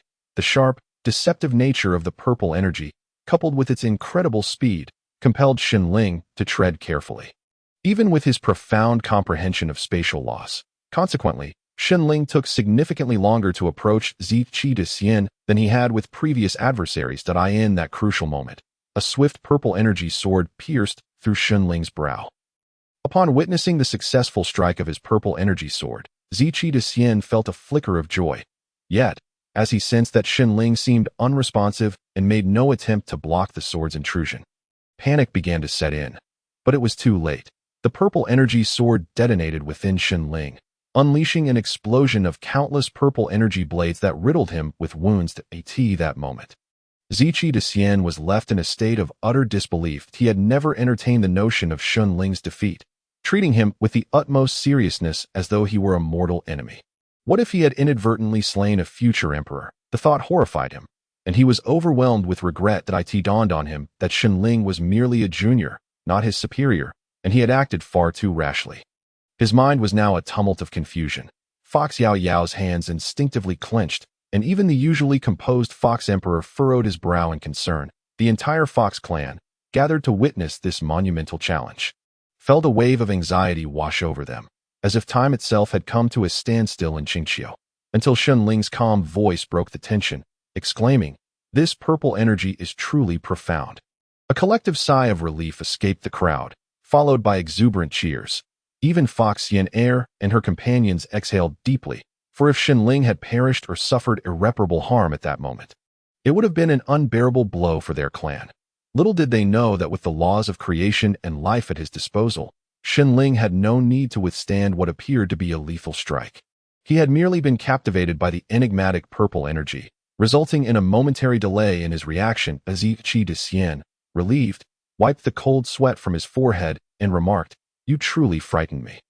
"What is the matter?"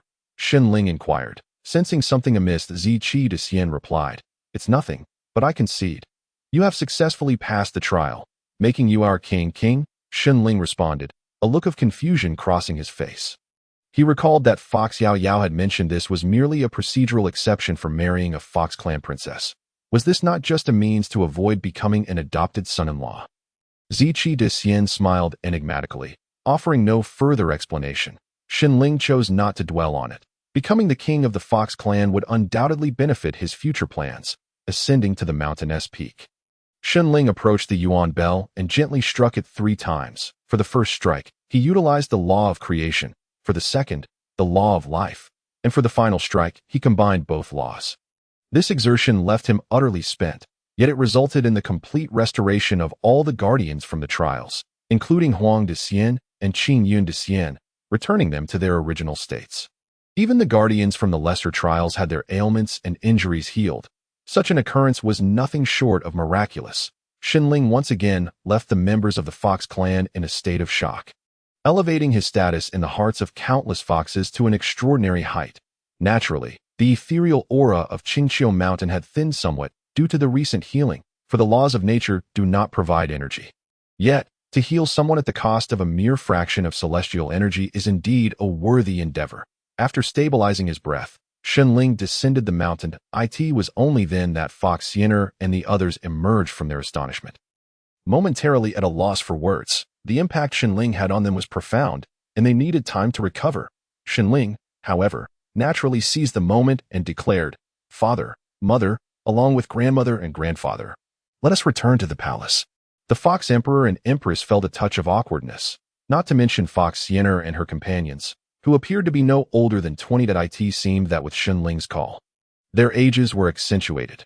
Nevertheless, they remained silent, allowing Xinling to lead them back to the palace in a daze. Xinling's demeanor as the master of the situation gradually reassured them. Even though their interaction had been brief, they had already come to regard Xinling as their grandson-in-law. Fox Yaoyao was also taken aback by Xinling's unabashed confidence, behaving as if he had returned to his own home. More at ease than she herself, the six engaged in pleasantries in the hall before proceeding to Qingqiu Palace, a place designated for the announcement of significant matters concerning the Fox clan. Fox Xiener and the others were eager to see Xinling become their king, to lead their clan. The ceremony was somewhat rushed, yet still marked by solemnity. During the exchanges, Xinling learned the reasons behind their desire for him to ascend as king. Initially, it stemmed from Fox Xiener invoking her innate divine powers, which yielded a prophecy. However, this was merely a foundational condition. The most critical factor lay in Xinling's subsequent performance.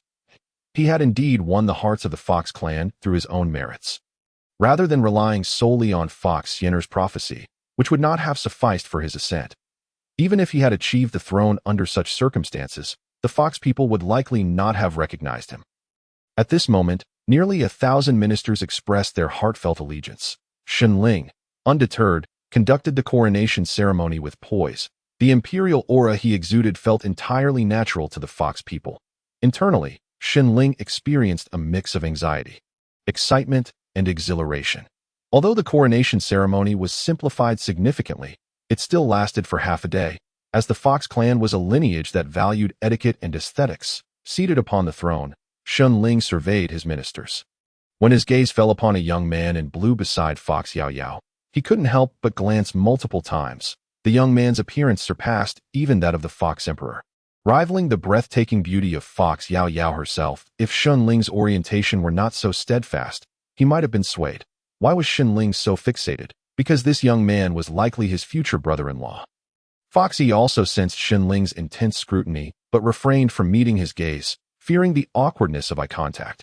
After observing for a while without detecting any discontent from Foxy, Xinling withdrew his gaze and proclaimed, "Having ascended as your king, I shall shoulder the responsibilities that come with this title. As the husband of your princess, you may rest assured of my loyalty."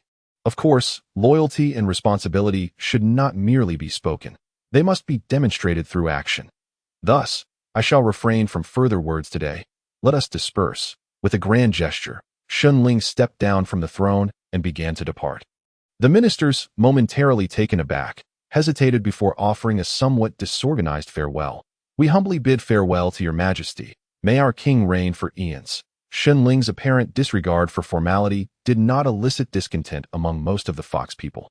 Rather, they accepted it with an unusual sense of understanding. Returning to the inner hall with the 4 ministers and Fox Yaoyao, Xinling addressed them, "Mother, do not blame me for my previous actions. I sought to eliminate some of the superfluous formalities of the Fox clan." The 4 ministers exchanged glances, unsure of how to respond. Fox Xiener spoke up, "It is well that we remove them. In the past, remnants of the primordial chaos allowed us to awaken our innate divine powers to glimpse the future. These formalities were instituted to facilitate that awakening. But now that the primordial realm has changed, they too should be abolished. However, the clan has grown accustomed to them, making their removal a delicate matter. I previously believed it unnecessary. Shenling quickly replied, I do not intend to eliminate everything. Let us retain what is useful and discard the unnecessary. The Fox Emperor interjected, then allow me to handle this matter. I appreciate your assistance. Father, Shenling responded courteously. The Fox Emperor waved his hand dismissively, stating, we are all family, and this is for the sake of the Fox clan. There is no need for thanks. After smiling in acknowledgement, Shenling shifted the topic, asking, have the Qilin clan sent anyone? Fox Yenna replied, they have come and were misled back. Let us keep them misled for now. Avoiding any conflict, in the meantime, I have decided to impart teachings to you. Please prepare yourselves, Shenling continued.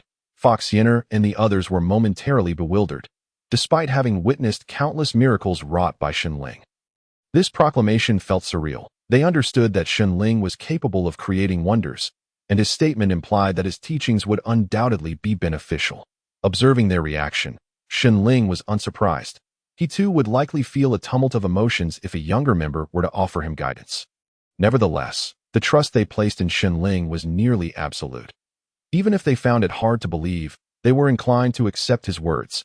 Thus, they eventually went about arranging matters for the Fox clan in a daze. Seizing the opportunity, Shenling shared an intimate moment with Fox Yao Yao. After all, managing the affairs of a grand clan spanning thousands of years required ample time. Once their arrangements were complete, they arrived at Shenling's chamber, where he wasted no time, summoning the Yinsong Palace. Shenling aimed to conquer their skepticism through tangible proof, demonstrating that his teachings could indeed assist them. Come inside. This artifact can record and restore the teachings I impart, allowing others in the Fox clan to benefit from them later. Shenling gestured. And please bring any necessary resources, should any issues arise. It is best to resolve them on the spot. Fox Yenna and the others exchanged glances, responding, we always carry our resources with us. That is true, Shenling nodded. Finally, he added, within this space, you will find assistance in comprehending the laws and in your cultivation. Thus, you may return here for training in the future. Fox Yenna and her companions entered the seemingly small, yet expansive palace, and after Shenling arranged their positions at the pinnacle, he began his lecture. The moment he spoke, they immediately focused intently. Shenling's understanding of the world's principles was nearly flawless, and its allure was immense. Moreover, its inclusivity was extraordinarily powerful, allowing beings to choose their own paths based on their unique circumstances. For 10,000 years, Qingxiu remained tranquil, largely due to Feng Qilin's favorable reports about the Fox clan, and in the grand scheme of the primordial realm, 10,000 years was not a long span. After concluding his teachings, Fox Yenna and the others continued their cultivation for various reasons. Thus, Shenling left behind a recording stone and departed from Qingxiu. His objective was to scour the primordial realm for resources. The Fox clan's desire for strength could not solely rely on Shenling's teachings and the Yinsong Palace. The required resources were immense. Unfortunately, the current primordial world held few remaining resources, much of which had already been claimed by its inhabitants. Most had been fully integrated into the primordial realm, a method of growth for the world itself. However, Shenling, known among the primordial beings as the gluttonous thief, could not pass up the opportunity to steal. In truth, he had initially planned to pilfer resources, but this time, he intended to be selective, avoiding indiscriminate theft. Shenling first ventured to the Phoenix clan, initially proceeding with caution. However, when he brazenly plundered several treasure vaults and excavated numerous veins of spiritual essence without eliciting any response from the Phoenix clan, he felt emboldened to steal further. Yet, the truly valuable resources were all carried by the Phoenix clan, and Shenling had only pilfered some basic materials. Subsequently, Shenling made his way to the Taoist temple of Ancestor Hongjun, only to discover that the place was devoid of resources. It seemed Ancestor Hongjun had relocated. Shenling speculated that Ancestor Hongjun's Zishu Palace had successfully ascended. Did that mean Ancestor Hongjun had also attained a higher rank? Not dwelling on this thought, Shenling proceeded to the Dragon Clan and the Qilin tribe, acquiring treasures to the extent that his circular world was nearly overflowing. Should Shenling refine all these resources, he might directly break through to the sacred realm. However, these resources were not of high quality, containing numerous impurities. Without dedicating substantial time to their refinement, his foundation might be compromised. Thus, Shenling resolved to refine them gradually. Processing what he could, knowing it wouldn't amount to much. His final stop was at the lair of the demon god Luahu, where he dared not venture deep but merely took some resources from the periphery before departing. It appeared that Liu and Hongjun were also nearing readiness. The Dragonhan calamity was imminent. Shilling mused IT that moment. He felt a surge of intuition. His opportunity had presented itself towards the direction of Buzhou Mountain. Shilling murmured that he had previously observed Buzhou Mountain, but as the pillar supporting the primordial world, it was notoriously difficult to approach, and he was uncertain whether treasures resided atop it. After all, even with the Hongming Pearl in hand, he had been unable to discern its secrets, especially during the hectic times when he was preoccupied with planning his escape. However, the primordial realm had transformed significantly over time, and the once mighty pillar bore less strain. Buzhou Mountain had also developed a certain aura of spiritual energy, making it more accessible for the great beings of the primordial world to ascend. Upon reaching the foot of Buzhou Mountain, Shilling sighed. It seems the primordial realm may soon no longer require this pillar as he ascended to the halfway point. He pondered. Experiencing this up close, I can further ascertain that Buzhou Mountain does not resemble the backbone of the great Pangu, who was capable of creating the primordial world. Could it truly be such a simple structure? After a moment of contemplation, he chose not to dwell on it further. Instead, he resolved to pursue his fortune. Continuing his ascent, he found that while Buzhou Mountain was climbable, the challenges remained immense. The higher he went, the greater the pressure became, leading to an increased consumption of spiritual power, and the spiritual energy above was nearly non-existent, providing no sustenance for climbers. However, Shilling, having cultivated the way of the world, possessed a far greater reservoir of spiritual power than ordinary practitioners, rendering this a non-issue for the pressure. It posed no significant challenge either. Having comprehended the principles of benefit and force, Shilling held a distinct advantage in enduring such pressures. Ultimately, he ascended to the summit with relative ease. Is this the Hongming measuring ruler? Shilling remarked with mild surprise upon seeing the jade ruler floating on the stone platform. Approaching, he seized the Hongming measuring ruler, but before he could examine it closely, the stone platform revealed a mark. That mark instantly captivated Shilling's attention, for within it, he witnessed the evolutionary process of the primordial realm in its infancy, an era devoid of life. Sky, earth, and sea, resembling chaos yet distinct. It was precisely this distinction that allowed the primordial realm to rapidly evolve into heaven, earth, seas, and all things. As the mark displayed these images, it began to disintegrate. Once the mark had fully dissolved, Shilling returned to his senses and sat cross-legged to refine his understanding of the way of the world. The Tao is boundless and devoid of perfect completion, while Shilling's Tao was already quite refined. There remained areas for enhancement.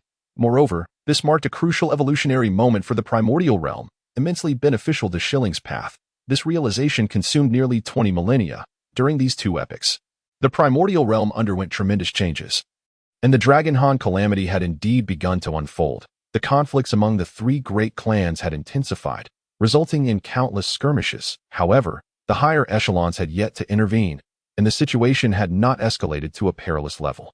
Logically, the three clans should not have exercised such restraint, especially under the covert instigation of the demon god Liu.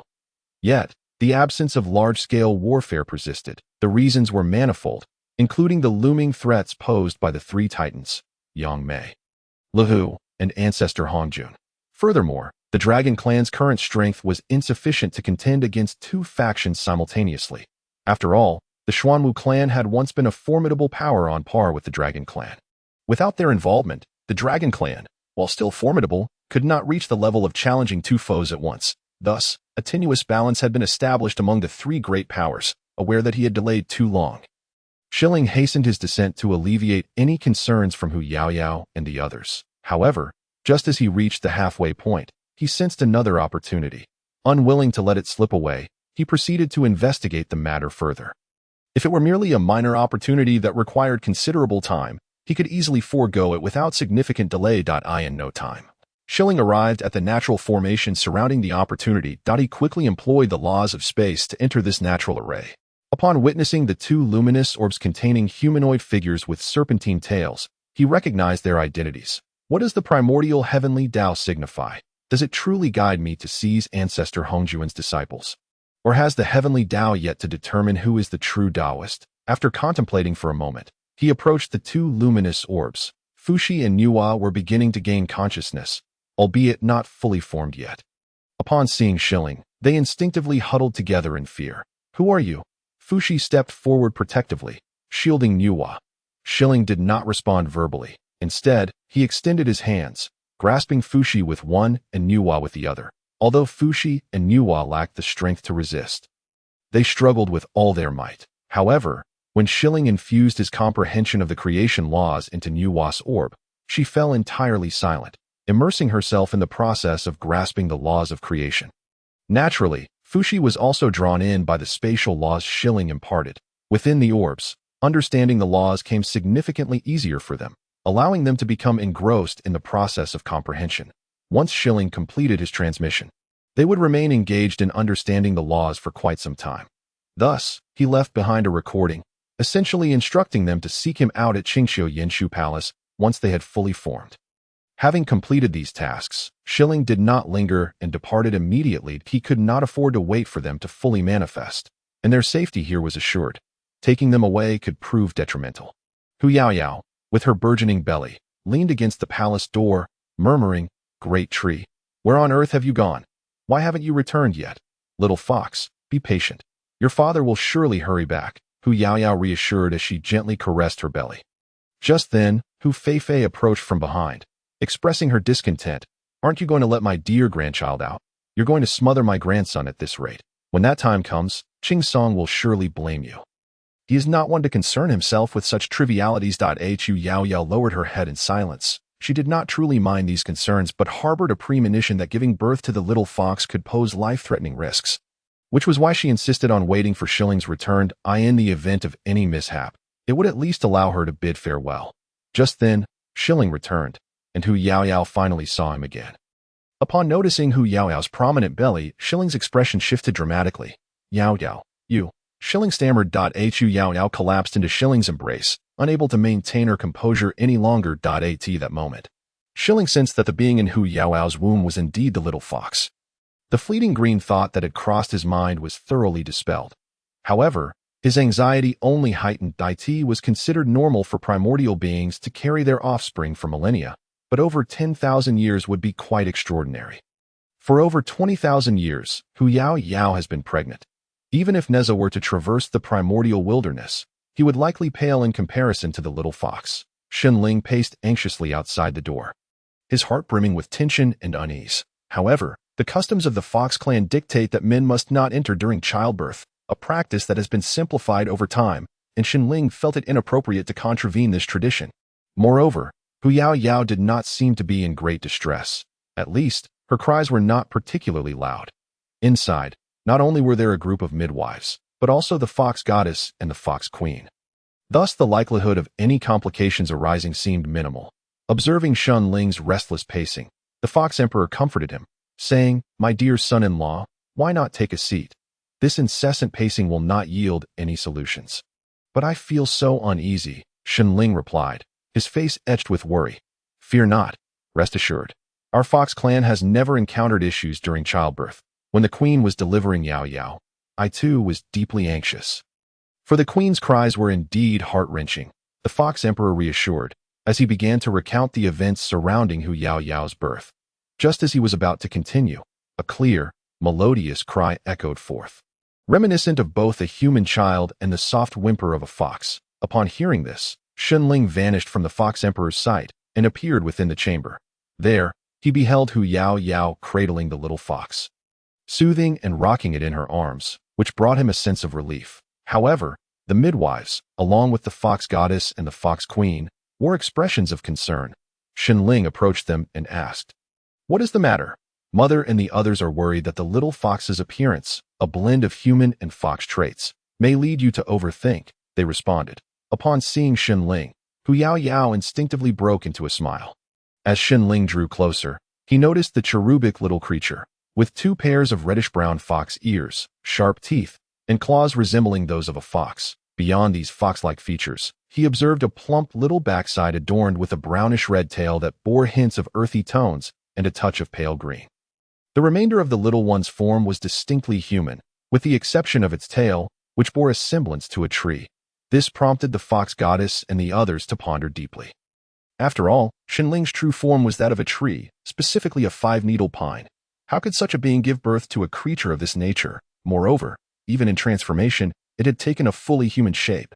Given their extensive years in the primordial wilderness, they had never encountered a half-formed transformation. That it was well known that the resources of the primordial wilderness were still abundant, albeit not as plentiful as in the beginning. Every being there, at the very least, possessed the status of a terrestrial immortal. So how could this little fox be anything less than complete? Furthermore, with the little fox's innate talents, it certainly shouldn't have emerged in such an incomplete state. In short, the sight of the little fox startled the fox goddess and her companions. At the same time, the little fox appeared rather dazed. Previously, while Shenling was present, the little fox had been able to communicate with the outside world from within Hu Yaoyao's womb, often requesting delicious treats. Yet now, it cried incessantly. This behavior seemed entirely out of character. Had it been swapped at birth, were it not for witnessing the little fox emerge from Hu Yaoyao's belly, they would have doubted that this could be the future heir of the fox clan. Shenling, however, smiled, feeling quite pleased with the little fox's appearance. To him, it was simply adorable. After all, a child should possess the charm of childhood. Little fox, shall I bestow upon you a name? Shenling said playfully as he cradled the little one. Yet, the little fox continued to wail, displaying no difference from an ordinary human child. Shenling, unfazed, pondered aloud. What name would suit you? How about Hu Song? Hu Song has a lovely ring to it. After learning of Hu Yaoyao's pregnancy, Shenling had shared his true name with her. Thus, apart from his two true forms, he had disclosed nearly all of his affairs to her. Hence, upon witnessing the little fox, Hu Yaoyao felt no apprehension. You truly are quite lazy, she teased. If Hu Song were to know that you merely selected a character from each of your names to determine his name, he would surely be upset. Yet, he only knows how to cry at present. He cannot object to the name I've given him. Besides, you've already taken to calling him that. It would be inappropriate for me to alter it now. So Hu Song cannot hold me solely accountable, Shenling remarked while playfully pinching the little fox's chubby cheeks. The fox queen and her companions, observing Shenling and Hu Yaoyao sharing lighthearted banter while Hu Song wailed, felt somewhat out of place. Nonetheless, they found solace in the moment. Although they remained puzzled by Hu Song's appearance, they reasoned that since Shenling was not distressed, there was little cause for their concern. Perhaps it was simply the result of an extended gestation. Thus, the fox goddess and her companions decided to withdraw from the grand hall, allowing the family of three some intimate time together while they prepared for the grand ceremony of bestowal. As for Hu Song's peculiar appearance, they had little reason to worry. With Shenling present, they believed everything would be fine. As they exited the grand hall, the fox goddess sighed. Qing Song truly loves Yao Yao beyond measure. We can take comfort in that, the fox queen chimed in. It is indeed a blessing for our Qing Qiu that our son-in-law holds such trust in Yao Yao. Just as the fox goddess was about to speak further, dark clouds gathered ominously above Qing Qiu, accompanied by thunder that resonated like cries. Then, raindrops, each as large as a small hill, began to fall. However, these droplets contained fragments of rare laws, manifesting as extraordinary waters. Although the fox goddess and her companions were unaware of the reason behind this phenomenon, they promptly organized efforts to collect the precious rainwater. This extraordinary event captured the attention of several powerful beings within the primordial wilderness, prompting them to sense an unusual occurrence and make their way to the source. Among them was the esteemed Yangmei, who, upon sensing the disturbance while cultivating in Fanghuxian Mountain, ceased his practice and immediately opened a spatial passage to rush toward Qing Qiu. Meanwhile, Shenling found himself drenched in sweat, desperately trying to stabilize Hu Yaoyao's condition. Despite his utmost efforts, he could not fully mend her ailments. Shenling was at a loss as to why Hu Yaoyao's vitality had suddenly waned. Yet, he understood that he had merely managed to momentarily stabilize her condition using the laws of life and creation, without truly addressing the underlying injuries afflicting her. This cannot continue. If it does, Yao Yao, he thought, wiping his brow, unsure if it was sweat or tears, and murmuring anxiously. With determination, Shenling cradled the unconscious Hu Yaoyao and left the hall, seeking the power of the Hongming Pearl to heal her. Meanwhile, Hu Song, who had been crying inconsolably, now gazed with tear-filled eyes at the spot where Shenling had just vanished. He had always been aware of the world outside but had been unable to react, leading him to wail in confusion. Only when he could finally respond, calling out to his parents, did he witness his mother suddenly lose her vitality and collapse. His father, terrified, immediately rushed to her aid. And in that moment, he felt a strange anomaly within himself. Realizing the connection between his existence and his mother's condition, that it seemed that his own being was tied to her plight, that this moment. The Fox clan was in a state of turmoil, oblivious to the events unfolding within the hall.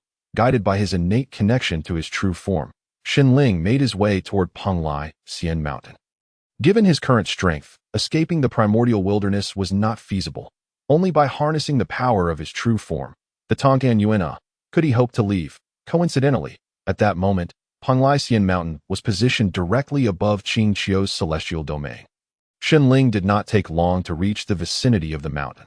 Rather than entering immediately, he was acutely aware of the formidable nature of the 10,000 star formation, and stepping directly into it would be tantamount to courting death. Xinling communicated with his true form, urging it to open a spatial passage that would allow him to bypass the formation entirely. After all, during this time, his true form had been growing, predominantly mastering the laws of space while other laws remained stagnant. Thus, it was not overly challenging for Xinling to manipulate the Tongtan Yuanhe from such a distance, carving out a passage that circumvented the 10,000 star formation. The unusual activity of the Tongtan Yuanhe on Panglai Xian Mountain caught the attention of Ming Ling, who had been diligently cultivating nearby. Before he could fully grasp the situation, the Tongtan Yuanhe returned to its original state. As if it had never moved at all. This moment, Xinling had successfully entered the sacred grounds of Panglai Xian Mountain through the spatial passage, though he had not intended to arrive here so soon. He felt compelled to act, having deduced from his true form that Ming Ling had not betrayed him. Thus, he was taking a calculated risk. However, it was quite astonishing that he found himself on the celestial mountain of Panglai. With the assistance of his true form, he should be able to depart from the primordial chaos in an instant. Thus, as soon as Xinling emerged, he began to manipulate his true self to carve out a passage to the outside world. Nevertheless, controlling his true form was still a significant burden for Xinling. He dared not rush, for a failure would be disastrous. That moment, the wandering Qiaoming bird and Fei Fei sensed Xinling's aura and were drawn by their curiosity to investigate this unusual presence. "Who are you? How did you come here?" the Qiaoming bird inquired, her eyes wide with surprise upon seeing Xinling. Fei Fei, equally intrigued, observed Xinling with a sense of excitement, as it was the first time in many years that he had encountered another living being. Their previous existence had been one of utter oblivion, and now that they had finally escaped that state, they could only reside on the celestial mountain of Panglai. Thus, it was entirely natural for them to be curious about external beings. Xinling was uncertain whether these two ferocious creatures regarded him as friend or foe. However, he had already established a connection with his treasured artifacts, such as the Piyuan spear and the Tian Yuan bottle. He then summoned them, saying, "Now you know who I am, don't you?" "Ah, I thought you looked familiar," the Qiaoming bird exclaimed, her face a portrait of astonishment as she struggled to articulate her thoughts. Fei Fei, overwhelmed by shock, could only regain her composure when the Qiaoming bird finally exclaimed, "So you are the son of our master." She then shot Xinling an incredulous glance. Xinling, hearing this, couldn't help but feel a sense of exasperation, though he was secretly relieved that these two foolish beings had discovered him. He was on the verge of allowing Tian Yuan Xinling to establish a passage to the outside world. Just then, Ming Ling appeared. "Master, are you planning to leave the primordial chaos? If you simply depart like this, it will not only alert the heavenly Tao of the primordial chaos, but may also hinder your escape. I have a method that can circumvent all of this. You should hear me out." Ming Ling spoke rapidly, her words crisp and clear. Xinling hesitated for a moment, then took some time to delve into the memories of Tian Yuan Xinling. Through the recollections from various time periods, Xinling gained a general understanding of the events that had transpired on the celestial mountain of Panglai. At the very least, he knew that Ming Ling and her companions had not betrayed him. Rather, they had become his disciples. Thus, he lowered his previously strict guard. Although Ming Ling was astute, her deductions based on the information she possessed had reached their limits. Now, she could only await Xinling's decision. Xinling summoned the bowl of life and placed Hu Yao inside, saying, "Your plan is to create a realm of souls through my true form, correct? However, doing so would inevitably mark us with the seal of the primordial chaos. Are you willing, or rather, are you all willing to forego your freedom?" Without hesitation, Ming Ling replied, "I am willing, and I am sure they are too. Master, you do not understand. We, like the beings outside the primordial chaos, cannot show ourselves here. Moreover, we cannot survive outside the primordial chaos, so it would be better to seize this opportunity and become a focal point of attention in the primordial chaos, Ming Ming Ling summarized. Shun Ling understood that their existence on the celestial mountain of Pangu was akin to imprisonment. Thus, it was not surprising that Ming Ming Ling would express such sentiments. Very well, since you have made your decision, let us prepare to commence. Shinling recognized that the heavenly Tao of the primordial chaos was merely a framework, within which there were loopholes to exploit. Therefore, he felt less resistance towards bearing the mark of the primordial chaos. Master, could you please wait a moment? We are not yet ready, Ming Ming Ling said, somewhat sheepishly. Shinling took the time to examine the relevant memories and gained a rough understanding of the principles behind constructing the realm of souls. He then said, let me assist you in refining it that moment. The golden tortoise immortal and others gathered. Upon seeing the golden tortoise immortal, Shinling requested, bring forth the wine you brewed that can heal wounds and replenish vitality. And also bring a selection of your other wines for everyone to sample. Although the golden tortoise immortal was puzzled by Shinling's completely different aura, he recognized Shinling by his appearance and the presence of Ming Ming Ling beside him. Concluding that this was indeed Shinling, the Chaos Lord remained dazed, still struggling to come to terms with the situation. The other ferocious beasts were equally perplexed. Shinling explained, I am the master you all presumptuously acknowledged. My innate divine ability is the ability to create avatars. Therefore, the entity you are venerating as Tian Yuan is me, and the one standing before you, known as Qing Song, is also me. Only then did Ming Ming Ling understand why Shinling bore an identical appearance to Tian Yuan Shinling and could manipulate him. However, she still harbored many questions. For instance, why did Shinling's avatar possess a completely different aura from his true form? Why was Shinling's true form unable to move? After Shinling finished speaking, he demonstrated his mastery over spatial laws and the laws of creation to that moment. Everyone was fully convinced that Shinling was indeed Tian Yuan Shinling. Of course, many questions remained. However, the unique nature of their master seemed perfectly normal. After Shinling had Hu Yao Yao drink the wine that healed wounds and replenished vitality, he placed the remaining wine into the bowl of life. Subsequently, Shinling and the others indulged in several large jars of wine. Even for them, this brew was intoxicating. Had it not been for their cultivation in the Tao of the world, consuming such quantities at once could have resulted in intoxication. Yet at this moment, they were merely tipsy, a state Shinling desired. In this condition, the souls would resist one another less, allowing for a potential connection among their primordial spirits. Naturally, this depended on Ming Ming Ling's capabilities. Shun Ling's objective was to manipulate Tian Yuan Shinling to construct a space that encompassed the primordial chaos, using this as a foundation to build the realm of souls. The two fundamental and critical conditions for the realm of souls had been met. The remainder would require Chaoming Bird and the Chaos beings to utilize their understanding of the Tao of the world, collaborating with Shinling to construct the realm of souls. Just as the construction commenced, Ming Ming Ling suddenly extracted a soul entity from the Chaos Lord. Mo. Shinling exclaimed in surprise. The Chaos Lord and his companions had some recollection of the Lord of the ferocious beasts. The appearance of Mo caught them off guard.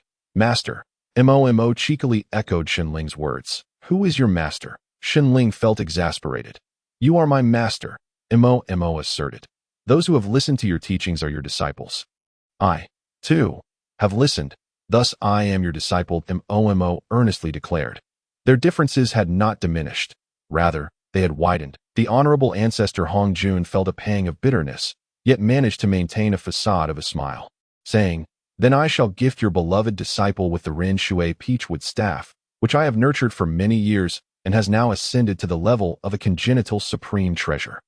The immortal Yangmei accepted the Ren Shui Peachwood staff, erasing the divine imprint left by the honorable ancestor Hongjun, and handed it to Shun Husong.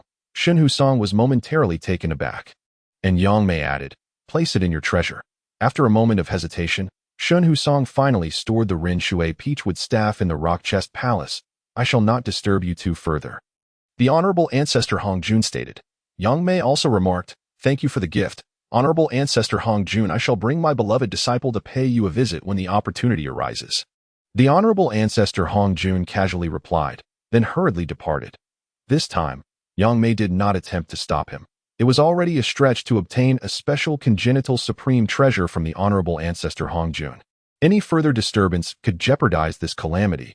requiring him to rectify it himself. Not long after the honorable ancestor Hongjun had left, the demon god Luo Ho arrived. Upon encountering Yangmei, his expression shifted.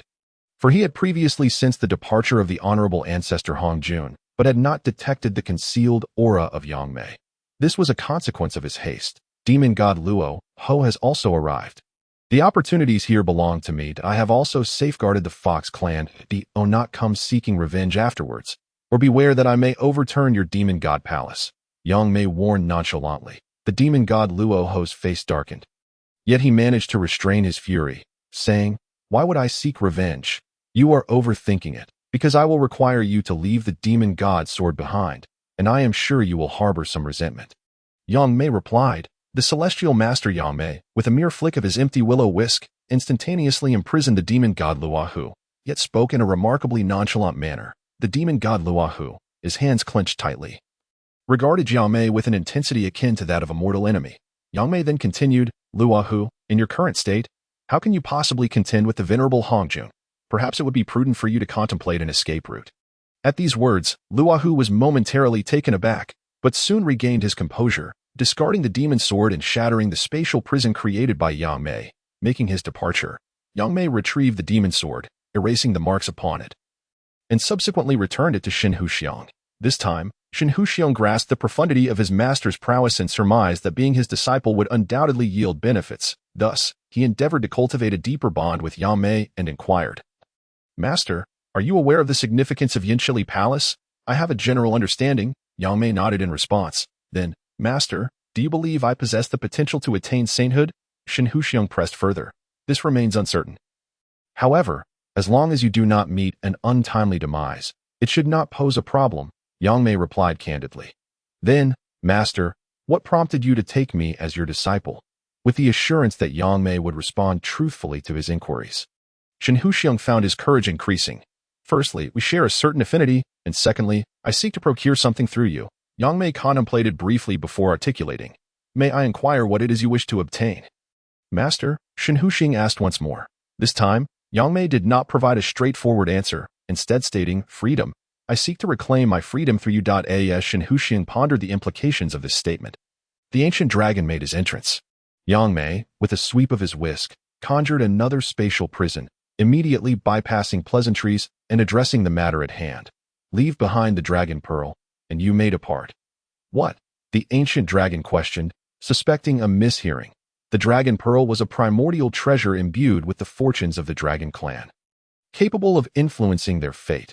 Yangmei, uninterested in further dialogue with the ancient dragon, prepared to take action at that moment. The ancient phoenix and the primordial Qilin arrived, momentarily perplexed by the situation. They likely wondered, wasn't Yangmei imprisoned on Pangu Mountain? How has he emerged? Yangmei cast a glance at them and declared, "Hand over the phoenix seal and the Qilin order, and you may leave." "You." The primordial Qilin could not contain his ire. "Me? What of me? It seems that attaining sainthood has inflated your ego. Do you wish to challenge me?" Yangmei unleashed his oppressive aura, speaking without reservation. The primordial Qilin, feeling the weight of Yangmei's pressure, involuntarily took several steps back. Clearly intimidated, the ancient dragon, however, broke free from the spatial prison and addressed Yangmei. "Friend Yangmei, you are being excessively domineering." With the ancient dragon speaking up, the ancient phoenix chimed in, "Yangmei, it is rather unbecoming of you to demand our treasures in such a manner." "So, you intend to refuse?" Upon uttering this, Yangmei suddenly launched his attack. When the ancient dragon faced the oncoming empty willow whisk, he realized how recklessly bold he had been. Yangmei, being a master of spatial loss, rendered his strikes both mysterious and swift. The ancient dragon barely had time to summon his treasures before suffering severe wounds, dragon blood spilling across a considerable expanse of Qingqiu. Seeing the dire turn of events, the ancient phoenix immediately retreated, and the primordial Qilin, witnessing the ancient phoenix's flight, finally grasped the gravity of the situation, yet he had no time to curse. The empty willow whisk surged towards him. The primordial Qilin fought desperately, sounding the mountain-breaking horn. However, this cataclysmic strike was ensnared by Yangmei's spatial prison, constructed from the threads of the empty willow whisk. The assault not only failed to breach the prison but rebounded back upon him.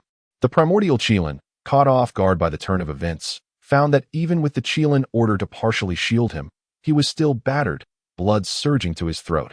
Yangmei, not content with this, delivered a final blow, causing him to spew forth a copious amount of Qilin blood. Having incapacitated the two, Yangmei utilized the empty willow whisk to carve a spatial passage. As the whisk entered the passage, a pained cry from the ancient phoenix echoed forth. When she was drawn back, she appeared in her true form, albeit her feathers and wings were disheveled, streaming with golden blood like a golden waterfall cascading from the heavens to Qingqiu.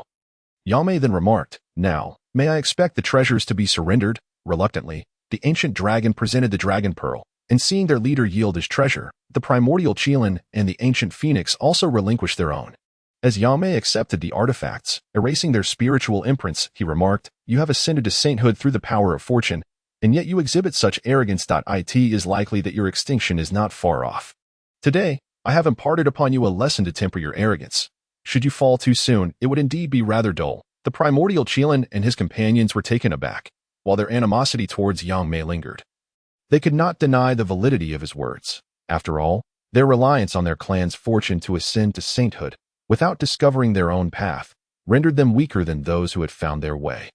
Nonetheless, their reliance on clan fortune afforded them rapid advancement, and coupled with their clan's nearing dominance over the Hongjun, they had unwittingly grown complacent.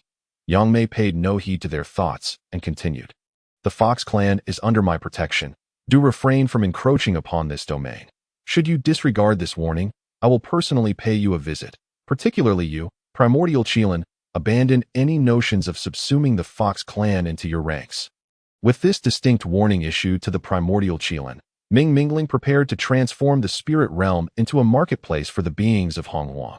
After all, they possessed absolute control over the spirit realm, effectively eliminating concerns regarding the authenticity of items, trust issues during exchanges, and disparities in strength between parties. In essence, Mingling could establish a remarkably equitable platform for the exchange, sale, and acquisition of goods through the spirit realm. Furthermore, she intended to orchestrate valuable competitions to enhance the allure and influence of the spirit realm. Possessing insights into the laws of wisdom, Mingling had already devised a general plan for the development of the spirit realm. As long as she meticulously implemented her ideas, the future of the spirit realm would undoubtedly shine brightly. However, the spirit realm currently languished in obscurity. Hongjun was preoccupied with some significant undertakings and could not extricate himself. Likewise, the demon god Lahu was engrossed in his schemes, leaving no time to attend to the spirit realm. The members of the three clans also paid little attention to it, as they were preoccupied with expelling the demons. Had they been free, they might have taken an interest in the spirit realm. If they had ventured to explore it personally, their disregard would likely have transformed. In truth, their understanding of the spirit realm was minimal. They assumed it to be akin to the underworld constructed by the underworld ancestor. Yet, that underworld was a crude and unsightly tool merely for reaping souls. Ultimately, only 5 individuals from the top 10 powers of Hongjun had ascended to the spirit realm: Yangmei, the underworld ancestor, the yin-yang ancestor, the malevolent ghost, and the radiant empress. Yangmei felt a familiar application of spatial laws, momentarily taken aback. The radiant empress, lacking comprehension in this area, exhibited no significant reaction. It was not until she and the fox fairy wandered the spirit realm and encountered the Taodai feast competition that she was left speechless upon seeing Taodai. "Welcome to the Taodai feast. Did you bring food? If so, we may commence the competition. The rewards include the 1000-year Ren water peach wine, sea flavor rice wine, Huang apricot 3 fragrance wine, and even exquisite wines equivalent to innate treasures, such as the 7 absolutes in the Lost World." Taodai enthusiastically introduced. The fox fairy, unfamiliar with Taodai, had spent her time evading the calamity of the fierce beasts, making her unaware of Taoya's identity. As one of the 4 fierce beasts, Taodai was not easily encountered, and given that the calamity had long since passed, the fox fairy would not have deduced that this figure was Taodai.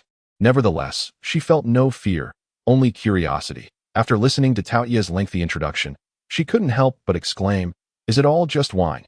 Are there no other prizes? What about the Ren water peach and the Xianhuang apricot spirit fruits?"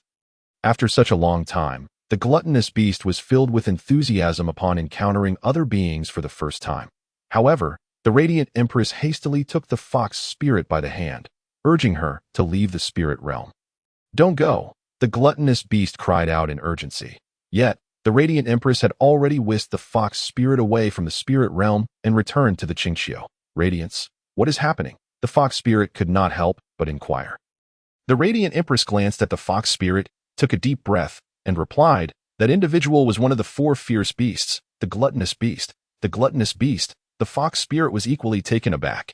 Although she had never encountered the gluttonous beast, she had certainly heard of its notorious reputation. The four fierce beasts of that time were not significantly weaker than the ancestral dragon or the primordial Qilin. Had they not fallen, their strength would have surely rivaled that of the radiant empress. In fact, the current four fierce beasts had attained saintly status, and not due to any divine fortune bestowed by the primal heavenly Tao. They first achieved the rank of primordial golden immortal before being marked by the primal heavenly Tao. The reason for their advancement was inherently linked to the teachings spoken of by Shenling. Furthermore, given their extraordinary origins, their ascension to saintly status was quite a natural occurrence. Upon entering the spirit realm, the ancestor of the river of the underworld was astounded. He had once established a realm in the underworld that bore some resemblance to the spirit realm. Thus he was acutely aware of the challenges involved in creating such a world. Only a master of realms could possibly accomplish such a feat, the ancestor of the river of the underworld mused. Of course, this was merely a rough estimation based on his own capabilities. In reality, the architects of this world framework, Tianyuan Shenling and Ming Ming Ling, were only at the third and first levels of saintly existence, respectively. However, having received rewards from the primal heavenly Tao, they had since ascended a significant level. Indeed, the saintly realm serves as a major threshold. Once crossed, the subsequent elevations in rank are not nearly as arduous. The Master of Realms, however, remains an even greater challenge. Ultimately, the ancestor of the river of the underworld relinquished any prior notions of seeking personal gain. Yet, some beings, oblivious to the terrifying nature of the spirit realm, sought to refine a part of it to augment their own strength. The creatures known as Qiongqi and Chaos were not hesitant. The ferocious beasts swiftly descended upon their designated territories to imprison these audacious beings, who were utterly unaware of the heights of heaven and depths of earth. Nevertheless, such beings were not few in number, as the vastness of the primal world allowed for many. Moreover, given that the spirit realm matched the expanse of the primal world, coupled with the influx of beings primarily engaged in soul cultivation drawn to the spirit realm, their actions were quite understandable. This was all anticipated by Ming Ming Ling. Consequently, preparations had long been made by Chaos and his cohorts. Thus, the first batch of laborers for the spirit realm was established. A realm as grand as the spirit realm would undoubtedly require numerous administrators, and at present, resources were scarce for recruitment. Ming Ming Ling had no choice but to resort to such measures. However, Chaos and the others did not resort to indiscriminate capture. To do so would irreparably tarnish the reputation of the spirit realm, which would be detrimental to its future development. Such a price was not one Ming Ming Ling was willing to pay. The celestial master Yangmei, observing the unfolding scene, became increasingly convinced that this realm had indeed been established by his elder brother, Tianyuan Daoist. After all, when Shenling vanished, he had taken the four fierce beasts along with the ferocious beast lords and kings. The presence of the four fierce beasts and the ferocious beast lords in this place could hardly be coincidental.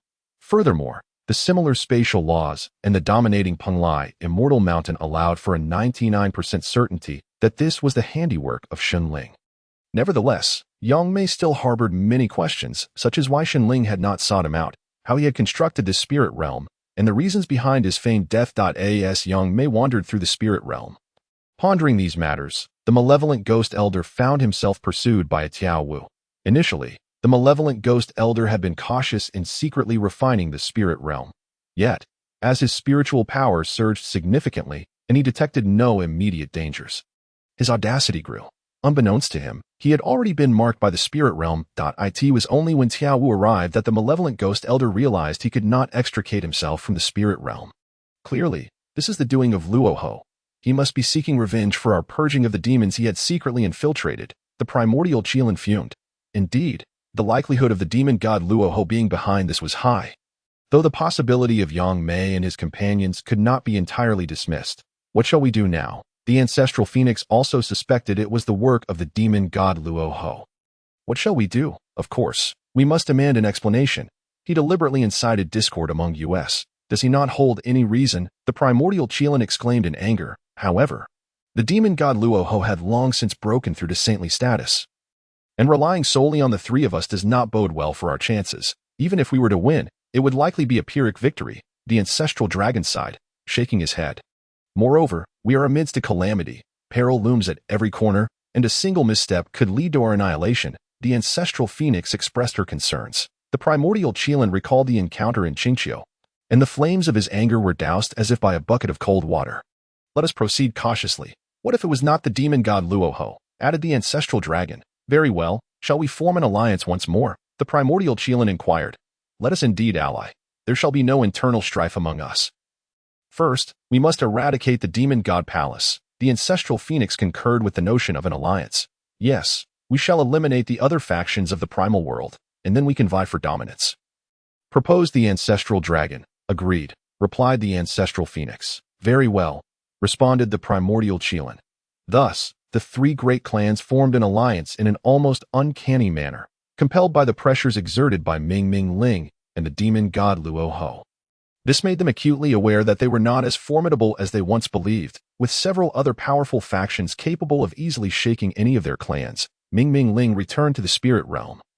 Laden with resources, the Golden Tortoise Immortal prepared to check on his kin, feeling a natural concern for those who shared his bloodline. Now presented with an opportunity, the Golden Tortoise Immortal was determined to seek them out. How did I end up at Pangu, Immortal Mountain? The Golden Tortoise Immortal, guided by the resonance of his bloodline, discerned the direction of his clan upon arriving at the East Sea and nearing Pangu, Immortal Mountain. He was astonished to encounter countless beings of the primal world. Having been preoccupied with capturing individuals and seizing treasures, he had not kept abreast of recent events, thus his astonishment. Could it be that Yangmei has not perished? As he returned, the Golden Tortoise Immortal speculated that a member of the Golden Tortoise clan, who had established a rudimentary Taoist sanctuary here, was equally astonished upon seeing the Golden Tortoise Immortal. It was worth noting that the Golden Tortoise clan did not allow their special status to engender arrogance. Instead, they maintained a demeanor akin to the past, seeking out beings of the primal world who were fated to intertwine with their lineage, adhering to a fixed schedule and location. The sudden appearance of a powerful member of the Golden Tortoise clan signified that this place was destined for someone of great potential. The dragon, envisioning a promising future within the Golden Tortoise clan, hurried towards the Golden Tortoise Immortal. However, the surrounding waters were not devoid of other beings. By the time he arrived, a throng had already gathered around the Golden Tortoise Immortal. The Golden Tortoise Immortal was taken aback by their fervent attentiveness. After all, he was merely at the late stage of quasi-saint status, while these individuals were at the pinnacle of the Great Luo Golden Immortal or the early stage of quasi-saint status, hardly warranting such flattery. Step aside. Do not block the path of the powerful one. The choice of whom the powerful one selects is already predetermined, declared the Blue Flood Dragon Taoist, relying on his early quasi-saint status as he pushed through the crowd. At that moment, the ancestors of the Golden Tortoise clan arrived. Cheng Feng, you have truly returned, exclaimed the Golden Tortoise ancestor. Father, your son has returned, the Golden Tortoise Immortal responded, embracing the Golden Tortoise ancestor. Those present, including the Blue Flood Dragon Taoist, were left in a state of bewilderment, gazing at the touching reunion of father and son. Father, what transpired after my departure? The Golden Tortoise Immortal inquired. Alas, after you left, our clan nearly faced extinction, the Golden Tortoise ancestor sighed, recounting the past as he led the Golden Tortoise Immortal towards Pangu Immortal Mountain. Although we now have the protection of Yangmei, our Golden Tortoise clan's foundation is lacking. It is only a matter of time before trouble arises. The venerable Jin Gui Laozu spoke with a heavy heart. He understood that the protection afforded to them by the great Yangmei Xian was only temporary. It could not shield them for eternity. To establish themselves in the primordial chaos, they must cultivate their own strength. I believe I have a splendid solution, remarked Jin Gui Xianren after a moment of contemplation. What solution do you propose? Inquired Jin Gui Laozu. Just as Jin Gui Xianren was about to introduce the concept of the spirit realm to Jin Gui Laozu, Jin Xianfan approached, saying, Great-grandfather, my master, Yangmei Xian, has an important matter to discuss with you. Jin Gui Xianren was well aware of the nature of Yangmei Xian's inquiry and thus bid farewell to Jin Gui Laozu. Making his way to Pangu Xian Mountain, upon arriving at Konglu residence, Jin Gui Xianren was filled with a multitude of emotions upon seeing Yangmei Xian. Have you any news regarding my elder brother? Yangmei Xian directly asked. Nearby, Shenhu Song, upon hearing that his master had an elder brother, was consumed by curiosity and discreetly communicated with his companion, Jin Xianfan. Do you know anything about my master's elder brother's exploits? Jin Xianfan, being well versed in the affairs of his master, readily responded, My master's elder brother is none other than the renowned glutton and thief of divine essence, Shenling Jin Gui Xianren. However, Answered truthfully, I do not possess comprehensive knowledge of my master's affairs. It appears he has always been with us at Ping Lycian Mountain, yet he also seems to have been elsewhere. Nevertheless, he seems to have departed from the primordial chaos, though he might still be at Ping Lycian Mountain.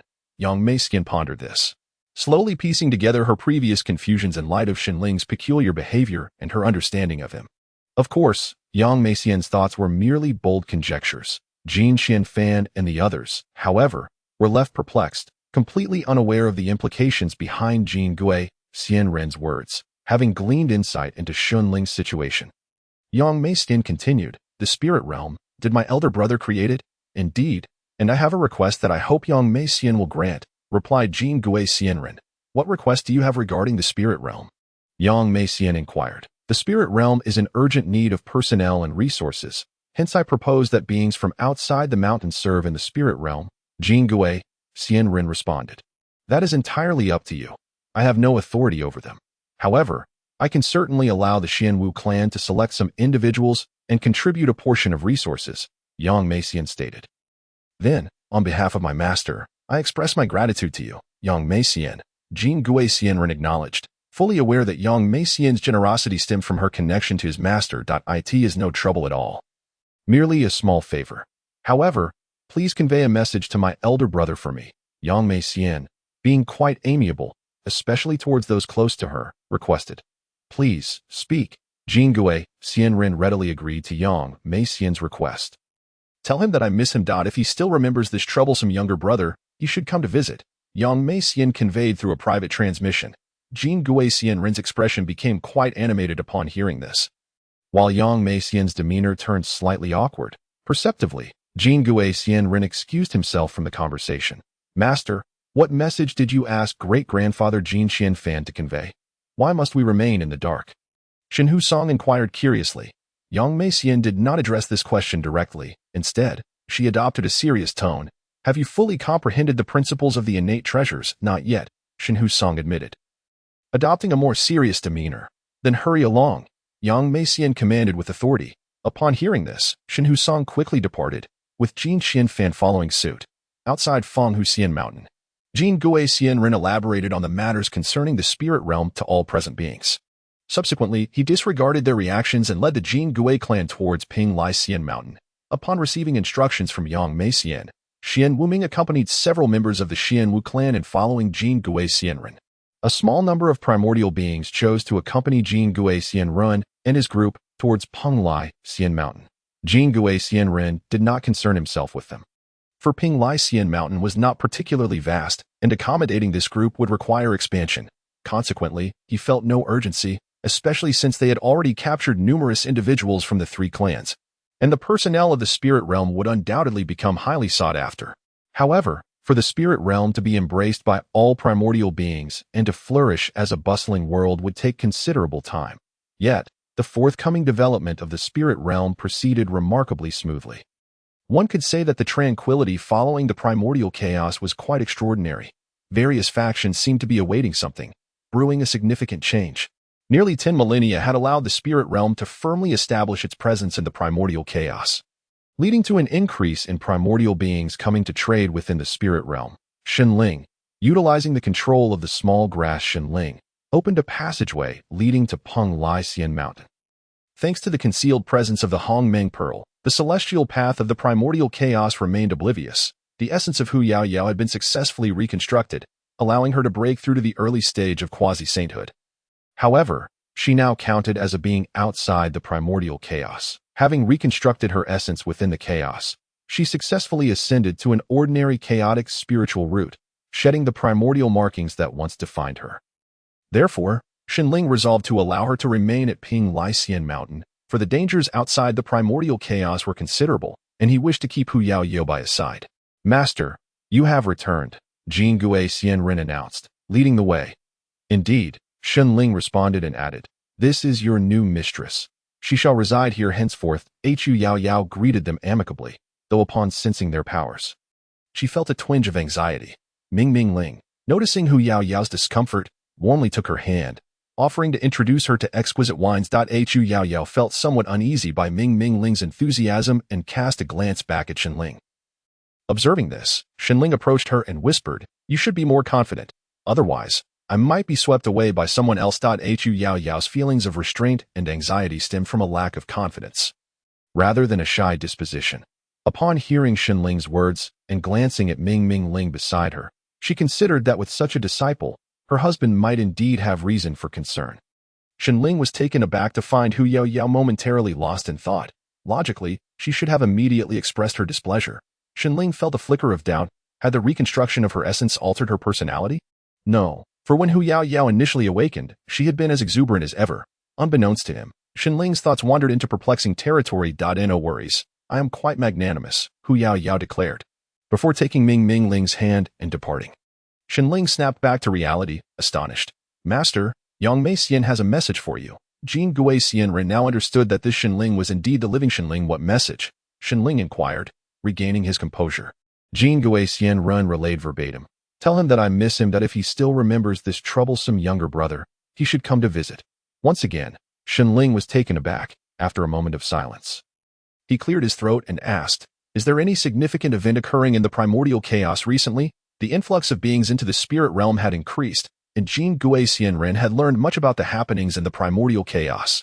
Ming Ming Ling had even established an intelligence shop to buy and sell valuable information. Jin Gui Xianren shared several crucial updates, such as the 3 clans forming another alliance, Yangmei Xian accepting disciples from Qingqiu, and the majority of the members from the Zixiao Alliance, previously led by Hongjun Laozu, now aligning with Fanghu Xian Mountain. Even Hongjun Laozu's esteemed disciple, the Earth Walker, had taken refuge under Yangmei Xian's tutelage.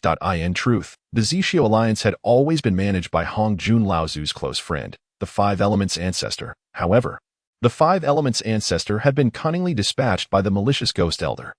Of his 5 favored disciples, only the Earth Walker had survived. Following Hongjun Laozu's ascension to sainthood, he had concealed himself along with his Zixiao Palace, leading to the disbandment of the Zixiao Alliance. Although Shenling was surprised by the alliance of the 3 clans and the defection of many members to Yangmei Xian, his primary concern lay with Yangmei Xian's acceptance of disciples. It seems I truly must pay a visit to my troublesome younger brother, he concluded.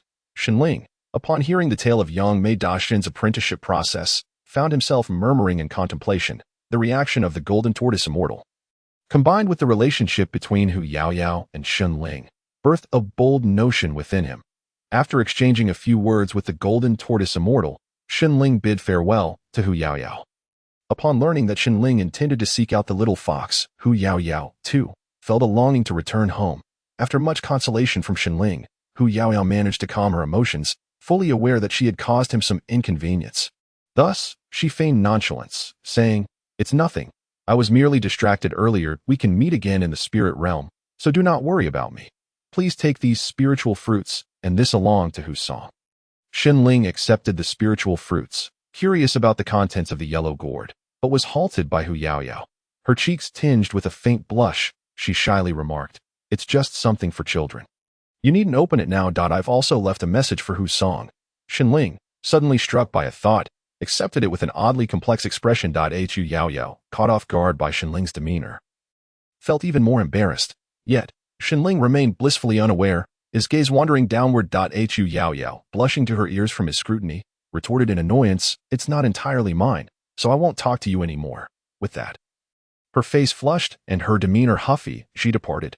Shenling chuckled softly at her retreating figure before fetching some fine wine and leaving. As Shenling exited the Palai Immortal Mountain, he beheld the interlocking sky islands outside and couldn't help but raise an eyebrow in admiration.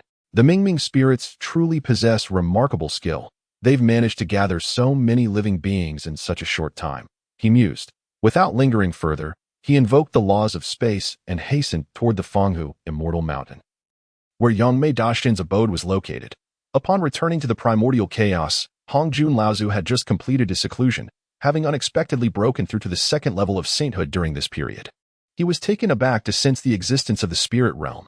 Having already constructed the embryonic form of Hongtian, he was surprised to discover that someone else had made significant progress ahead of him. The purpose of the Hongtian he envisioned differed from that of the spirit realm, yet the principles of their construction bore striking similarities. Given the spirit realm's perfection, it was entirely reasonable for Hongjun Laozu to assume that he had been outpaced. After all, he could not fathom the creation of such a world. Aside from imparting the great Tao, what other purpose could it serve? Nonetheless, he understood that the person capable of establishing such a realm must possess strength on par with his own. Thus he needed to devise a careful plan. At the very least, he should first investigate what the spirit realm truly entailed. As Hongjun Laozu made his way to the spirit realm to uncover its significance. Shenling arrived at Pangu Immortal Mountain. Initially intending to enter directly, Shenling found that Yangmei Dashian's formation incorporated spatial elements, preventing him from establishing a passage into the mountain. Thus, he stood outside the formation, calling out, "Dear brother, I have come to see you. Please come out and greet me." Yangmei Daxian, sensing the familiar spatial fluctuations, opened his eyes, a look of joy illuminating his face. Meanwhile, the Xuanwu clan, patrolling outside Pangu Immortal Mountain, spotted Shenling, mistakenly assuming he was yet another eager individual seeking to become a disciple. After all, Yangmei Daxian had taken in the Earthwalker, stirring many primordial beings to contemplate similar aspirations. In fact, numerous individuals had been assigned to the Time Island, becoming registered disciples under Yangmei Dashian's guidance. Consequently, the influx of primordial beings seeking opportunities became a regular occurrence. However, with the limited size of Time Island, Yangmei Daxian had instructed the Xuanwu clan to inform newcomers that he would no longer accept disciples. After all, accommodating those registered disciples was already a considerable feat. Moreover, the current primordial chaos lacked formidable solitary wanderers. Those of any renown or strength had already found their affiliations. Presently, those arriving were merely weaklings hoping for a stroke of luck. "When did you arrive? Hurry and leave at once," Xuanwu pointed at Shenling, admonishing him. "This place is not for just anyone. You should depart quickly if you draw the attention of that formidable being. All your years of cultivation will be for naught." However, Xuanwu took a gentler approach. Offering kind advice, the Xuanwu clan had managed to leave a favorable impression among primordial beings by alternating between a tough and soft stance, and thanks to a series of recent amicable gestures, they had nearly redeemed themselves from past misdeeds. This was in part due to the counsel of the Golden Tortoise clan, who had learned various skills from the Xuanwu clan, while also imparting many survival strategies. Previously, the Xuanwu clan had been ruthless in their pursuit of growth, but now, under Yangmei Dashian's tutelage, they were unwilling to leave a negative impression on primordial beings. It was akin to a gangster attempting to reform. Shenling recognized that the two bore no ill intentions and replied, "I am here to find my brother. He should be coming to fetch me shortly, and I will not trouble you." Shenling had always been a person of humility, yet his current demeanor led Xuanwu and the others to mistakenly believe he sought to ally with his brother. Such individuals were not uncommon to them. "My friend, I urge you to leave now. With your strength, you could find peace in this Pangu Sea," Xuanwu further advised. "You do not understand. Once you enter Time Island without comprehending the laws of space, you will find it impossible to leave. Moreover, Yangmei Daxian seems to have them engaged in some task, so you will certainly not see your kin." Before Xuanwu could repeat this warning countless times, Yangmei Daxian arrived. "Brother, you finally deigned to visit me," Yangmei Daxian exclaimed, though his tone clearly expressed dissatisfaction. "Alas, I, your elder brother, have my own difficulties. It was not my intention to neglect you." With a sigh, Shenling followed Yangmei Daxian into Pangu Immortal Mountain, leaving Xuanwu and Xuanwu in a state of bewilderment, as if they had stumbled upon something momentous. "Are we going to be silenced?" Xuanwu stammered. "Surely not." Xuanwu swallowed hard in response. However, Yangmei Daxian and Shenling paid them little mind, as they were both rather affable individuals with a sense of principle, not the bloodthirsty and arrogant type. "Dear brother, do you not concern yourself with the beings outside Pangu Immortal Mountain? Providing refuge to those souls would surely count as a meritorious deed," Shenling inquired, puzzled. "My brother, come with me." Yangmei Daxian began to explain but then paused. He led Shenling to Time Island, where Shenling witnessed countless insects comprehending the laws of existence, and he grasped the reason behind Yangmei Dashian's reluctance to shelter those primordial beings. "Brother, as you can see, I have summoned all the arthropods of the primordial chaos to establish the insect clan. This has already siphoned off a significant portion of luck, and the heavenly Tao of the primordial chaos can no longer allow me to take in those beings to augment their strength. These individuals were brought here under the pretext of advancing the insect clan," Yangmei Daxian elucidated. This was the scheme Yangmei Daxian had devised, which afforded him greater freedom than before. With the excuse of developing and patrolling the insect clan, he could pursue his own desires. Shenling nodded in approval, saying, "Well conceived. Dear brother, you need not worry about me. In truth, opportunities were scarce outside the primordial chaos. So he reassured Yangmei Daxian, for now, focus on your cultivation in the primordial chaos, and we shall leave when the time is right. Yangmei Daxian, having encountered Shenling's earlier incarnation, had begun to deduce some of his secrets. Thus he held Shenling's words in high regard. Brother, rest assured, I will strive diligently in my cultivation, Yangmei Daxian replied earnestly. After discussing numerous topics, Shenling shared the narrative he had previously crafted for Yangmei Daxian. Essentially, he conveyed that he had been wounded by the heavenly Tao of the primordial chaos, leaving him with lingering ailments that hindered his mastery of his innate talents each time he attempted to split. It was a matter of life and death. When Yangmei Daxian had sought him out previously, he had been deep in slumber, hence his lack of response.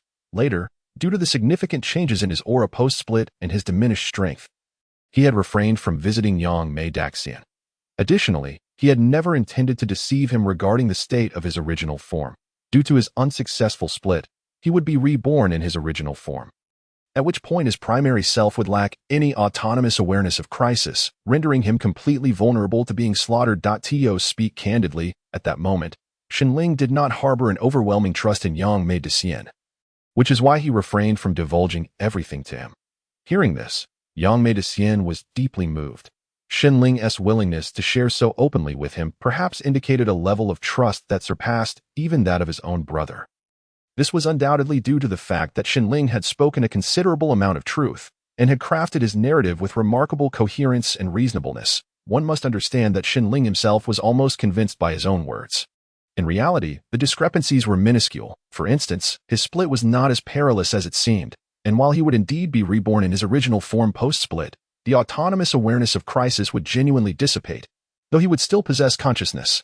His control over the original form might be somewhat unstable at that time, but it would still surpass the reactions prompted by a lack of crisis awareness. In summary, Shenling concealed some crucial aspects of his secret while weaving the rest into his narrative with near fidelity. Naturally, Yangmei Daxian accepted it as truth, harboring no doubts. Dear brother, I have a few matters to entrust to you, Shenling said, noticing Yangmei Daxian was thoroughly moved by his deception. And feeling a pang of guilt, he hastily shifted the topic. What matters? Yangmei Daxian inquired promptly. I seek to enlighten all beings, gathering the power of education and virtue to attain sanctity. Shenling declared straightforwardly. Brother, this path you pursue is exceedingly perilous. It may not be advisable, Yangmei Daxian replied, furrowing his brow after a moment of hesitation. I am aware that this path of virtue leads to the merging of Taoists. I shall undoubtedly face numerous calamities if I attempt to seize it now. Hence, I have come to request your assistance, dear brother, Shenling responded nonchalantly. Yangmei Daxian, observing this, still appeared somewhat troubled, and after a brief pause, remarked, Brother, there are indeed many paths. It is not necessary to tread this one. While the rewards may not equate to those of this path, they are far less dangerous. Indeed, it is exceedingly perilous, Yangmei Daxian lamented in the end. Hearing this, Shenling reassured him, Fear not, even if this body perishes, I shall be reborn in another, rest assured. Besides, this has always been the path I chose. How could I allow my son to bear such a burden? Shenling uttered words that astonished Yangmei Daxian. What? Qing Husong is your son, Yangmei Daxian exclaimed in astonishment. There is no need to be so surprised. In the future, should the opportunity arise, I shall take you to meet your sister-in-law, who is quite the beauty. By the way, do you desire a Dao partner? I can introduce you. There are many lovely ladies among the Fox clan, Shenling said casually, placing a hand on Yangmei Daxian's shoulder. Yangmei Daxian found himself momentarily bewildered, unable to respond to Shenling's erratic conversation. Dear brother, you aren't feeling shy, are you? At your age, surely you have physiological needs. Shenling teased when Yangmei Daxian remained silent. Yangmei Daxian, unable to contain himself, shot a glare at Shenling, who only grew bolder in his jesting. Dear brother, let me tell you, holding it in too long can be quite detrimental. Moreover, the union of yin and yang is a most delightful experience. Engaging in it appropriately not only brings joy to the body and mind but can also elevate one's cultivation. Shenling rambled on, attempting to draw Yangmei Daxian into these discussions. However, unbeknownst to Shenling, he was being observed curiously by Xin Husong and Jin Xianfan, who had approached. Jin Xianfan, perplexed by the legendary gourmet Shenling's prowess, failed to notice the expression on Shun Husong's face. Yangmei Xian, overwhelmed and uncertain how to refuse his brother's matrimonial urgings, suddenly caught sight of Shen Husong and Jin Xianfan, who were stealthily watching them. Husong, come meet your father. Yangmei Xian immediately called out. Upon hearing this, Shenling felt a jolt of anxiety. His expression shifting. He realized that he had yet to establish a grand paternal image before Shen Husong, leaving behind such a poor impression. He felt a wave of shame wash over him. But upon recalling that his son was already over 20,000 years old, his demeanor returned to normal. Now that he is of such an age, it is time he received some education on such matters. If he were to indulge excessively, I fear his descendants would number in the hundreds of millions, Shenling consoled himself. Yet, upon seeing Shen Husong, who still appeared to be only 2 or 3 years old, his expression became somewhat unnatural. Shen Husong approached hesitantly, his heart in disarray. Shenling scooped him up, pinching his cherubic face and asking, "What is the matter? After all this time, why are you still so small?" Unable to contain himself, Shen Husong burst into tears, sobbing against Shenling's shoulder, utterly heartbroken. Shenling, flustered by his son's tears, exclaimed, "Oh dear son, I was wrong. I should not have spoken of you upon my arrival, nor pinched your face. There, don't cry so hard. It's painful to see you in distress. Come now. If you stop crying, your father will let you pinch my face in return. How about that?" Yangmei Xian, witnessing this, could not help but chuckle, as if he had released a pent-up frustration. Jin Xianfan, meanwhile, was utterly bewildered by the day's revelations. After a considerable time, Shen Husong finally expressed his grievances and guilt. "Father, it is all my fault," he said, wiping his tears. "You have done nothing wrong. What fault could you possibly bear? A young man should smile more and not cry," Shenling reassured him, once again pinching Shen Husong's chubby face. Suddenly, Shen Husong looked at him seriously, and as Shenling was about to speak, Shen Husong asked, "Father, is mother truly gone?" Shenling was momentarily taken aback, and upon seeing Shen Husong's reaction, he began to cry once more, saying, "It is all my fault. I caused mother's demise." Shenling quickly retrieved the yellow gourd given to him by Hu Yaoyao and opened it on the spot. Husong, I am your mother. Are you doing well? Please do not blame me for not visiting. I truly wish to come see you, but I cannot at this moment. However, I truly long to meet you. Do you wish for me to see you? When you grow up, please come find me. I await you in Penlai. By the way, this gourd of milk is carefully prepared. Make sure to drink it all." Hu Yaoyao's voice echoed. Upon hearing this, Shen Husong rubbed his eyes, gazing at Shenling in confusion. At that moment, Shenling caught a whiff of the milk scent and felt an inexplicable urge to taste it. As he continued to sniff, he absent-mindedly picked up the gourd and took a sip. Once he savored the flavor, he noticed Shen Husong, Yangmei Xian, and Jin Xianfan staring at him in astonishment. Shenling forced a sheepish smile, handing the gourd back to Shen Husong and declaring, "Son, this milk is quite delicious and very nutritious, I assure you. Your mother did not intend to play tricks on you. You can drink it without worry. I have already tasted it myself." Continuing on, he added earnestly, "Your mother can be quite mischievous. She often plays pranks on me, but this time she has not been capricious." This display finally brought Yangmei Xian and the others back to a more normal demeanor. "Dear brother, we are about to depart. Let us share a drink," Shenling said, setting down the now curious Shen Husong. Placing a hand on Yangmei Xian's shoulder. "I have fine wine," Shenling exclaimed, producing a bottle of 7 absolutes and waving it in front of Yangmei Xian. "Excellent," Yangmei Xian responded, opening a spatial passage and departing with Shenling, eager to indulge in their own world. However, the aroma of the 7 absolutes intoxicated Shen Husong and Jin Xianfan. Shen Husong, drawn in by the scent of the wine, took several sips of milk, and as the fragrance dissipated, he suddenly found the milk in his hand far less appealing. Shenling, now fully immersed in revelry, and Yangmei Xian both became quite inebriated, their conversation flowing freely. They discussed grand affairs, debated prominent figures, and even indulged in risk-a-banter. A millennium later, Shenling was roused from his stupor by Yangmei Xian. In their drunken state, they had inadvertently missed a significant event. On that fateful day, Hongjun Laozu learned of the existence of the spirit realm, feeling quite dissatisfied. The existence of the spirit realm would undoubtedly affect the development of Hongtian. Even though their purposes differed entirely, the spirit realm siphoned off fortune and resources allocated by the heavenly Tao of Honghuang. Consequently, his Hongtian would receive considerably less merit and fortune than he had anticipated. After all, the expanse of Hongjun was finite. The more fortune was divided, the less each would receive. Naturally, resources will become increasingly scarce. Of course, the primordial chaos continues to grow and expand, yet in relative terms. This expansion is negligible. Moreover, with such a formidable being aspiring to achieve sanctity through this means, the primordial chaos would gain another existence akin to the Great Immortal Yangmei. How could the venerable Hongjun tolerate such a prospect? If it were possible to thwart this, Hongjun would undoubtedly devise a means to do so. Thus, Hongjun first dispatched individuals to disseminate the notorious reputation of the spirit realm's master as a gluttonous thief of divine essence, inciting the beings of the primordial chaos to harbor animosity towards the spirit realm. Subsequently, he sought to ally with the ancestors of the three clans, the ancestor of Yinyang, and even approached the demon god Lu.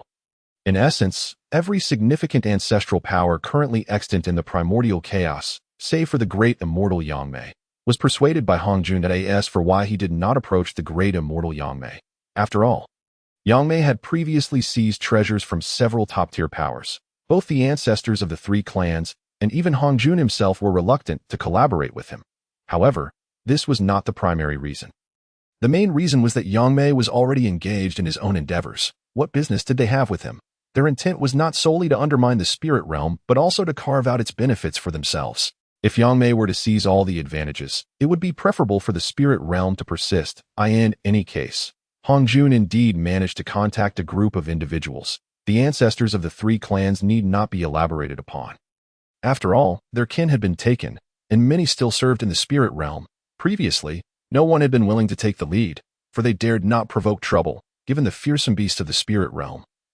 Renowned throughout the primordial chaos, to act as the vanguard during such times would be decidedly unwise. Thus, they bided their time. The ancestor of the Nether River, too, coveted the spirit realm, and upon hearing of the impending campaign against it, was naturally inclined to partake in the spoils.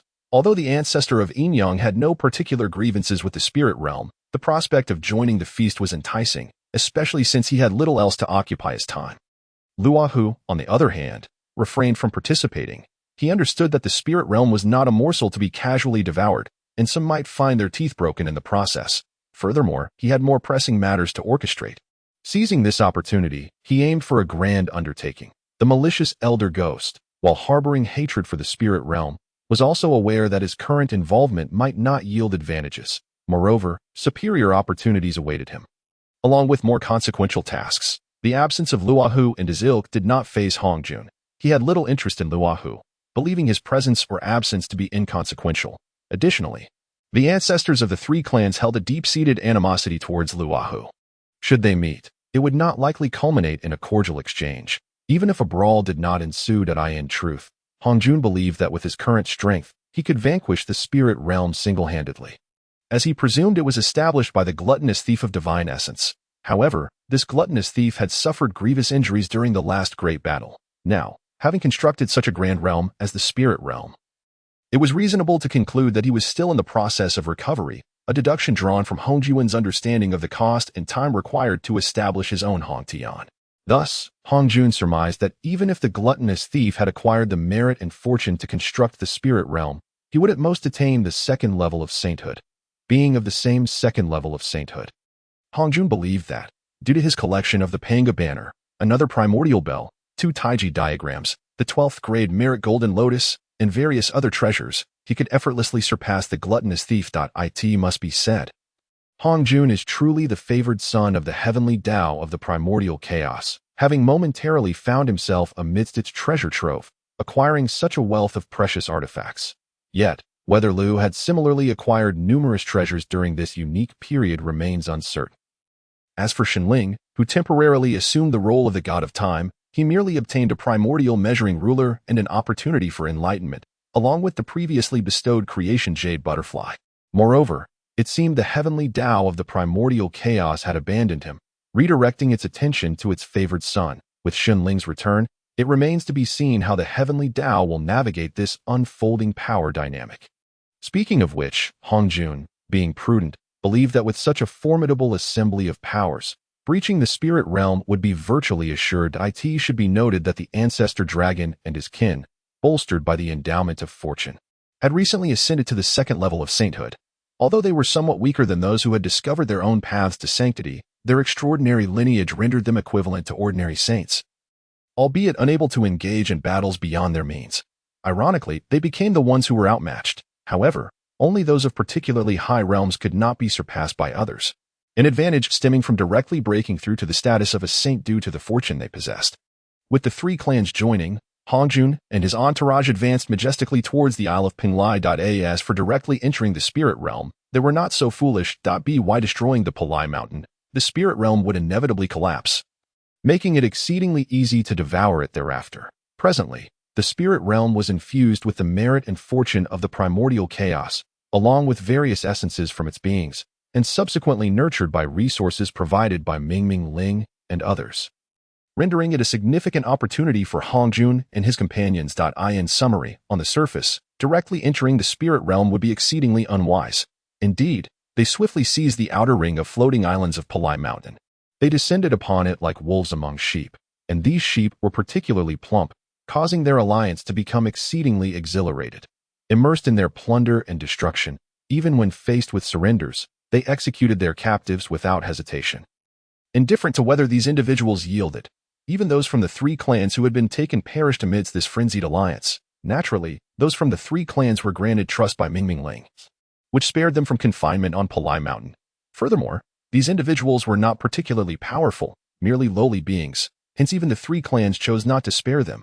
What chance did others have? The beings of the primordial chaos held causality in high regard. They either completely abstained from involvement or sought to eradicate any traces of it. Moreover, those employed within the spirit realm found themselves well treated by Mingming Ling, who was exceedingly generous, albeit without granting them discretionary time. These two conditions resulted in them bearing a plethora of treasures. Thus, in this chaotic battle, they effectively became walking treasure chests, sought after and slain. Elders, please show mercy, as the ancestor dragon and his kin continued to approach the inner floating islands. A yellow dragon soared in, calling out. This ancient dragon possessed the strength of a late-stage Great Luo Jingxian, categorizing it as a mid-tier power. As the ancestor dragon was collecting the core spatial crystal of the floating island, he heard the dragon's plea and swatted it away with a single blow. The dragon had yet to comprehend the situation before it was reduced to a mist of blood, dead beyond recovery. However, just after the ancestor dragon dispatched this dragon, dozens of individuals from the three clans arrived, their words pleading for restraint. The initial Qilin, witnessing this, furiously exclaimed, "You traitorous scoundrels, perish." The ancestor phoenix seized the opportunity to rescue one of her kin. A small phoenix trembling in her grasp, now acutely aware of her naivety and folly. So, I hear the master of the spirit realm intends to offer us benefits, the ancestor phoenix coldly remarked. The small phoenix, emerging from the ancestor phoenix's palm, transformed into a young woman, quaking with trepidation as she spoke. The master of the spirit realm has no intention of reconciliation. She initially sought to have the three clans serve in the spirit realm, where the rewards are plentiful. For many of my kin, it represents a remarkable opportunity. Enough! With an angry shout, the ancestor phoenix incinerated the small phoenix into ashes. Those from the three clans with the audacity and confidence to advocate for peace in the spirit realm were swiftly eliminated. Let us proceed, Hongjun remarked, casting a glance at the scene, his tone indifferent. In truth, many with wavering resolve had already been overwhelmed by the allure of immense gain and had rushed ahead. Meanwhile, the powerful beings such as the ancestor of Inyang remained vigilant.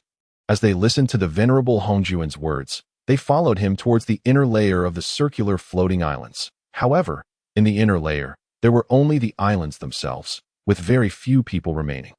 Those few individuals were either delayed or had not yet had the opportunity to enter the Penglai Immortal Mountain. They were likely quite surprised that Hongjun and his companions had arrived so swiftly. At this moment, Mingming Ling, within the Penglai Immortal Mountain, remained completely composed, addressing those employed in the spirit realm. You are all aware of the consequences of venturing outside, are you not? The survival rules of the Hongwang dictate that for the sake of profit, all else can be momentarily set aside. Thus, when your interests become intertwined with the spirit realm, you have already become enemies of that group outside, whether you belong to the three clans or are close friends of anyone involved. Let me be frank, betraying the spirit realm will not yield better results than remaining here. Furthermore, you are now aware of the potential and recent rapid development within the spirit realm. Therefore, I hope you do not squander this opportunity. Upon hearing her words, The majority of the individuals were left in a daze. They had been caught off guard by this turn of events, never expecting that holding positions in the spirit realm would entail such high risks, especially considering the enmity it had incited among the various powers of Hongjun, with so many formidable forces approaching. What were they to do? Yet, among them were a few astute individuals who recognized that they had no other choice and that making a swift decision was paramount. Thus, they thought it wise to curry favor with the master of the spirit realm. If the master could vanquish this coalition or withstand the impending assault, their future could still be bright. Among them was the Taoist Lanjiao, whom Xinling had encountered before, taking the lead. He half-knelt and declared, "I am at the disposal of the master of the spirit realm." Promptly following suit was Taoist Bai He, who also stepped forward, stating, "I am willing to share the burdens of the master of the spirit realm." With the encouragement of these two early-stage quasi-saints, several hundred others gradually knelt, expressing their loyalty. This display swayed some of the less resolute individuals among the remaining crowd, leading them to abandon their initial thoughts and kneel as well. However, the majority refrained from making any declarations. They were unwilling to become cannon fodder at such a precarious moment. Mingming Ling took note of the nearly 1,000 individuals and said, "This is sufficient. No need for more to step forward." She then addressed the nearly 1,000 individuals, stating, "I am indifferent to your inner thoughts, but those who kneel now will receive my focused cultivation. Of course, this is not fixed. Should you fail to perform well, I shall not waste resources on you." Although she spoke softly, her words reached the keen ears of all present. Consequently, some felt regret for not making a decision earlier. Others dismissed Mingming Ling's attempts to win their hearts, while a few reveled in the misfortune that awaited those who would be sent out as vanguards. However, to their astonishment, Mingming Ling continued, "You shall remain here and not venture out. We will handle those outside." Taoist Lanjiao stepped forward, his face radiating loyalty, and implored, "Master of the spirit realm, this cannot be. How can we allow our master to engage in battle while we hide in the rear? At the very least, permit us to confront some of the lower-ranked soldiers." Taoist Bai He echoed his sentiments. The sycophantic behavior of these two left many incredulous. Just moments ago, they had envied those who had done nothing but utter a few words to gain the master's favor. Now, they could not comprehend why these individuals would voluntarily seek to engage in battle. It was important to note that even though they were early-stage quasi-saints, they were hardly significant within the coalition, and stepping out would only serve to offer their lives as sacrifices. Even in the name of loyalty, it was unwise to wager one's life. Among the nearly 1,000 individuals, a handful displayed similarly foolish actions of self-sacrifice. Mingming Ling glanced at them and nodded, saying, "Very well, you may follow behind us. We obey." Both Taoist Lanjiao and Taoist Bai He chorused. The few dozen others also tentatively echoed their agreement. Just then, the Great Immortal Mountain trembled violently. Someone had begun to forcibly breach the formation. Feeling the intense shaking of the mountain, the faces of these individuals involuntarily paled. Mingming Ling, however, merely chuckled softly and said to Bai Fong, "13th junior sister, I leave this to you." "Rest assured, senior sister," Bai Fong replied with a sweet smile. Mingming Ling nodded and proceeded to join Chaos and the others, seeing the ancestral dragon easily shake the formation. Hongjun could not help but raise an eyebrow. While he believed they could conquer the spirit realm, he suspected it would not be without its challenges. With just a few moves, the ancestral dragon and his companions shattered the formation, causing them to retreat over 1,000 meters in alarm. Yet, they waited in silence for some time, with the master of the spirit realm not emerging. Strange, why hasn't the master of the spirit realm appeared yet? The primordial Qilin couldn't help but comment. After a moment of contemplation, the ancestral dragon's expression darkened. He promptly retrieved to contact the Qinglong stationed at the Dragon Palace. Observing this, the other ancestral beings also took out their respective communication treasures to reach out to their kin. "Big brother, is something amiss? Do you require assistance?" Qinglong inquired, perplexed. "Nothing is wrong here. It is just that the master of the spirit realm is acting unusually, and I fear he may attempt to ambush the Dragon Palace." "Have you noticed anything strange?" the ancestral dragon explained. "Everything here appears normal. Is it possible he has gone to another faction?" Qinglong speculated, startled. The ancestral dragon sighed in relief. "Be cautious, and contact me if anything arises." After securing the treasure mirror, the ancestral dragon turned to the others, who shook their heads in unison. Seeing this, Hongjun declared, "Regardless of the intentions of the master of the spirit realm, we must first capture the Great Immortal Mountain." Everyone unanimously agreed with Hongjun's statement. yet none wished to take the lead. Naturally, Hongjun stepped forward, charging into the Great Immortal Mountain, leaving behind a lingering echo. Everyone, follow me. However, the moment Hongjun entered, he realized he had fallen into a trap. He did not voice any objections, for these individuals had no ties to him. Moreover, if they wished to share in the spoils, they must also be prepared to endure the consequences. Mingming Ling and Chaos manipulated the 10,000 celestial stars formation, effectively confining Hongjun within the Chaos Bell, rendering him unable to show his face. Nevertheless, at this point, Hongjun could still escape if he desired, as he had not ventured too deeply into the formation. Meanwhile, the ancestral dragon and his companions had also entered. Mingming Ling smiled slightly, having anticipated that in the face of profit, no mighty being was truly benevolent. Even the renowned, good-natured Hongjun was no exception. He had not hindered this group from entering, but as soon as the ancestral dragon and his companions entered, Mingming Ling and Chaos fully activated the 10,000 celestial stars formation. Countless treasures began to revolve around the seemingly ordinary Chaos spiritual treasure. The ethereal umbrella, in a well-ordered manner. The laws and rhythms emanating from the treasures shimmered brilliantly, twinkling like a constellation. The connections forged between the treasures rendered them indestructible and formidable. The ancestral dragon's sea-calming stone could do little against the onslaught of these flying treasures. However, with the main defensive sea-calming stone at his disposal, he managed to remain unscathed, handling the situation with composure. Facing the barrage of flying treasures, the primordial Qilin disdainfully sounded the mountain opening horn. The horn had been nurtured into an ordinary chaos spiritual treasure, and its power was self-evident. The flying treasures were sent tumbling by the colossal force of the law-infused Qilin. Yet, they were merely deflected, not shattered as the primordial Qilin had anticipated.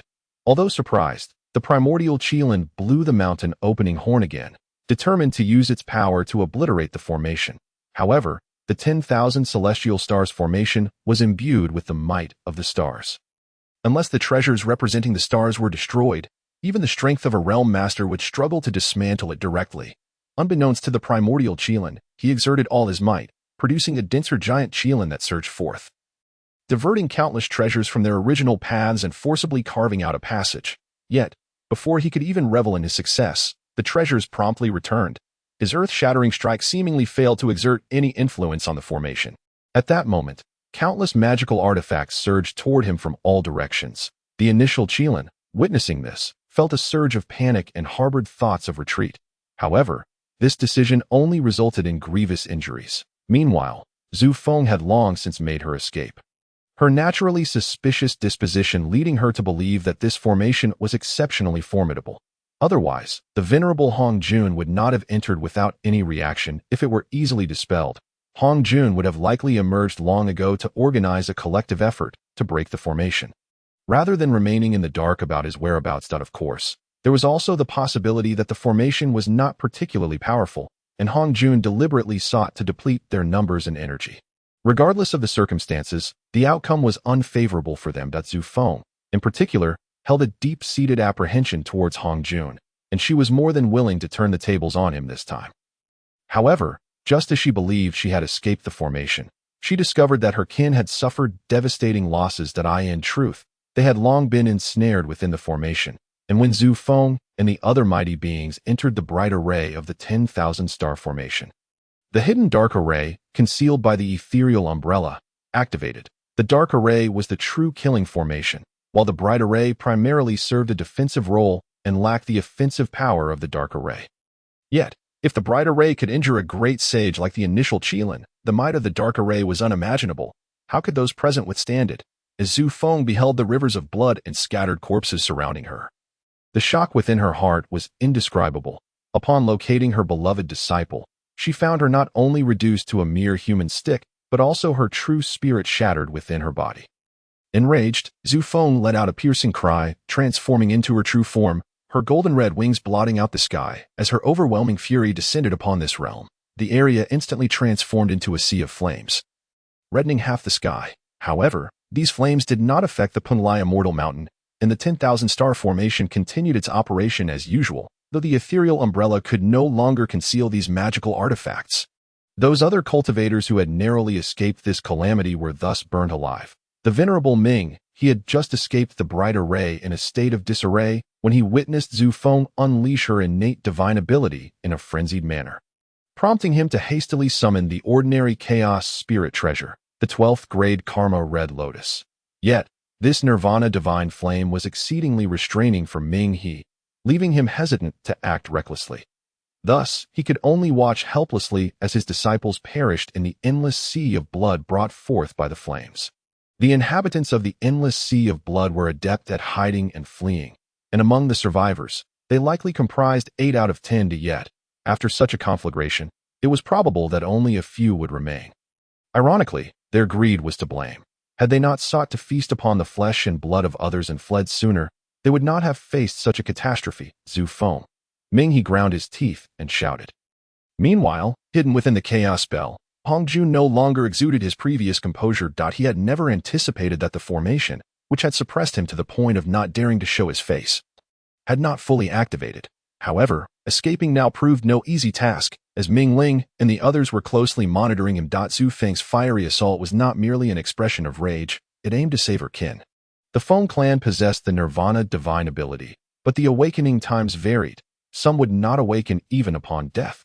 Yet, under the stimulation of the nirvana divine flame, their divine ability was particularly prone to awakening, granting them new life. Unfortunately, some of the Feng clan had already died beyond revival, and even Zhu Feng's use of the nirvana divine flame could not bring them back. Moreover, due to employing her innate divine ability, Zhu Feng was targeted by concentrated attacks from the dark array of the 10,000 star formation. Despite her protective Feng seal, she suffered grievous injuries, her appearance a pitiable sight, but in truth, the wounds she sustained were severe, as she had underestimated the power of the 10,000 star formation. Enduring the pain, Zhu Feng utilized the nirvana lamp to sustain her strength, forcibly leading some of her kin, transformed into Feng eggs by the nirvana divine ability, to break free from the formation. Observing this, Ming He also rescued several critically injured powerful beings from the netherworld and hurriedly pursued. Failing to avenge this grudge was not in his nature. Furthermore, this opportunity was exceptionally favorable for him.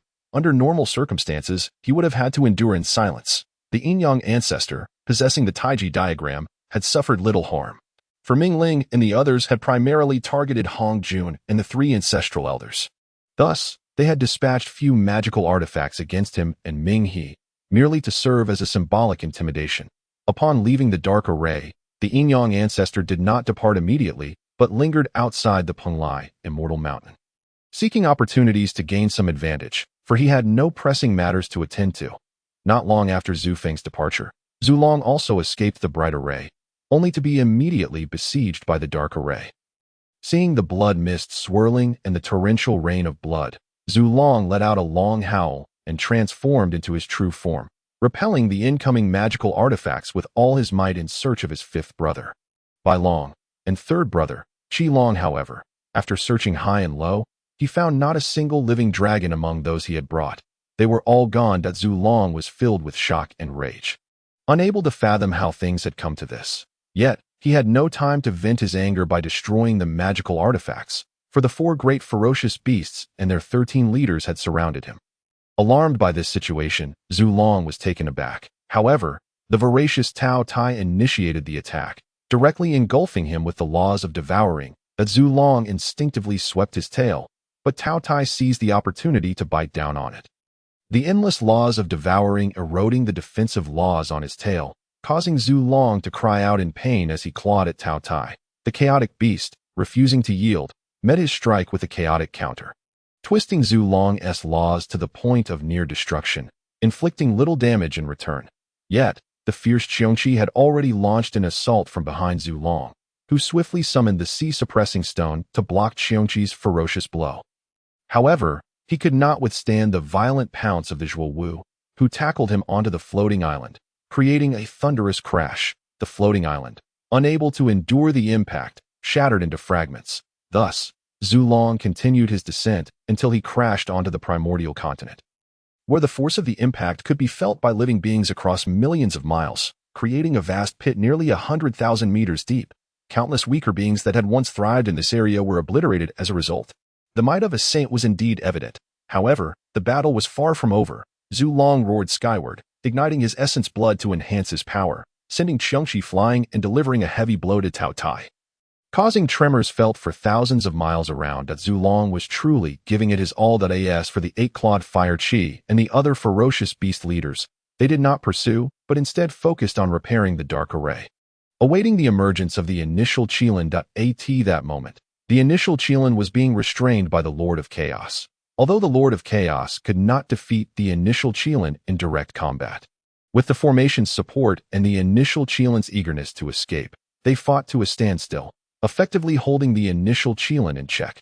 Meanwhile, sensing the unfavorable turn of events, Hongjun divided his essence into three and summoned the 12th grade Merit Golden Lotus and the Taiji diagram, commencing his assault on the magical artifacts. Although these artifacts were quite sturdy under the formation's enhancement, their foundation remained weak, offering little resistance against the attacks of ordinary chaos spirit treasures, especially those launched by a saint at the second level of cultivation.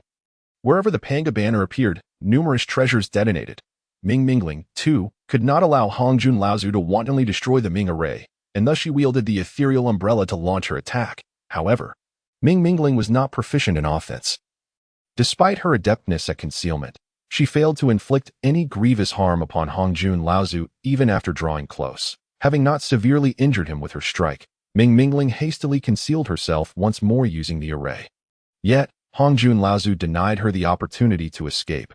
Brandishing the Pangu banner, he swept across the area where Ming Mingling had hidden with the might of creation, striking her and revealing her presence. Observing this, Hongjun Laozu pressed the advantage, effortlessly deflecting the incoming treasures with his three corpses. Ming Mingling was taken aback by Hongjun Laozu's formidable prowess and the multitude of treasures he concealed. Had her ambush not been thwarted by the 12th grade Merit Golden Lotus, Hongjun Laozu would not have responded so swiftly and retaliated against her. With no chance of escape, Ming Mingling transformed into her true form and unleashed her innate divine ability.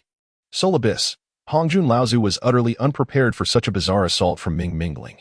Yet, even with the soul's descent, the Merit Golden Lotus struggled to ferry Hongjun Laozu's spirit. In an instant, it was as if Hongjun Laozu had plunged into an abyss, forsaken by the world. However, as Ming Mingling initiated the soul abyss, she succeeded in infiltrating Hongjun Laozu's body. Just as she prepared to control his form for self-harm, Hongjun Laozu's spirit was forcibly ejected by the creation jade butterfly, expelling Ming Mingling from within. Upon being hurled back into her own body, Ming Mingling could not help but spit out a mouthful of blood, a consequence of the soul abyss's backlash, just as she contemplated abandoning her body to flee to the spirit realm. A pink-tinged white lotus quietly bloomed beside Hongjun Laozu. Hongjun Laozu cried out, spitting blood. At that moment, green lotus leaves began to emerge, and as he attempted to flee, he found himself ensnared within their confines. As if he were treading water in place, Hongjun Laozu summoned his three corpses, uniting their strength to strike at the lotus leaves. Yet their assault fell silent as a stone cast into the sea, stirring not a ripple. This was chiefly due to Hongjun Laozu's primary mastery of the laws of creation, which rendered his attacks comparatively weak. Were it not for the Pangu banner, he would have found it impossible to swiftly subdue Ming Mingling. As Hongjun Laozu anxiously confronted this enigmatic white lotus, the primordial Qilin successfully evaded capture. The disparity between the Chaos Lord and the Beast Sovereign was too vast, even with the array's support. They could not be detained. The Ancestor Dragon also repelled the four fiends back to Palai Immortal Mountain. In truth, the four fiends had merely sought to teach the Ancestor Dragon a lesson, to remind him that the spirit realm was not so easily conquered. More importantly, they aimed to instill fear in the other beings of the primordial world. Thus, having gained a slight advantage, they chose not to pursue further. Upon witnessing the four fiends' retreat, the Ancestor Dragon refrained from immediate pursuit. Now was not the opportune moment for vengeance. It was imperative to assess the situation, for he remained oblivious to the whereabouts of Hongjun Laozu and the primordial Qilin. Were they still engaged in battle with the denizens of the spirit realm? What was the state of the conflict? How had his kin perished? Had they truly been slain by the spirit realm? Furthermore, where had his third and fifth brothers gone? Were they indeed dead? At that moment, a colossal white lotus phantom appeared atop Palai Immortal Mountain. Following this, a great surge of merit and fortune descended, causing both the mountain and the lotus phantom to vanish from sight. Countless beings in the primordial world seemed to hear an ethereal proclamation. I am the celestial origin, to establish the spirit realm for the benefit of the beings of the primordial world and to facilitate the ease of all things. Earning merit to seal myself as the lord of the spirit realm, acknowledging the heavenly mandate and residing in the Great Immortal realm, until the appointed time to re-emerge in the primordial world. The Great Immortal realm? Had it been acknowledged by the heavenly Tao of the primordial world? The ancestor dragon murmured to himself. Upon hearing this proclamation, Hongjun Laozu could only smile bitterly, despite his self-perceived greatness. He had already been surpassed by two individuals and had yet to become one of the agents of the primordial world. Nevertheless, Hongjun Laozu remained undeterred, believing that his future would be even brighter. Yin Yang ancestor, you despicable scoundrel, should I escape, I shall ensure your dismemberment. Although the Mingyi ancestor possessed the 12-grade karma fire red lotus, a common chaotic spiritual treasure, he had yet to break through to the saint realm and was thus unable to unleash its true power. Consequently, when faced with the sudden betrayal of the Yin Yang ancestor, he found himself utterly defenseless, swiftly succumbing to their ambush and sustaining grave injuries upon hearing the menacing words of the Mingyi ancestor. Zhu Feng's heart ignited with murderous intent. You shall not live. Zhu Feng transformed into her true form, her colossal fiery claws reaching for the Mingyi ancestor, now shrouded in black mist, sensing the annihilating flames of nirvana approaching. The Mingyi ancestor lamented, my life is at an end. Yet at that moment, a massive black specter appeared, swallowing the Mingyi ancestor whole, vanishing from sight. I asked that a being of Luoho. Zhu Feng hesitated for a moment. Torn between pursuit and restraint, the Yin Yang ancestor interjected, we cannot allow this scoundrel to escape. If he reveals our connection, our Feng clan will surely be on guard against the other two clans. Upon hearing this, Zhu Feng made a swift decision and pursued alongside the Yin Yang ancestor. The malevolent ghost elder, although adept at evasion, was still no match for Zhu Feng, who had attained the second stage of the saint realm. Had he not been accompanied by the Mingyi ancestor, he might have successfully concealed himself. However, the malevolent ghost elder remained calm. Having come prepared to rescue, Zhu Feng flapped her enormous wings, engulfed in raging flames, and soon closed the distance to the malevolent ghost elder. The flames enveloped Zhu Feng, resembling the core of a sun, as she charged at the malevolent ghost elder. In an instant, the ground transformed into magma. The spiritual energy reduced to nothingness, leaving only the unquenchable flames. Yet, despite this strongest offensive divine ability, Zhu Feng failed to slay or severely wound the malevolent ghost elder. From the fiery depths arose a black lotus. And upon seeing this, Zhu Feng's heart sank. Just as the god-slaying spear descended, Zhu Feng, having recently expended her essence to deliver that devastating blow, found herself in a moment of vulnerability, utterly defenseless against the lethal ambush. Luoho the demon god thrust his spear directly through Zhu Feng's skull. Obliterating her spirit, Zhu Feng's true spirit hastily abandoned her corporeal form and fled, though Luoho sought to impede her escape. He ultimately failed, and Zhu Feng's true spirit managed to elude capture. With Nirvana divine abilities at her disposal, Zhu Feng's true spirit's escape was undoubtedly among the most remarkable in the primordial world. However, Zhu Feng ultimately did not return to the immortal volcano. She understood that it would be futile. Her Feng clan had ultimately succumbed to the calamity. Unexpectedly, it was the most cautious of the clans, the Feng clan, that faced the first wave of tribulation. Thus, the unpredictable nature of this world could not simply be avoided at will. In the face of overwhelming fate, all preparations seemed laughably futile.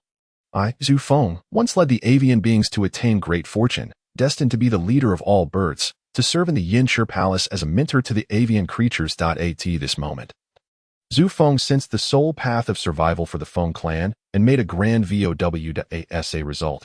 A modest surge of merit and a wisp of primordial purple energy descended, affirming Zhu Feng's grand vow in the eyes of the heavenly Tao of the primordial world.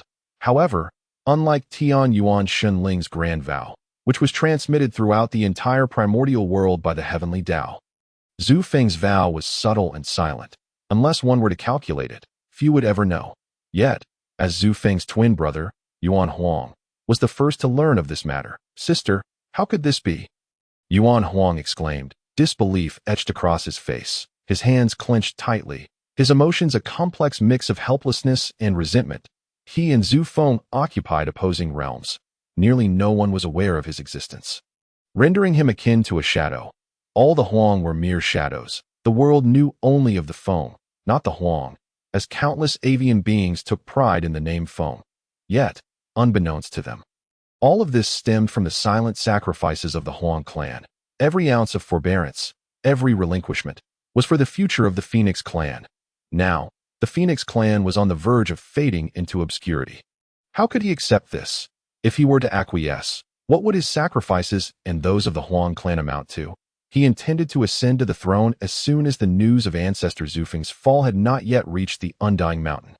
Seizing the grand fortune of the Phoenix clan, the ancestor of Yin and Yang hurriedly arrived, only to witness the demon god Luoho dealing with Ancestor Zufeng's remains. The ancestor of Yin and Yang turned to flee, but was immediately suppressed by a tower.